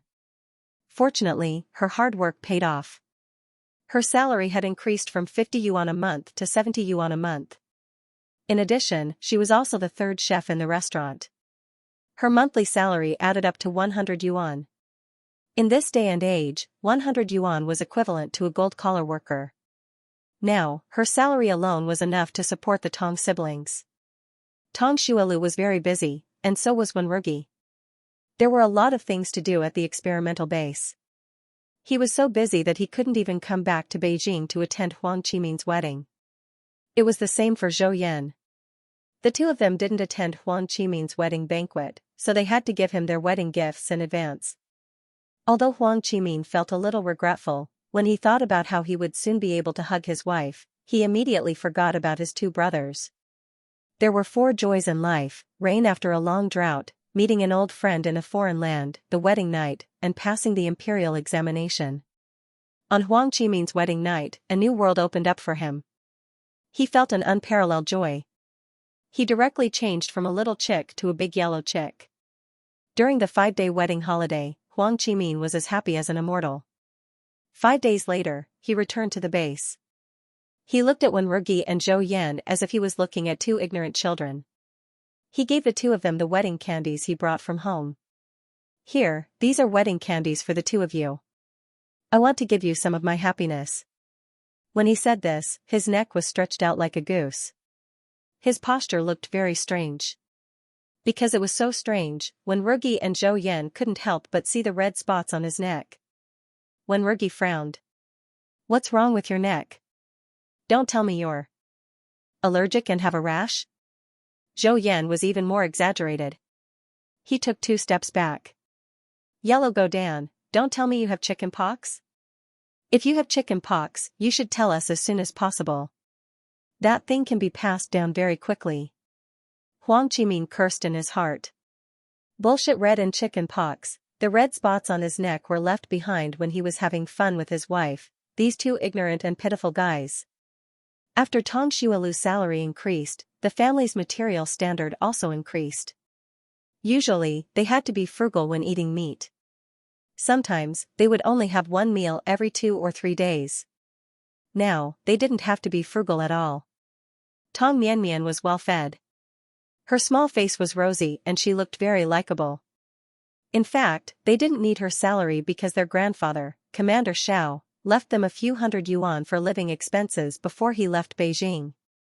After returning to the northwest, he sent some things from time to time, such as malted milk powder and milk candy, as well as various bills and money. In short, he couldn't come back for the time being, but his thoughts and gifts were always there. That day, the postman delivered a letter to the Tong family. The letter was sent from the Northwest Army. Tong Jiaming and his siblings received the letter but didn't open it. They read it together after Tong Xuelu got off work. The letter was sent by their grandfather, Commander Xiao. In addition to words of concern, he also talked about the Tong family's hometown. In the letter, he said that after investigation, their grandmother, Tong Manji, was forced to get married. The premature hemorrhage was not an accident. Tong Manji was pushed by Xie Jinhua and her belly hit the corner of the table. That was why she gave birth on the same day as Xie Jinhua. If it weren't for the premature birth and her depression, Tong Manji wouldn't have died. It was completely murder. If Xie Jinhua hadn't done this, even if they had lied last time, Commander Xiao wouldn't have wanted to kill them because the Tong family had saved his life back then. But now that he knew the result, he couldn't sit back and do nothing. So, he asked his nephew to set up a trap. Now, Xie Jinhua was already in prison and waiting for her to be shot. Commander Xiao didn't specify what the trap was. As for Xie Jinhua's 2 sons, although they were involved in the lie, they didn't participate in the incident that year. Because they were Tong Manji's nephews and their father, Tong Zhenlai, saved Commander Xiao let them go. Because Xie Jinhua was going to be shot, Tong Erzhu and Tong Sanzhuang were scared out of their wits. They should be careful in the future. As long as they didn't do anything stupid in the future, Commander Xiao wouldn't pursue it. Commander Xiao also removed Tong Dajuan's family from the Tong family's genealogy. From then on, they had nothing to do with the Tong family. When Tong Xuelu read the letter, he felt as if a huge rock had been lifted from his heart. In the book, the tragedy of the three Tong Jiaming siblings originated from the Tong family, especially Xie Jinhua. She was simply an old witch.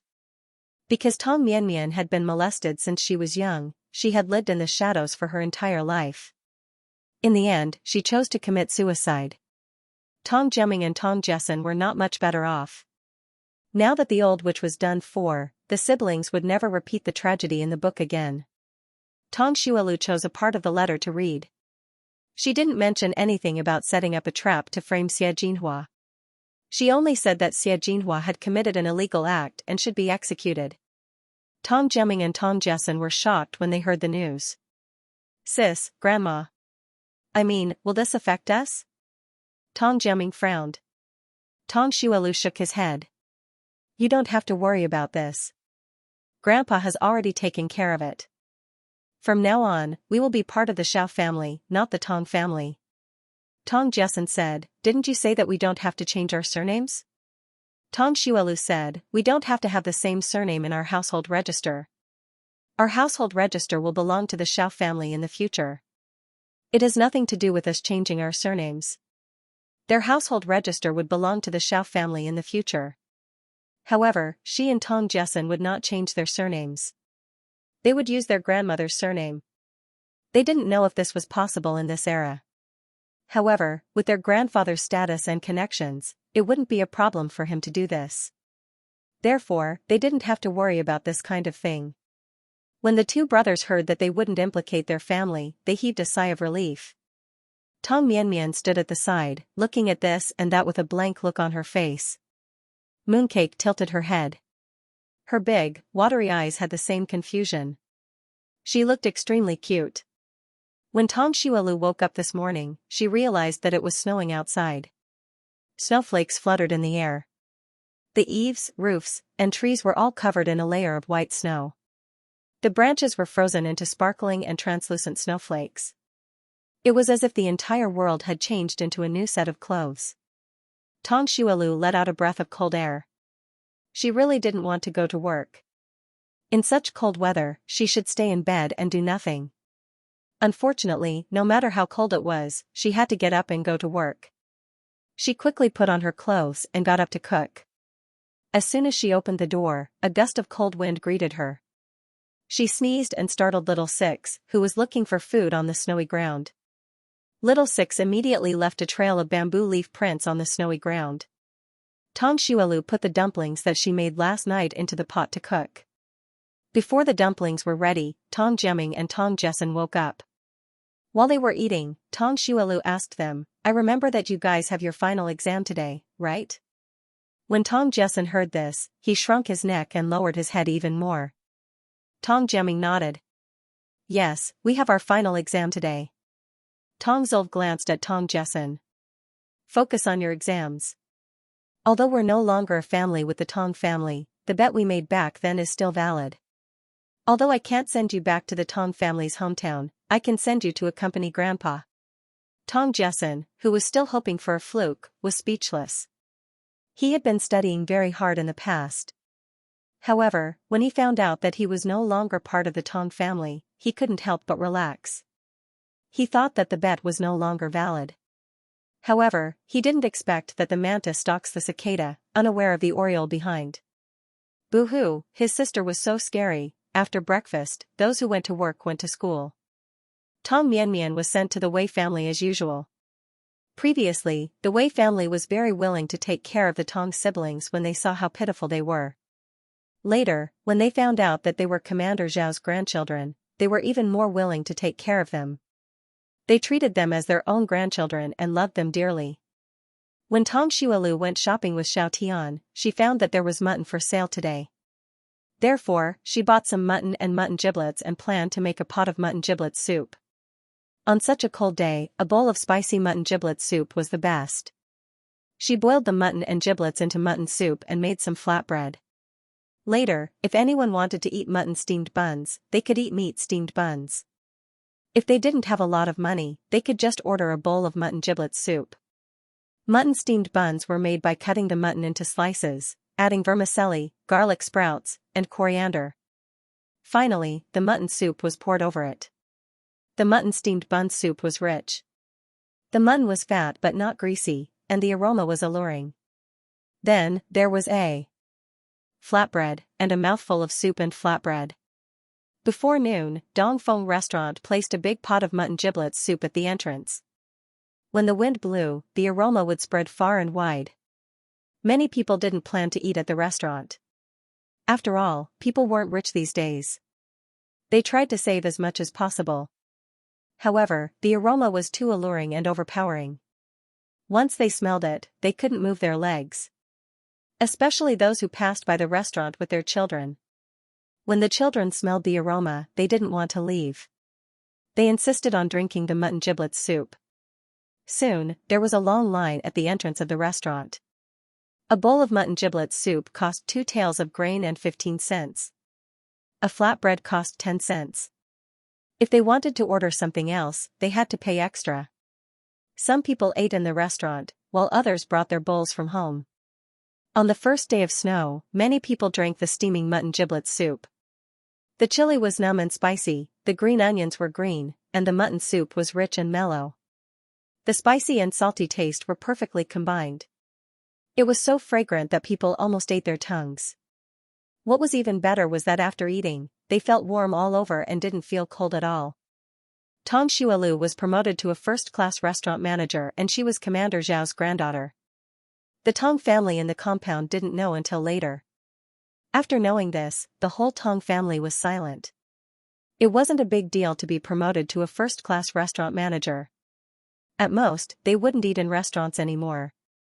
But Commander Zhao's granddaughter, this was too shocking. They had never thought that a family like the Tang family would be related to Commander Xiao. Although the Tang family all worked in the government and seemed to be prosperous to outsiders, they were actually weak inside.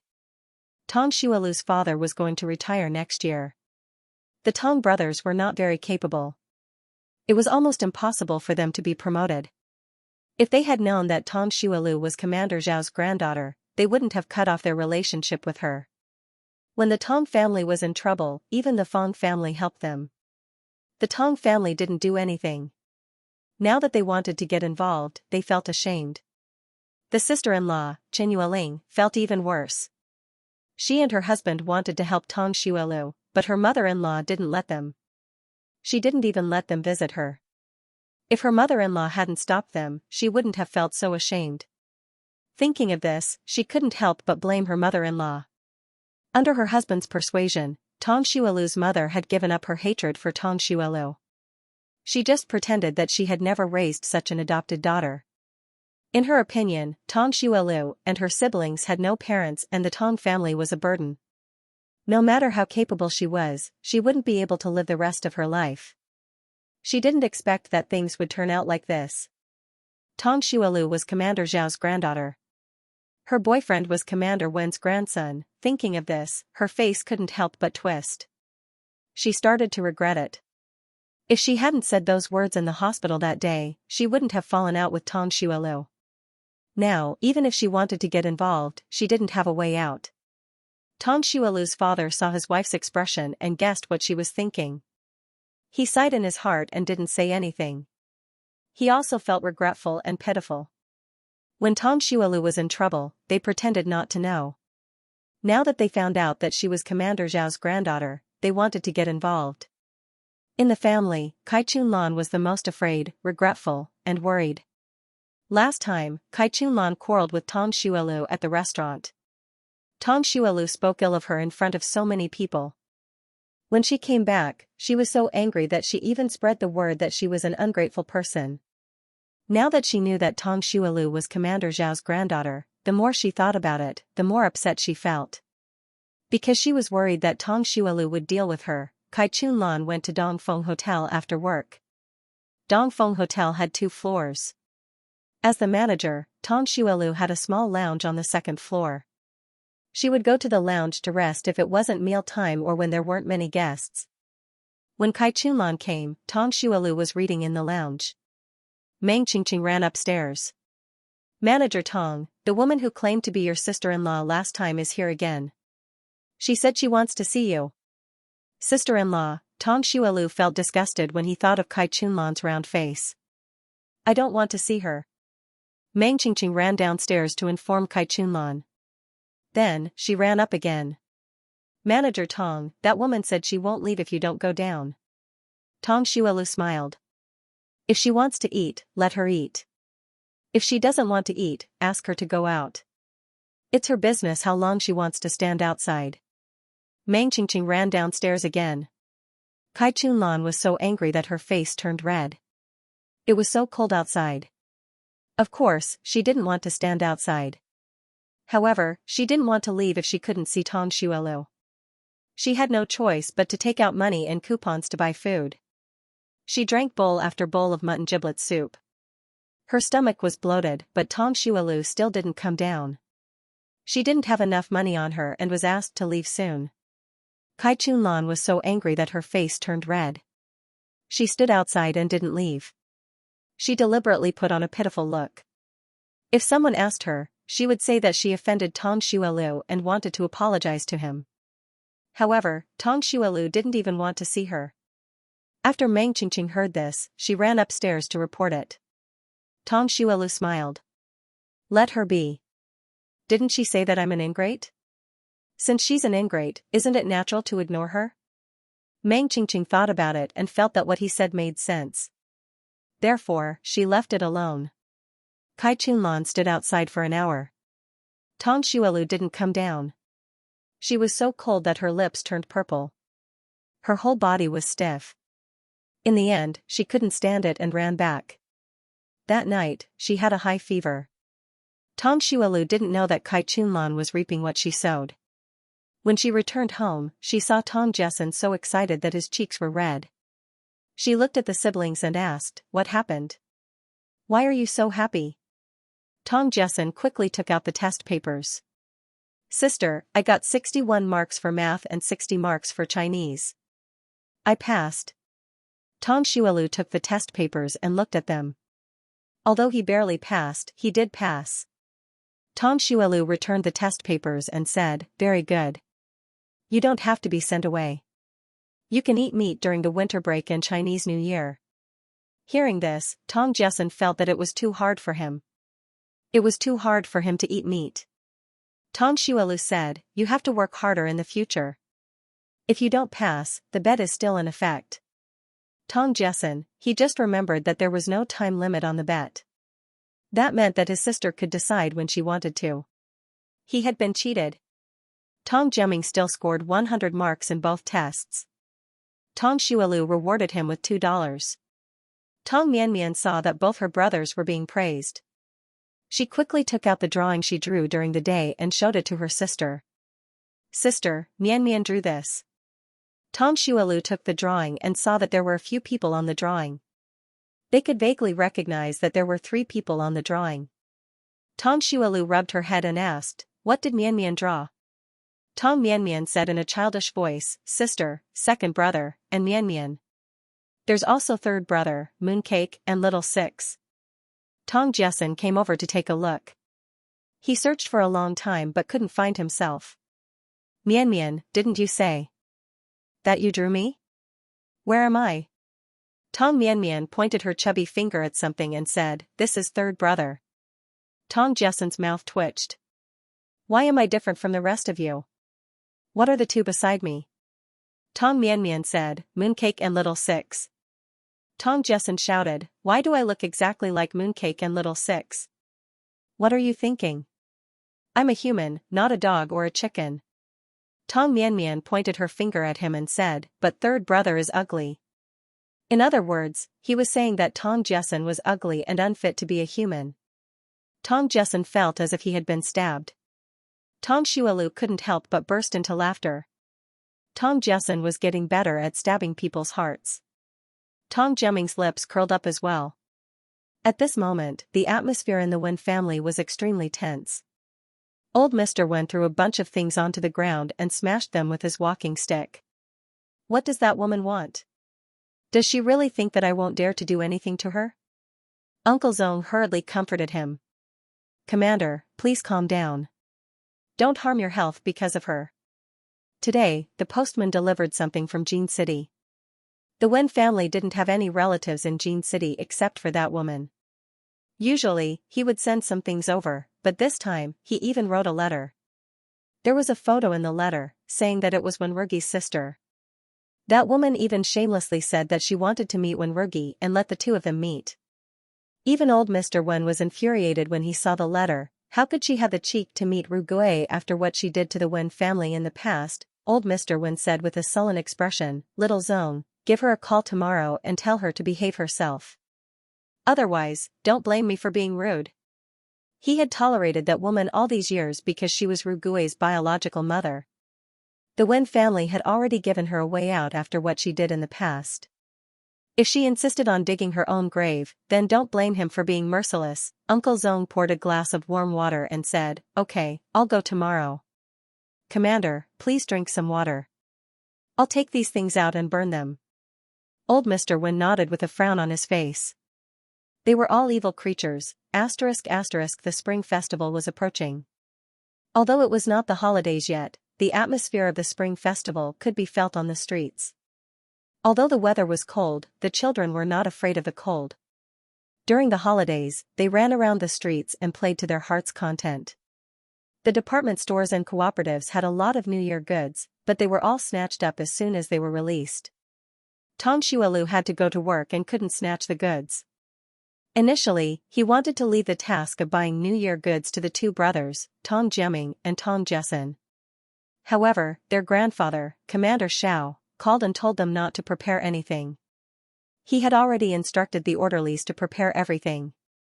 He also said that he would return to Beijing to celebrate the Spring Festival with them. As soon as Tong Xuelu arrived at the restaurant, she received a call from the Ministry of Commerce, asking her to hurry over to the Ministry of Commerce to pick someone up from the airport. The only person who could make Minister Lin personally pick someone up was the United Nations interpreter. Tong Xuelu was speechless. If she had known that they would be coming today, she wouldn't have worn such a thick jacket. However, it was too late to go back and change now. Moreover, she wasn't an important person, so it didn't matter what she wore. Tong Xuelu rushed to the Ministry of Commerce and took the Ministry of Commerce's car to the airport. When he arrived at the airport, he was told that the interpreter would arrive in more than an hour.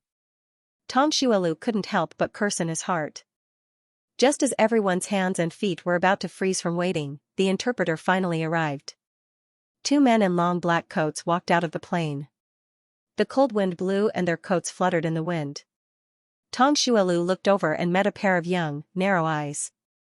His eyes were as deep as a bottomless abyss. The owner of the eyes had handsome features. He was tall and slender, and his legs were straight and slender. If it wasn't for Wenwurgi's beauty, he would have been a very handsome man. Minister Gao of the Municipal Foreign Affairs Office went up to him and said in a trembling voice, "Hello, Comrade Xia. I am Minister Gao of the Municipal Foreign Affairs Office. You are finally here." Xie Qingzhou's hand was held tightly. "Hello, Minister Gao. I am so sorry to have asked so many of you to come and pick us up." Minister Gao nodded. "Comrade Xia, you are welcome. You have been away from your homeland for almost 30 years. It is rare for you to come back to visit your family. We must treat you well." The United Nations Chinese Translation Office recruited Chinese translators in 1947. Only 4 people were accepted, and Xie Qingzhou was one of them. Xie Qingzhou had brought his wife and son to New York and had not returned to his homeland for almost 30 years. When Xie Qingzhou heard this, his eyes and nose were swollen. It was not easy to be in a foreign country, but it was even more difficult to be in a foreign country. When the country was first established, the United States of America obstructed them from many sides. As a result, they could not regain their seat in the United Nations for more than 20 years.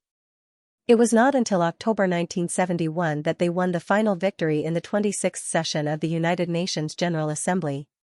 This war without gunpowder lasted for so many years, and it finally came to a perfect end. However, after the country obtained legal rights, translators like them were still unable to return to their homeland. It was not until this year that the time was ripe. When he stepped back onto the land that gave birth to him, the excitement in his heart could not be expressed in words. When everyone saw Xianxia's red eyes, they could not help but feel emotional. A few female colleagues even wiped their eyes. When the young man standing behind Xianxia saw this, he took out a neatly folded square handkerchief from his pocket and handed it over. "Dad, quickly wipe your tears. It is embarrassing to cry at such an age." Xianxia turned around and glared at his son. He then turned around and introduced him to everyone. "This is my youngest son, Xia. You can call him Xianxia." The wind was a little strong, and Tong Xuelu was standing at the back, so he did not hear what the other party said. The young man called Xianxia nodded and greeted everyone. Although there was no communication barrier, his tone had an American accent. However, according to his age, he should be a native of the United States. It was normal for him to have an accent. Minister Gao said, "It's windy outside. Let's get in the car and go to the hotel and restaurant first. We'll talk after we get in the car." Naturally, Xianxia agreed and was escorted into the car by a group of people. Even Minister Lin couldn't speak on this occasion, so naturally, Tong Xuelu didn't have a chance to speak. Actually, it didn't matter whether he brought her along or not. Other than being exposed to the cold wind for more than an hour, she didn't say a single word. Here comes loneliness. Tong Xuelu was at the back of the car. She was aware that she wanted to sit in the car at the back. However, the moment she stepped in, she was stopped by Minister Gao. "That female comrade over there, come and sit in this car." Tong Xuelu looked around. She was the only female comrade here. It seemed that Minister Gao was talking to her. She had no choice but to step forward and smile stiffly in the wind. "Hello, Minister Gao. I'm Tong Xuelu, the manager of Dongfeng Restaurant." Minister Gao looked at her and said, "So. You're manager Tong. You really can't judge a book by its cover. I thought you were a secretary. I didn't expect you to be so young." Minister Gao stuffed a thermos bottle into her arms and said, "You'll have to hold this thermos bottle. Be careful not to break the bottle." Tong Xuelu was speechless. So she was just a tool. Minister Gao sat in the back seat after stuffing the thermos bottle into her hands. Tong Xuelu had no choice but to sit in the front passenger seat with the thermos bottle in her arms. Minister Gao smiled and introduced Beijing scenery and architecture to Xianxia. When Xianxia left his motherland, China hadn't been established yet. After the war, there were many things waiting to be done. It was a world of difference from what it was now. He greedily looked at the scenery outside the window with tears in his eyes. The introduction lasted for more than half an hour. Minister Gao's saliva was almost dry. "Comrade Xia, do you want some water?" Xianxia turned around and shook his head. "No, I drank water on the plane. I'm not thirsty yet." Comrade Little Xia also said no. Minister Gao saw that they weren't drinking and felt a little embarrassed to drink alone. Moreover, it wasn't convenient to pour water in the car. However, his mouth was tired from talking. Suddenly, he glanced at the back of Tong Xuelu's round head and decided to divert the trouble to her. "Don't be fooled by Comrade Tong's young age and chubby clothes. She's actually the manager and chef of Dongfeng Restaurant. Not long ago, she won first place in a competition among the 12 first-class restaurants. I heard that her cooking is very delicious. She'll be preparing your meals during this period of time." Tong Xuelu was speechless. "You can just praise me. You don't have to say that I'm chubby." When Xianxia and his son heard Minister Gao's introduction, their attention immediately fell on Tong Xuelu. Xianxia said, "Since ancient times, heroes have emerged from the young. Comrade Tong has such achievements at such a young age. It's really admirable. With such a talent in our country, we can look forward to the future." Tong Xuelu smiled and said, "Comrade Xia, you flatter me. However, I agree with Comrade Xia's last sentence. Our country indeed has a bright future. In the near future, our country will definitely become a superpower that will attract the attention of the whole world." They were all descendants of China. Tong Xuelu's words moved everyone present. Who didn't hope that their motherland would become better and stronger? Only by becoming stronger would the country not be beaten. Comrade Tong's words are very good. In the near future, our country will definitely become a superpower. Xianxia looked at her with admiration. Oh right, Minister Gao just said that Comrade Tong is also a chef. I wonder where Comrade Tong can cook. Tong Xuelu asked back, Comrade Xia, where would you like to eat? Xianxia said, I wonder if Comrade Tong can cook Yangzhou fried rice? Yangzhou fried rice, didn't they say that Xianxia was from Beijing? Before Tong Xuelu could say anything, Minister Gao said, yes, Comrade Tong can cook all kinds of dishes. Tong Xuelu. Minister Gao, please shut up. However, she really knows how to cook Yangzhou fried rice. I just happen to know how to cook Yangzhou fried rice. However, isn't Comrade Xia from Beijing? Why would you suddenly want to eat Yangzhou fried rice? Xianxia's voice was slightly choked. My mother is from Yangzhou. When she was still alive, she loved to cook Yangzhou fried rice for us siblings. Later, I went abroad and she stayed in China. Since then, I have never eaten her personally cooked Yangzhou fried rice.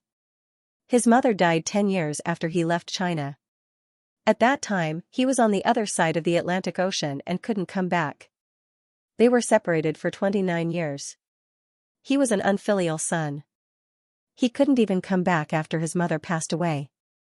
Xianxia took off his glasses and wiped his eyes with his sleeve. Little Xia patted his father's shoulder to comfort him. The atmosphere in the car suddenly became heavy. The car drove to Jinchun Hotel first and asked Xianxia and his son to leave their things there. In the meantime, Tong Xuelu took another car back to Dongfeng Hotel to get condiments and ingredients to cook at the hotel. Because the other party was an important person, Minister Lin said that they couldn't eat at a restaurant, so he asked her to come to the hotel to cook for them. With Tong Xuelu's status, she naturally didn't have the right to say no. Since there were cars coming to pick her up, she just thought of it as changing places to cook. In the car, Tong Xuelu tactfully asked about Xianxia and his son's preferences. After thinking about it, she decided to cook Yangzhou fried rice, stewed beef ribs, stir-fried cabbage with minced garlic, and tomato and egg soup. According to Xianxia, he missed his mother's home-cooked dishes more. Therefore, 3 of the 4 dishes were prepared for him. The remaining stewed beef ribs was for Comrade Xia's Chinese stomach. Apart from rice, Yangzhou fried rice also used eggs, green beans, carrots, shrimps, and corn kernels. Tong Xuelu separated the ingredients and stir-fried them. Then, she used the method of egg fried rice to fry the rice until each grain was golden and loose, as if it was covered in gold. Then, she added the other ingredients and stirred them evenly. 2 plates of Yangzhou fried rice with a rich color and smooth texture were ready. Then, she made stir-fried cabbage with minced garlic and tomato and egg soup. When these 2 dishes were ready, the stewed beef ribs were also ready. The stewed beef ribs were soft and tender. When she picked them up with chopsticks, the meat on the steak ribs was jiggling. The fatty meat was translucent, and the alluring aroma instantly filled the kitchen. At this moment, she heard a click behind her. Tong Xuelu turned around and saw Comrade Xia taking photos of her with a camera. When Xia saw that she had noticed him, a bright smile appeared on his handsome face. Comrade Tong, you look very focused and beautiful when you're cooking. He had actually been here for a long time, but Comrade Tong was so focused on cooking that she didn't notice him at all. When they were in the car earlier, he saw that she was wearing a thick cotton padded jacket.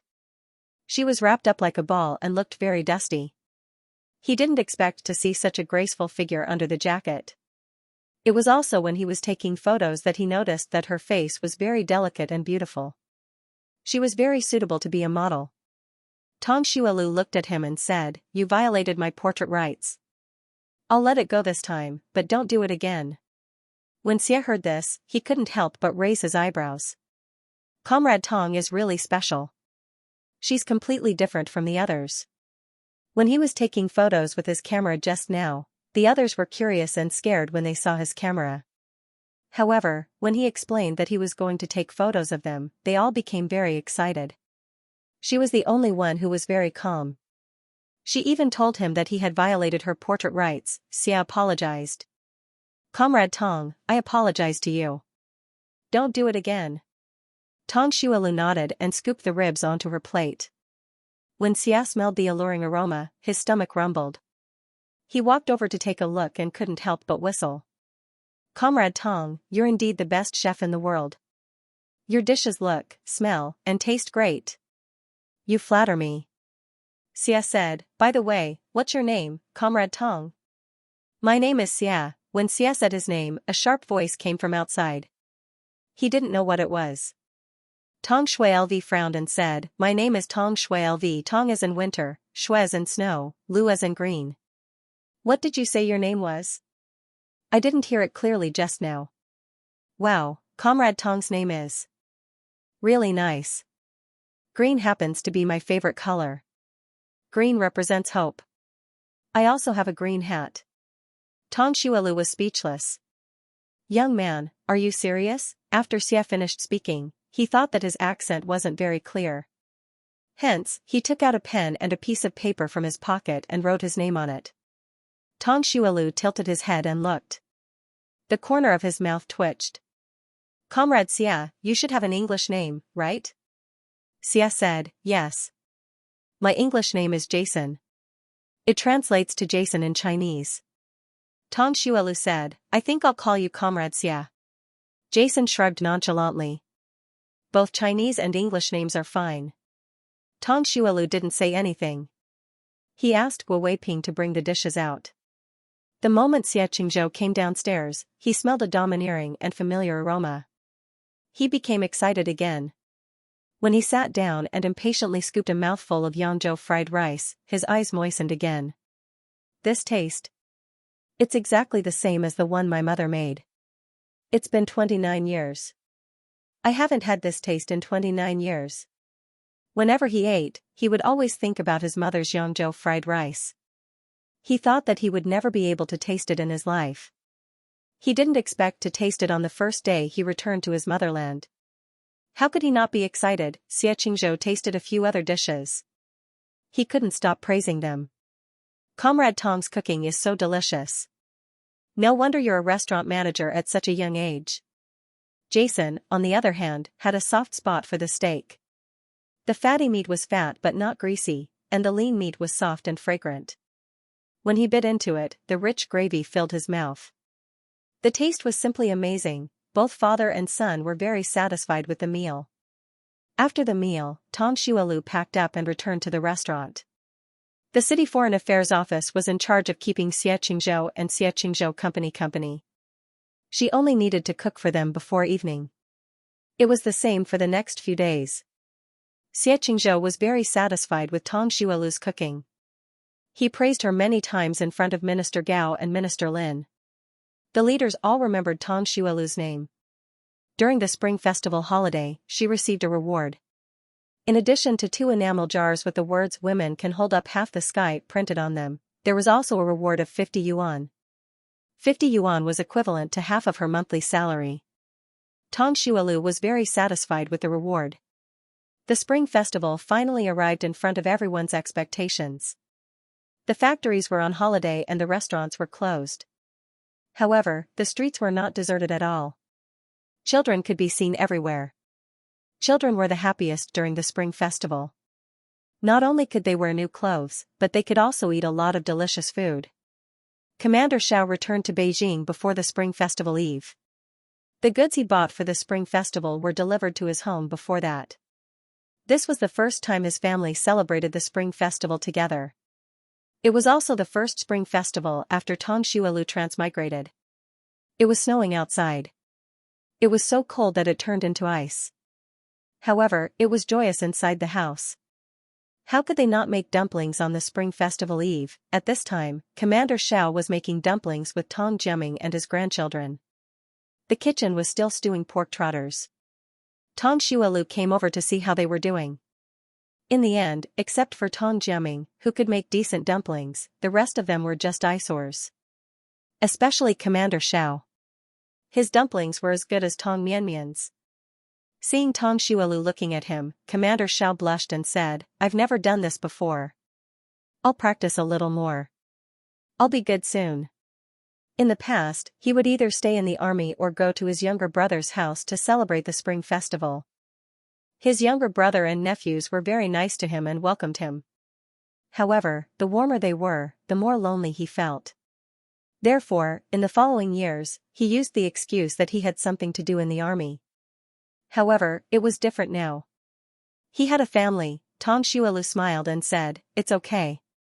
Anyway, you can eat it yourself." As soon as he said this, Commander Xiao and Tong Jessen froze. Tong Mianmian's eyes widened. It was very funny. Commander Xiao coughed and said, "By the way, is your boyfriend coming over tomorrow?" Thinking of Wenrugi, Tong Xuelu smiled and said, "Yes, he's coming over with Grandpa Wen tomorrow." She had been very busy before the spring festival. After Wenrugi came back, they didn't have time to spend together. Often, she would rush to another restaurant to cook. Fortunately, it was the holidays now and they could finally have a good time together. Commander Xiao was very unhappy. Although he didn't raise his granddaughter, he still felt that his granddaughter was being eaten by a pig when he looked at Wenrugi. However, because he was a grandpa and Tong Xuelu was too opinionated, he couldn't raise any objections. He could only wait for the Wen family to come over tomorrow. Then, he would make things difficult for them. At this moment, the Wen family was also discussing this topic. Old Mr. Wen said, "Little Zong, have you prepared everything for tomorrow's visit to the Tong family?" Uncle Zong nodded and said, "Everything is ready. Commander, don't worry." Old Mr. Wen pursed his lips and said, "What do I have to worry about? I'm in a hurry to eat Zolf's cooking." "Your cooking is terrible." Uncle Zong was speechless. Wenrugi stood aside and didn't say anything. Thinking that he would be able to see Tong Xuelu tomorrow, he felt as if his heart was filled with something and the lines on his face softened. Tong Xuelu personally cooked a table full of delicious dishes. The whole family ate dumplings until their stomachs were round. After the New Year's Eve dinner, Tong Xuelu made some biscuits and red date walnut candies for the guests tomorrow. Wenrugi loved red date walnut candies, so she made a lot of them. After she was done, she took out some for the family to eat. Tong Jiaming and his siblings went to the Wei family next door, leaving Commander Xiao alone in the living room. Tong Xuelu walked in with the biscuits and red date walnut candies and said, "Grandpa, I made these. Do you want to eat some?" Commander Xiao took a look and shook his head. "No, I don't like sweet things. A tough guy would never eat snacks." Tong Xuelu put the plate on the table and said, "Then let the Mianmian and the others eat later." Commander Xiao nodded and said, "By the way, do you plan to join the army? If you want, I can arrange it for you." Tong Xuelu thought for a while and shook her head. "I still like to cook." After the economic reform and opening up, she still wanted to go into business. Whether it was the military or politics, she was not interested in either. Commander Xiao felt a little regretful, but he still expressed his understanding and respect. Tong Xuelu chatted for a while and went back to the kitchen to make other snacks. Commander Xiao was left alone in the living room again. He didn't want to eat the snacks, but the smell of the biscuits and candies kept wafting into his nose. He couldn't help but swallow a few mouthfuls of saliva. Seeing that there was no one outside, he reached out and took a biscuit. The biscuit was crispy and crunchy. He swallowed it and his mouth was full of fragrance. It tasted good. He wondered what the red date walnut candies tasted like. So he reached out and took another one. The red date walnut candies were a little sweet, but they had the fragrance of red dates and walnuts. The more he chewed, the better it tasted. It tasted good too. Half an hour later, Tong Jessen came back to get the slingshot. He saw the biscuits on the table and picked them up to eat. Tong Xuelu walked in and glanced at the table. She paused and said, "Jessen, why did you eat all the biscuits and red date walnut candies? You should at least leave some for your second brother and the Mianmian." Doi was wronged. It was a big pot falling from the sky. Tong Jessen shouted, "Sister, I only ate one biscuit, one biscuit." Tong Xuelu said curiously, "But you were the only one in the living room. If you didn't eat it, then who did?" Tong Jessen tried to deny it. "Anyway, I didn't eat it." "If it wasn't Tong Jessen, then who could it be? Grandpa said that he didn't like to eat sweet things. It shouldn't be him." Tong Xuelu couldn't figure it out and didn't want to pursue the matter. Commander Xiao, who was sweeping the snow in the yard, hummed a tune and smacked his lips. It felt good to live with his grandchildren. The next day, when Rugi woke up early in the morning to make preparations. When old Mr. Wen was ready, the family went to the Tong family. Old Mr. Wen and Commander Xiao were at loggerheads as soon as they met. Commander Xiao said, "Why are you in such a hurry to come to my house? Are you afraid that your grandson won't be able to find a wife?" Old Mr. Wen was so angry that his beard trembled. Bullsh *T. We came here early in the morning because we value Zulv. You're an old-fashioned man who has never married in his life. What do you know? Commander Xiao was shot in the chest. Although I have never married in my life, I have one more grandson and two more granddaughters than you. Old Mr. Wen was shot in the chest and he glared at Commander Xiao. This old-fashioned man had never married in his life and yet he had so many grandchildren. That was so unfair. Commander Xiao was relieved to see that old Mr. Wen was so angry that he was speechless. Old Mr. Wen snorted. When Zulv marries into the Wen family, don't you dare come to the Wen family to eat and drink. You want to hurt each other?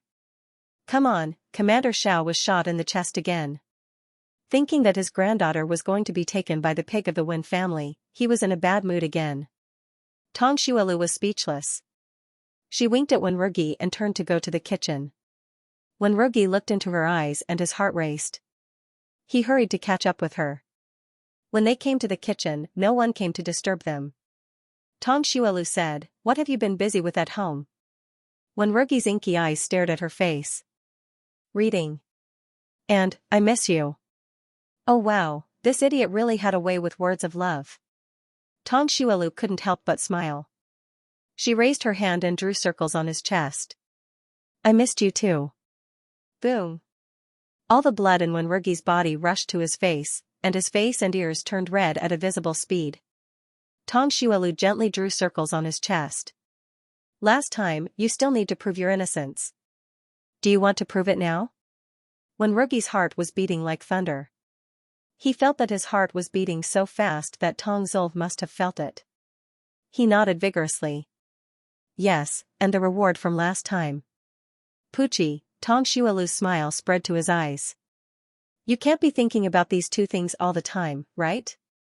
Wenrugi looked at her with his dark eyes and blushed even more. Tong Xuelu nudged him and said, "Go, and close the door." When Wenrugi heard this, his heartbeat almost went out of control. He turned around and walked to the door. He even glanced outside. When he saw that no one was there, he gently closed the door. Tong Xuelu waved at him. She was as charming as a seductive little fairy.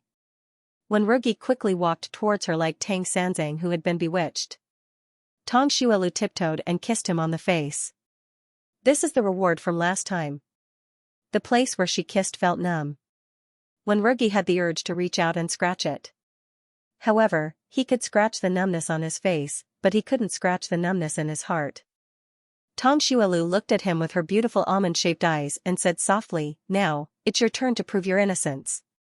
The sunlight shone in through the window and gently sprinkled on her body, making her face look fairer and more delicate. The fine hair on her face seemed to be plated with a layer of golden light. Wenrugi looked at the charming red mole at the corner of her eye and felt his heartbeat go out of control. He raised his hand and gently held her face. Looking at her moist red lips, he slowly moved his head closer. Her unique fragrance wafted into his nostrils, causing his throat to unconsciously roll twice. His breath sprayed on Tong Xuelu's face, making her face itch and her heart beat a little faster. Just as their lips were about to touch, the sound of footsteps came from outside. "Sister, there's someone outside looking for you. He says his name is Thief Xing." Hearing Tong Mianmian's voice, Tong Xuelu pushed Wenrugi away. Wenrugi took 2 steps back. His face was still red, but his heart felt empty. Tong Xuelu saw that he looked a little pitiful. She held his hand and said, "We'll prove it next time." She then went to open the door. As soon as the door opened, Tong Mianmian rushed over. "Sister, someone's looking for you." Tong Xuelu rubbed her head. "Sister knows. Did he come alone or with a group?" Tong Mianmian tilted her head and said in a childish voice, "He's alone." "Sister, why would someone call him Thief Xing?" Third brother said that Thief Xing is the child of a thief. Tong Xuelu was speechless. This explanation was very strong. It's not Thief Sheng. It's Jason. You can't talk nonsense in front of the guests, okay? Usually, the siblings argued with each other. Tong Jiasun liked to tease Tong Mianmian. Sometimes, he would even fart for her. Tong Mianmian liked to criticize her third brother for being ugly, but she never stopped her. She felt that children shouldn't be restricted too much by rules. Otherwise, they would lose their spirituality. As long as they didn't do anything wrong, didn't do anything illegal, and didn't talk nonsense outside, she wouldn't restrict them. Moreover, children had their own unique way of getting along. No matter if they argued or bickered, they would find the best way to solve it. It would be bad if adults interfered. However, Tong Mianmian said that they were outsiders, so she had to discipline her. Tong Mianmian still remembered the time when she was punished by her sister for doing something wrong. She quickly nodded. Mianmian won't say anything. Mianmian will be very obedient. Tong Xuelu nodded. Go and tell your third brother not to talk nonsense. Otherwise, I won't let him off. Tong Mianmian nodded. Then, she kicked her short legs and ran to look for her third brother. Although her third brother wasn't good-looking, he still doted on her. She couldn't bear to see her third brother being punished. Tong Xuelu turned around and explained to Wenrugi, Jason is the son of Xianxia, a translator from the United Nations. I don't know why he's here. I'll go and take a look. Wenrugi said, I'll go with you. Okay. Jason was already sitting in the hall. Old Mr. Wen looked as if he was facing a formidable enemy. His eyes were like searchlights as they scanned him from head to toe. Commander Shao also looked at him with a scrutinizing and critical gaze. Jason didn't expect to meet these two old men as soon as he entered the door. The two old men's eyes were as sharp as two swords. Each of them had a strong aura. Being stared at by them made his back break out in cold sweat. Just as he was about to retreat, Tong Zulf's figure appeared at the door. Jason immediately rushed over as if he had seen his savior. Comrade Tong, you're finally here. He was worried that he would lose his life if he didn't come. Tong Xuelu smiled and said, Comrade Xianxia, how did you know my address? Jason said, it was Minister Lin who gave me your address. Tong Zulf's lips curled up as she cursed Department Head Lin's ancestors in her heart. Then why did you come here alone? Why are you looking for me? Jason said, I took some photos of you last time. I developed them a few days ago and sent them to you. As he spoke, he took out 4 or 5 photos and handed them over. Comrade Tong, these photos are very beautiful. I think you're very suitable to be a model. Tong Xuelu took the photos and looked at them. Not to mention, Jason's photography skills were indeed very good. Even with her gray clothes, he could still take pictures of her like a fairy. Of course, this was also because she was as beautiful as a fairy. Otherwise, it would be useless no matter how good his photography skills were. Thank you. These photos are very beautiful. Jason smiled when he heard her words. It's good that you like them. I'm very happy to hear that. Wenrugi frowned and looked at the man in front of him. He felt uncomfortable in his heart. He had never felt this way before. He didn't like the man in front of him. He strode over and said, Hello, my name is Wenrugi. I'm Tong Xuelu's boyfriend. Jason seemed to have just realized Wenrugi's existence. He reached out and shook Wenrugi's hand. Hello, I'm Comrade Tong's friend. Nice to meet you. It was the first time that Tong Xuelu had seen Wenrugi so possessive. However, this was more manly. She liked it. Tong Xuelu smiled and said, Comrade Xianxia, where are you going later? Will the others come to pick you up? Jason shook his head. My father went to visit his relatives. I came here specially to look for you. Minister Gao said that you would bring me around. Tong Zulf's lips curled up as she cursed Minister Gao's ancestors in her heart. Damn it, it's already the new year, but they still don't let me rest. However, scolding was one thing. She could only accept such a third wheel. Since Jason was here, Tong Xuelu wanted to prepare lunch early. She felt that he was here to freeload. As Wenrugi liked to eat fish, she specially kept 2 fish for him before the new year. She was waiting for him to come and eat. She made one fish into crucian carp soup and the other into pickled fish. There were still some dumplings from yesterday.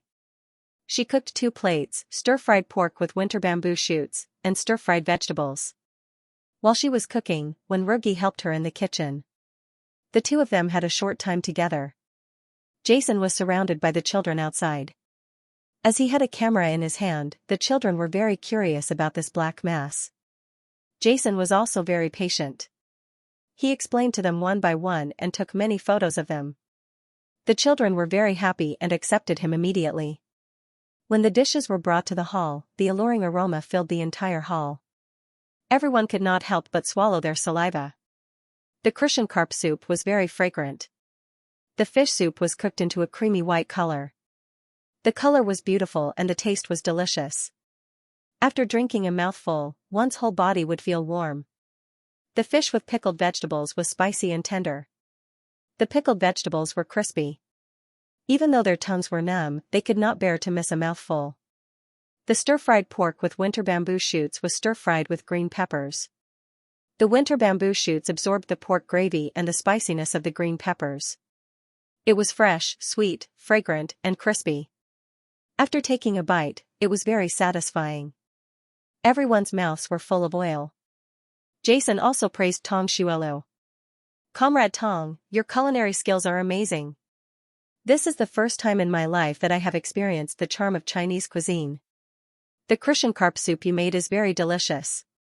It's not an exaggeration to say that I can finish the whole pot by myself.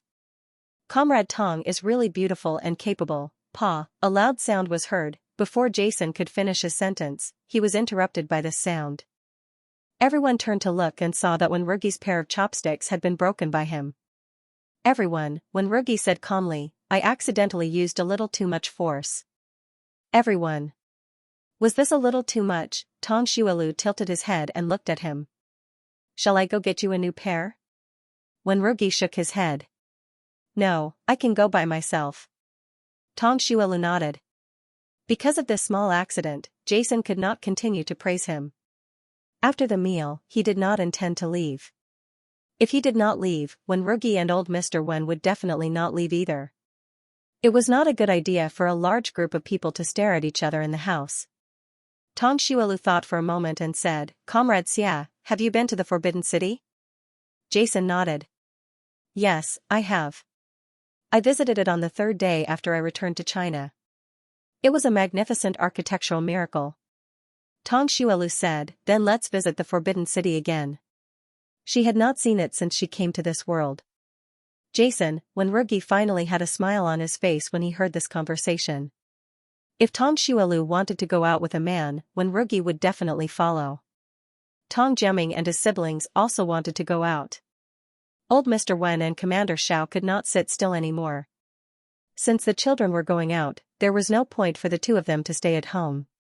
Seeing that the Tong family wanted to go out, the Wei family next door expressed that they wanted to go as well. Hence, a large group of people went to the Forbidden City. Along the way, everyone talked and laughed, and the atmosphere was very lively. Jason took photos everywhere with his camera. Sometimes, he would also take photos of everyone. Every time he took a photo, it was okay to take a photo. However, if they knew that Jason was taking photos of them, they would immediately stiffen and look very funny. The Forbidden City was listed as one of the first National Key Cultural Relics Protection Units in 1961. It was the most well-preserved and at the same time, the largest wooden ancient building. Before she transmigrated, she had visited the Forbidden City several times. However, when she saw it now, she could not help but be shocked and amazed. It was like a huge picture scroll, sprinkled with a beautiful red color, making everyone who saw it exclaim in admiration and admiration. The tickets were 10 cents each, which was not cheap. In this day and age, if one wanted to visit the Forbidden City for free, they would have to make an appointment as a group. However, because they were here at the last minute, they could only obediently pay the money. After visiting the Forbidden City for an hour, they came out of the Forbidden City. The main reason was that their group consisted of old and young people. It was impossible for them to visit the entire Forbidden City. However, Jason took a lot of photos. Tong Xuelu even asked him to take photos of himself and Wenrugi together. When Wenrugi saw this, the smile in his eyes deepened. When they saw Tong Shualu and Wenrugi taking photos, Tong Mianmian and the other children also wanted to take photos.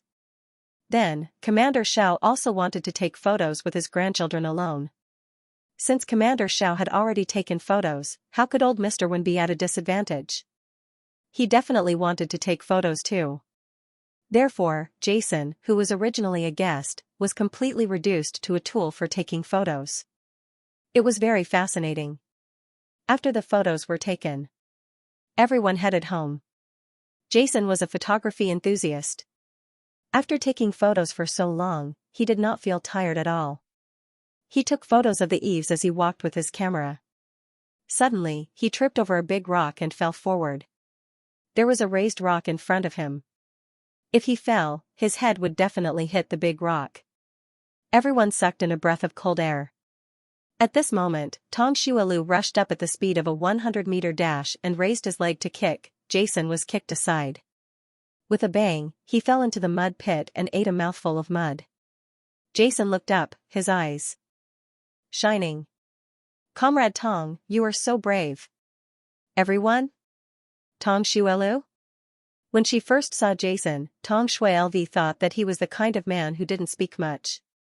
After all, he had a pair of bottomless eyes and chiseled facial features. When he remained silent, he gave off an unfathomable vibe. After interacting with him, he realized that the saying "you can't judge a book by its cover" was very true. Who would have thought that such a cold and aloof person would have such a funny soul? Tong Shualu coughed and gestured for Tong Jiaming to help him up. "Comrade Xia, it's dangerous for you to walk while taking photos." Jason nodded vigorously. "Comrade Tong, you're right. I won't do it again." Tong Shualu said, "The weather is so cold now. Your clothes are wet. You'd better go back and change, in case you catch a cold." Jason nodded obediently again. "Okay, I'll go back now. Thank you for your hospitality today." He stood up with Tong Jiaming's help and heaved a sigh of relief when he saw that the camera in his hand was not damaged. As Jason was a special person, Tong Shualu was worried that he would meet with an accident on the way back. Hence, he instructed Tong Jiaming and Tong Jessen to accompany him back. The rest went home first. Old Mr. Wen and the rest went straight back to the military compound. They had already stayed at the Tong family's house for a long time and could not possibly have dinner there. Back at home, old Mr. Wen said earnestly, "Rugoe, you have to keep an eye on that Jason guy." When Rugi's eyelashes blinked, and he made a sound of agreement. Old Mr. Wen said, "Don't just say okay. You have to take action. If my wife gets abducted, don't come back crying to me." When Rugi shook his head gently. "Zolv isn't that kind of person." Old Mr. Wen was exasperated. "Of course I know that Zolv isn't that kind of person. However, you can't guard against a thief for 1,000 days. That rascal often interacts with Zolv because of his special status.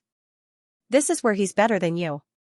Also, that guy has a glib tongue, unlike you.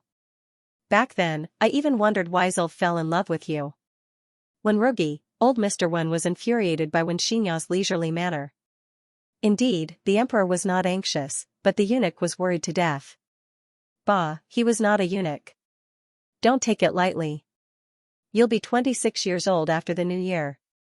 When I was your age, your father was already running around the courtyard naked. You haven't even gotten engaged yet. Aren't you ashamed?" When Rugi, since they were of the same bloodline, wasn't it a little too much to hurt each other, because of the old man's nagging, when Rugi's heart sank even more, and he couldn't sleep that night.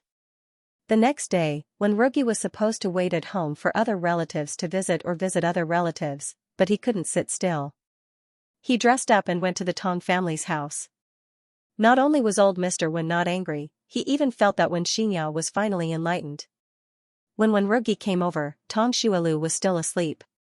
She didn't have time to rest usually, and now that she was on vacation, she had to sleep until she woke up naturally. When Rugi didn't want to wake her up, so he sat in the living room and waited quietly. Commander Xiao didn't expect Wen Rugi to come over so early in the morning. He pulled a long face and said, "You're quite diligent in coming to our house."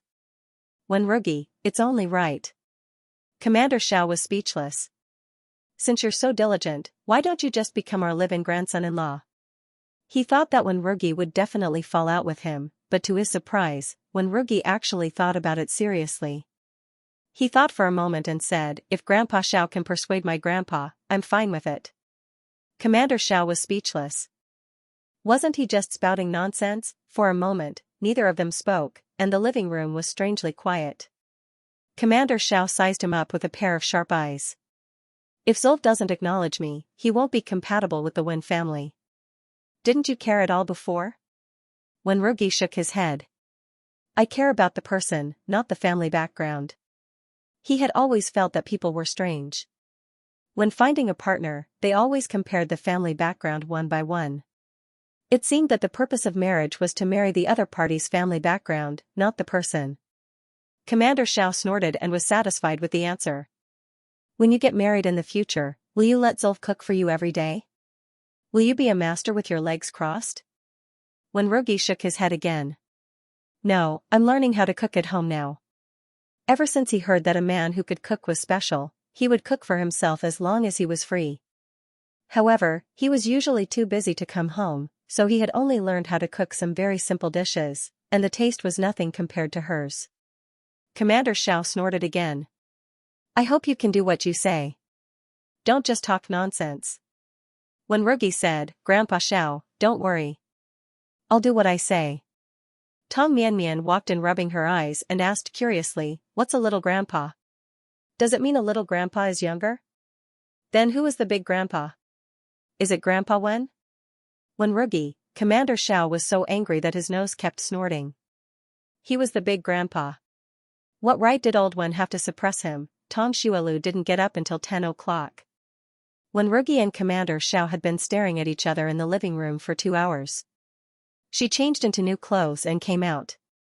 When she saw Wenrugi, she was surprised. Why are you here so early? She was going to treat everyone to a barbecue party in the yard. After she transmigrated, the Wei family, Wenrugi, Piao Jiani, and Fang Jingyuan had all helped her a lot. Besides, she hadn't officially mentioned it to anyone after she met her grandpa, so she wanted to take this opportunity to prove her identity. In addition to the people above, she also invited Jiang Danhong. Jiang Danhong's parents and brother had all passed away. Her other relatives were either sent to the farm or didn't contact her.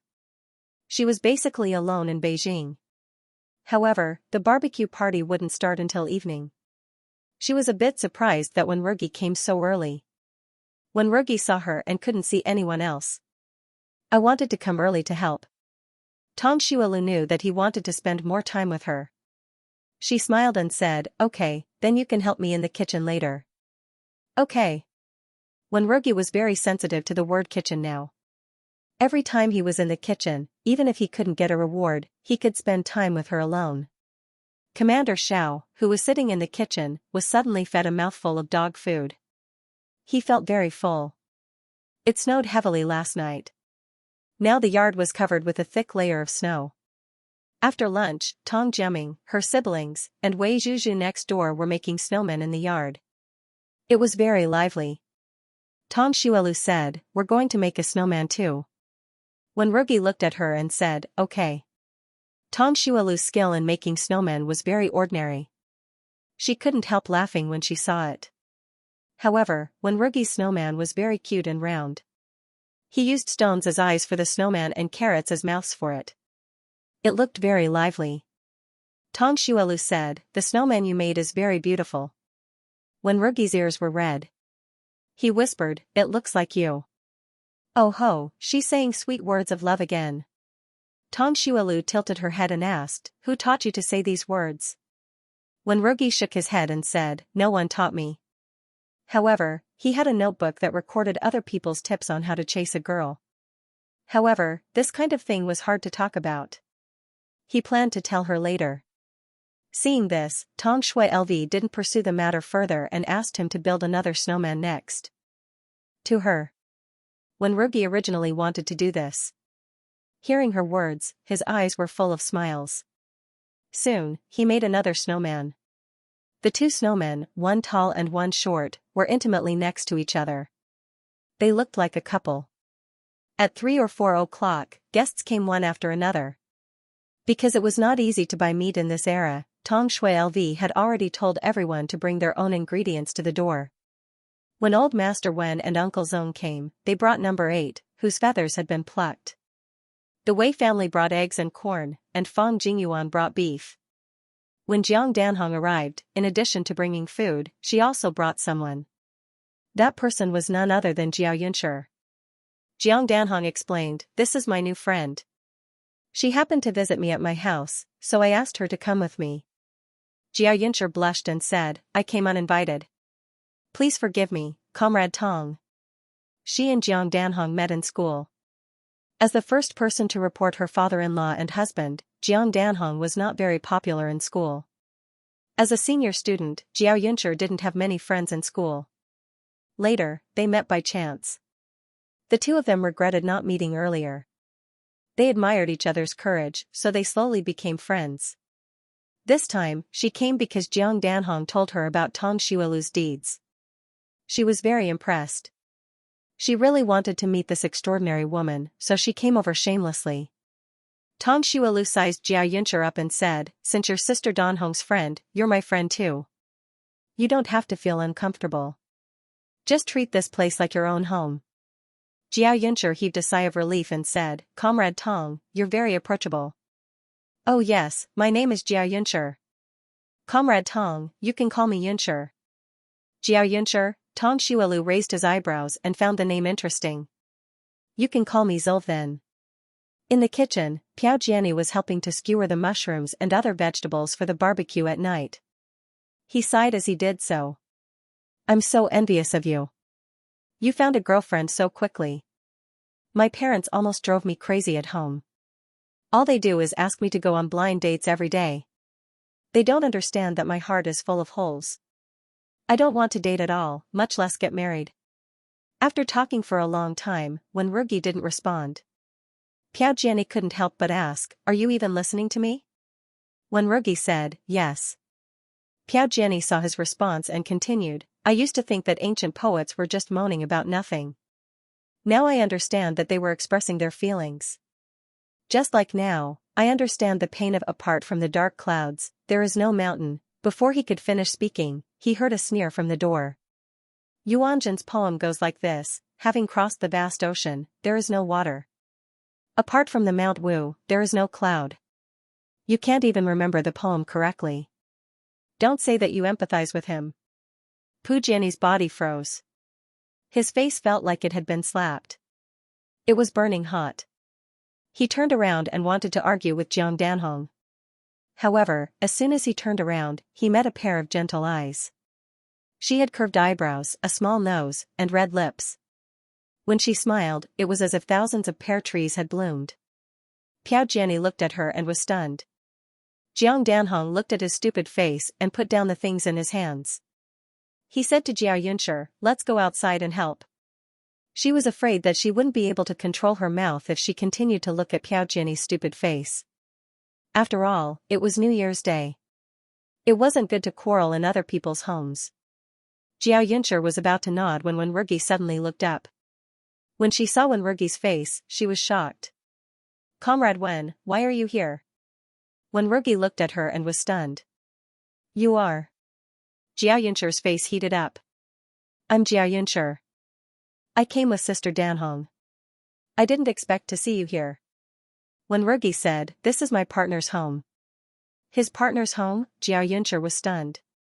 Did that mean that Tong Shuilu was his partner? Jiao Yunshi's face flashed with a look of uneasiness. She felt uneasy.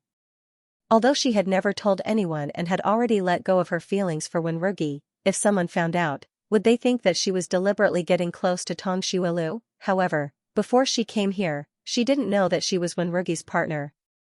Jiang Danhong had mentioned the person who helped her, but she only called him Comrade Wen. Therefore, she never thought that the person was Wenrugi. Jiang Danhong noticed that her face was a little pale. He asked with concern, "Are you okay?" Jiao Yunshi shook her head. "I'm fine. Let's go outside and help." Since Wenrugi was in the kitchen, she couldn't stay here. She had to avoid arousing suspicion, Piao Jiani didn't come back to his senses until Jiao Yunshi was far away. Rugue, do you know that woman? When Rugi said, yes. Piao Jiani's eyes lit up. Who is she? Why haven't I heard you mention her before? When Rugi looked at him strangely.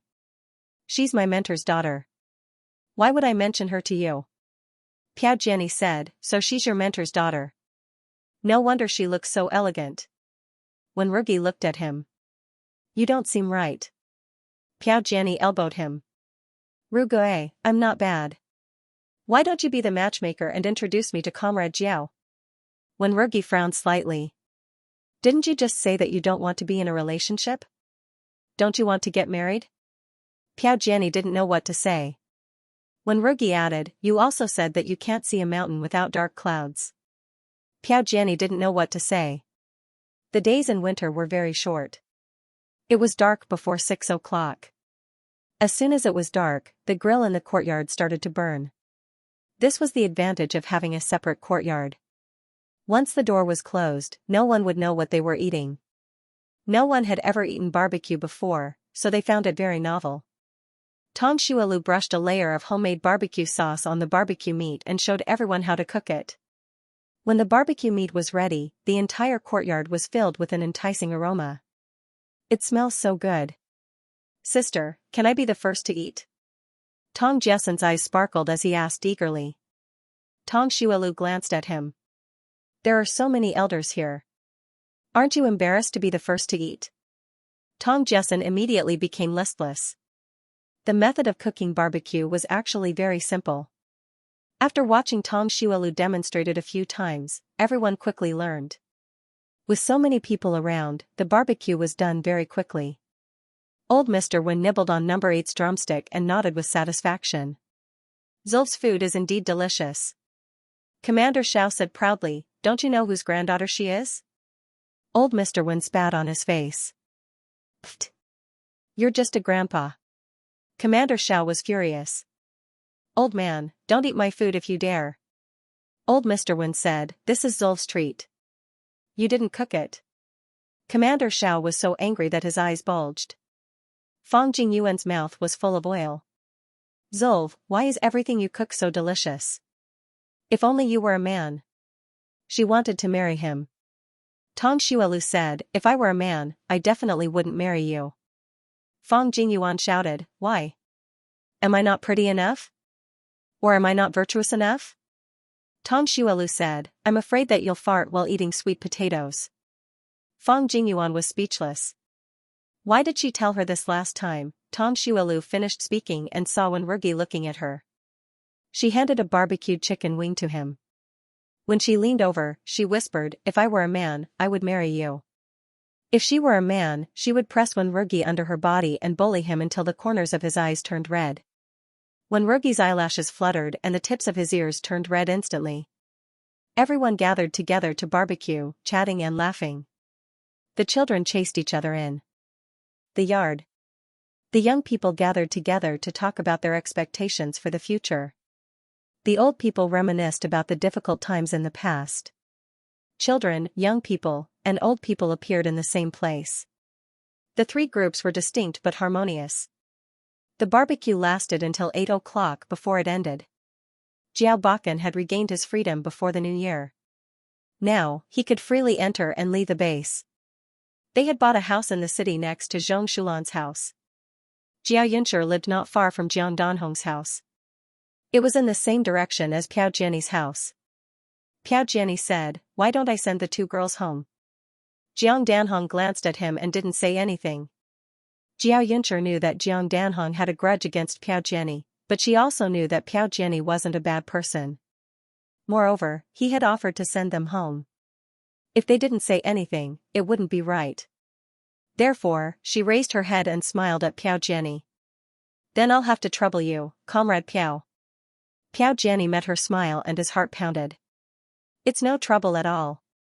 She smiled so happily when he offered to send her home. Did this mean that she had a good impression of him? When Rugi's family and Fang Jingyuan lived in the military compound, so he asked them to send Fang Jingyuan home. After everyone left, Tong Shualu boiled water for the siblings to bathe and wash their feet.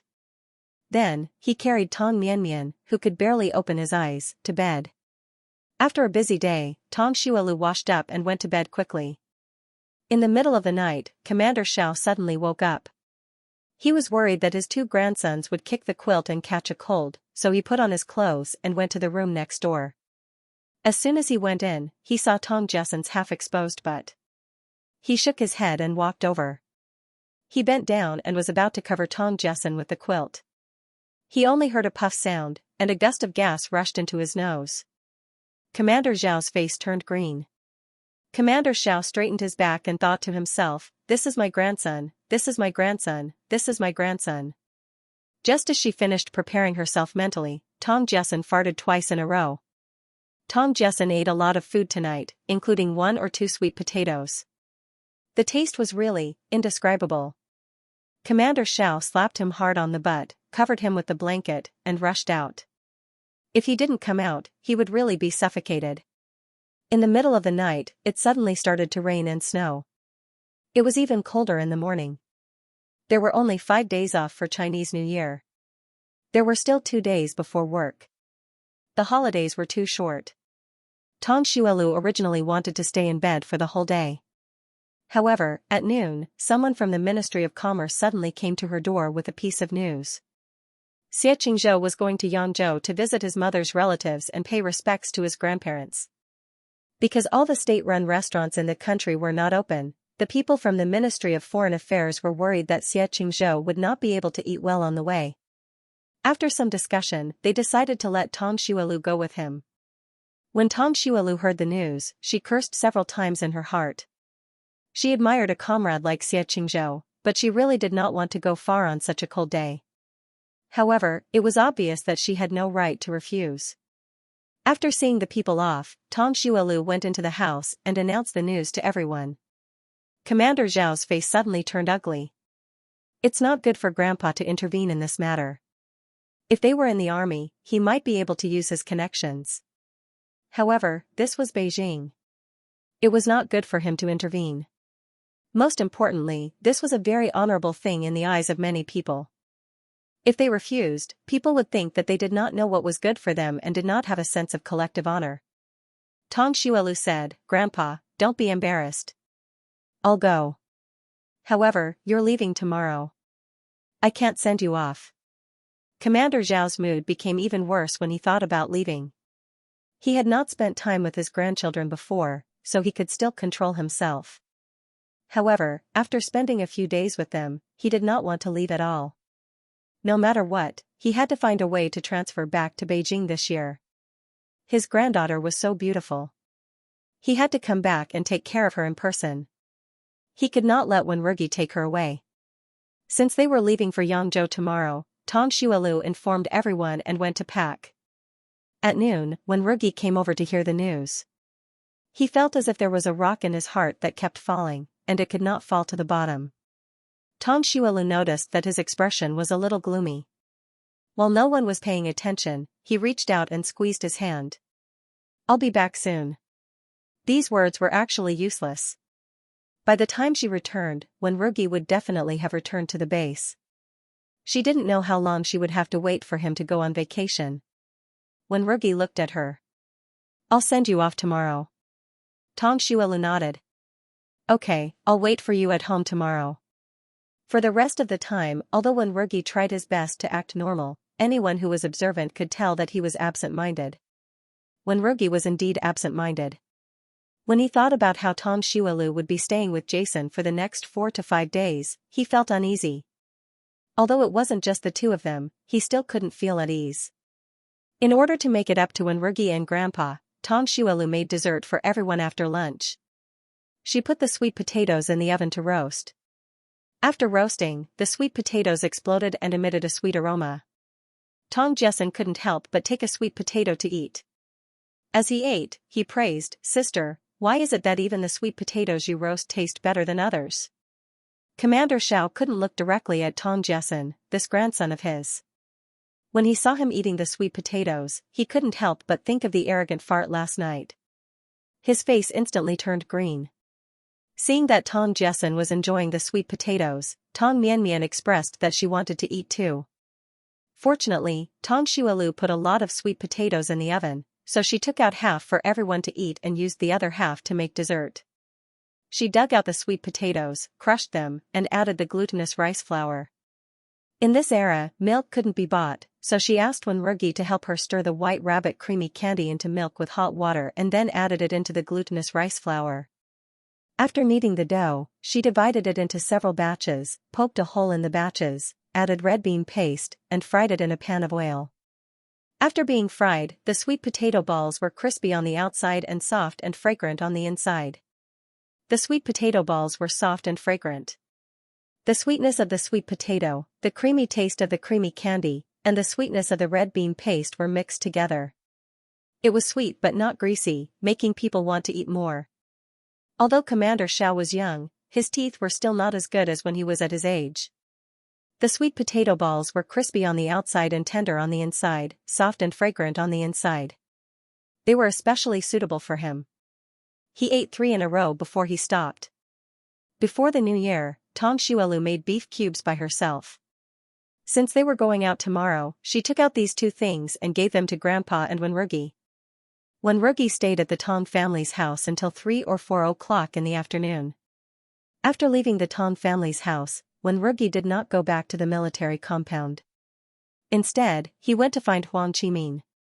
When he arrived at Huang Qimin's house, Zhou Yan happened to be there too. Therefore, the 3 love rookies in the military base gathered together again. When Zhou Yan saw Wenrugi, he exclaimed, "Hey, busy man, how come you have time to come to Huang Qimin's house today?" Before the new year, he said that he would visit the Wen family. However, Wenrugi told him that he was not free and that he would be at his girlfriend's house during the new year. When he heard this, he almost broke his teeth. What was more annoying was that although he also had a girlfriend, he could not stay at his girlfriend's house every day. Just thinking about it made him angry. Therefore, when he saw Wenrugi suddenly come over, he had to say a few words of jealousy. Wenrugi looked around and said, "Let's find a place to talk. It's not convenient here." Huang Qimin lived with his parents and brothers. There were 5 or 6 nieces and nephews at home. He had only been here for a while, but 2 or 3 people came in and stared at him. Huang Qimin looked at him and raised his eyebrows. He asked, "Are you in trouble?" Wenrugi, "Yes." Huang Qimin loved to be a love counselor. He also loved it when people asked him about love. His eyes lit up and he stood up. "Let's go, let's talk outside." Zhou Yan, there was something wrong with these 2 people's brains. It was so cold and windy outside. Why did they want to talk outside? However, if the 2 of them left, it would be meaningless for him to stay in the Huang family's house alone. Therefore, he could only grit his teeth and follow them. The restaurant was not open, and the wind in the park was too cold. After circling outside, the 3 of them finally found a deserted house and squatted in the corner to talk. A gust of cold wind blew. Huang Qimin shivered and said, "Tell me, what happened to you?" Wenrugi paused and said, "A very sneaky person appeared beside my girlfriend," then he briefly told him about Jason. Zhou Yan suddenly interrupted him. "The person you're talking about is called a thief?" "The thief?" Wenrugi's eyelashes fluttered and he nodded. "Yes, it's that thief." Zhou Yan, Huang Qimin, Wenrugi coughed and continued, "They're going to Yangzhou together tomorrow. They'll be together for 4 or 5 days. What do you think I should do?" Zhou Yan, "What else can you do? Don't you trust your girlfriend?" Wenrugi, "Of course I trust her. What I'm worried about is that thief." Huang Qimin acted as if he had been there before. I know. Previously, a new officer came to my wife's factory. Their leader asked my wife to take care of that officer. I was very unhappy at that time. When I think of a man walking around in front of my wife every day, I can't wait to ask that brat out and beat him up." Wenrugi fiercely nodded his head twice. "That's exactly what you said." It was that feeling. He had never doubted Tong Xuelu, but he was very unhappy with Jason. Especially when he thought of how they would be seeing each other every day, his heart was like ants on a hot pan. He was extremely anxious. Although Zhou Yan had never experienced this before, he could understand after hearing Huang Qimin's words. It wasn't easy to find a girlfriend, but someone was still eyeing his girlfriend covetously. Just thinking about it was unbearable, Zhou Yan, but what can I do if I'm angry? Rugue can't follow her. Huang Qimin looked at him as if he was an idiot. No wonder you haven't held your girlfriend's hand yet. You're too honest and inflexible. Then he turned to look at Wenrugi. Rugue, I'm telling you. For the sake of your girlfriend, you have to follow her. Wenrugi was stunned for a moment. Follow her? Zhou Yan, but we have to go back to the base to work the day after tomorrow. Do you want Rugue to skip work? Huang Qimin looked at him with disdain again. Do you think work is more important or your girlfriend is more important? Wenrugi's ears turned slightly red. Your girlfriend is more important. Huang Qimin looked at him with a teachable gaze. Very good. You're much more aware than Zhou Yan. No wonder you got your girlfriend later than him but held her hand first. You're indeed more of a man than him. Zhou Yan, who didn't hold hands, didn't look like a man. Huang Qimin continued, it's just after the new year. If you go back to the base to work now, you won't have anything important to do. So even if you apply for leave, the director will approve it for you. Not to mention, it's for your girlfriend. Go and buy a train ticket for tomorrow. It's best if you're one train later than your partner. Then, go and send your partner off as usual. After they leave, you can catch up with them. Then, you can go and give your partner a surprise. Zhou Yan scratched his nose. Isn't that inappropriate? Huang Qimin raised his eyebrows. Why is it inappropriate? Rugue, I'm telling you. Not only do you have to follow them, you have to dress up. Wenrugi looked confused. Dress up? Zhou Yan was also surprised. Why do men need to dress up? Only women need to dress up. Huang Qimin glared at him with disdain. Look at birds. If a male bird wants to attract a female bird, he must have beautiful feathers. It's like that for peacocks, mandarin ducks, roosters, and hens. If they don't look good, the female bird won't like them. Wenrugi and Zhou Yan thought about it and felt that what he said seemed to make sense. Huang Qimin saw that the two of them were convinced by him and smiled proudly. So Rugue, you have to dress up well. Wear your best clothes and show up in front of that bastard. Let him know that a male bird like you is prettier than him. Wenrugi, Zhou Yan, although Huang Qimin's last sentence sounded strange, Wenrugi was still convinced by him. After expressing his gratitude to Huang Qimin, he went back, shivering in the wind. When he returned to the military compound, he first went to the security office to call the director and tell him that he wanted to apply for leave. Just like Huang Qimin said, the director immediately agreed after asking about the matter. The director even encouraged him. Rugue, you have to stay with your partner. We have enough bachelors in our base. Don't make trouble for the base. Wenrugi, after the call, he rode his bicycle to the train station to buy a ticket. In this era, people needed a letter of recommendation to go in and out, so train tickets were not difficult to get. After buying the ticket, he went home and told old Mr. Wen and Uncle Zong about the matter. Old Mr. Wen slammed the table loudly. I said that guy was a bastard from the beginning. Maybe he was the one who suggested that Zol go with him. Although Wenrugi did not like Jason, he still said honestly, Grandpa, I don't think he has the right. Old Mr. Wen said in disappointment, why are you still speaking up for your love rival? Have you packed your things? Wenrugi, I'll go pack later. Old Mr. Wen was still worried. Why don't I go with you? You don't have any experience. I'm afraid you can't handle that guy. Wenrugi, if old Mr. Wen went with him, it would be a big problem. Moreover, he wanted to spend some time with Tong Xuelu. If old Mr. Wen went with him, he would not have a chance. Wenrugi and Uncle Zong helped persuade old Mr. Wen. Finally, old Mr. Wen gave up on the idea of going with him. The next day, Wenrugi got up early in the morning and dressed up. He rode his bicycle to pick up Tong Xuelu. Tong Xuelu's eyes lit up when he saw Wenrugi. Darling, you're different from usual today. Today, Wenrugi was wearing a long black coat, a white scarf around his neck, and a pair of leather shoes. He looked like a rich young master from the Republic of China. The warm winter sun shone on Wenrugi's face. His ears were pink. Yes. The coat has been there for years. I'm afraid it will be ruined if I don't wear it. Huang Qimin was right. A male bird must have beautiful clothes to attract a female bird. A man must have beautiful skin to attract a female. He even regretted that he did not ask Huang Qimin for advice earlier. Tong Xuelu looked at his reddened ears and wanted to pinch them. However, Grandpa and Tong Jiaming came out. She had to give up.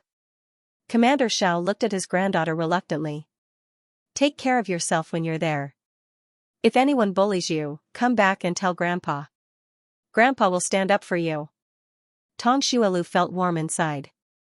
Okay. If anyone bullies me, I'll tell them that my grandpa is the commander. It felt good to have someone to back her up. Tong Mianmian hugged her sister's leg and blinked her big watery eyes. Sister, come back soon. Mianmian will miss you. Tong Xuelu rubbed her head. Sister will miss you too. You have to listen to your brother, okay? Tong Mianmian nodded like a chicken pecking on rice. After telling Tong Jiaming and Tong Jiaming, Tong Xuelu got on Wenwugi's bicycle and waved goodbye to her family. When she arrived at the train station, the people from the Ministry of Commerce and the Municipal Foreign Affairs Office were already there. When they saw Tong Xuelu, they greeted her with a shiver.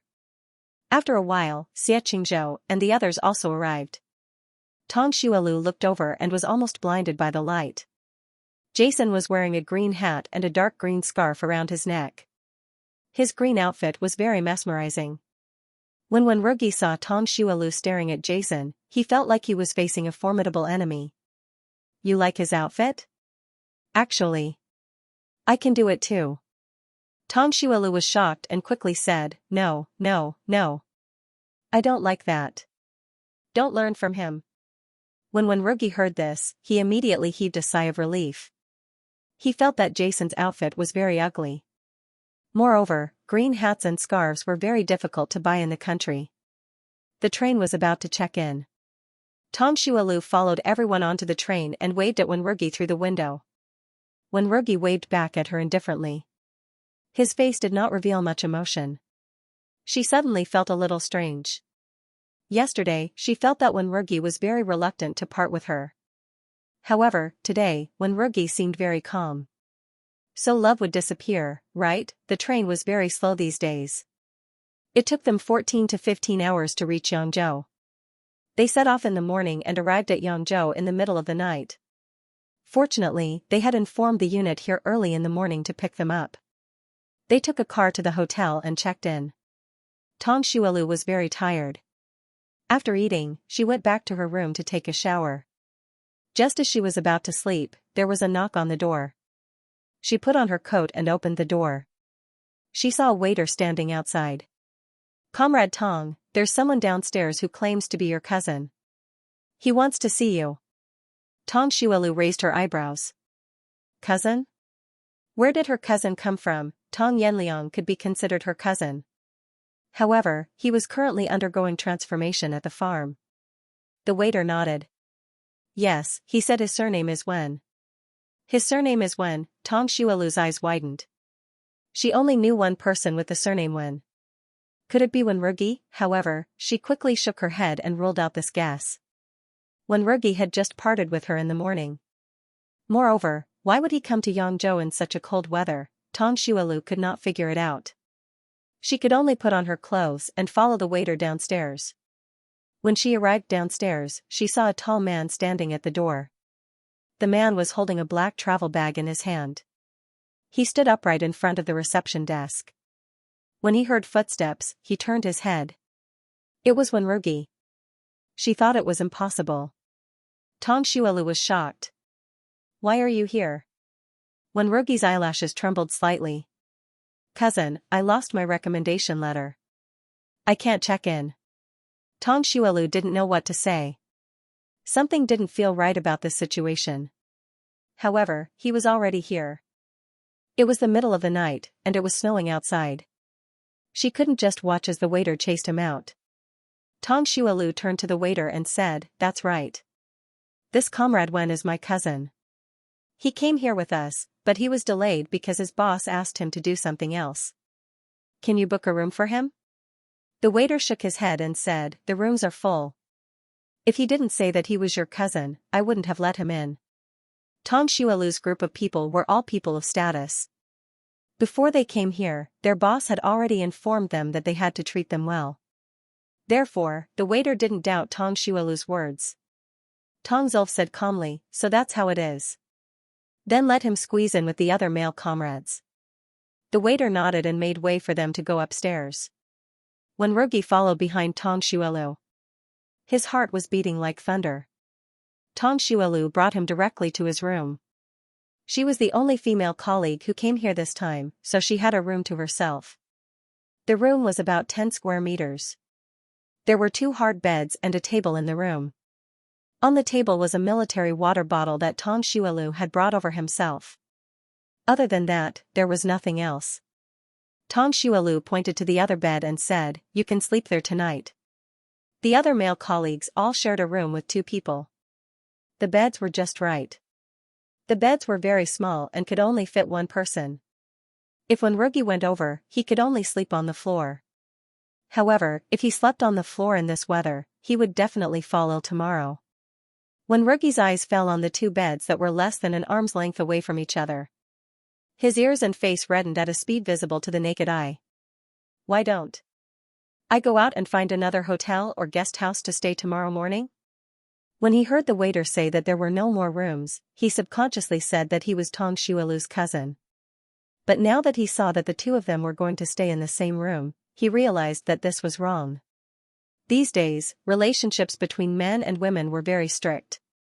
If people found out that they were staying in the same room tomorrow, it would have a great impact on her reputation. Tong Xuelu raised his eyebrows. "It's snowing outside. Do you want to be frozen into a snowman?" When Rugi didn't dare to look her in the eye. His ears were so red that they were almost dripping blood. "But we're a man and a woman alone in a room. It's not good for you." Tong Xuelu tilted his head and looked at him. "Are you going to do something inappropriate to me in the middle of the night?" When Rugi shook his head repeatedly. No. He would rather hurt himself than do anything to hurt her. He was starting to regret it now. He shouldn't have followed them so hastily. Tong Xuelu shrugged. "Since you don't know, what are you worried about?" "I'm not worried." "Could it be that you're worried that I'll do something bad to you?" As she spoke, her eyes fell on him. When her gaze swept over his straight and slender legs, it circled around them a few times. When Rugi noticed her gaze, his heart thumped wildly, and his body became inexplicably stiff. "You won't. You're not that kind of person." Tong Xuelu corrected him in her heart. "You're wrong. I'm that kind of person." If the place wasn't suitable, she would definitely press him down under her body and bully him until he cried. "Since that's the case, what are you worried about? Just stay here. By the way, have you had dinner?" When Rugi nodded. "Yes, I have." As soon as he finished speaking, his stomach rumbled. When Rugi, this was a little awkward. Tong Xuelu giggled. "Go take a shower. I'll go to the kitchen to make you something to eat." The kitchen had prepared some noodles, vegetables, eggs, and other simple ingredients. She could cook them directly when she went down. When Rugi blushed and nodded. "Okay." Tong Xuelu turned around and went downstairs. When Rugi took his clothes and followed her downstairs. In this era, there were no washrooms or bathrooms in the hotel rooms. To take a shower, one had to go to the bathroom downstairs. However, there was a public washroom on the 2nd floor. When Tong Xuelu finished cooking the noodles, when Rugi came back from his shower. After his shower, when Rugi smelled good. His fair and slender neck was exposed. Tong Xuelu's gaze landed on his Adam's apple. Then, her gaze moved down to his firm chest and thin waist. Although they were separated by clothes, she had the urge to whistle. There must be a female hooligan living in her heart. When Rugi's body heated up under her gaze, his ears and face turned red again. Tong Xuelu was afraid that he would spontaneously combust if she continued to look at him. She handed the noodles over and said, "Eat." When Rugi took the bowl, his palm was hooked by her fingers.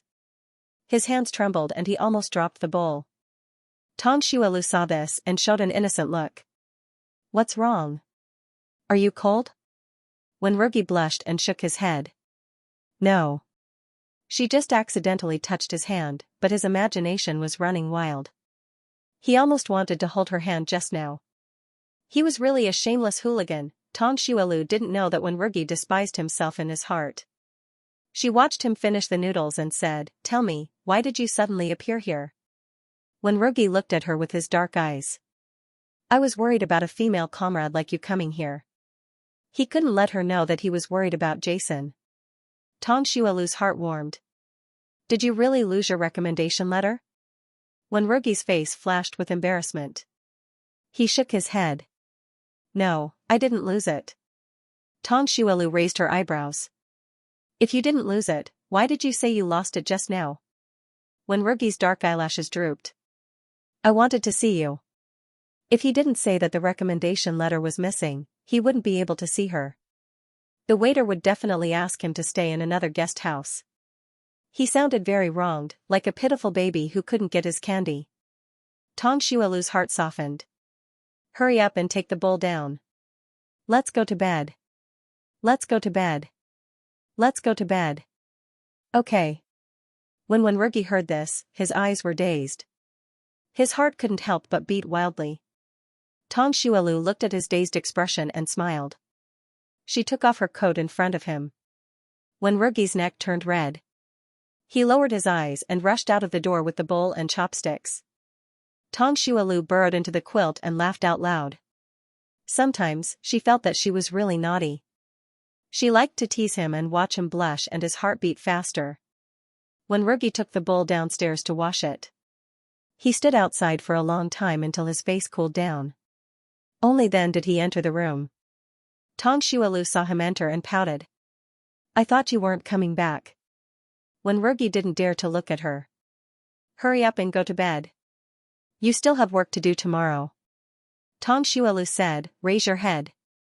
Wenrugi didn't know what she wanted to do, but he still obediently followed her instructions. Tang Xuelu blew him a kiss. My dear, good night. Boom. Wenrugi's face, ears, and neck turned red again at a speed visible to the naked eye. The physical cooling she did outside was in vain. Tang Zolk pursed her lips into a smile and lay down to sleep. Wenrugi stood in the same place for a long time before he came back to his senses. He turned off the lights and walked to the side of the bed. In the dark, he turned his head and looked at Tang Xuelu's bed. He pursed his lips. He silently said, my dear, good night. That night, Tang Xuelu slept very soundly. She didn't even have a dream. Wenrugi, on the other hand, was suffering. Tang Xuelu slept on the bed next to him. His heart was beating wildly. His body was obviously tired, but he didn't feel sleepy at all. On the one hand, he was worried that if he fell asleep, someone would find out that they were in the same room the next day. Later, he fell asleep in a daze and had a dream. In the dream, he was married to Tang Xuelv, and he was pressed under her body. Later, Tang Xuelu was pregnant. He happily took their child from the gynecology nurse. He looked down and saw that the child's face was actually Jason's. When Jason saw him, he smiled and shouted, Daddy. He was so scared that his face turned pale. He threw Jason out. Jason rolled on the ground and turned into a pig. Then, the butcher took him away. Jason made a pig's cry for help, but he didn't do anything. Wenrugi suddenly opened his eyes. He stared at the ceiling for a long time without moving. That dream was too scary. He raised his wrist and looked at the time. It wasn't even 7 o'clock yet. He got out of bed quietly. After putting on his clothes, he threw the travel bag under the bed. Then, he closed the door and went downstairs to wash up. The waitress downstairs was stunned when she saw him. She yawned and said, Comrade Wen, why are you up so early? Wenrugi said, it's too cold to sleep on the floor. I don't know if anyone has checked out today. The waitress shook her head and said, no, the rooms won't be available until 3 days later. Wenrugi nodded. After washing up, he asked the waitress for a stool to sit on. The waitress yawned a few times. When other colleagues came to take over her shift, she went back to rest.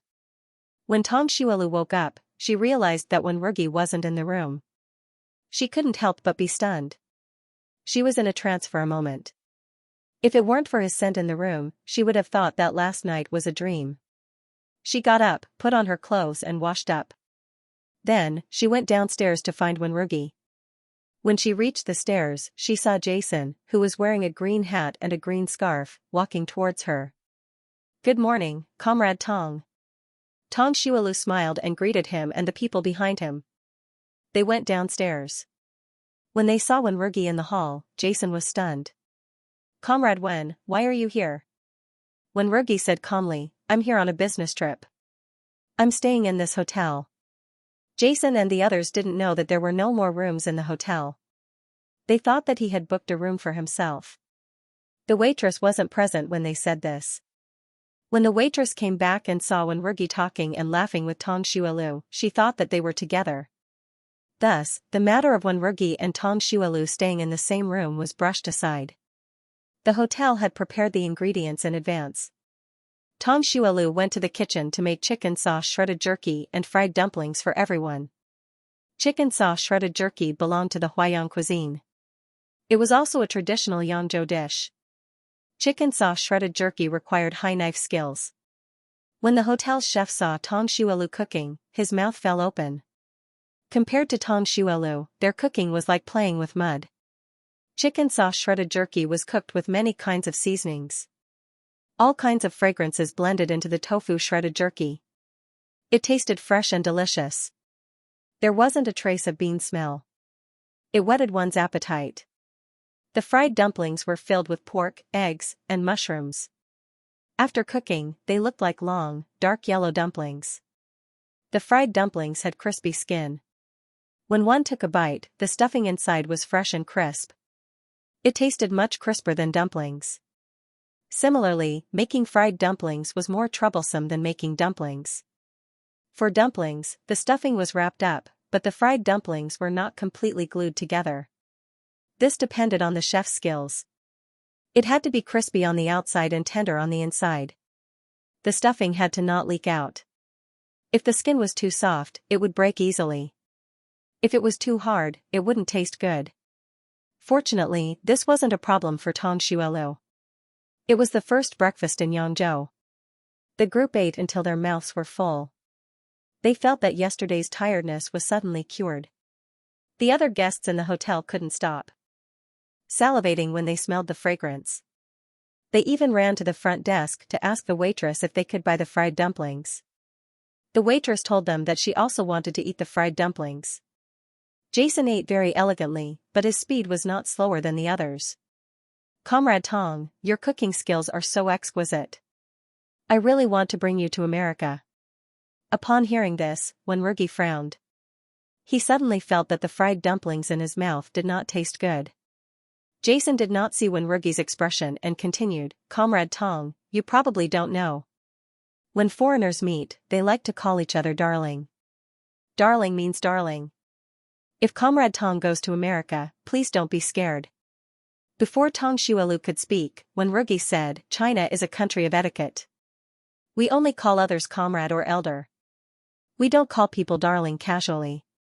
At this moment, Wenwurgi's impression of foreigners was extremely bad.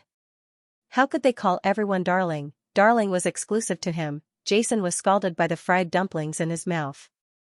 He quickly went to the waiter to ask for water. This topic ended just like that. Tang Xuelu took advantage of the fact that no one was paying attention and leaned over to whisper, "Don't worry. I only call you darling." Wenwurgi looked into her misty almond-shaped eyes. He felt as if someone had stuffed a piece of candy into his mouth. The candy was cut open. The sweetness went from his mouth to his heart. He could not help but smile. After breakfast, the group got on the bus and headed to Comrade Xianxia's mother's hometown. Wenwurgi told the others that his colleagues had not arrived yet. He had nothing to do now and could only stay in the hotel. When the others heard this, they immediately invited him to go to the countryside with them. Wenwurgi happily agreed. After 2 hours of driving, they arrived at the countryside. Xianxia brought his son to visit his relatives. Tang Xuelu and the others strolled around the production team. The others felt that it was too cold outside, so they stayed in the production team leader's office and did not go out. Tang Xuelu did not want to face them in the office, so he sneaked out with Wenrugi. There was no scenery to see in the countryside in winter.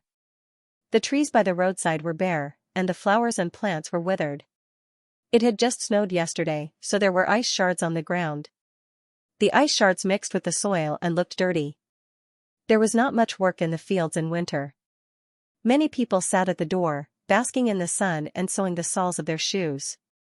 When they saw Tang Xuelu and Wenrugi, their eyes fell on them. In this era, it was rare to see people from outside the village. Tang Xuelu and the others came back in a car, causing a huge commotion in the production team. The adults stared at them, but the children were thick-skinned.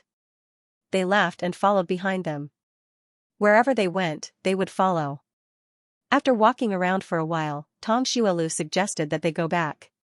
Wenrugi nodded, and the two of them walked back the way they came from. Halfway through, they saw Jason walking towards them with a camera. "Comrade Tang, so you are here. I've been looking for you for a long time." Tang Xuelu said, "Comrade Little Xia, why are you looking for me?" Jason said, "The scenery here is very different. I want Comrade Tang to be my model and take a few pictures of the countryside." When Wenrugi heard this, he frowned again. However, before he could say anything, he heard the children behind him shouting, "Run, run, the geese are coming." When Tang Xuelu heard this, he turned around and almost peed his pants. He saw a flock of large white geese behind him. The large white geese flapped their wings and rushed towards them aggressively. Before Tang Xuelu could say anything, she felt her body become light. She looked down and saw that Wenrugi had picked her up. "Don't be afraid, I'm here." As soon as he finished speaking, Wenrugi carried her and started running. The roads in the countryside were not smooth. Wenrugi was carrying someone, but he was running as fast as he could. Jason did not know what was going on. When he saw Wenrugi suddenly carrying Tang Xuelu, he was stunned. "Comrade Wen, Comrade Tang, what are you doing?" As soon as he finished speaking, Wenrugi ran past him with a whoosh. His voice could be heard in the wind. "Run." However, it was too late. A flock of large white geese rushed forward and pecked at Jason's feet and calves. There was also a large white goose that stood out from the rest. It flapped its wings and flew up, pecking at Jason's indescribable body parts. Jason cried out in pain. His shrill scream pierced the sky. When Tang Xuelu heard this, he shuddered. Fortunately, the production team quickly came over and chased the large white geese away. However, Jason was still badly attacked. His calves were bitten several times by the large white geese. The worst part was, a woman came out from the corner of the medical center. When she saw Tang Xuelu and the others, she immediately ran over and said, "Don't worry, that young man's penis was not bitten off. It was just a scratch. He can still be used in the future." Tang Xuelu, Wenrugi, everyone, after the woman finished speaking, she told the others. Soon, the entire production team knew that Jason's penis had been bitten off by the large white geese. Tang Xuelu silently lit a candle for him. After what had happened, no one could stay in the production team any longer. On the way back, the atmosphere was very awkward. Especially Jason, whose face alternated between red and white. He was usually very talkative, but on the way back, he kept his head down and did not speak. He looked very pitiful. When they returned to the hotel, the deputy minister of the Commerce Department said, "Comrade Tang, although the two Xias did not blame us for what happened today, it is undeniable that we did not take good care of Comrade Xia. So make more delicious food and send it to Comrade Xia today. I asked around and found out that he likes to eat desserts. Make more today. Thank you for your hard work." Tang Xuelu did not hate Jason, and cooking was her responsibility. "I understand. I will make it later." Wenrugi stood at the side and pursed his lips tightly. After the deputy minister left, Tang Xuelu brought Wenrugi to the kitchen. "Oh yes, how did you run so fast when you were carrying me in the production team?" When Wenrugi heard her voice, the lines on his face softened. "I was born with strong arms. It was not a problem for him to carry two of her, let alone one." Tang Xuelu saw that there was no one in the kitchen. She reached out and pinched his arm. She lowered her voice and said, "It seems to be very strong." Wenrugi's face turned red. However, he did not retract his hand. He hoped that she would pinch him a few more times. He felt as if he had a very strange disease. He wanted her to touch him. At the same time, he also wanted to touch her, but he did not dare to do so. Because there were people coming to the kitchen at any time, Tang Xuelu did not dare to be too presumptuous. She soaked the red beans in water and began to make the shredded taro. Shredded taro was a famous snack in Chaos Han. Although they both used white sugar, the cooking method and the texture were completely different from shredded taro. Wenrugi helped to peel and clean the taro. Then, Tang Xuelu cut the taro into long strips and sprinkled salt to marinate it for 15 minutes. After marinating, heat up the wok and add oil. When the wok starts to bubble, pour the taro into the wok and fry it on medium heat for 8 or 9 minutes. After it's done, scoop it out and drain the oil. Then, he poured white sugar and water into a clean pot and brought it to a boil. Then, he simmered the syrup. When the syrup was thick, he poured the fried taro into it and continued to stir-fry it. When the taro was stir-fried, he could serve it on a plate. Wenrugi was helping out at the side. When he saw his girlfriend making desserts for another man, he felt as if a sour plum had been stuffed into his heart. However, he didn't dare to show it. He was afraid that Tang Xuelu would call him petty. Moreover, this was Tang Xuelu's job. He should not be jealous. He understood the logic, but he just felt uncomfortable. It was impossible to blame the person, and it wasn't right to blame the leader either. After thinking about it, he could only blame Jason, who had been bitten by the big white goose. Tang Xuelu made a sweet taro and red bean cake for Jason. Of course, the others also had a share. Wenrugi also got a share. Jason was bitten by the production team's goose. In order to express their apology, the production team slaughtered the goose that pecked Jason and gave it to them. At night, Tang Xuelu made the goose into braised goose. The main ingredients of braised goose were goose meat, green pepper, shiitake mushroom, and wood ear. After removing the blood from the goose, he marinated it for 10 minutes. Then, he placed the goose meat, which was covered with egg liquid, into the wok and deep-fried it until it was golden brown. Then, he added the sauce and condiments to braise it. The braised goose was delicious. The goose meat was chewy, and the other ingredients had absorbed the flavor of the sauce. It was crispy and delicious, and went well with rice. Jason treated the braised goose as an enemy and ate 2 big bowls of rice. After dinner, everyone washed up and went upstairs to rest. When everyone was downstairs, Wenrugi went out for a walk. He only came back after everyone finished bathing. Then, he snuck into Tang Xuelu's room when no one was looking. Tang Xuelu lived alone on the 2nd floor. The Department of Commerce, Xianxia, and his son lived on the 3rd floor. Therefore, no one noticed that Wenrugi and Tang Xuelu were sharing a room. Tang Xuelu saw that his face was pale from the cold and felt sorry for him. "Actually, you can just sit in the living room. You don't have to go out." Wenrugi shook his head. "No, if someone notices me, it will be bad for your reputation." He had already done something wrong. Now, he could only mend the pen after the sheep were lost. Otherwise, he would not be able to forgive himself. Tang Xuelu said, "Hurry up and take a shower. Don't catch a cold." Wenrugi nodded. He took out his clothes and was about to leave. When he reached the door, he suddenly stopped and asked, "Oh right, what are your plans for tomorrow?" Tang Xuelu said, "Comrade Xia is going to visit some of his former classmates and teachers. Comrade Xia doesn't want to go, but the deputy minister asked me to accompany him." Wenrugi paused for a moment before saying, "Okay, I got it." He closed the door and went downstairs. When he thought about how Tang Xuelu was going to accompany Jason tomorrow, Wenrugi felt more and more uncomfortable. Although he could go with them, if Jason wanted to take photos of Tang Xuelu, he would not be able to stop him. He did not like this feeling very much. Suddenly, he looked at the faucet and had a flash of inspiration. When he came out of the bathroom, he was shivering like a sieve and his face was very pale. The waitress was shocked to see him like this. "Comrade Wen, why are you so pale? Are you okay?" Wenrugi shook his head. I'm fine. He went upstairs. In order not to let Tang Xuelu see that he was different, he rubbed his face and hands hard in the stairwell. When his body warmed up, he sneaked into the room. As expected, Tang Xuelu did not see anything wrong with him. The two of them talked for a while and then went to sleep. The next day, Tang Xuelu opened her eyes and subconsciously looked at Wenrugi's bed. At this time yesterday, Wenrugi had already gotten up and went downstairs. However, when she looked back, she saw that Wenrugi was still sleeping on the bed. His breathing seemed a little heavy. Tang Xuelu felt that something was strange and shouted, "Rugue, are you still not awake?"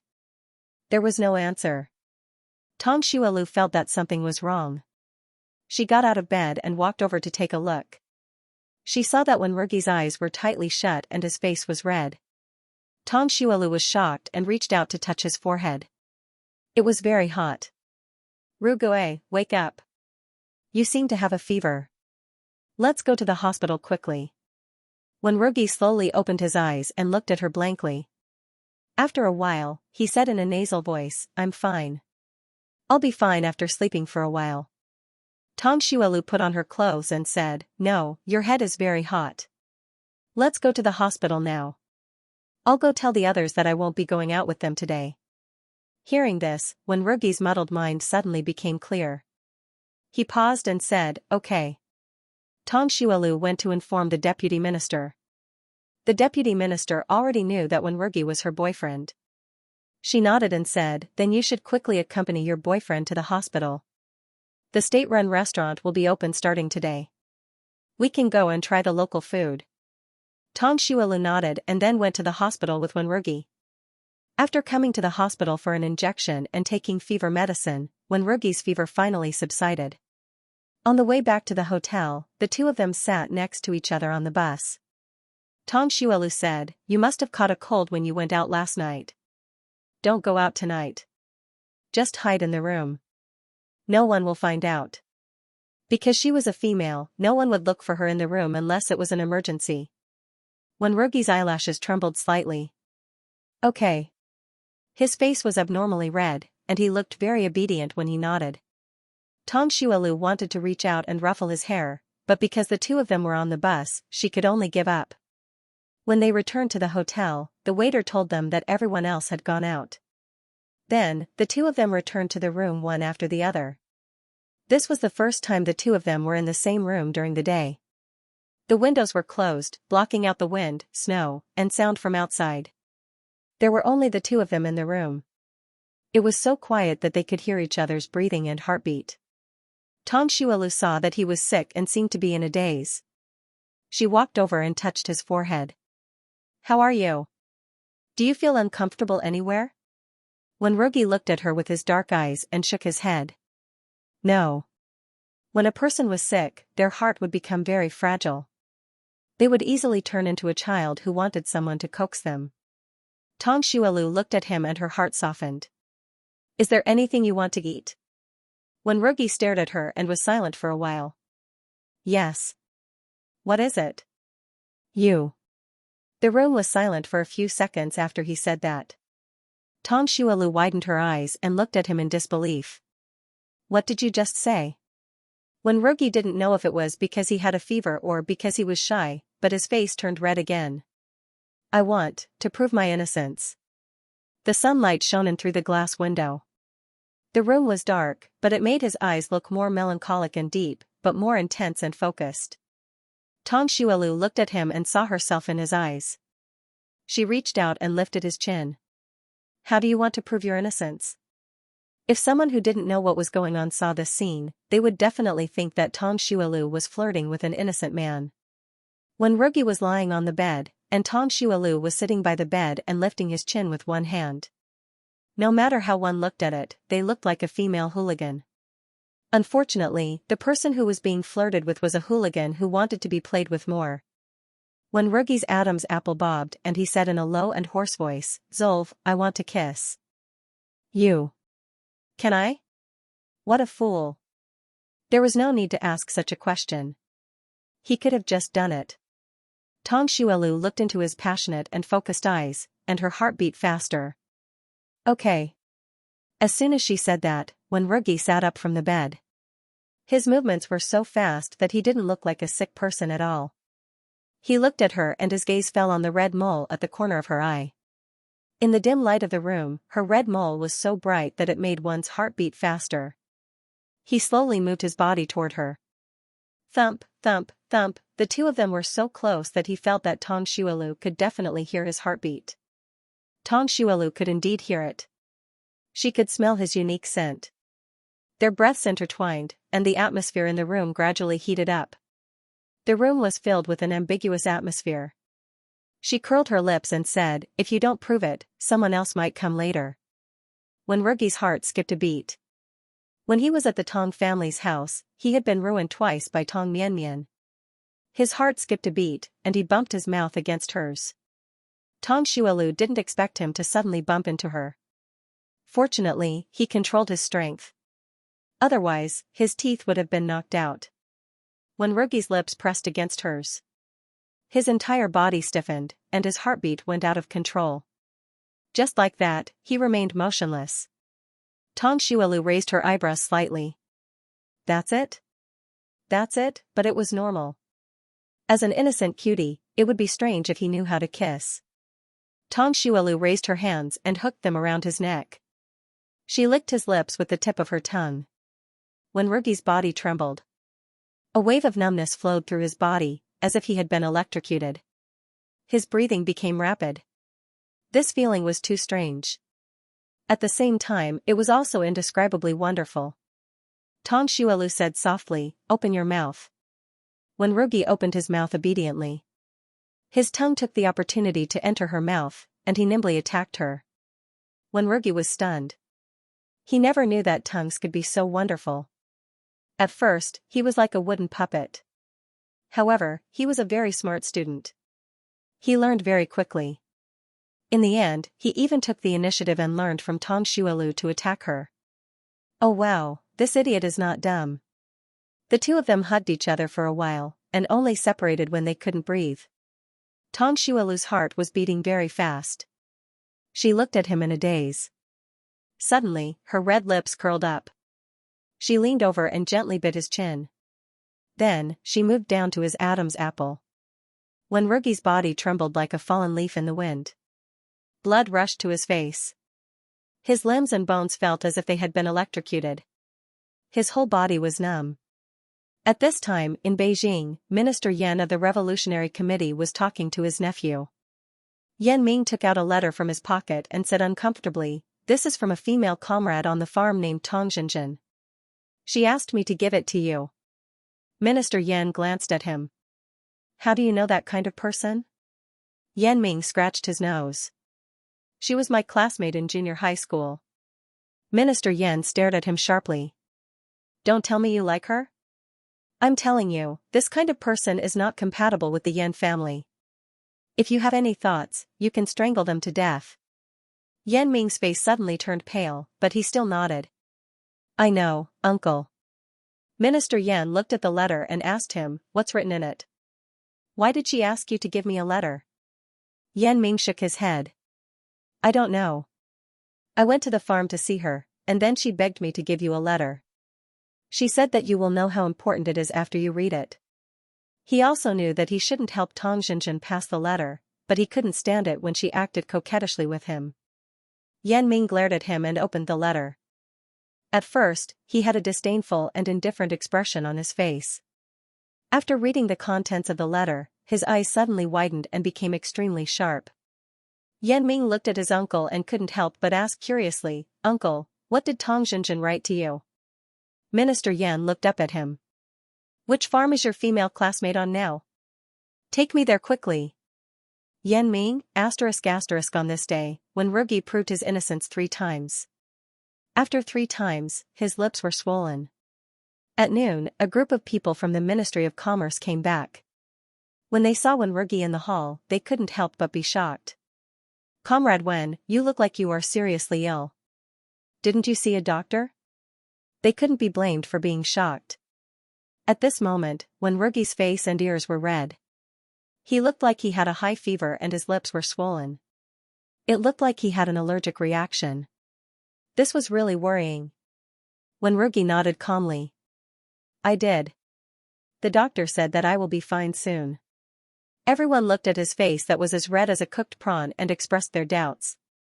The next day, a group of people took the train back to Beijing. Wenrugi also took the train back. His excuse was that he was sick and needed to go back to Beijing to recuperate.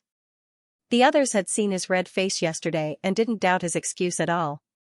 When they returned to Beijing, Xianxia and his son also prepared to return to the United States. Xianxia thanked Tong Xuelu sincerely. Comrade Tong, thank you very much for this period of time. The food you made not only made me relive the taste of my mother's cooking, but it was also amazing and enjoyable. As he spoke, he took out a gift box and handed it over with both hands. Comrade Tong, please accept it. Tong Xuelu declined, but the other party insisted that she accept it. Comrade Xia, you are too kind. This is what I should do. I will accept this gift. Thank you.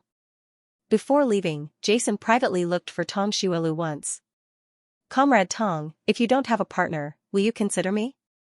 Tong Xuelu smiled and shook her head. No. Jason was puzzled. Can you tell me why? Tong Xuelu smiled and didn't answer.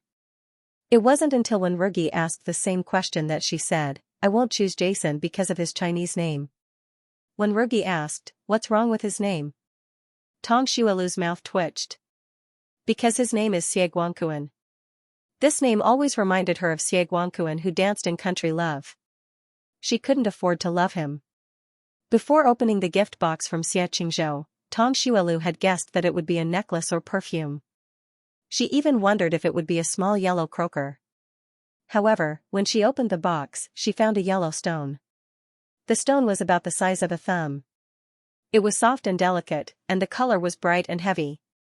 It was obviously a good item. Tong Jessen asked curiously, Sis, why would someone give you a stone? Even though the stone looked pretty good. Tong Xuelu said, this is not an ordinary stone, this is a superior yellow field stone. Moreover, it is an orange-yellow field stone, very precious. Before she transmigrated, 1 gram of yellow Tianhuang stone was worth 20 to 30,000 yuan. This piece of yellow Tianhuang stone weighed about 100 grams. In the future, this stone would be worth 2 to 3 million yuan. This gift was too precious. Tong Jessen scratched his nose. He still did not understand how precious a stone that was not even the size of a thumb could be. Tong Xuelu did not continue to explain to him. She hid the yellow Tianhuang stone in her room. When she returned, she saw Tong Jemming looking like he had something to say. Do you have something to say to me? Tong Jemming paused and nodded, yes, I'll be in the 5th grade when school starts, but I want to skip a grade to the 1st grade. In the early 1970s, the Ministry of Education proposed the concept of education must be revolutionized and the school system must be shortened. They changed the primary school system from 6 years to 5 years, and the junior high school and senior high school system from 3 years to 2 years. Tong Jemming's schooling age was considered late in the future, but it was not late in this era. He started school when he was 8 years old. This year, he would be 12 years old and would be in the 5th grade. Tong Xuelu said, skipping a grade is a good thing. If you dare to say that, it means that you have already finished studying the 5th grade textbooks, right? Tong Jemming nodded. I borrowed his brother's 5th grade textbooks from my classmates. I finished studying before the winter break. Tong Jessen widened his eyes. Second brother, when did you learn? How come I didn't know? Tong Jemming said calmly, you can study during the day and after you finish your homework at night. Tong Jessen looked at him as if he was looking at a monster. I really don't understand how there can be someone like you who loves to learn so much. Other than doing his homework, Hua Tingrui still had to tutor him and Tong Mianmian at night. Hua Tingrui didn't expect that in such a short period of time, he would still have to race against time to study for a cross-grade textbook. Hua Tingrui was too hard on himself. Tong Xuelu was impressed by Tong Jemming's self-discipline. If you've done well in your studies, I'll go with you to school to inform the teachers when school starts. If you want to skip a grade, you have to pass an exam. You can't skip a grade just because you want to. Tong Jemming smiled and said, thank you, sis. Tong Xuelu, when you succeed, you can tell me what reward you want. Tong Jiaming's eyes lit up. Anything? Tong Xuelu nodded and said, yes. She treated all 3 children equally. Whoever did well would be rewarded, and whoever didn't would be punished. Tong Jessen's eyes were filled with envy when he saw that Hua Tingrui could get a reward. Tong Mianmian blinked her big eyes and said with envy, sis, when can Mianmian go to school? Mianmian also wants to skip a grade and get a reward. Tong Xuelu rubbed her head and said, you're still young. Wait for another 2 years. Tong Mianmian sighed like an adult. She held her small face and said, I've been in this world for 4 years. I can't believe I still can't go to school.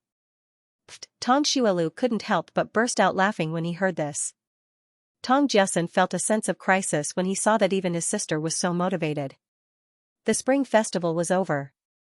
Factories, supply and marketing cooperatives, restaurants, and other enterprises reopened for business. The news that Tong Xuelu accompanied the translator back to China to Yangzhou had already spread in the restaurant. To be able to entertain foreign guests and even accompany them on a tour outside of the province, this kind of opportunity was not available to ordinary people.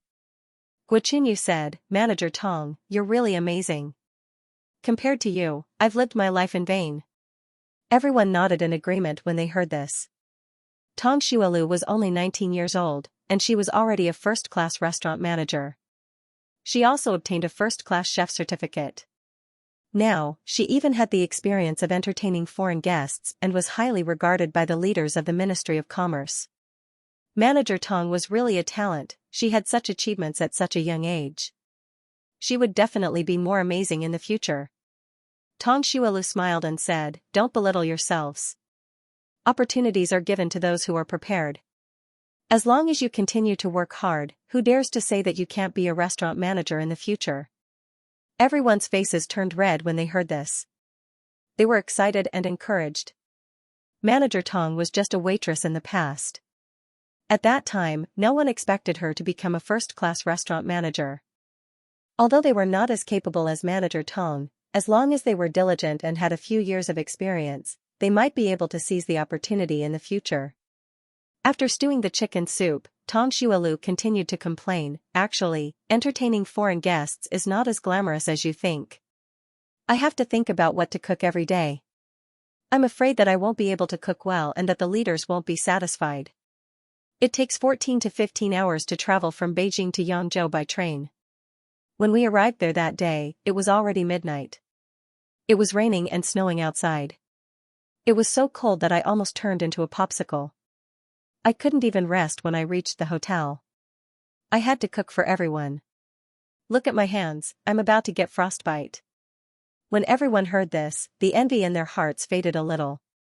This job was indeed not something an ordinary person could do. If they neglected the foreign guests, they would probably be fired. Also, it was a rare holiday during the Spring Festival. They actually had to take such a long train trip to another province and cook for a large group of people in the middle of the night. It was indeed very tiring. When they returned from shopping, Master Lei took advantage of the fact that no one was paying attention and ran to the lounge upstairs. I just heard Manager Tong say that you got frostbite because you were busy. Frostbite is a serious matter. If you don't treat it, you'll still get frostbite next year when the weather turns cold. I have a recipe at home. Can I bring it over for Manager Tong? Tong Xuelu smiled and said, thank you, Master Lei. Your desserts and Jin City dishes are very popular. This year, Master Lei, you have to continue to work hard. It's best if you can come up with a few new dishes and make our restaurant the most unique restaurant in Beijing. When Master Lei heard this, he was so excited that his face turned red. Manager Tong, don't worry.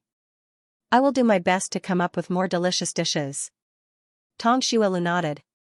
Our restaurant needs a master chef like Master Lei. He has drive and ability. Master Lei, do your best and your future will be bright. After Master Lei went down, it was as if he had been injected with chicken blood. He chopped the meat loudly. Not long after Master Lei went down, Master Meng also came up. Manager Tong, I have the most experience in treating frostbite. I just wrote down this recipe. You can try it later. I guarantee that you'll be cured. Tong Xuelu took the recipe and smiled gratefully. Thank you, Master Meng. However, when there's no one around, Master Meng can just call me Zilv like before. When I first came to the restaurant, it was Master Meng who took care of me. Otherwise, I wouldn't be where I am today. When Master Meng heard this, he felt a warmth in his heart. It's better to call me Manager Tong. Otherwise, it won't be good if other people hear it. Tong Xuelu nodded. Master Meng is still the most cautious person. Then I'll continue to call you Manager Tong. Master Meng is the most experienced master chef in our restaurant. He has seen all kinds of situations. The future development of the restaurant will depend on Master Meng. Master Meng had been resting for a few months because of his broken hand. When he came back and found that there was a new chef, he was unhappy and worried. He was worried that his position would be taken by the new chef. Now that he heard Tong Xuelu's words, he was finally relieved. Tong Xuelu still had a conscience. He didn't treat her so well in the past in vain. Master Meng patted his chest and promised, since Manager Tong thinks so highly of me, I definitely won't let you down. Tong Xuelu smiled and nodded. With Master Meng's words, I'm relieved. However, in a restaurant, the most important thing isn't whether the food is good or not, but whether the staff can work together. You see, when Lu Dongchang was the manager, the restaurant was divided into two factions. In the end, that kind of incident happened because the people's hearts were unstable. Master Meng deeply agreed. Back then, he didn't like Lu Dongchang and would go against him from time to time. Lu Dongchang also made things difficult for him from time to time. That was why the restaurant remained a second-class restaurant for so long. After Master Meng went downstairs and saw Master Lei chopping meat, he smiled at him for the first time. When Master Lei saw this, he was so scared that he almost chopped off his own hand. After Master Meng went downstairs, Tong Xuelu opened the military water bottle and drank a mouthful of ginger sugar water. Her mouth and throat instantly felt hot. Her skills as a master of drinking water were getting better and better. However, she might have caught a cold during her trip to Yangzhou. She was worried that her period would come in a few days and she would have a stomachache. Therefore, from today onwards, she would drink ginger sugar water. At noon, Fang Jingyuan rode her bicycle to the restaurant in the cold wind to eat. As soon as she walked in, Tong Xuelu saw her red face. Fang Jingyuan ordered a bowl of mutton giblets soup and vermicelli. After eating, she didn't leave immediately. Instead, she sat aside and waited for Tong Xuelu to get busy. When Tong Xuelu saw her like this, he knew that she had something to say. Follow me to the lounge upstairs. Fang Jingyuan's eyes lit up and she nodded repeatedly. Okay, I'm coming. When she arrived at the lounge upstairs, her eyes looked left and right. Finally, she said enviously, although it's small, it has all the essentials. I really envy you for having such a lounge. Tong Xuelu grabbed a handful of melon seeds and put them on the table. He asked while cracking them, tell me, what do you want to talk to me about? Fang Jingyuan's body twitched, and her cheeks suddenly turned red. Tong Xuelu raised his eyebrows. Don't tell me you're dating? Fang Jingyuan stared at her with her eyes wide open. How did you know? I guessed. Fang Jingyuan covered her face and laughed like a silly girl. You guessed right. I'm dating. Tong Xuelu, congratulations. Your partner must be very good-looking, right? Fang Jingyuan looked at her with admiration again. Zolv, you're really amazing. You're right again. Comrade Xiang is very good-looking. You don't know, but his skin is fairer than mine. His fingers are long and beautiful. Since the last time she complained that her blind date partner looked like a potato, Tong Xuelu knew that she was obsessed with looks like him. What does he do? Do you know his background? Fang Jingyuan nodded like she was pounding garlic. He's the son of my second aunt's colleague's cousin. He works in the education bureau. Although he's just a secretary now, he's very capable. Tong Xuelu nodded. Appearance and ability are secondary. The most important thing is his character. Before you get married, you have to open your eyes and see clearly. In this era, people would get married very quickly after a blind date. They didn't know each other's character at all. They only knew each other from the person who introduced them to each other. When they got married, they would find out that the other person's character wasn't good or their characters didn't get along. However, it was too late for regrets. They could only make do with it. Anyway, a few decades would pass if they made do with it. Fang Jingyuan's eyes were shining. He has a good character and he treats me very well. When I first met him, I thought he was ugly, so I ate a lot of sweet potatoes. Later, when I farted at him, he didn't mind. Don't you think his character is very good? Tong Xuelu, she didn't know whether the other person's character was good or not, but she knew very well that Fang Jingyuan's behavior was very retarded. It was rare that the man didn't dislike her. At this moment, there was another person who was also blushing. Tong Jinjin looked at the man in front of her and her heart beat faster. Minister Yan, I'm very happy to finally meet you. Minister Yan looked at her with a pair of sharp eyes. Comrade Tong Jinjin, how did you know that Comrade Chairman would propose that the two whatevers were wrong? Last time, he received a letter from Tong Jinjin from his nephew, Yan Ming, and the letter mentioned this matter. There were signs of pointing out that the two whatevers were wrong before the new year. However, this kind of confidential matter was rarely known. He only knew a little about it because his relatives worked in the central government. At that time, he was very shocked when he saw the contents of the letter. The original words written in the letter were, Comrade Chairman will publicly propose the two whatevers in the newspaper on February 7, 1977. She gave the letter to his nephew in mid-January.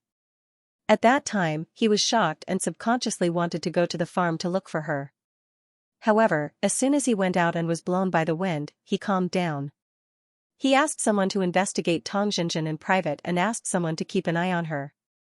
Until 2 days ago, on February 7, Comrade Chairman publicly proposed the two whatevers in 2 newspapers and 1 magazine. He was shocked again.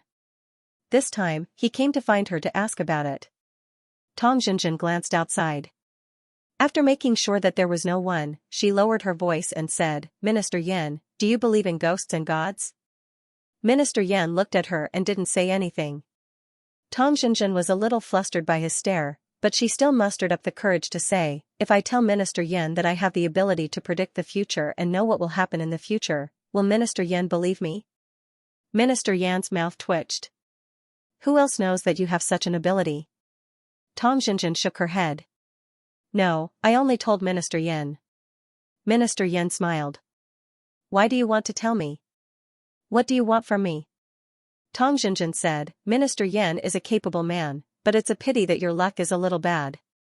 If I help you, Minister Yan will definitely become a man above others. However, I have a request. Say it. Tong Jinjin looked at him and said word by word, you must marry me. In fact, before Yan Ming came to see her, she didn't know who Minister Yan was. Yan Ming was her junior high school classmate. Before she was reborn, he had a good impression of her. However, because their families were not compatible, they didn't contact each other after graduation. She didn't expect that he would come to the farm to see her. She got a lot of useful information from him. The most useful information was that Yan Ming had an uncle who was a minister in the Revolutionary Committee. This uncle was only 15 years older than him, but he was very capable since he was young.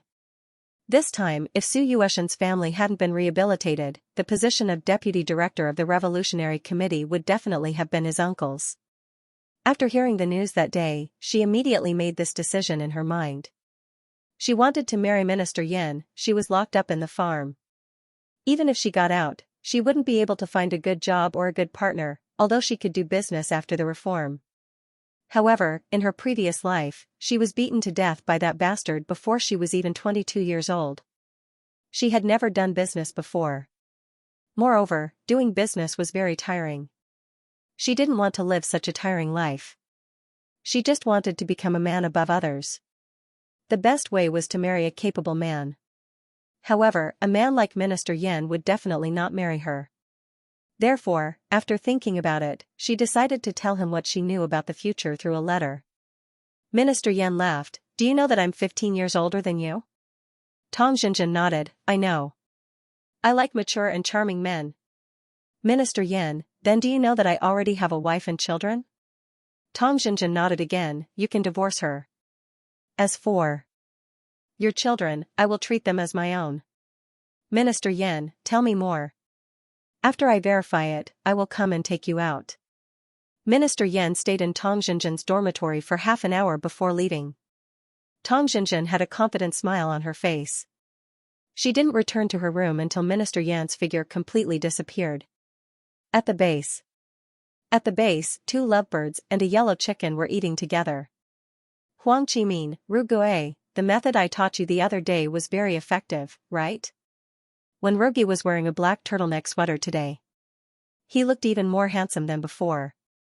He nodded, then put down his chopsticks and said, I still have something to ask you. Huang Qimin had a proud look on his face. Go ahead. When Rugi, how did you propose to your partner? Pa. As soon as he said this, Zhou Yan was so shocked that his chopsticks fell to the ground. His eyes widened like copper bells. Rugue, are you going to propose? How did you do it so quickly? When Rugi's fair face flushed red, well, I think she is the person I want to spend the rest of my life with, so I want to propose to her as soon as possible. The two of them had kissed and stayed in the same room for 2 or 3 days. He had to be responsible for her. But even if this didn't happen, he still wanted to spend the rest of his life with her. Rugue, why are you in such a hurry? You've only known each other for a short time and your partner is still young. She probably won't accept you. Zhou Yan was anxious.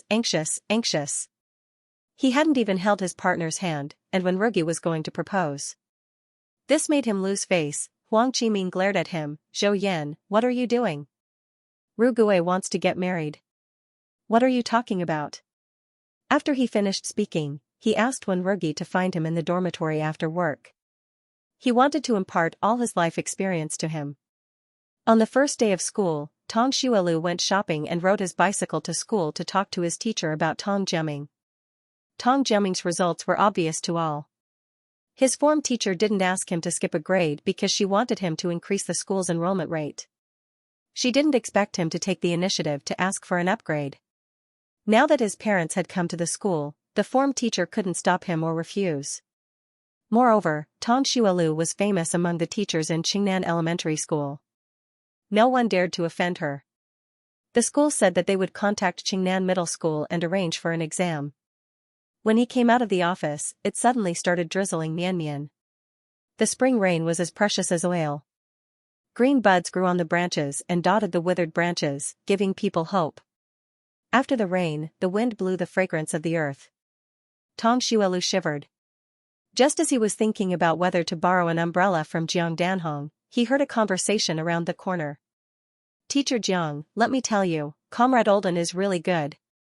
Although he is 20 years older than you, his 3 sons are all grown up.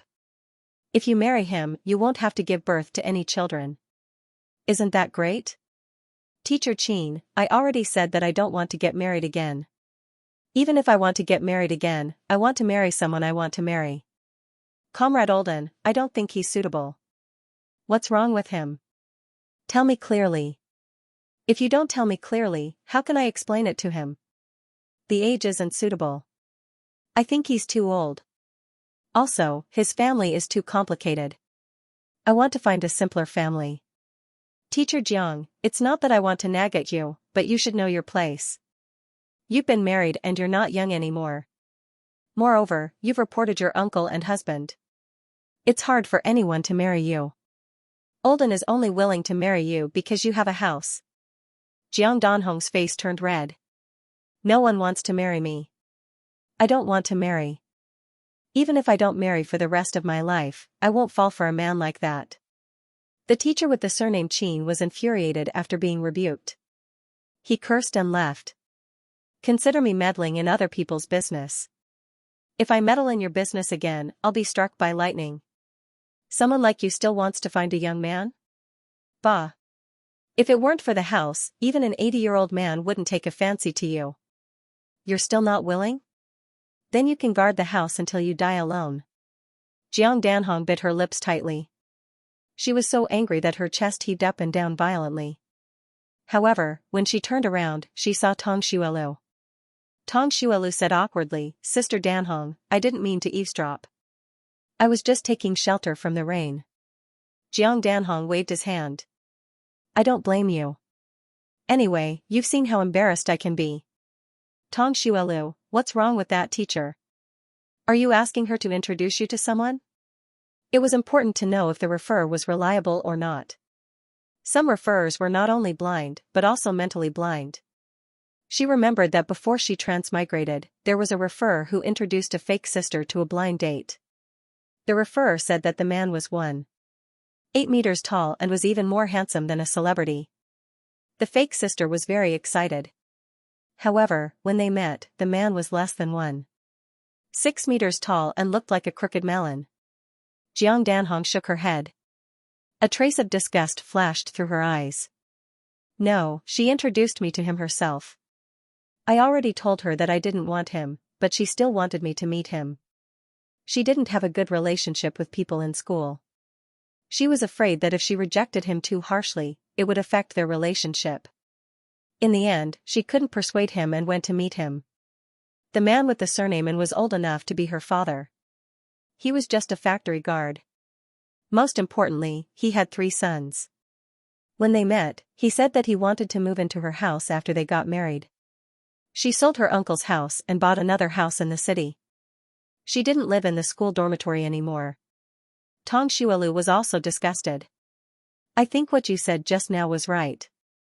I'd rather not get married for the rest of my life than marry a piece of trash. It was no wonder that so many women in the future were afraid of marriage and men. Other than the fact that some men were too disgusting, it was also because marriage couldn't protect a woman's rights. If Jiang Danhong really married Olden, not only would she have to take care of an old man, but she would also have to take care of their family. Her house would also be occupied. What was she after? Was it because she wanted him to be old and ugly? When Jiang Danhong heard this, a trace of a smile finally appeared on her face. Zolv, I realized that you're really different from others. You and Comrade Wen are both good people. In fact, deep down, she also yearned for the warmth of a family. However, she didn't want to casually find someone to marry. Her first marriage was forced. If she were to marry again, she must find a man that she liked and was willing to marry. Tong Xuelu, you're also very special. I believe that one day, you'll meet the right person for you. After that, Tong Xuelu went to Jiang Danhong's dormitory to borrow an umbrella from her. A few days later, there was news of Tong Jiaming skipping a grade. He was successfully accepted into Qingnan Middle School. From tomorrow onwards, he would report to Qingnan Middle School. When Tong Jessen heard the news, he was very depressed. Brother Tingrui, does this mean that I won't be able to go to school with you in the future? Tong Jiaming nodded. You'll have to go to school alone in the future. You have to pay attention in class. You can't fight with anyone. Tong Jessen pouted and looked listless. Compared to Tong Mianmian, Tong Jessen was actually more attached to his older brother, Tong Jiaming. However, he didn't show it because he was a boy. When Tong Xuelu returned home that night, she heard the news very quickly. She smiled and asked Tong Jiaming, have you thought of a reward? Tong Jiaming had an embarrassed look on his face. I want a pair of white sneakers with a rebound effect. Tong Xuelu nodded without hesitation. Sure. You don't have to go to school during the weekend. We'll go to the department store to buy them. In this era, a pair of white sneakers cost 8 yuan. It was considered a luxury item, but it was also very fashionable to own a pair of white sneakers. The number of people in school who owned white sneakers could be counted on one hand. For the first time, Tong Jiaming's face showed a look of joy. Thank you, sister. Tong Jessen, on the other hand, had an envious look on his face. He also wanted a pair of white sneakers. However, when he thought of his grades, he immediately became listless. With his grades, he probably wouldn't be able to own a pair of white sneakers for the rest of his life. He could only wait for Tong Jiaming's feet to grow bigger and pick up his shoes to wear. When he thought of this, he became happy again. Tong Xuelu was speechless when she saw Tong Jiaming's expression. On the day of the Lantern Festival, in addition to the glutinous rice balls, Tong Xuelu also made some dumplings. The dumplings had thin wrappers and were wrapped with Xianxia fillings. Each dumpling was wrapped in a round ball and looked very cute. The spring bamboo shoots in the fillings were crispy and delicious, while the shiitake mushrooms were rich and fragrant. When one took a bite, the rich gravy would fill their entire mouth. It was delicious. There were a total of 3 types of fillings for the glutinous rice balls. They were sesame, peanut, and red bean paste. The glutinous rice balls were soft and delicious, and they melted in one's mouth. When one bit through the outer layer, the fillings would flow out and fill their mouth with fragrance. The Tong siblings couldn't stop eating. In the past, they didn't have glutinous rice balls to eat during the Lantern Festival. This was the only time when they made glutinous rice balls at home. Back then, they thought that it was delicious. Now, they knew what it meant to be delicious. Tong Xuelu made plenty of glutinous rice balls. Apart from giving them to the Wei family next door, she also gave some to old Mr. Wen. Old Mr. Wen and Uncle Zong were grinning from ear to ear when they saw her bringing the gifts over. Old Mr. Wen gave her the red packet that he had prepared. "Good child, this is your red packet." Tong Xuelu said, "Grandpa Wen, you've already given me red packet during the Lunar New Year." Old Mr. Wen waved his hand and said, "You don't know about this. It's a custom in my hometown to give red packet during the Lantern Festival. Hurry and take it. Otherwise, it's inauspicious." Tong Xuelu was speechless. Old Master Li was trying to trick her into giving him money. Old Mr. Wen didn't allow her to reject and stuffed the red packet into her hand. Tong Xuelu couldn't refuse and had no choice but to accept the red packet. She stayed at the Wen family home for half an hour before leaving. To her surprise, Wen Rugi returned from the base as soon as she left. Old Mr. Wen asked in astonishment, "Why are you back? Zolv just left more than 10 minutes ago. Didn't you run into her on the way?" Wen Rugi shook his head and answered, "No, I think I missed her. Rugue, Zolv is such a good girl. You must cherish her and hurry and marry her." Old Mr. Wen picked up a dumpling and dipped it in vinegar. After taking a bite, he squinted and squinted. Usually, Wen Rugi would either remain silent or say that he had to ask for Tong Xuelu's opinion. Unexpectedly, as soon as he finished speaking, he heard Wen Rugi say, "Grandfather, I want to go to the Tong family to propose." "Pa." The dumpling in old Mr. Wen's hand fell onto the ground. He looked down and felt his heart ache. He picked it up and wanted to blow on it before continuing to eat.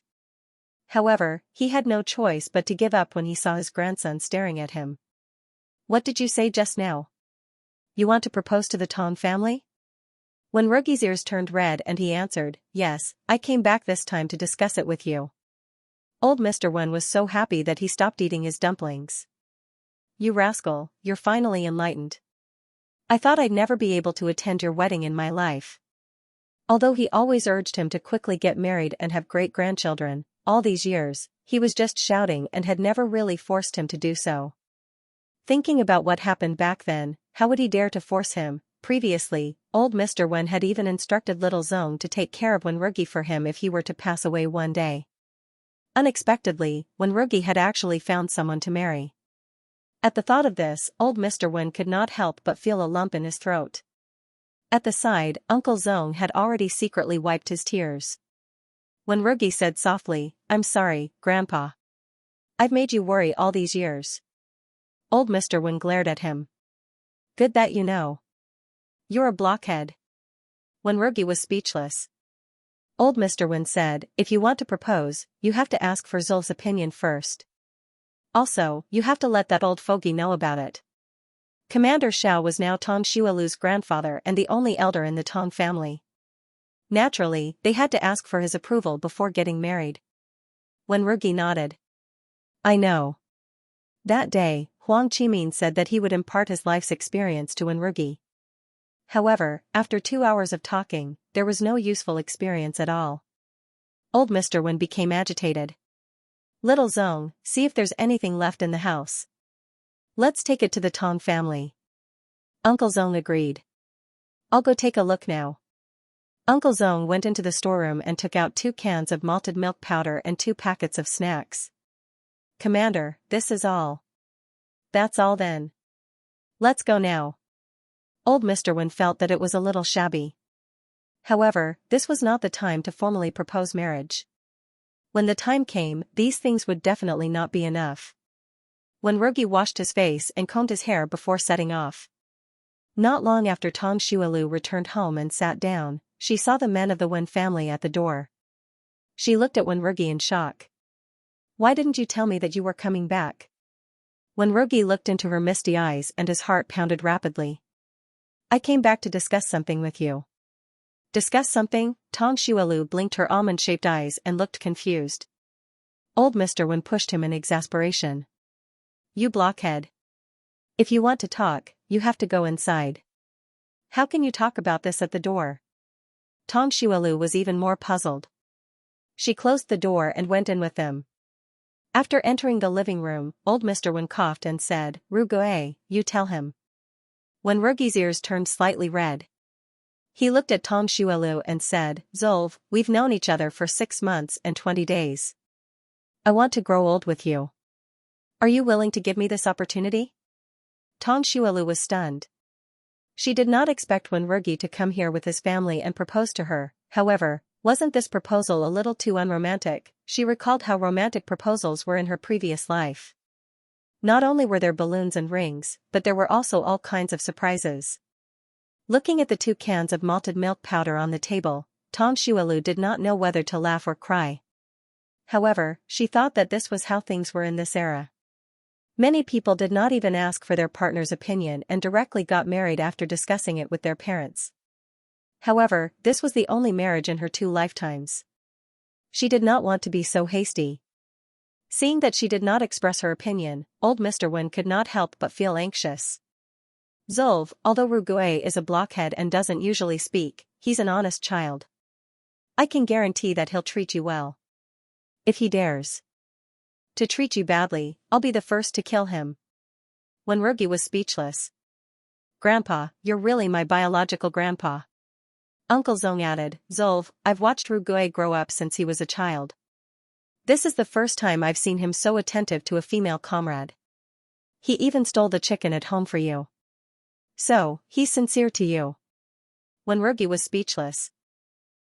Thinking about poor Xiao Wu, Tang Xuelu finally could not help but laugh. She thought for a moment and said, "Grandpa Wen, I'll give you an answer after discussing this matter with my grandpa." She had her own ideas, but she could not say them in front of old Mr. Wen and Uncle Zong. She had to find a chance to talk to Wenrugi in private later. Besides, how could a proposal succeed on the first try? It was not that easy to marry her. Upon hearing Tang Xuelu's answer, the men of the Wen family all looked disappointed. However, they also understood that this was normal. She was a lady and should be more reserved. When Rugi and old Mr. Wen had dinner at Tang Xuelu's house before returning home. When Rugi did not receive a definite answer and returned to the base like a withered eggplant. Zhou Yan saw him return and was more concerned than the leader. "Rugue, what did your girlfriend say? Did she agree?" When Rugi pursed his lips and said, "She said she'll give me an answer after discussing it with her grandpa." "Brother, don't be discouraged. If you can't do it the first time, try again. As men, we have to be thick-skinned." Zhou Yan pretended to pat him on the shoulder and comforted him. However, he was secretly overjoyed. When Rugi did not succeed in his proposal, God was helping him. In 2 days' time, he had to apply for leave and go back to propose. No matter what, he had to succeed before When Rugi nodded and returned to the dormitory listlessly. The next day, Chief Jiao moved the office and When Rugi went to help. However, when he was moving the cabinet, he accidentally hit his waist and twisted it. When Rugi's waist was seriously injured. He could not even stand straight. Whenever he turned around, he would break out in cold sweat from the pain. He could only lie on the bed to recuperate.